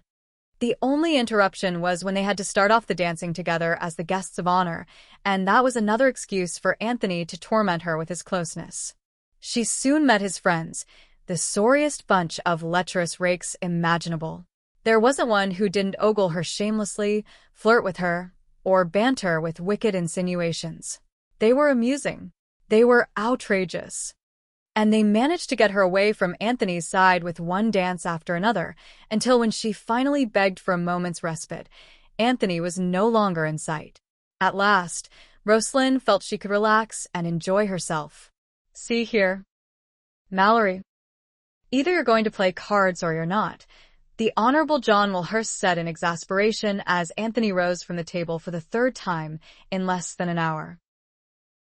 The 2 other players tensed as Anthony placed both hands on the table and leaned toward Wilhurst.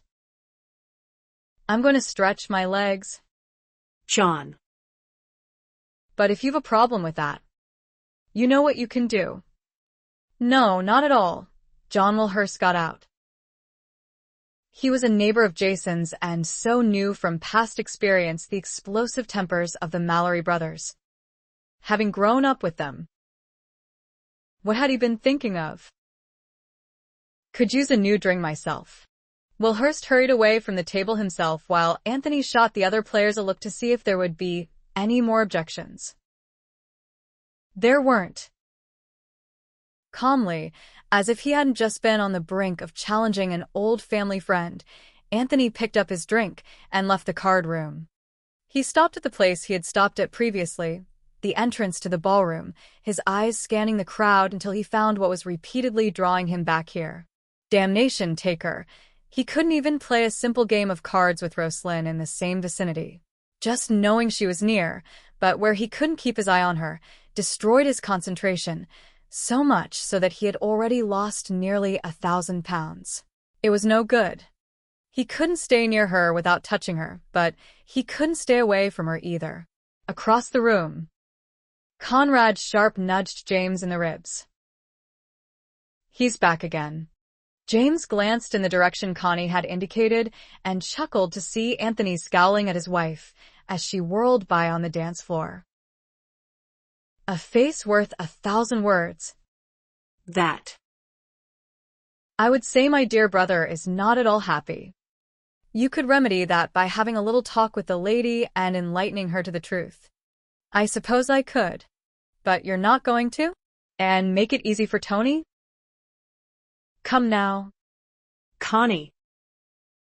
It's so much more fun watching him muddle through this on his own. He hasn't the temperament for rejection. He's bound to dig the hole deeper before he finally crawls out. If he can crawl out, where's your faith? Man? Malory's always win in the end. And here James grinned. Besides, she's already weakening. If you haven't noticed. Can't keep her eyes from searching the room for him either. If ever there was a woman smitten, it's Lady Roslynn. She just doesn't know it. I suppose. Quite so. And what are you two grinning about? Regina asked as she and Nicholas joined them. James gave her a brief hug. The foibles of man. Sweet. We can be such asses sometimes. Speak for yourself. Old man, Nicholas retorted. I was excluding myself. Actually, James replied, a quirk to his lips as his eyes moved over his nephew by marriage. But then you're a prime example. Monteith. Famous. Regina sighed in exasperation, glaring at both before she ignored them to hook her arm through Conrad's. Connie, would you rescue me with a dance? I'm tired of getting splattered with the blood from their slashes. Love to squirt. Connie grinned. James snorted as he watched them twirl away. She puts it rather plain, don't she? You don't know the half of it, Nicholas grumbled. More to himself. Try sleeping on the sofa when you have a wife annoyed with you. James couldn't help it. He burst out laughing. Good God. You too? That's rich. Lad. Damn me if it ain't. And what have you done to merit? I haven't forgiven you. That's what. Nicholas scowled at this amusement at his expense. And well she knows it.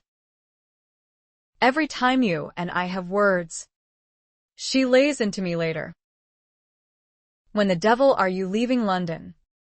Anyway. But that's becoming a source of keen interest. James continued to chuckle. If it'll keep you on the sofa. Dear boy. I may never leave. You're all heart. Malory. I like to think so. If it's any consolation, I forgave you a long time ago. How magnanimous, when you were at fault to begin with. All I did was best you on the high seas and land me in jail, James replied, no longer quite so amused. Ha. That was after you landed me in my bed to recover from your thrashing, nearly making me miss my own wedding, which you had to be dragged to, James pointed out sourly. That's a bloody lie. Is it? Well, you can't deny my brothers had to do a little arm twisting to get you there. Would that I'd been here at the time. But you were, old man, skulking around alleys trying to waylay me. Skulking? Skulking, James blustered. Nicholas groaned. Now you've done it with your bloody shouting.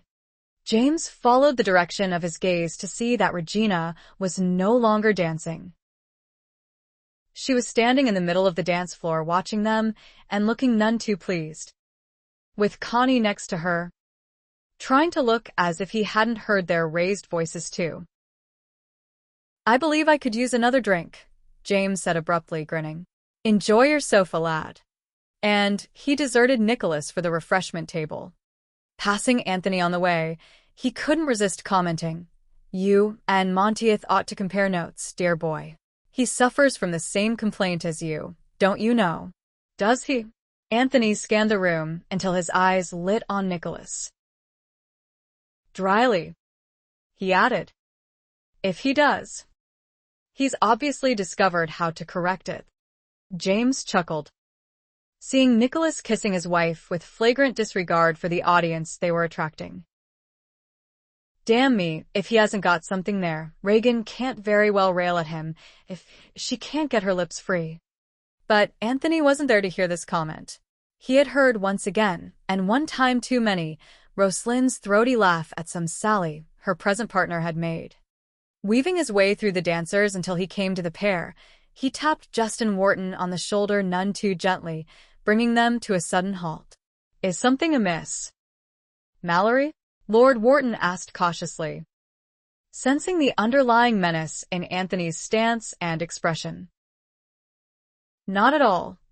Anthony smiled tightly, but his arm shot out to catch Roslynn as she started to edge away. Just retrieving what's mine. And with a curt nod, he whirled his wife into the waltz that was still in progress. Enjoying yourself, sweetheart? I was, Roslynn retorted, keeping her eyes averted from his. The only indication that the insinuation had struck home was a slight tightening of his fingers on her waist. Shall we leave? Then, no, she said too quickly. But if you're having no fun, I'm having fun, she gritted out. He smiled down at her, watching her eyes dart about the room, anywhere but up at him. He drew her closer, and saw the pulse beat quicken at her throat, and wondered what she would do if he followed Monteith's strategy. He asked her, what would you do, sweetheart, were I to end this dance with a kiss? What? He had her eyes locked fast to his now. That sends you into a panic. Does it? Why is that? I'm no panicked, Mon. Ah. And there's the brogue. A sure sign. Will you shush, she hissed, his teasing alarming her so. She missed a step in the dance. Anthony grinned delightedly and decided to let her off the hook for now. Starting something in a ballroom was not only in bad taste but would get him nowhere. Noting the fortune in diamonds that sparkled on her with each turn into the light, he said in an impersonal tone, what does a man give a woman who has everything? Something that cannot be bought, Roslynn replied absently, for she was still thinking about what might happen when this dance ended. His heart, perhaps. Perhaps, no, I mean, she stammered to a halt, glaring up at him, her tone bitter as she continued. I'm no, wanting your heart, Mon. No anymore. One hand disturbed the curls along her temple. But what if it's already yours? He asked softly. For a moment, Roslynn lost herself in the vivid blue of his eyes. She actually drifted closer to him, was about to offer him her lips, heedless of the crowded room and what was between them. But she came to her senses with a gasp and drew back, glaring at him again. Furious at herself, she said, If your heart's mine, then it's mine to do with as I choose. And I'd be choosing to cut it into wee pieces afore I give it back. Heartless wench. Not so. She smiled wryly, amusing him, though she didn't know it. My heart's right where it's supposed to be, and that's where it'll be staying. With that, she jerked loose of his hold and flounced off in the direction of his elder brothers. In their presence was the only place she felt safe from Anthony's bold taunts and the supposedly innocent touches of his caressing hands. Chapter 34. George gave the door knocker a few sharp raps, then stood back, whistling a jaunty tune as he waited. It was Dobson who answered. You've just missed him, my lord. By 5 minutes, Dobson informed him before George even started his business. The devil. And here I thought I had time to spare, George replied, but he was undaunted. Right you are. Then. He'll be easy enough to find.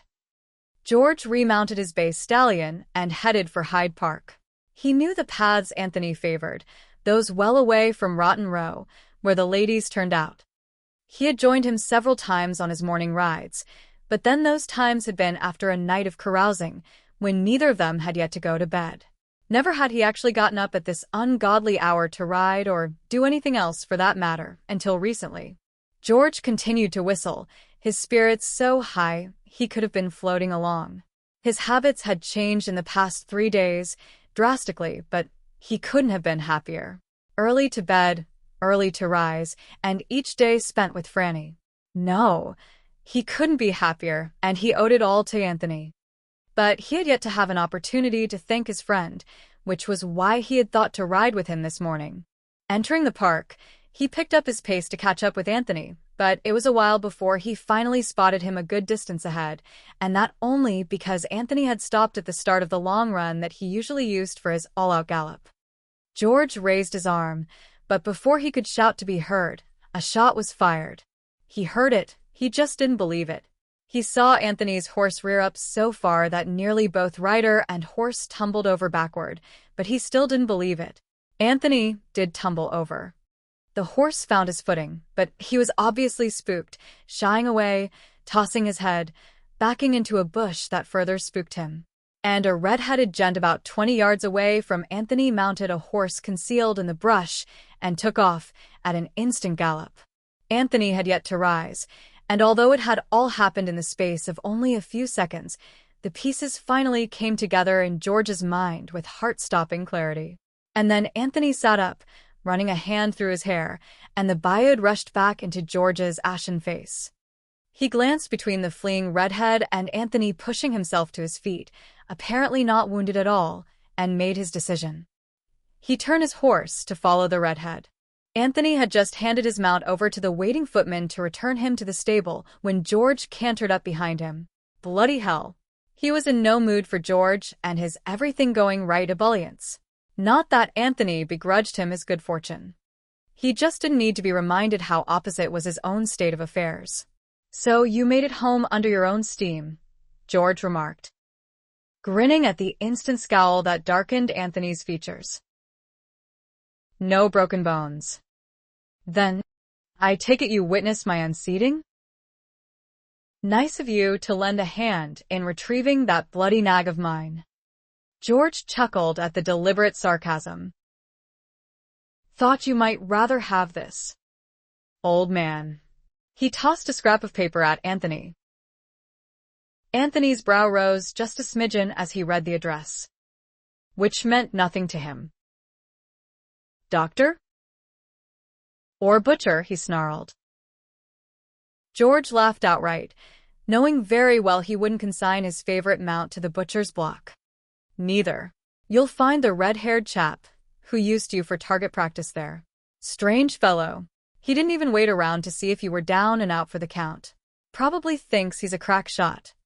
Anthony's eyes were gleaming now. So, you followed him to this address? After I saw you dragging your bruised bones off the ground. Of course. Of course. Anthony finally smiled. My thanks, George. His trail was cold by the time I'd mounted up again. He the one you've been looking for? I'd say it's a safe bet. You going to pay him a call? You may depend upon it. George wasn't too sure he liked the cold sparkle in his friend's eyes. Need some company? Not this time, old man, Anthony replied. This meeting's long overdue. Roslynn opened the door to the study, but was brought up short to find Anthony seated behind his desk, cleaning a pair of dueling pistols. She hadn't heard him return from his morning ride. She had purposely stayed in her room until she heard him leave, not wanting to face him after having made a fool of herself last night. Anthony had been so amused when she dragged Jeremy home with them from the ball, against the lad's protests too. He knew exactly why she didn't trust herself alone with him, even for such a short ride. But James had left the ball early with his friend, Conrad Sharp. Jeremy was her only buffer. It had been inconceivable for her to think of being alone with Anthony after the way he had taunted her all evening. Now here she was alone with him, having come to exchange one book for another from his small library.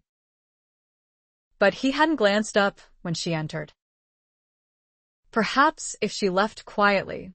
Did you want something, my dear? He still hadn't glanced up.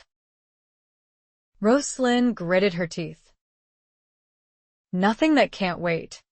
Anthony finally gave her his attention, his eyes flitting to the book she was grasping so tightly in her hands. Ah. The Companion of Spinsters and Widows. There's nothing like a good book to while away an evening when you've nothing else to do. Is there? She felt like throwing the book at him.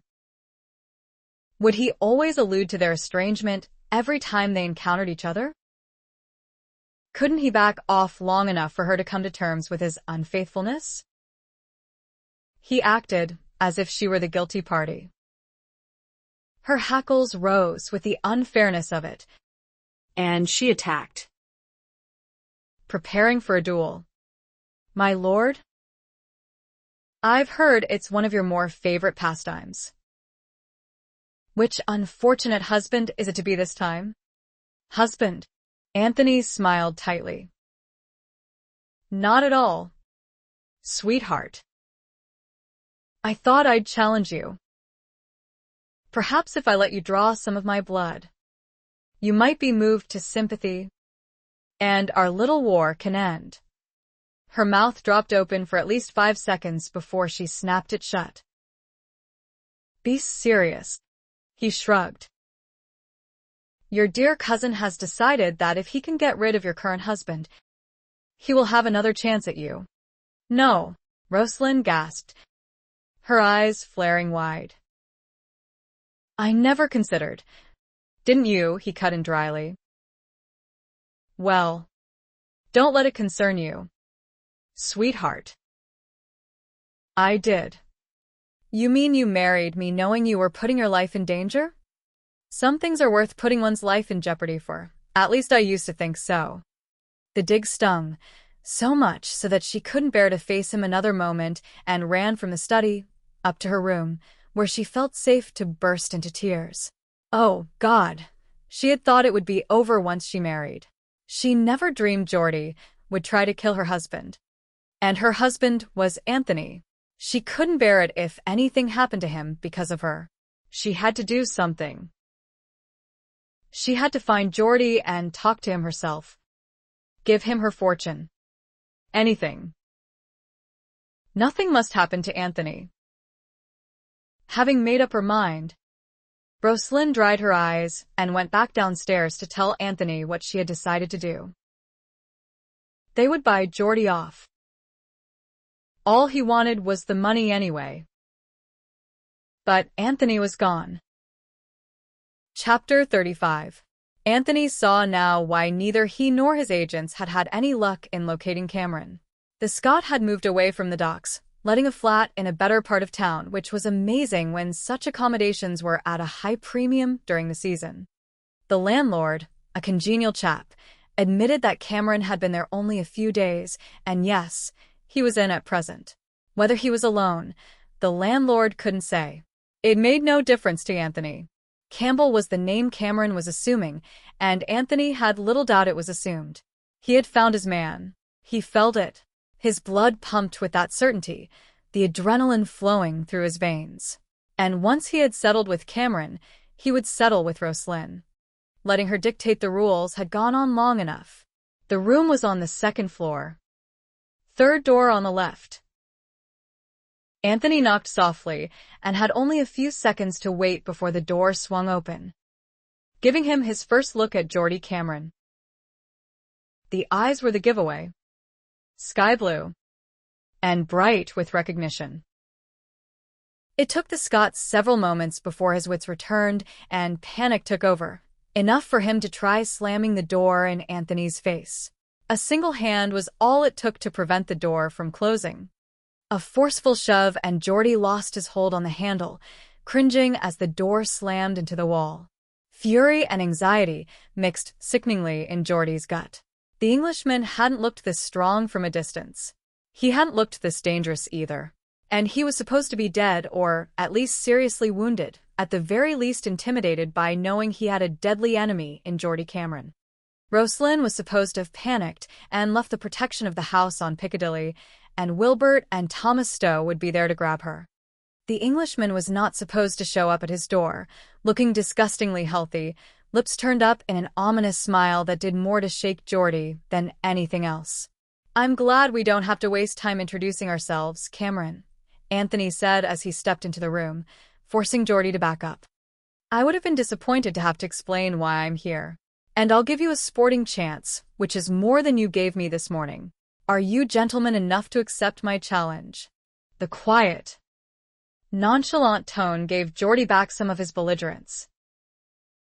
Ha. "I'm no a bloody fool. Mon. That's debatable. But I didn't think we'd do this in the usual way. So be it. Then." Geordie didn't see the punch coming. It caught him square on the chin and sent him careening into his small dining table, breaking the spindly legs and knocking over both straight-back chairs as the table collapsed, Geordie on top of it. He leaped to his feet instantly to see the Englishman calmly removing his coat in no hurry. Geordie wiggled his jaw, found it still intact, and eyed his own coat on the foot of his bed across the room. He wondered how much chance he had of reaching the pistol in its pocket. None at all. He discovered as he turned toward the bed, only to be spun back around. A fist slammed into his midsection, another connected with his cheek. He was on the floor again. Not so quick to rise this time. He couldn't breathe either. The bloody bastard had rocks for fists. Anthony came to stand at his feet. That was for this morning. Now we'll get down to the real issue. I'm no going to fight ye. Mon, Geordie spat out, tasting blood where his teeth had cut into his cheek. But of course you are. Dear boy, Anthony replied in the lightest tone. It's the only choice you have. You see. Whether you defend yourself or not. I'm going to wipe the floor with your blood. Yeary crazy. No. Anthony's tone changed. All humor gone. I'm deadly serious. He bent over to lift Geordie to his feet. Geordie kicked out to keep him away, but Anthony blocked with his knee, yanking him up anyway. And then he felt those rocks slammed against his jaw again. He only staggered back this time, and had time to raise his own fists before Anthony reached him. Geordie threw a right and struck nothing. He doubled over as 2 successive punches sank into his stomach. Before he regained his breath this time, his lips were smashed against his teeth. Enough, he tried to get out. Not even close. Cameron, Anthony replied, not at all winded from his exertions. Geordie groaned, and groaned again with the next 2 punches. He went a little crazy then from the numbing pain. He'd never experienced a beating before in his life. He didn't have the character to take it like a man. He started screaming, throwing wild punches. He laughed when one finally struck, only to find, when he squinted his eyes open, he had hit the wall, breaking 3 of his own knuckles. Anthony spun him around, and this punch cracked his head back into the wall. His nose was also broken, he realized as he slowly slid to the floor. He thought that would be the end of it. He was beaten.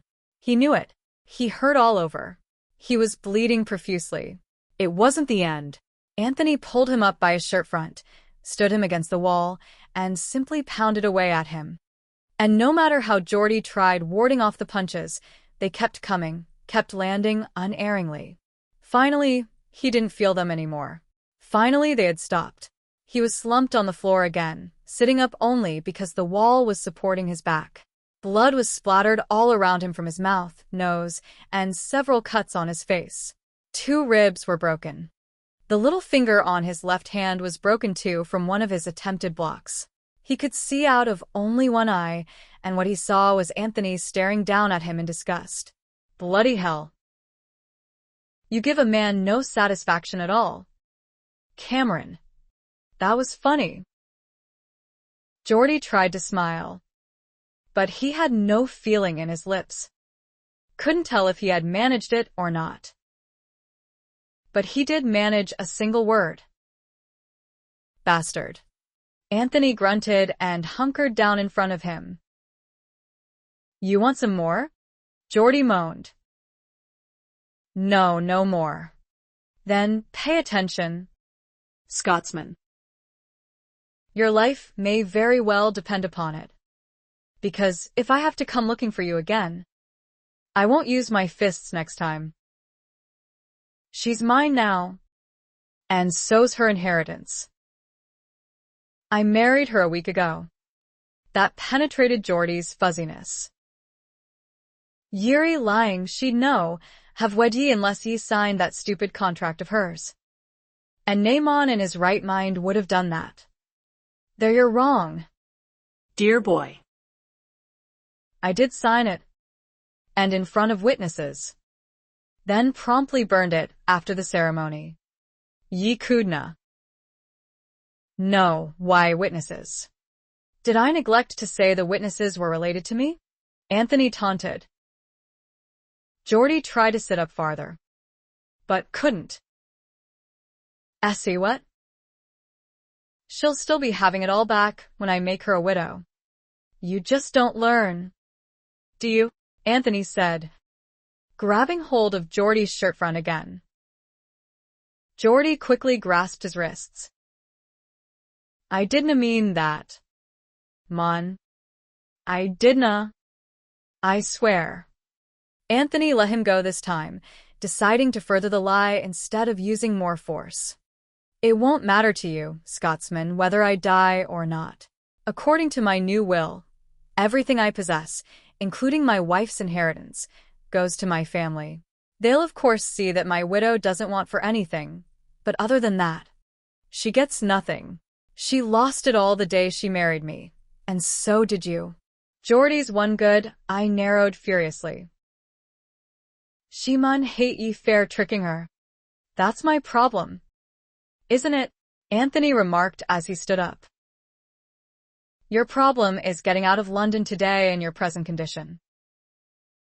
If you're still here tomorrow, Scotsman, I'll have you arrested for that little stunt you pulled in the park this morning. Yivi nay proof.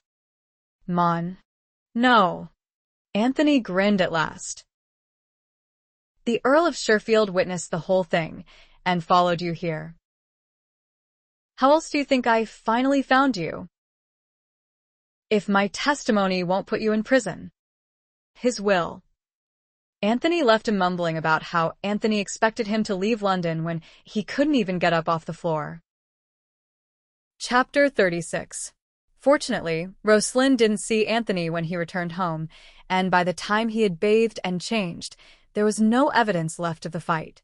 His knuckles might be tender, but thanks to the gloves he had worn, there were no cuts or abrasions from Cameron's teeth.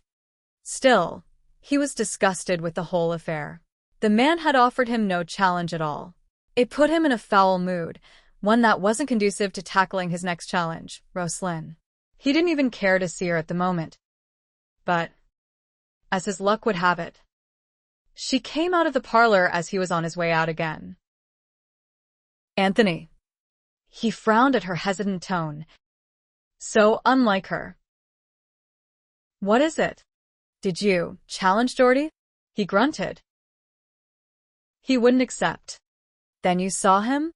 I saw him. And you can relax your guard, my dear. He won't be bothering you again. Did you? I did no more than persuade him to leave London. He might have to be carried out. But he'll go. And don't wait dinner on me. I'm going to my club. Roslynn stared at the closed door after he left, wondering why his terseness upset her so. She should be feeling relief, delight over Geordie's thrashing, for she was sure that was the persuasion Anthony had used. But instead, she felt deflated, depressed. It was Anthony's curtness, his cold indifference. He had been in many different moods this past week, but this was a new one she didn't like at all. She had procrastinated too long. She realized. It was time she reached a decision about her relationship with Anthony. Before the decision was no longer hers to make. And it must be done now. Today. Before he returned. Well, Nettie. Nettie paused in pulling the brush through Rosalinn's fiery hair to stare at her in the mirror. Is that what you really mean to do? Lass. Roslynn nodded. She had finally told Nettie everything about Anthony's seduction of her in this very house, about the conditions she had placed on their marrying, even about his lies that he would be faithful, only to have the truth come out the very next day. Nettie had been both furious with and aghast at the two of them, but Roslynn had left nothing out and had ended by telling Nettie what she had decided to do. She wanted her Abigail's opinion, her support. I think Yuri making a big mistake. Lass. She didn't want that opinion. Why? You'll be using him. Ye mark me. He'll no be liking that one bit. I'll be sharing his bed, Roslynn pointed out. How is that using him? You'll be sharing his bed only fair a time. He agreed to give me a child. Say he did. But he did not agree to leave ye alone once that child is conceived. Did he now? Roslynn's eyes narrowed in a frown. I'm only protecting myself. Nettie. Constant intimacy with him, I don't want to love him. Ye already do. I dinna, Roslynn gasped, swinging around to glare at the older woman. And I willna. I refuse. And I'll be letting him decide. I dinna ken why I told you anyway. Nettie snorted, not at all perturbed by this outburst. Then go and put it to him. I saw him enter his room afore I came in here. Roslynn looked away, a cold knot of nervousness tightening in her belly. Maybe I should wait until tomorrow. He wasn't exactly pleasant when he left today. The mon's no been pleasant since he moved out of his room, Nettie reminded her. But perhaps Yuri's seeing how silly is your notion. No, Roslynn replied, determination back in her voice. And it's not silly. It's self-preservation. If ye say essay, hinny, Nettie sighed. But remember I did warn ye. Good night, Nettie. Roslynn sat there at her new vanity another 10 minutes after Nettie left, staring at her reflection in the mirror. She had made the right decision. She wasn't forgiving Anthony. Not in the least. But she had come to the conclusion that she was only thwarting herself with the stand she had taken. Either she could go on hugging her anger to her breast and keeping Anthony at arm's length, or she could get a child. She wanted the child. It was that simple. But it meant swallowing her pride and going to Anthony. After his coldness today, she had little doubt that she would have to make the first move. But it was only temporary, she reminded herself. He would have to agree to that. She still couldn't convince herself to accept him the way he was, even if she had agreed to when they married. The truth was, she didn't want him as he was anymore. She found she was exceedingly selfish in wanting him all to herself. But since that wasn't to be, she had to remain detached, to keep in mind that she would never be the only woman in his life. Before she lost her nerve, Roslynn abruptly left her room. Across the hall, she knocked sharply on Anthony's door. The deed done. Her presence known. Her apprehension returned. Her second knock was so soft only she could have heard it.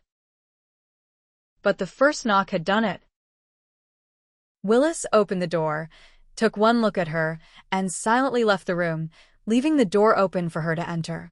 She did, hesitantly, closing the door behind her. But she was reluctant to find Anthony in there. She stared at the bed instead, empty but turned down. Her cheeks flushed with color, her palms began to sweat. And then it hit her suddenly what she had come for, to make love to Anthony. Her heart began to pound, and she hadn't even looked at him yet. He was looking at her. His breath had caught and held at the sight of her in her white silk negligee, the material clinging provocatively to the soft curves of her body, the robe she wore open, of the same thin silk except for the long sleeves, which were transparent, revealing her bare arms beneath. Her hair was loose and flowing in red gold waves down her back, making his fingers itch to get into it. And she was barefoot. It was the bare feet that made Anthony consider why she had come to him. Only 2 reasons came to mind. Either Roslynn was a fool to think she could torture him with her scanty attire and escape back to her room untouched, or she was here to end his torture. Whatever her reason for seeking him in the privacy of his room and giving him this tantalizing view of what she had been withholding from him all week, he wasn't about to let her leave now. Whether she had set her own trap or was here to end their estrangement, his days of celibacy were over. Roslynn. There was a question in his voice. He wanted to know why she was here. Hell's teeth. Was she going to have to spell it out? Wasn't it obvious? Willis had understood just by her presence, dressed as she was, and that was embarrassing enough. But Anthony was going to make her say it. She should have known this wouldn't be easy. She finally turned toward the sound of his voice. He was sitting in the overstuffed lounge chair that he had once threatened to tie her down in. She was embarrassed further, remembering that, and remembering that he had forced her to sit there while he had changed clothes that day. Staring at him, watching the way his inscrutable eyes moved over her, she couldn't get any words out. But her heart continued to pound. Harder now that she'd seen him. He was wearing the same silver-blue robe over loose trousers that he'd worn the night they'd first made love, which brought more memories to heat her cheeks and turned that nervous knot in her belly to something entirely different. Well, my dear. Roslynn cleared her throat, but it did little good. I thought that we might. She couldn't finish. Not with his eyes locked to hers. They were no longer inscrutable, but quite intense, though with what emotion she couldn't tell. Anthony lost patience. waiting to hear what he wanted to hear. Might what? There are numerous things you and I might do. What exactly did you have in mind? You promised me a child, she blurted out, then sighed with relief to have it out in the open. You're moving back in here? Hell's teeth. She'd forgotten about the rest. No. When I conceive. There won't be any reason. For you to share my bed? The sudden anger in his expression gave her pause. But she had made her decision. She had to stick with it. Exactly. I see. Those two words had such an ominous ring to them. Roslynn actually shivered. Nettie had warned her he wouldn't like it, but she could see by the tight set of his jaw and the frigid blue of his eyes that he was quite furious. And yet he didn't move from the chair. His grip might be a little tighter on the brandy snifter he held in one hand, but his voice remained soft as he continued, soft and menacing. This was not our original agreement. Everything has changed since then, she reminded him. Nothing has changed, except what you imagine in your suspicious little mind. She cringed. If you won't agree, stay right where you are, Roslynn, he cut in harshly. I haven't finished analyzing this newest condition of yours. He set his glass down on the table next to him and clasped his hands over his waist, all the while never taking his eyes off her. And then calmly again, or at least with self-restraint. So, what you want is the temporary use of my body for breeding purposes? You needn't be vulgar about it. We'll treat the subject as it deserves. My dear. You want a stud. Nothing more. The question is whether I can be detached enough to give you only what you want. It would be a new experience for me. You see. I'm not sure I'm capable of performing in a purely perfunctory manner. At the moment, He was so angry with her he wanted nothing more than to turn her over his knee and thrash some sense into her. But he would give her exactly what she was requesting and see how long it took her to admit it wasn't what she wanted at all. Roslynn was already having doubts. He made it sound so animalistic. And perfunctory? What the devil did he mean by that? If he was going to be indifferent about it, then how could he make love to her? He himself had said that it couldn't be done unless desire was involved. Of course, that was when he had told her he wanted no other woman but her, and that had all been lies. But even now he said he wasn't sure he could do it. Hell's teeth. He had been after her from the beginning. How could he not do it? He broke into her thoughts with a quiet command. Come here. Roslynn. Anthony. Perhaps. You want a child? Yes, she answered in a small voice. Then come here. She approached him, but slowly and a little fearfully now. She didn't like him this way, so controlled, so cold. And she knew his anger was still simmering just below the surface. Yet her heart was accelerating with each step that brought her closer to him. They were going to make love. How didn't matter. Where didn't matter, though she spared a glance at the empty bed before looking back at the chair. And then suddenly she remembered Anthony's threat the night George and Francis had been here, that he owed her a lesson in a chair. Roslynn stopped cold. Unfortunately, she stopped too late. She was close enough to Anthony for him to reach out and drag her down onto his lap. She turned to sit sideways, to face him, but he wouldn't let her, maneuvering her the way he wanted, which was sitting straight, with her back to him. The position only made her more nervous, because she couldn't see his face behind her. But perhaps that was his intention. She just didn't know what to think at this point. You're stiff as a board. My dear. Need I remind you this was your idea? Not in a chair. I haven't said we'll do it here, but then I haven't said we won't. What does it matter where? The priority is to first discover if I'm up to this endeavor. In the position he had placed her, sitting forward on his thighs, she had no way of knowing that he was already up to any endeavor and had been since she'd walked into the room. She felt him gather her hair in his hands, but again, She didn't know he pressed the silken locks to his lips, to his cheek, couldn't see his eyes close as he savored the feel of her hair against his skin. Anthony. I don't think. Sure. He pulled her head back by her hair as he leaned forward to whisper into her ear. You do entirely too much thinking as it is. My dear. Try a little spontaneity for a change. You might like it. She held her tongue as he slipped her robe off her shoulders, his hands traveling down her arms, pushing the sleeves down to her wrists and then off, then retracing the path back to her shoulders. He continued touching her, on her shoulders, her neck, but she quickly became aware of the difference between this time and the last time. Even last night in the carriage, when he had caressed her bare arm, was different from this. Then she had felt his ardor like a hot brand. Now she sensed nothing, only complete indifference, as if touching her were simply a matter of course. Perfunctory, oh, God. She couldn't bear it. Not like this.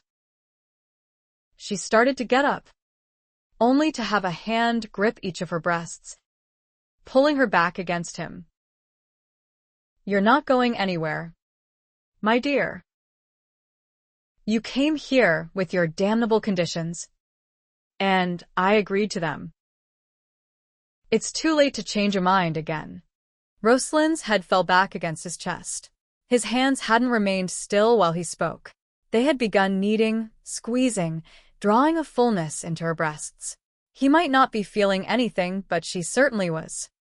And she couldn't seem to help it, to stop the warmth from uncoiling in her belly, making her limbs grow languorous one moment, tensed in anticipation the next.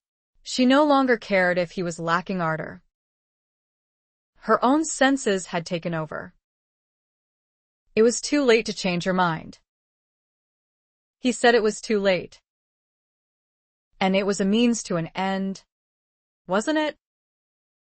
She had to keep that in mind. Moments later, she had very little in mind. His hands were roaming the front of her body, stroking gently, roughly, but in no way indifferently now, though she had ceased to notice the difference. Even the silk of her negligee gliding up her legs was a heady caress. And then one hand touched the triangle of hair he had bared and became still. "Open your legs for me," he commanded, his breath filling her ear with warmth. Roslynn stiffened for a brief moment, but the words had sent a thrill clear down to her toes. Breathlessly, heart slamming against her chest now, she parted her knees the barest fraction. His hand remained motionless on her Titian curls, though the other one slipped up under her negligee, raising it even higher as he sought her breasts, this time without the silk to separate her from his teasing fingers. His command came again. "Wider, Roslynn." Her breath caught in her throat, but she obeyed him to the letter this time, moving her knees across his own, until her legs dropped down of their own accord along his outer thighs. That still wasn't enough for him.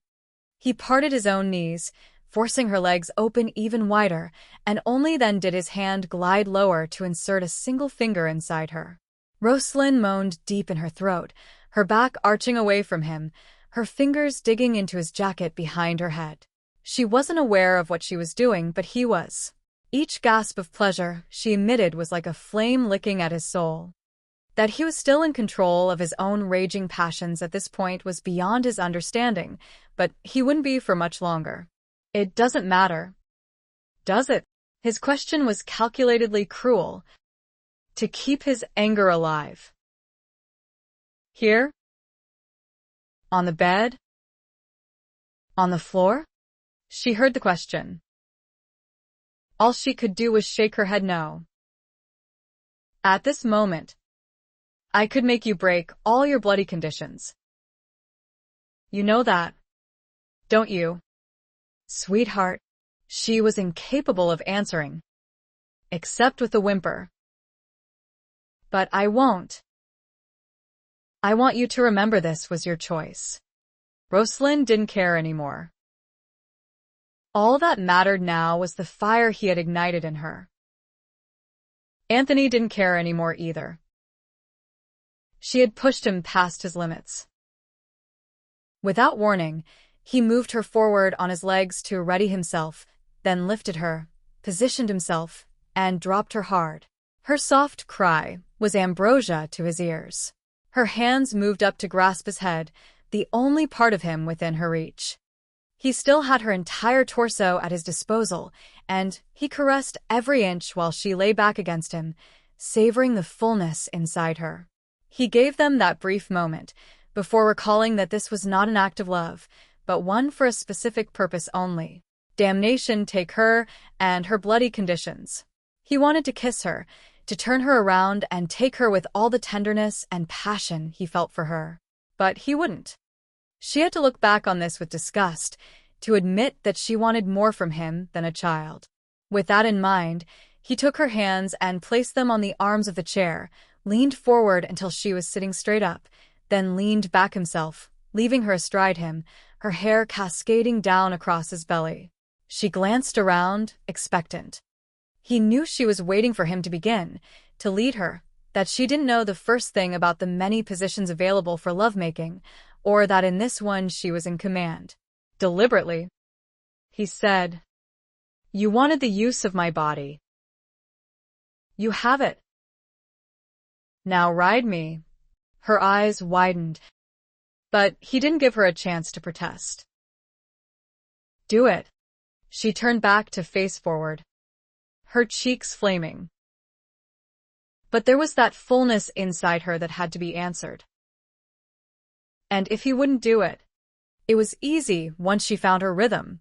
It was easy because it felt so wonderful, and she was in control, able to set her own pace. She could rock gently back and forth, or she could lift herself up, to slam down hard if she wanted, or to glide down with exquisite slowness. Her whims, her control, until Anthony took over. He had no choice. She had caught on too quickly, was doing too good a job on him, and he knew damn well he wouldn't be able to wait for her to climax. He shouldn't wait. He should leave her wanting. After all, it wasn't necessary for her to experience pleasure to get with child. But he couldn't do that to her, whether she deserved it or not. He sat up, locking an arm around her waist to keep her still while his other hand slid into the soft folds of her lower lips to find the little nub of her pleasure. He brought her to the very pinnacle, then let her go to finish on her own. And she did, riding him so hard and fast that the rolling spasms enveloped them both within mere seconds of one another. She collapsed back on him in the chair, exhausted, blissful. And he allowed her a few moments, allowed himself the pleasure of wrapping his arms around her, for those few moments. But then he sat up and helped her to her feet. "Get into bed, my bed. Until you conceive. You will sleep there." The cold tone broke into her euphoria, shocking her. She turned around to see his expression was bland, his cobalt eyes opaque, making her wonder if her ears had deceived her. Then he looked away, as if he had dismissed her from his mind, while he calmly closed his trousers. And it finally dawned on her that he hadn't removed them. He hadn't even unbelted his robe. For that matter, she was still wearing her negligee. Tears gathered in her eyes. Anthony looked up to see them, and his face transformed with fury. "Don't," he snarled. "Or so help me, I'll blister your backside." "You got exactly what you came in here for." "That's no true," she cried. "Isn't it? Did you expect more when you put desire on a time schedule?" She turned her back on him so he wouldn't see the tears fall, and took refuge in his bed. Much as she wanted to return to her own room at that moment, she didn't dare put it to the test, not in his present mood. But shame washed over her, keeping the tears pouring. He was right. She had come in here thinking he would make love to her as he had before. That she got something entirely different was no more than she deserved. And to her further shame, she had actually experienced pleasure from it. She had been so sure she had made the right decision. God, why hadn't she listened to Nettie? Why was she always so self-centered, never considering anyone else's feelings but her own? If Anthony had come to her with the same proposal, that she share his bed only until she conceived, then he wanted nothing more to do with her. She would have been destroyed and thought him the most callous, cruel. God, what must he think of her now? She wouldn't have agreed to such an outrageous suggestion. She would have been horribly insulted, and yes, furious, just as he was. At least he didn't love her. She would hate to think what he would be feeling now if he did. But he did feel other things for her. Desire. Jealousy. Possessiveness. Roslyn's eyes rounded with the startling realization that those particular feelings all accompanied love. But he had said he didn't love her. No, he had said it was too soon to speak of love. But he'd never corrected her when she'd mentioned that he didn't love her. He couldn't love her. But what if he did? For that matter, what if he were telling the truth, and he hadn't been unfaithful? If that were so, then her actions since they had married would be unforgivable. No. She couldn't be wrong about everything.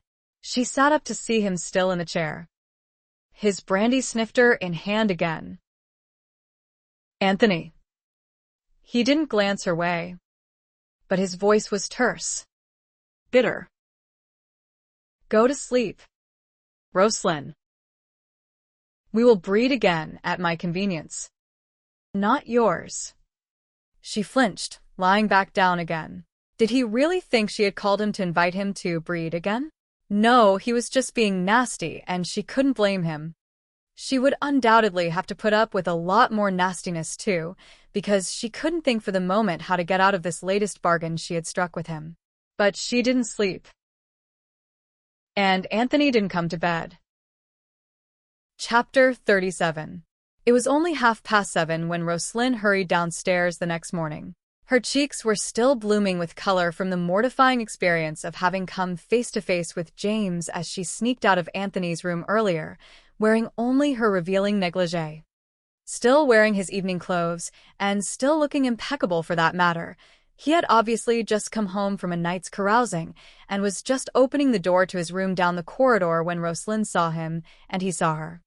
And his eyes made sure that he saw all of her, moving slowly down her frame, then maddeningly back up, before one infuriating brow crooked in amused inquiry. Hell's teeth, she had been embarrassed and, face flaming, she had shot immediately into her own room and soundly closed the door, cringing to hear James' hearty laughter before he entered his own room. She had wanted nothing more than to crawl under the covers on her bed and never come out. It was one thing for James to think that she had made up with Anthony and was sharing his bed again, but quite another for him to see that that wasn't the case, that she was still keeping her own quarters, separate from his. What must James think? She shouldn't care. She had too many other problems on her mind to worry about what Anthony's brother thought of her curious behavior. One of those problems was finding the bills from all her recent purchases before Anthony did. She realized now how childish was her desire to cause him penury just for spite. It was utterly contemptible for a woman her age to resort to such ploys. And besides, he was too angry with her now for her to risk antagonizing him further if he discovered the enormous amount of money she had spent, all in his name. She didn't have much time. Though she had left Anthony still sleeping in the chair he had never left last night, he always rose early for his morning ride. She wanted to be out of the house before he came down. Now that it was safe to leave, with Geordie no longer a worry, she could go to the bank and then personally take care of each of those bills. By the time she had to face Anthony again, she would at least have a clear conscience about that. Then she could consider how to get out of the horrible bargain she had made with him without sacrificing her pride or revealing that she still hadn't forgiven him for his lies. As far as she could see, it was going to be impossible to make amends to him without her pride suffering in some way. She had already spent half the night on the problem, with no solution forthcoming. She carried her reticule and bonnet still in her hands and dropped them into a chair in Anthony's study as she went to search his desk. Her short Spencer jacket in brown with a gold weave and the sorrel brown dress she wore were sedate enough for doing business, and for her mood, which was bordering on depression and desperation, to see her way out of the hole she was afraid she had dug too deep. The first drawer contained ledgers and account books, The second, personal correspondence, she didn't even glance through. In the third drawer, she found what she was looking for, more than what she was looking for. It was stuffed full of bills, some opened, some not. Typical of the gentry, and what she had been counting on. Bills tended to be ignored, sometimes for months, sometimes indefinitely, usually at least until they were ready to be paid. Hers hadn't even been opened, as she found to her relief when she recognized the names of the 5 merchants she had dealt with. But this time Roslynn couldn't resist glancing through the contents of the drawer. A bill for £500 from a tailor didn't surprise her. One for £2,000 from a jeweler made her brows rise. Another for £30,000 to a Squire Simmons fairly boggled her eyes, and it didn't even say what it was for. And those were only 3 creditors of at least 20 bills that she could see piled in the drawer. Was Anthony already in debt?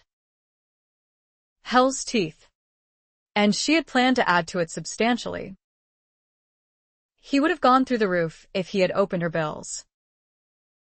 Thank God he was typical of his class and had just stuffed the things away to be ignored until a later day. While she was at the bank, she would have to see about having the funds due him from her marriage contract transferred to an account for him and arranged to have the allotted amount added each month. Then she would have to go through the unpleasant task of explaining about the money, for if she didn't tell him, he would never know it was available. And this was not the time to talk of money to him. Another cursed problem to worry about. Hello. There. Roslynn jumped and hastily crumpled the bills in her hand and stuffed them in her skirt pocket, which was, fortunately, below the level of the desk, so Jeremy couldn't see what she was doing. At least it was only he. If it had been Anthony who had caught her behind his desk, she would have had no excuse. With Jeremy, she didn't need one, but was still nervous from the start he had given her. "You're up early," she pointed out, coming around the desk to get her bonnet and tie it on. "Derek's picking me up. We're off to a wild party in the country that could last for days." His excitement fairly bubbled over. God. How she wished she had known Anthony when he was this young and probably looked exactly as Jeremy did now. They were so close in resemblance. But she doubted Anthony had ever been this transparent, even at the tender age of 17. "Does your father know?" "Course he does." This was said too quickly, and Roslynn felt her maternal instincts rise unexpectedly. "Just what do you mean?" "Wild." Jeremy winked at her, full of high spirits. "There's to be no ladies, if you get my drift. But lots of women." "Does your father know about that?" He laughed at her look of censure. "Said he might stop by himself." Roslynn felt another blush coming on. If it was all right with his father, who was she to say otherwise? The lad was certainly old enough to well. James must think him old enough. But no son of hers would be cavorting with women at 17. She would see to that if she ever had a son. She sighed, picking up her reticule. Well, no. She wouldn't wish him a good time. She just couldn't condone what he was off to do at his age, even if he did look a full-grown man already. "I'll see you when you return, I suppose." "You're going out?" he asked in sudden concern, her bonnet making that obvious. "Is it safe?" "Perfectly," she smiled. "Your uncle took care of everything. You need a ride." "Then?" "Derek will be here shortly." "No. I have a carriage waiting, and one of the footmen is accompanying me, though I'm only going to the bank." "Be good, Jeremy," she said in parting. To his chagrin, it wasn't that short a ride to the bank, but to Roslynn's irritation, she was still too early. She hadn't even thought of the time in her impatience to be out of the house. Rather than just sit there, she had the driver slowly round the block several times. until the bank was finally open. Her business took just under an hour, longer than she had expected because of opening the account for Anthony. £100,000 lump sum, plus another 20 each month as per her contract, ought to help if he was as deep in debt as she thought. Whether he would appreciate this dowry of hers was another matter. Most men would. She just wasn't sure Anthony was one of them. Coming out of the bank, Roslynn was distracted, as her driver and the accompanying footman were, by the sight of two men engaged in fisticuffs up the street, something one might expect to see down by the waterfront. Not here. She didn't finish the thought.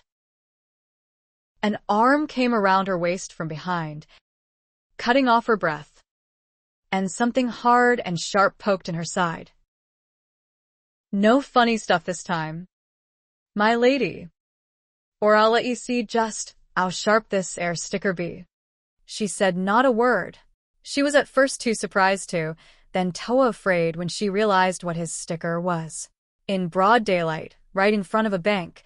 This was incredible. And her carriage was right there, not 5 feet away. But she was being led behind it while the fight in front of it was still claiming everyone's attention. Had that been planned as a distraction? Hell's teeth if this was Geordie's doing, but it couldn't be. He had been warned off violently. He wouldn't dare, would he? She was shoved into an old coach, one with dark shades over the windows, and the fellow closed the door behind them after following her in. She started to get up off the floor, but a rough hand shoved her back down. "Give me no trouble, my lady, and this'll go real easy for ye," he said as he stuffed a cloth in her mouth, then quickly tied her hands behind her back. He looked down at his handiwork, noticed her feet, and decided to take no chances, whipping a rope around her ankles. His chuckle was ugly as he plucked her dirk out of her boot. "You won't be getting another chance to use this on me, brother."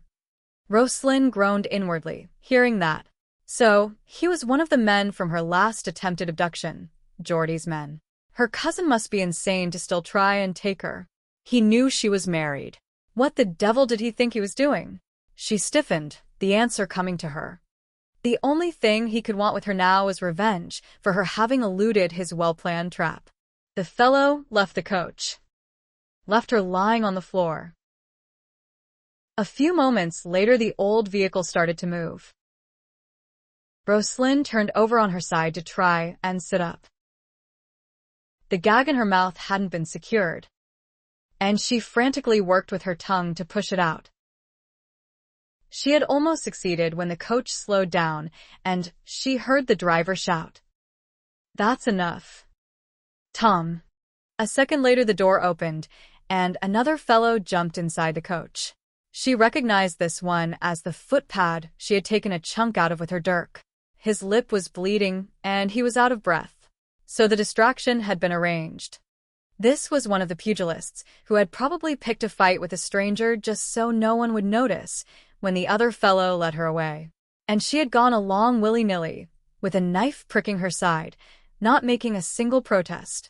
The fellow, Tom, was grinning at her as he lifted her up and set her on the seat across from him.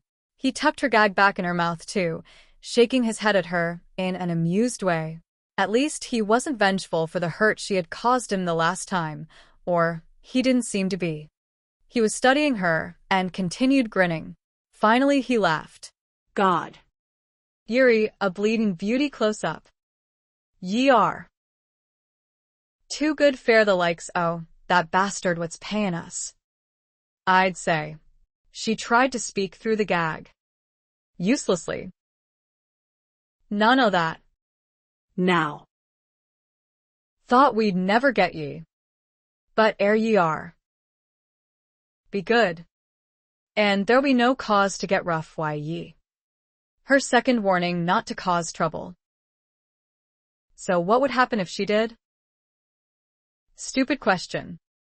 When she was bound up hand and foot and couldn't make a sound louder than a squeak. Chapter 38. They brought her into the building, tossed over Tom's shoulder. They had waited first, however, until Will, as the other, shorter man was called, had said that all was clear. Roslyn's hopes picked up immediately. They were taking her somewhere where someone might stop and question them for treating her in this horrid manner. One good scream, if she got the chance, was all she might need to be rescued. From her upside-down position, she saw little of the building before they entered it, and she was being hurried up some stairs. But across the street were dwellings faced with brownstone, looking as if they belonged in a normal residential area, and one of fair quality. A boarding house, then? Likely, if no one was about at this time of the morning. So this was where Geordie had moved, to a finer part of town? No wonder Anthony had so much trouble finding him when all he had to go by was that waterfront hovel where she had been taken last time. But little good it had done his finding Geordie. And she had walked right into the trap, thinking herself safe at last. Hell's teeth, but she despised Geordie for his Scots stubbornness in refusing to give up. There was a brief stop while a door was pounded on. Then a few more steps, and Roslynn was dumped into a chair. She groaned as she sat back on her bound arms, terribly sore now after the slow, long ride getting here. But she spared only a moment for the discomfort before glancing furiously about the room for a sight of Geordie. When she saw him standing next to the bed, a folded shirt in hand, his valise open on the bed in the process of being packed, she simply stared, wondering who he was. But the carrot thatch of hair. Roslynn grimaced, unable to help herself. If not for the hair, she wouldn't have recognized him. He looked horrible. He looked as if he belonged in bed, not packing to leave. Good God, what Anthony had done to him.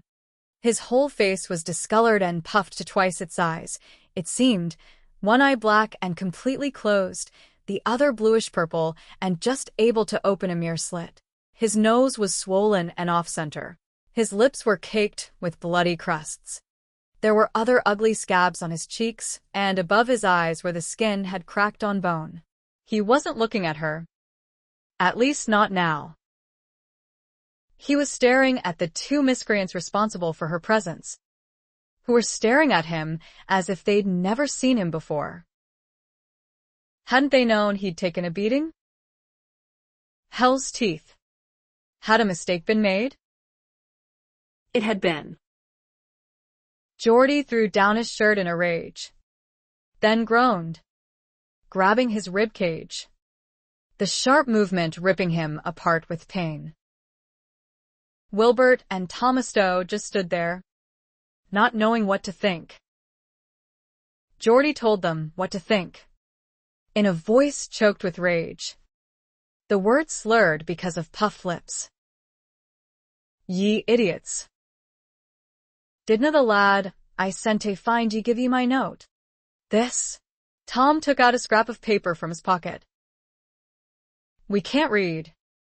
Lord, he stated with a shrug, letting the note drop to the floor. Geordie made an ugly sound in his throat.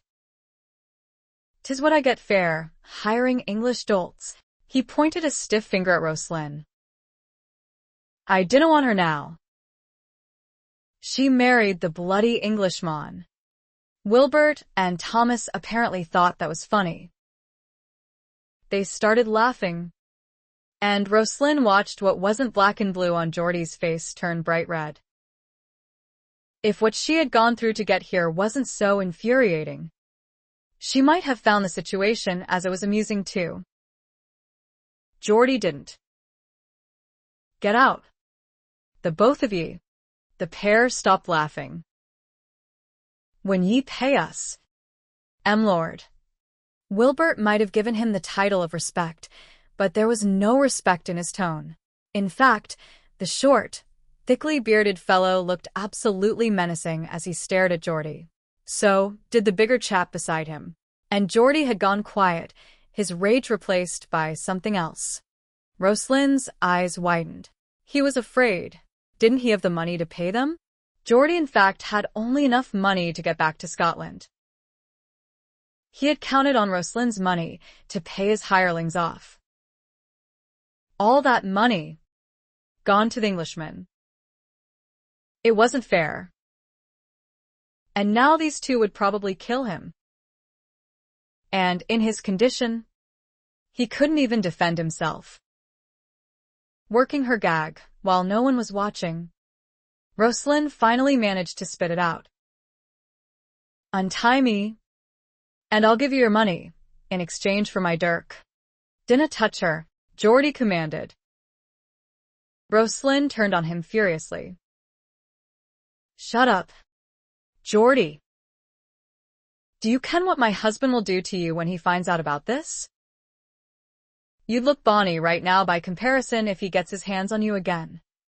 Wilbert and Thomas didn't miss the significance of that again, but they were done listening to Geordie anyway.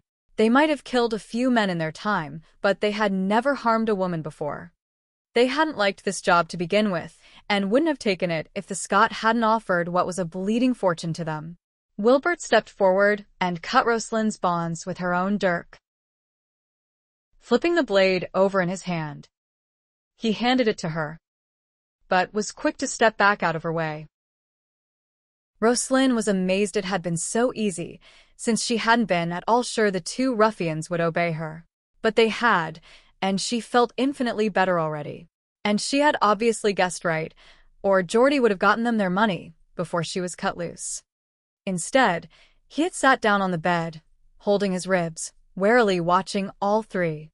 "How much?" she demanded as she stood up. £30. My lady." She spared a contemptuous glance for her cousin. "You're cheap, Geordie. It seems you could have offered a bit more to two such dependable fellows." "I might have, if they'd have gotten ye afore that bastard married ye," he spat out. She clucked her tongue, feeling rather good about having miraculously gotten the upper hand in the confrontation she had so dreaded. Reaching into the reticule that was still tied to her wrist, she took out a handful of money. "This will do, I believe, gentlemen." She handed the notes to Wilbert. Both brothers' eyes gleamed at what amounted to nearly £50. Wilbert glanced at her reticule. Roslynn intercepted his look, stiffening. "Don't even think about it," she warned. "And if you don't want to end up looking like him," she nodded toward Geordie, "you'll never let me see you again." They both grinned at the little woman threatening them. But they had been paid enough. If the Scot hadn't been mashed to a pulp, they would have gotten in a few licks themselves for all his insults. As it was, they were satisfied, and, with grinning nods, left. They stopped grinning, however, at the top of the stairs. Coming up them was the same gent whose house they had been watching for the past 10 days, the same gent who was undoubtedly now the lady's husband. He didn't look menacing, didn't even spare them a glance as he slowly mounted the stairs, and yet neither brother could get out of his mind the Scot's condition that this man was responsible for. Wilbert pulled his knife, just to feel safe, though he palmed it close to his thigh. That would have been the end of it if the nabob wasn't deceptive in his nonchalance. He had in fact noticed the knife and stopped. They both heard him sigh before he spoke. "Bloody hell. Come along, then, and let's get this over with." Wilbert glanced once at Thomas before they both charged as one. Their attack didn't turn out as they had expected, however. The nobleman stepped out of the way at the last second, putting his back to the wall, and with one foot extended, Thomas went tumbling down the rest of the stairs. And before Wilbert knew what was happening, he had lost his knife. Seeing it in the noble's hand, he tore down the stairs himself, collected a groaning Thomas up from the floor, and dragged them both out of the building. Upstairs in the room, Roslynn was pacing furiously before an embittered Geordie. "There are no enough dirty, loathsome, vile names for what you are, Geordie Cameron. It's shamed I am. You carry that name. You've never brought anything good to it. Have you now? And ye have. Have ye? Shut up, mon." Because of you, I'm married now. Because of you, I had to get married. When that was what I was wanting. At least this way. And Yivi lost it all. Havina ye. Ye stupid fool, he shot back at her. And I'm glad. Do ye hear? If I canna have the Cameron wealth, at least I'm knowing he's tricked ye out of it as well. Roslynn stopped short, glaring at him. What are you blathering about? He told me he burned your marriage contract, Geordie replied in what passed for a laugh. The wily bastard's got it all now. And you wouldn't even be getting it back if he died. 'Cause he's leaving it all to his own kin. Nice husband, Yivi shackled yourself, why? Cousin. She almost laughed. But if Anthony had gone to the trouble to tell Geordie that lie, she wouldn't take it back. It was brilliant. Really? In making Geordie think his chance was forever lost. I'd still rather have him than you. Cousin. He tried getting up at that slur. He moaned loudly, falling back on the bed. Roslynn goaded him further. Not in the least sympathetic. You should have left when you had the chance. Geordie. There will not be much left of you if my husband finds out you're still here. He's no a man to trifle, why, as you found out. But you deserve it for trying to kill him. I was only trying to scare him into forsaking ye. I didn't know then ye'd married the mon. But he only hit me a few times fair shooting at him.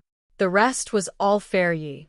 And I'll have ye know, I couldn't even get up off the floor where he'd left me until this morning. This was said in what sounded very much like a whine.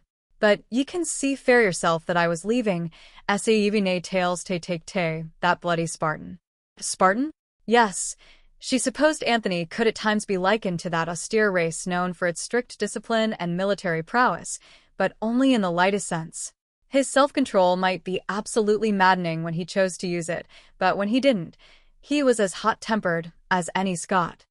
And look at what he had done to Geordie without getting even a scratch in the process. Poor Geordie looked like he had been trampled by a horse, not merely beaten by a man's fists. I wasn't going to tell Anthony. Not if you really are leaving, she conceded. Yuri all heart. Lass. It was impossible to mistake the bitter sarcasm. And her outrage shot to the fore again.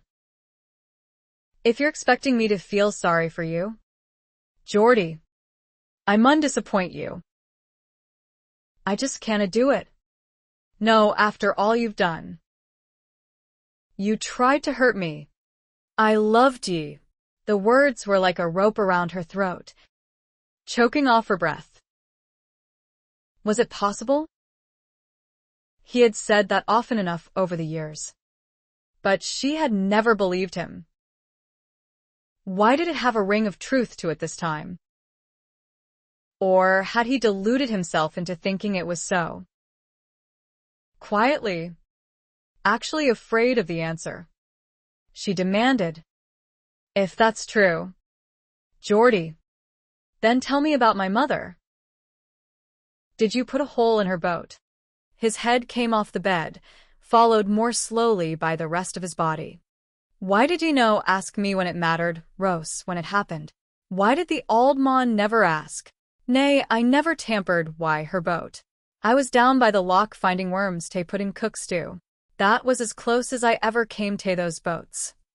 But your face when you were told? We all saw you were horrified. Because I'd wished her dead. Fair boxing my ears that morning.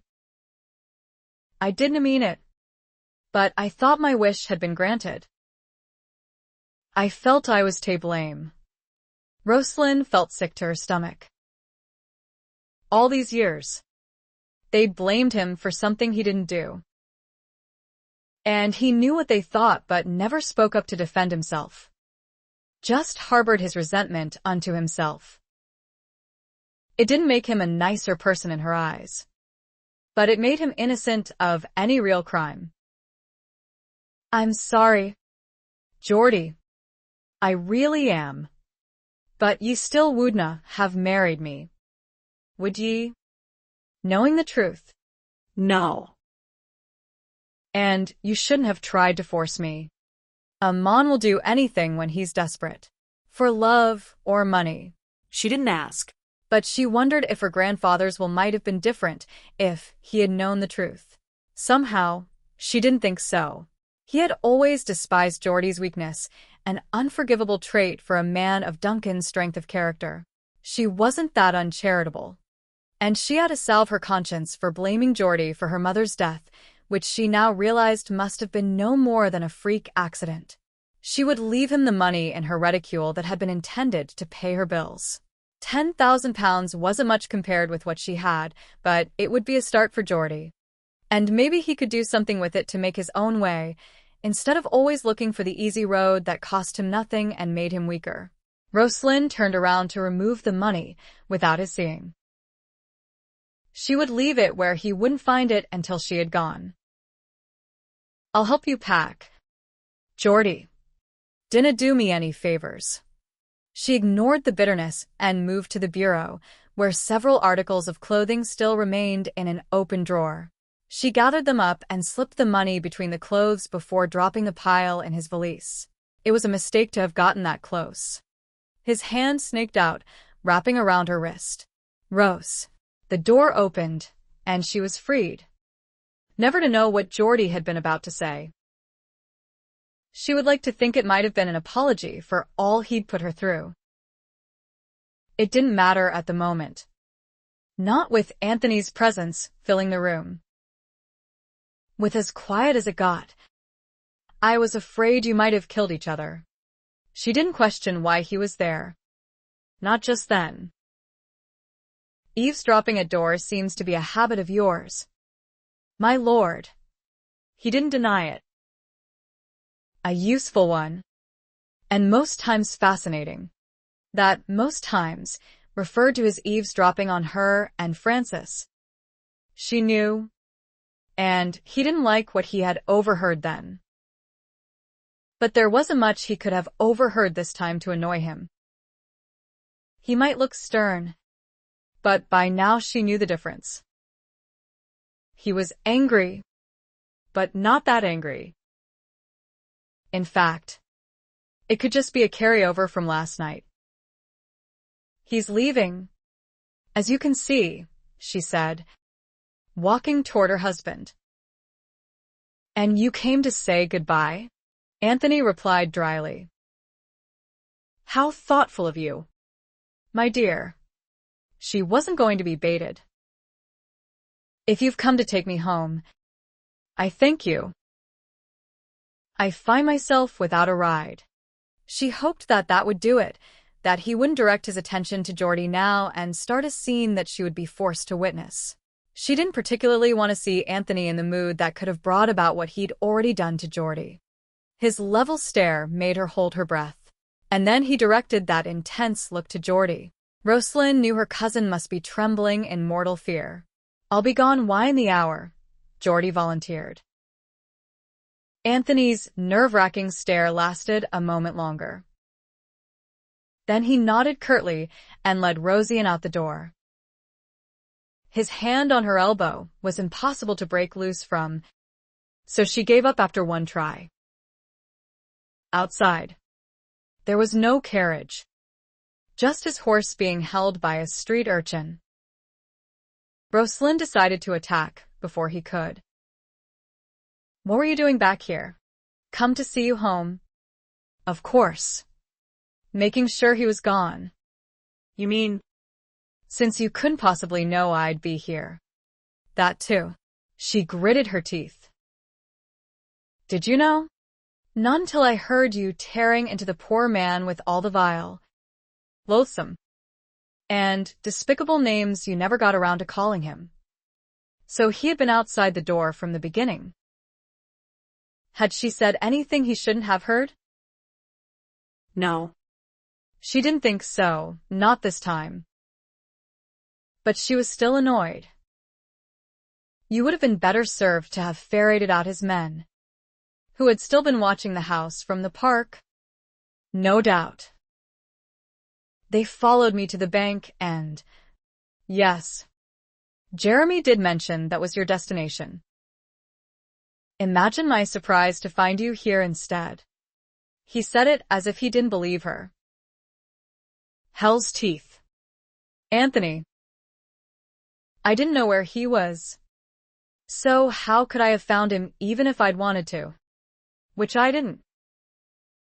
Those dolts he hired hadn't been told yet that he'd given up. Plausible, was all he said as he tossed the youth a coin and mounted his stallion. She glared at the hand he leaned over to offer her. Sitting next to him all the way home was not very enticing at the moment. She would have preferred to find a hack, but saw none on the street. She took his hand and found herself sitting between his legs, her own draped over his thigh. Color rose swiftly to her cheeks as she was forced to put her arms around him. It was a disconcerting ride, one that brought vividly to mind her main dilemma. Surrounded by his warmth, her nostrils filled with his scent, she could think only about how to get out of the bargain she had struck with him and back into his bed without any stipulations at all. Chapter 39. The ride to Piccadilly seemed to take forever, and yet it wasn't nearly long enough. A hazy kind of euphoria had settled over Roslynn. With no words to distract her, just the steady gait of the horse, the steady beat of Anthony's heart next to her ear, it was easy to forget reality and float in a cocoon of contentment. So it was quite jarring to be placed on her feet and have her plaguey problems recalled. The suddenness of it left Roslynn disoriented for a moment. In fact, she stared at the crumpled envelope lying at her feet for a good 15 seconds before she realized what it was and reached for it. Anthony's hand came up the victor. Roslynn groaned inwardly, having forgotten all about those stupid bills. To have one fall cut of her skirt pocket was bad enough. To have Anthony retrieve it was the worst luck. And it was too much to hope he would just hand it back to her. He didn't. He opened it. Anthony, he shot her a glance with one dark, winged brow arched. It's addressed to me, was all he said. She started to walk into the house, as if that would end the matter. His hand on her arm detained her while he still perused the paper in his other hand. When he spoke, his voice sounded merely curious. Might I ask what you're doing with this? She could see no way out and turned to face him. It's for some of the furniture I bought. I can see what it's for. My dear. I asked what you're doing with it. I was going to pay it. That's why. Her words trailed off as she saw his eyes drift down to her pocket. She followed his gaze and saw another envelope poking out. The bloody ride had worked them loose. And, before she could say another word, Anthony's hand was in her pocket and pulling out the rest of the bills. You were going to pay these too? She nodded. But he wasn't looking at her. So she choked the word out. Yes. Then wouldn't it have been appropriate to have them billed to you instead of me? She didn't understand why he was being so calm about this. I meant to. But I forgot. No. You didn't, he replied, making her heart sink, only to confuse her by adding, in what was unmistakable amusement, You're not very good at bargaining. My dear. I could have found these items for half the price you paid for them. He stuffed the bills into his own pocket, annoying her, because it was just what she would have expected him to do. Those are my purchases, she reminded him. They grace my house. I bought them, she insisted. I'll bloody well pay for them. No. You won't.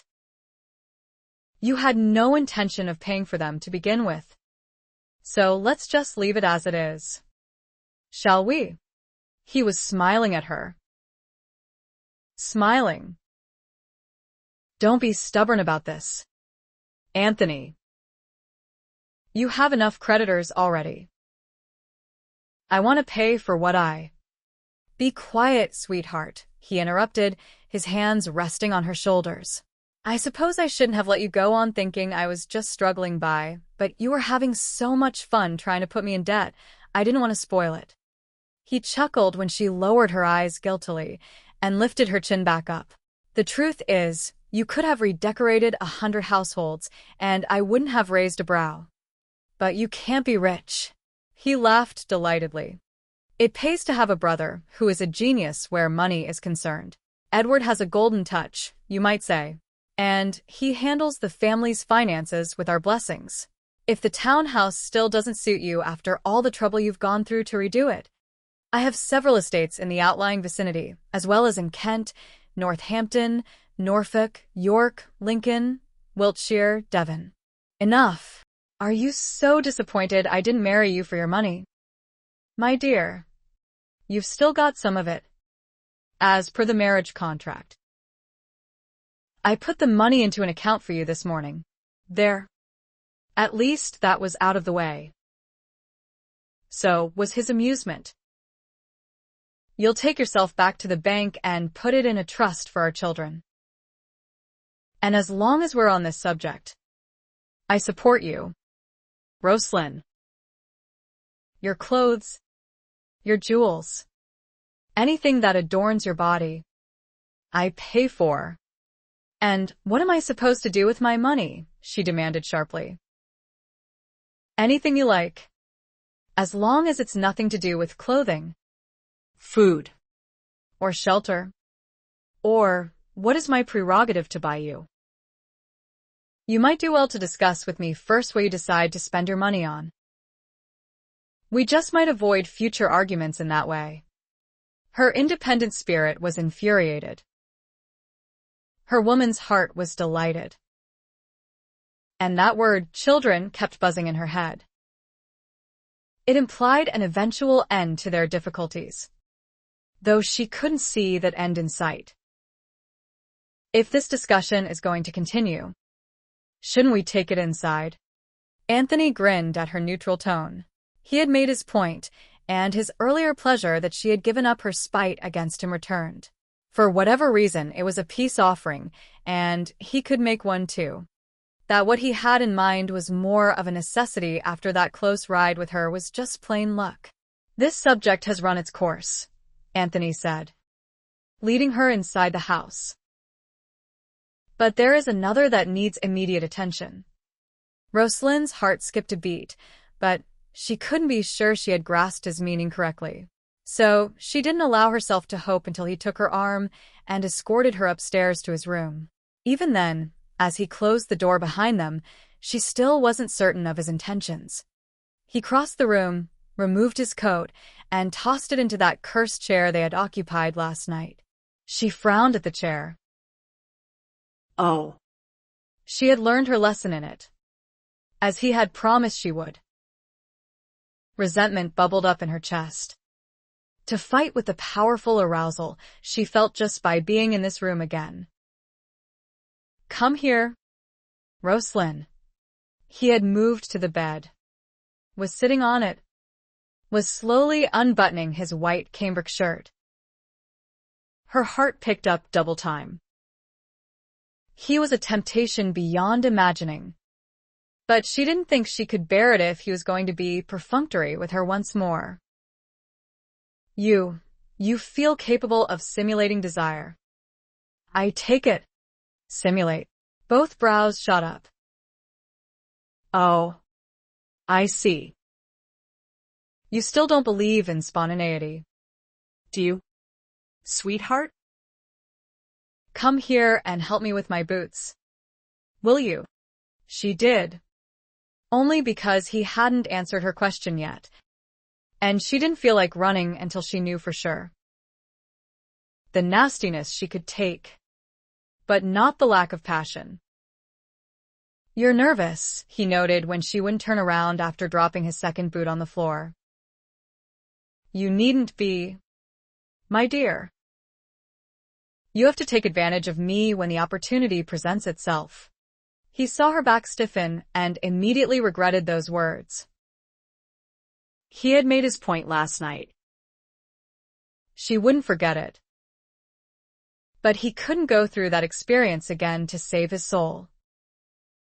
He reached forward to draw her between his legs, his hands sliding up her ribs to cup her breasts, his cheek pressed against her Spencer. Her head fell back. She arched into his hands. Anthony ignited, dropping her down onto the bed, twisting so he leaned over her but kept her legs locked between his. Simulation. My dear? I don't believe you and I are capable of such a feat. His mouth covered hers with a scorching passion that singed all her nerve ends, taking her breath away. It was exquisite. It was what she remembered, this consuming fire between them that defied all reason. Last night was forgotten. He was kissing her now as if he would die if he didn't, hiding nothing from her, and the soul of the woman came alive in his arms. Chapter 40. I'll be leaving in 2 days. Tony, was the first thing James said as he entered the dining room. Need help packing? Don't be tedious. Puppy. You know you've loved having me. Anthony grunted and resumed eating his breakfast. When did you finally decide to be on your way? When I saw how hopeless your situation has become. It's simply no fun to watch anymore.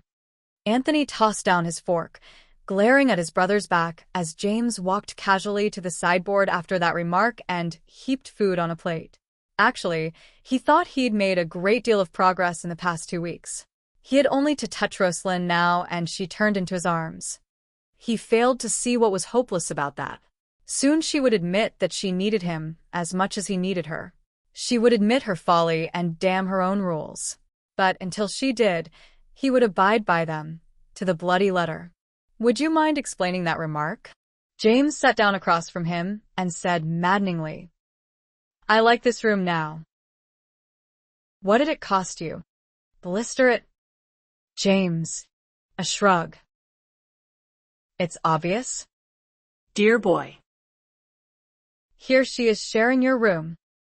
At all hours of the day. I've noticed. Yet when you two aren't ensconced behind that door, you're bloody strangers. Where's the finesse you're known for that has women eating out of the palm of your hand? Is she immune? This is none of your business. You know. I know. Anthony answered him anyway. She's not immune. But she's not like other women either. She has these infernal notions. The point is, I want her to come to me of her own will, not with senses drugged and giving her no choice. You mean she won't come to you? That is. When Anthony simply scowled at him, James chuckled. Don't tell me you haven't straightened up that little misunderstanding about Sweet Margie? You still remember her name? The sneer was obvious. But James chose to ignore his brother's testiness. Actually, I've been back to see her quite often. She was a delectable piece. But that vixen in breeches hadn't shown up at the tavern again. The real reason he had gone back there. Did you never think to explain? I did. I won't do it twice. James sighed at such stubbornness. Never mind that his own was just as irksome to friend and foe. Pride is the advent of fools. Dear boy. You've been married nearly a month. If I had known what a bloody mess you were going to make of it, I would have pursued the lady in earnest. Over my dead body, Anthony snarled. Touchy. Aren't we? James grinned. But it doesn't matter. You won her. What you've done with the prize, however, is deplorable. A little romancing wouldn't be amiss. She did melt for you in the moonlight. Didn't she? Anthony just managed to keep his seat when the urge to clobber his brother was overwhelming. The last thing I need from you is advice. James. I have my own strategy where my wife is concerned, and although it may not appear to be working, It is. strangest bit of strategy I've ever witnessed. Enemies by day, lovers by moonlight. I wouldn't have the patience myself. If they don't succumb by the first effort, they're not worth it? Some are. But there are just too many other sweet consolations to be bothered. But I've got Roslynn. James laughed. Point taken, I suppose. Is she worth it? Anthony's answer was a slow smile, his first, and James sobered. Yes, he supposed the little Scot was worth a bit of patience. But as for Anthony's strategy, it was obvious to James he was only digging his hole even deeper. James wouldn't be at all surprised if, when he returned to England, Anthony's wife had much in common with Jason's, who used any excuse available to avoid her husband. Nettie appeared in the doorway. Excuse me, Sir Anthony, but Lady Roslynn would be liking a word, why ye. Where is she? In her room. My lord. She's no feeling up to snuff. Anthony waved the woman away before growling. Bloody hell. James shook his head in disgust. There. You see?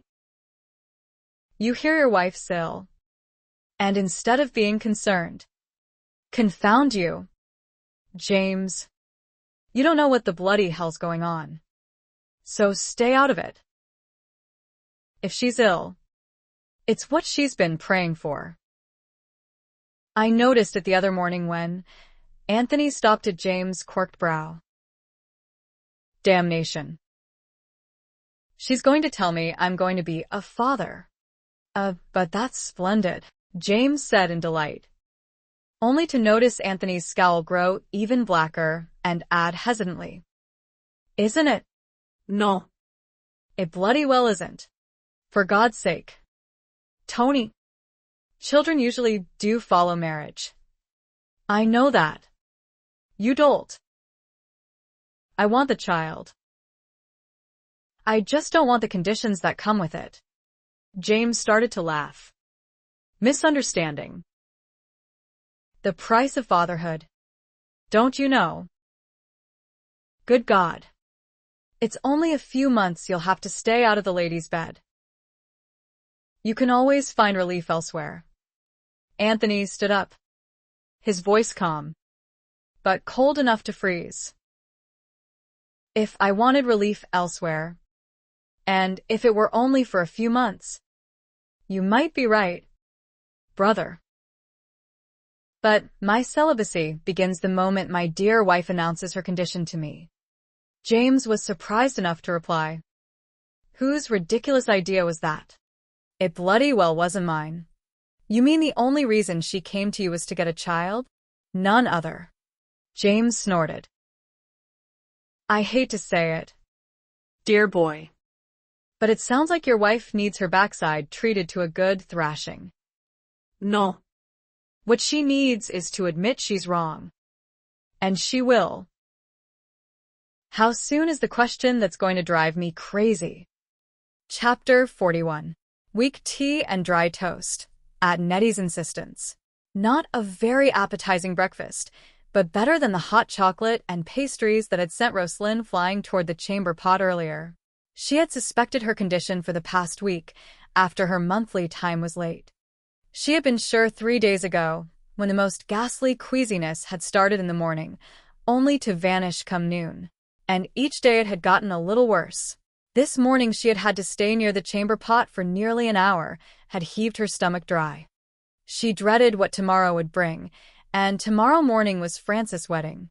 She wasn't at all sure she would be able to make it, which was just one more thing to depress her at the moment, when she should have been nothing but overjoyed by her condition. Her stomach still wasn't settled completely, even with the bland toast she had nibbled on. It was hard for her to remember, considering how she was feeling, that a baby was what she wanted more than anything. Why couldn't she be one of those lucky women who suffered not a day of morning sickness? And to have started so soon. Why? She had made her infamous bargain with Anthony just 2 weeks ago. And she had suspected she was pregnant 1 week later, which told her plainly she hadn't needed to make that bargain at all, that she had in all likelihood conceived the very first time they made love. Rosie very gently set the teacup back on the table beside the chaise lounge on which she was reclining. Undue movement, as she had discovered to her horror the other morning when Anthony made love to her, started her stomach rolling. Extreme concentration had enabled her not to embarrass herself and have to make her confession right then. And she had selfishly gone to him for 2 more nights without telling him the truth. But she couldn't put it off any longer. This morning she had just barely made it out of his room before he woke up and called her back to bed. And with the nausea getting worse, there was no way she could enjoy morning lovemaking anymore. She had to tell him before he found out for himself and knew she was ignoring their bargain. Hell's teeth, how she hated that bloody bargain. Anthony had been so wonderfully amorous these past 2 weeks, at least in his bedroom. He made love to her so often she knew very well he had nothing left to give another woman, that she'd had him all to herself. It was as if each night were her wedding night, with all the passion and tenderness he was capable of, hers for the taking. But outside his bedroom, he was another man entirely. Either indifferent or cold and sardonic. But never pleasant. And Roslynn knew this could be blamed on the bargain. His way of letting her know his distaste for her conditions hadn't lessened. And now it was over. But she didn't want it to be over. Hell's teeth. She had become addicted to Anthony. But by her own idiotic decision, she was going to lose him. Temporary, she had said. 2 short weeks was certainly that. You wanted to see me? He hadn't knocked, but had come right in. He hadn't been in this room since the night she had pretended to be indisposed. There was no pretense now. Anthony gave the new furnishings a cursory glance before his cobalt eyes settled on her. Roslynn could feel her stomach rioting from her nervousness. "I'm going to have a baby," she blurted out. He stood before her, his hands in his pockets. His expression didn't change. That was the worst. He could at least have shown some small pleasure about the child. If not that, then displeasure. She would have welcomed displeasure at the moment. She would have welcomed the fury he had shown the night she had given him her terms. "How delightful for you," he said in the blandest tone. "So, your sojourns to my room are at an end." "Yes." Unless, he cut in deliberately. "Far be it from me to break your rules." Sweetheart. She bit her lip to keep from damning those rules in his presence. She didn't know what she had started to say anyway, before he interrupted. But he obviously hadn't wanted to hear it. And she had been hoping, praying, that he would insist she forget their bargain, that he would demand she move back to his room permanently. He wasn't going to. Didn't he care anymore? She looked away toward the window. Her voice toneless, when it should have been filled with excitement. Considering the subject. "I will need a room for the nursery. James is leaving in a few days. You can make over his room." She had given him the opening. He could have suggested this room. It was certainly more convenient, directly across from his. She continued to stare out the window. "This is your child too, Anthony. Have you any preferences for color or anything? Whatever pleases you, my dear. By the by, I won't be home for dinner tonight. We're celebrating old George's last night of sanity at the club." His abrupt change of subject hurt. He obviously had no interest in the baby, nor in her, since he had turned to leave without another word. Outside the room, Anthony's fist slammed into the wall. Inside, tears were streaming down Roslyn's cheeks. She started from the noise, but didn't give it a thought. She had never felt so miserable in her life. And it was all her own fault. She couldn't even remember the reason for the stupid bargain. Oh. Yes. She had been afraid she'd fall in love with Anthony with constant intimacy. Well, it was too bloody late for that. Wasn't it? Nettie had been right. Was it the news you were expecting? Anthony turned to find James standing outside his room. It was. Strategies not working. Then. I take it. Blister it. James. 2 days from now isn't soon enough. Chapter 42. Why don't you just tell him? Rose. I can't, Roslynn replied, taking a sip of her second glass of champagne.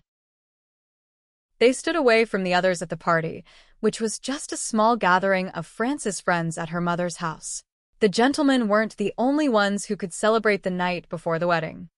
But Roslynn didn't feel like celebrating, though she had come to accept that Frances was ecstatic about this marriage, and she was happy for her friend. She just couldn't seem to show it.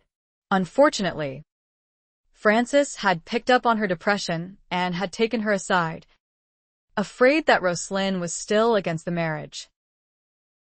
The only way she could convince her friend that she wasn't was to tell her the truth. If it were that simple, Roslynn began, only to have Frances cut in. But it is that simple. All you do is say, I love you. 3 little words. Dear. And your problems will be over. Roslynn shook her head. The difference, Fran, is that those words are easy for you because you know George returns your love. But Anthony doesn't love me. Have you given him anything to love? Roslynn grimaced. No. You might say I've been a royal bitch ever since we married. Well, you did have your reasons, didn't you? It was really too bad of Sir Anthony. But you did say you're reasonably certain he strayed only that one time. It's up to you, dear. You can let him know you've forgiven him his one indiscretion, and you want to start over. Or you can go on as you are. Some choice. Roslynn thought, resentment still simmering just below the surface. Why did she have to make all the concessions? Anthony hadn't even apologized. And he wasn't likely to. A man like Sir Anthony won't wait forever. You know, Frances continued. You're going to send him right into the arms of another woman. He doesn't need any sending for that, Roslynn replied bitterly. But Frances had a point. If she wasn't sharing Anthony's bed, someone else would eventually. But then she had known that when she made her bargain. She just hadn't wanted to admit at that time that it would matter to her. But it did matter. Terribly. Because she loved him. Returning home at 11, Roslynn had only just removed her evening cloak and gloves when the door opened again, and Anthony and George stumbled over the threshold. Dobson took one look at them and sighed. Roslynn felt she had played the scene before, and it had been no more amusing the last time, though this time it appeared Anthony was doing the supporting. George looked half asleep. You're home early, Roslynn remarked, keeping her tone neutral. The old boy got royally foxed and passed out. Thought I'd better get him to bed. So, you brought him here instead of taking him home. Anthony shrugged. Habit. My dear. When we used to make a night of it, more times than not old George would end up here. Has his own room. Don't you know? though.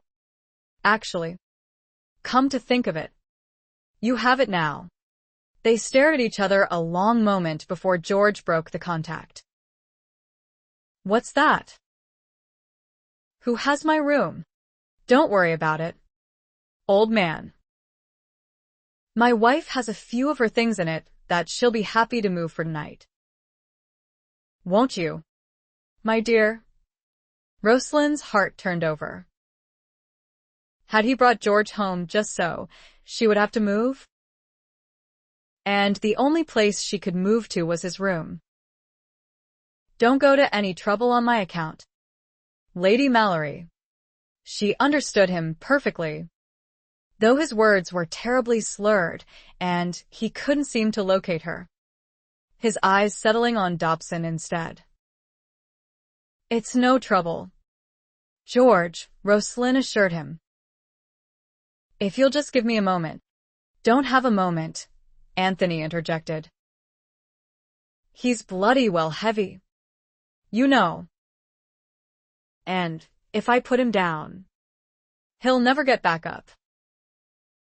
Just precede us, my dear, and get what you need. She did, quickly, rushing through the room to gather her things while Anthony dumped George on the bed. George's room? So those were George's sonnets she had found in here. She never would have thought it of such a Rake hell, but then you never knew. Frances was luckier than she realized. She left the room just as quickly, for Anthony hadn't waited to start undressing George. In the corridor, she stared at the door to Anthony's room. This was what he meant for her to do, wasn't it? But then where else could she sleep? Jeremy and James probably weren't home yet, but they would be. And there were only the 4 rooms upstairs. She entered the room hesitantly, expecting to find Willis waiting there for Anthony, even though the valet had been scarce these past 2 weeks, coming only when Anthony summoned him. The room was empty, however. Either Anthony had planned this, or he hadn't yet told Willis to hold himself available again. Then, too, the hour was early by London standards. Willis wouldn't expect Anthony home this soon. Roslynn sighed, not knowing what to think. But she wasn't going to miss this opportunity. She couldn't have planned it better herself. She wouldn't have to sacrifice her pride and confess what a fool she'd been. She could simply show Anthony that she wasn't adverse to being here, that in fact she wanted to be here. She began removing her evening apparel. She was down to her chemise when Anthony walked into the room. His gaze rested on her for several heartbeats before he went on into his dressing room. Roslynn hastily got into bed. She wished he had said something. God, how this reminded her of her wedding night. And she was just as nervous now as she had been then. When he came out, he was wearing only a robe. She at least had thought to slip on a nightgown. She wasn't going to be that obvious about what she wanted. But it was obvious.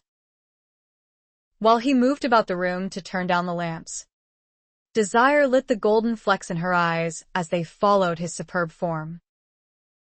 She had had too much of him lately. She had found that it wasn't nearly enough. It never would be. It was dark now, with only a silver stream of moonlight spilling in through the windows. Before her eyes adjusted, her other senses came alive. She could smell him as he drew near. When the bed dipped, she held her breath, waiting. She was experiencing that same giddy feeling she always felt when he was near. He would lean toward her in a moment. His mouth would find hers in the dark, warm, demanding. Good night, my dear. Her eyes flew open. Hell's teeth. He hadn't planned the eviction from her room. After all, he was holding to her own rules not to touch her once she had conceived. It wasn't fair. How could he, when she was lying right next to him, wanting him more than anything? Anthony. Yes. His tone was sharp to her ears, killing her courage. Nothing, she mumbled. Roslynn lay there, counting her heartbeats, wishing she had drunk more than 2 glasses of champagne at Francis' party. But she had been thinking of tomorrow morning, and the nausea she would have to fight to get to the wedding. She hadn't known sleep was going to be impossible. Just last night, she had felt free to turn to Anthony, to rest her head on his chest, to count his heartbeats. What a world of difference a single day made. No, not the day. Her cursed bargain. This just wouldn't do. She was going to have to. She heard the groan just before Anthony's hands reached over and pulled her across his chest. His kiss was wild, full of unleashed passion that set them both aflame. Roslynn didn't question it. She just accepted, so delighted and relieved that she abandoned herself completely, wantonly, to the moment. Pride couldn't equal this. She loved him. She would have to tell him, but now was not the time. Later, when she could think clearly once again. Chapter 43. It seemed anything and everything was conspiring against Rosie to keep her from having a private word with Anthony, including herself. She had fallen blissfully asleep after they had made love the other night, and then the next morning Anthony had awakened her simply to tell her that George had left and she could have her room back. Just like that, as if the night had never been. And when she had been about to detain him, her stomach had erupted and she had made it to her room only in the nick of time. Then there had been the wedding and the luncheon afterward that had taken most of the afternoon. But Anthony hadn't come home with her. He had gone off directly to spend this last evening with his brother, and Roslynn spent a tortuous night wondering what they were up to, because neither of them came home until the small hours of the morning. And this morning she had been hurried out of bed for the ride to the docks to see the maiden and off, with the whole family showing up for the occasion. She stood off to the side now with Jeremy while James' brothers each embraced him and bade him a fair voyage. She had kissed him goodbye herself, a brief peck, what with Anthony's close attention, which James couldn't resist commenting on. "I suppose you'll miss him terribly, Jeremy?" The boy grinned at her. "Hell's bells. He won't be gone that long. And I doubt I'll have time to miss him. He's laid the law down. Don't you know? I'm to bury myself in studies. And get me no bast. That is, I'm to stay out of trouble. Mind Uncle Tony. And yourself. Of course. And do him proud. I'm sure you'll be up to it." Roslynn tried to smile. But the smells of the wharf were doing her in. She had to get to the carriage before she disgraced herself. "I believe it's your turn to tell your father goodbye, laddie." Jeremy was crushed not only by James but by Conrad as well, and had to listen to another long list of do's and don'ts from the first mate. But he was saved by the tide. It wouldn't wait, and both men were forced aboard. James could blame Anthony for the hangover that nearly made him forget. He called Jeremy up the gangplank and handed him a note. "See your Aunt Roslynn gets this. But not when Tony's around." Jeremy pocketed the note. "It's not a love letter, is it?" "A love letter?" James snorted. "Get out of here, puppy. And see you." I know. Jeremy threw up his hands, laughing. "I won't do anything you wouldn't." He ran back down the gangplank before James could take him to task for his impudence. But he was smiling as he turned away, and came face to face with Conrad. What was that about? James shrugged, realizing Connie had seen him pass the note. "I decided to lend a hand after all. At the rate Tony's going, he'd be floundering forever." "I thought you weren't going to interfere," Connie reminded him. "Well, he is my brother. Isn't he?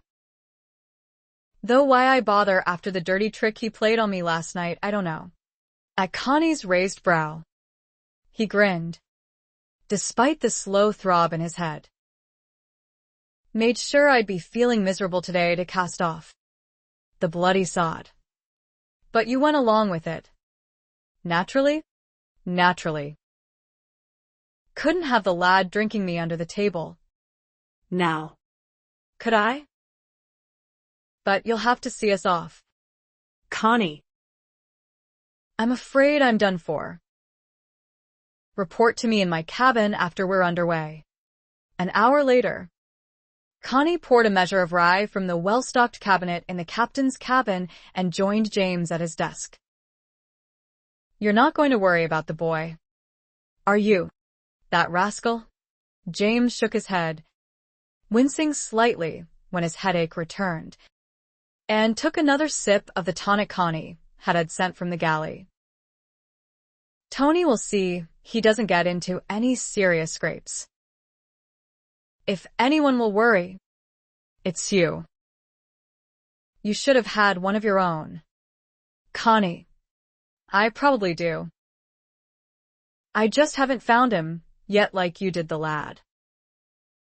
You've probably more yourself that you don't know about. Good God. One's enough, James replied in mock horror, gaining a chuckle from his friend. Now what have you to report? How many of the old crew were available? 18. And there was no problem filling the ranks. Except for the bosun. As I told you before. So we're sailing without one? That'll put a heavy load on yourself. Connie. If I hadn't found a man yesterday, or rather, if he hadn't volunteered, wanted to sign on his passengers, him and his brother. When I told him the maiden and don't carry passengers, he offered to work his way across. A more persistent Scot I've never seen. Another Scot? As if I ain't had enough to do with them lately. I'm bloody well glad your own Scots ancestors are so far back you don't remember them. Connie. Between hunting down Lady Roslyn's cousin and running into that little vixen and her companion, I thought you'd forgotten about that. James' answer was a scowl. How do you know this Scot knows the first thing about rigging? I put him through the paces. I'd say he's had the job before. And he does claim to have sailed before. As quartermaster, ship's carpenter, and bosun. If that's true, he'll come in right handy. Very well. Is there anything else? Johnny got married. Johnny? My cabin boy. Johnny. James' eyes flared. Good God. He's only 15. What the devil does he think he's doing? Connie shrugged. Says he fell in love and can't bear to leave the little woman. Little woman? James sneered. That cocky little twit needs a mother. Not a wife. His head was pounding again, and he swillied down the rest of the tonic. I've found you another cabin boy. MacDonald's brother. Tonic spewed across James' desk. Who? He choked. Blister it. James. What's got into you? You said MacDonald? Would his first name be Ian? I. Now Connie's eyes flared. Good God. He's not the Scot from that tavern. Is he? James waved away the question. Did you get a good look at the brother? Come to think of it. No. He was a little chap. Though. Quiet. Hiding behind his brother's coattails. I didn't have much choice in signing him on. What with Johnny only letting me know 2 days ago that he was staying in England. But you can't mean to think. But I do. And suddenly James was laughing. Oh. God. Connie. This is priceless. I went back to look for that little wench. You know. but she and her Scot had disappeared from the area. Now here she's fallen right into my lap. Connie grunted. Well, I can see you're going to have a pleasant crossing. You may depend upon it. James' grin was decidedly wolfish. But we shan't unmask her disguise just yet. I've a mind to play with her first. You could be wrong. You know. She might be a boy after all. I doubt it, James replied. But I'll find out when she begins her duties. And as the maiden and left England behind, James contemplated those duties and how he would add to them in the coming weeks. This was indeed going to be a pleasant voyage. Chapter 44. You're not going out again. Are you? Anthony stopped in the process of putting his gloves on. I was. Roslynn left the parlor doorway, stepping closer to him. They had been home only a little over an hour. It had taken her this long to get up the courage to approach him. But that courage was fast deserting her now that the opportunity was here. But she had to do it. I would like a word with you. Very well. He indicated the parlor. No. Upstairs. At his sharply arched brow. She blushed and quickly added. In my room. Jeremy was in the house somewhere. But this was one conversation she didn't want interrupted. We can be private there, for what I have to say. Then lead on. My dear. His tone implied indifference. God. He was not going to make this easy for her. And what if he didn't care? What if she succeeded only in making a fool of herself? Roslynn hurried upstairs with Anthony slowly following. He was dragging his feet, afraid he wasn't going to like what she had to say. It was too soon for her to say what he wanted to hear. He had figured it would take at least several weeks before she would admit she didn't like sleeping alone. She wouldn't balk then when he put his foot down and demanded she honor her original agreement with him to be a wife in every way. Roslynn was already seated on the chaise longue when Anthony entered her room. Since that seat was taken and the bed was out of the question, he sat down on the stool at her vanity only a few feet away. He fiddled with the perfume bottles there, waiting for her to begin. The piece of paper was just something else to touch, but when he opened it, James' handwriting caught his immediate attention. Anthony, could you at least look at me? He did. His eyes narrowed now, and she lowered her own. I don't know how else to say this except I was wrong. Wrong. To put limitations on our marriage. I would like to start over. She glanced up then. The last thing she expected to see was anger. But there was no mistaking that he was angry. Could this have anything to do with your sudden change of heart? The paper dangled from his fingers. What is it? She asked warily. Don't play games with me. Roslynn. You know exactly what it is, he said tersely. She matched her tone to his, forgetting for the moment all about reconciliation. No. I don't. Where did you get it? On your vanity. Impossible. I changed clothes when I returned from the docks. And that, whatever it is, she pointed at the paper, was not on my table. There's one way to prove that. Isn't there? He was furious at James' interference, but mostly at her. How dared she put him through hell, then, because of a simple note, admit she was wrong? He didn't want her bloody contrition. He wanted her to want him, without exception. And she would have before long. Then, and only then, would he have convinced her that she had accused him falsely. He stalked to the door and threw it open, bellowing for Jeremy. Either James had slipped her that note at the docks, which was doubtful since Anthony had been close to her the whole while, or James had given it to Jeremy to give to her. Whichever. He wasn't going to have her lying about it. when the boy poked his head out of his room down the corridor. Anthony demanded, "Did your father entrust you with something to give to my wife?" Jeremy groaned. "Hell's bells. Tony, I thought you'd left." "I only just put it you weren't supposed to see it," he finished lamely. Anthony crumpled the paper in his hand. "That's all right, young gun. No harm done." He closed the door again, frowning at his own stupid assumption. She hadn't seen the note. That meant bloody hell. And he had just antagonized the hell out of her. He found her on her feet, her hand outstretched, her eyes glittering with indignation. "I'll be taking that, if you please." "I don't," he replied, wincing to hear her brogue, a sure sign of her temper. "Look, I'm sorry if I drew the wrong conclusion.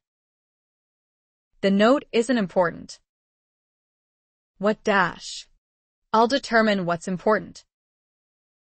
If that was on my vanity, then it was meant for me. No for you. Then take it." He held out his hand, palm up. When she came forward and took the ball of paper, he didn't give her a chance to read it. His fingers closed over hers, and he drew her into his arms. "You can read that later," he said softly. "Tell me first what you meant by being wrong." She forgot all about the note now crumpled in her fist. "I told you about the limitations. I should never have placed conditions on our marrying." True. "Is that all?" He was smiling at her, that melting smile that turned her to honey. "I shouldn't have come to you just for the bairn, but I was afraid I'd get so used to having you that nothing else would matter." "Did you?" His lips brushed her cheek, the side of her mouth. "What? Get used to having me?"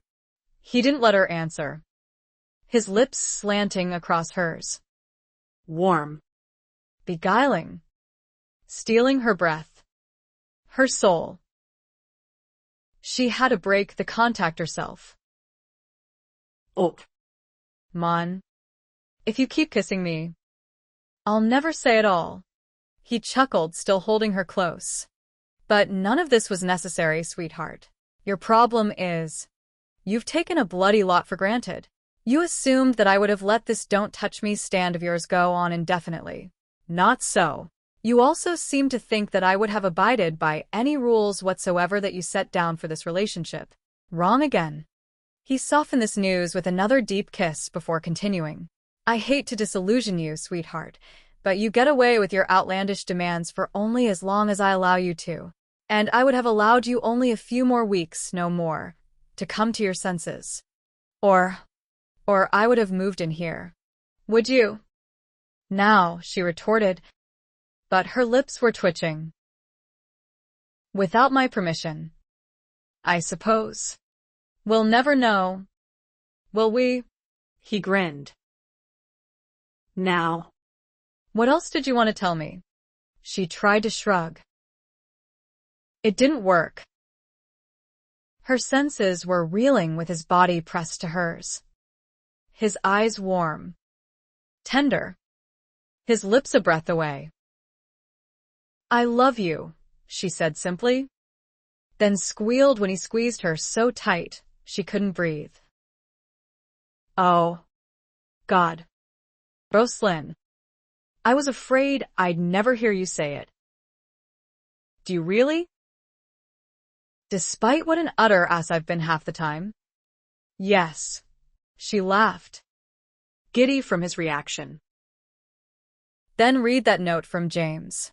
It was the last thing she expected to hear at the moment. She glanced at him warily as he set her down on her feet and stepped back. But she opened the paper, too curious now not to. The message was brief, addressed to her. "Since Tony's too pig-headed to tell you, I thought you ought to know that the little tavern wench you assumed Tony dallied with was actually mine for the evening. Tony might have been her first choice, as he was yours, but she had no complaints in settling for me. You've been wrong about the lad, dear girl. I do think he loves you. Roslyn's eyes were moist as they found his, and he drew her gently back into his arms. How can you ever forgive me? Anthony? You forgave me, didn't you? But you weren't guilty. Sure. Sweetheart. It doesn't matter now. Does it? You're still the only woman I've wanted since I first saw you, bent over peeking in the Crandall's ballroom and presenting me with your sweet little derriere. Anthony. His laugh was rich and deep as he fastened his arms tighter around her so she couldn't hit him. Well, it's true, my dear. I was utterly captivated. You were a rake. I still am, he assured her. You wouldn't want me to become morally proper now, would you? You won't like making love only in the dark, suitably clothed so no skin touches except what is essential. Ouch. She had pinched him.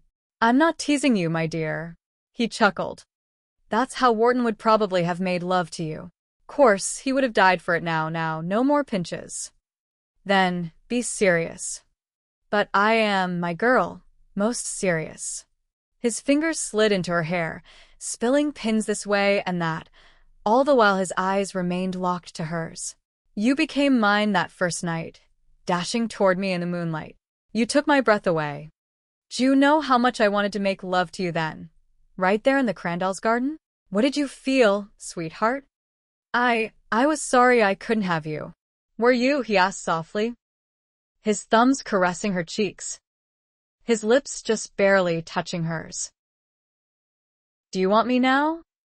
I've always wanted you. Anthony, she whispered, arms wrapping around his neck. I didn't want it so. I was afraid I could never trust you. Do you trust me now?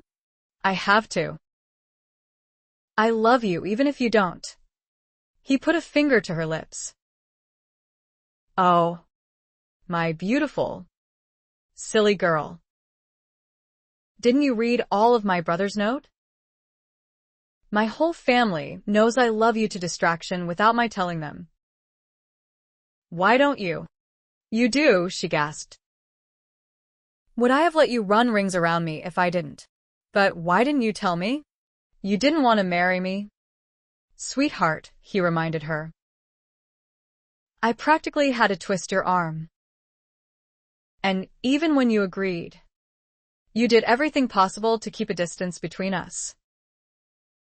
Would you have believed me then, if I had told you I loved you? Roslynn. Why else would I marry you? But there were no buts. She kissed him, and kissed him again, her heart nearly bursting with joy. Oh, Anthony, I'm so glad you did.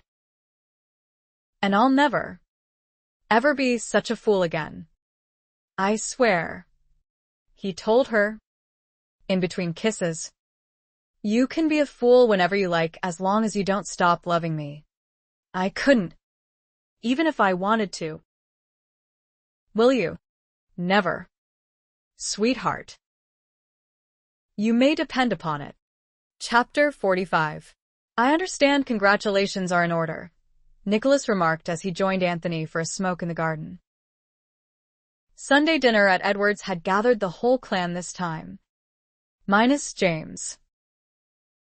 You don't think you're a bit old to be starting a family? Malory? When are you going to visit Knighton's Hall? Monteith? Anthony countered dryly. Nicholas chuckled, ignoring the jibe.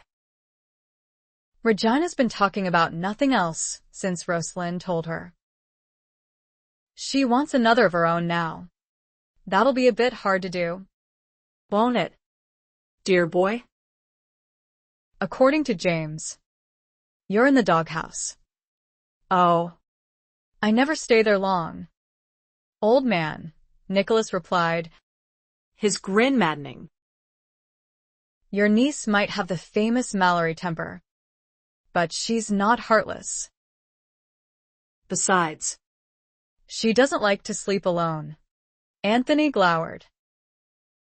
He still couldn't set it right in his mind that his little Reggie was a woman now, with a lusty Rake for a husband. Seemed he ought to punch Monteith out for such a remark. Course. The whole family'd be down on his head if he did. Reggie in the lead. One of these days. Monteith. I'm going to like you. but don't hold your breath. Nicholas' laughter followed him back into the house, rubbing him raw. Regina met up with him in the hall, however, to dispel the mood. Have you seen Nicholas? Tony. Wish I hadn't. But he's in the garden. You didn't have words again, did you? She asked, frowning. What can I say? Puss. He shrugged, then added deliberately. But you'll notice I left. He goes for blood these days. Famous. Oh. When will you two ever get along? We're too much alike. My girl. And we know it. But do me a favor and drag him back in the house. Will you? I'd like to stroll with the wife. And a little privacy wouldn't be amiss. Anthony was grinning when he left Regina. Hopefully Monteith would be back in the doghouse tonight, and the poor sod wouldn't even know what he'd done wrong. That thought brought a chuckle. One of these days Reggie was going to realize that he and Nicholas delighted in their verbal sparring. There'd be hell to pay then, but for now, Anthony counted himself the winner of this round. He found Roslynn had been cornered by Edward, and he just caught her last words as he approached. But I don't want to double my money. Hell's teeth. What would I do with more of it? I should have warned you. Sweetheart, that Eddie boy would be after you. He can't stand to see money just sitting around. Edward defended himself. Well, it's preposterous. Tony. No one ever has too much money. You know. There are the children to think of. And I'm sure Roslynn will let you manage her estate, if she can ever get around to figuring out all it entails. That's not fair, Roslynn protested. I know exactly what I own. I just can't be expected to remember it all. Both men laughed, to her chagrin. Very well. I'll have my solicitor call on you. Edward. Perhaps this is something I should become interested in. Good God. Now see what you've done. Eddie, Anthony complained with mock horror. I don't want her mind filled with figures. No. You just want it filled with you. Edward snorted. True. Anthony grinned unabashedly. Now come along, my dear, and let me see if I can find something else for you to be interested in. Anthony walked her away from the house, until there was only moonlight to light the way. He stopped near the rose bushes, his arms wrapping around her from behind, his chin resting on her shoulder. Do you really want to get involved in the empire your grandfather left you? No. But I'm glad you at least asked. She smiled, her arms wrapped over his. Whatever makes you happy, Roslynn, since your happiness is mine. She turned around in his arms, putting her cheek against his chest, loving him so much she could hardly contain it. One finger drew circles on the soft blue velvet of his jacket. There is something, she said in a small voice. Anything, sweetheart. There was a long, shy silence before she asked, Do you think we could try it again in the chair? Anthony's delighted laughter filled Grosvenor Square beyond the garden.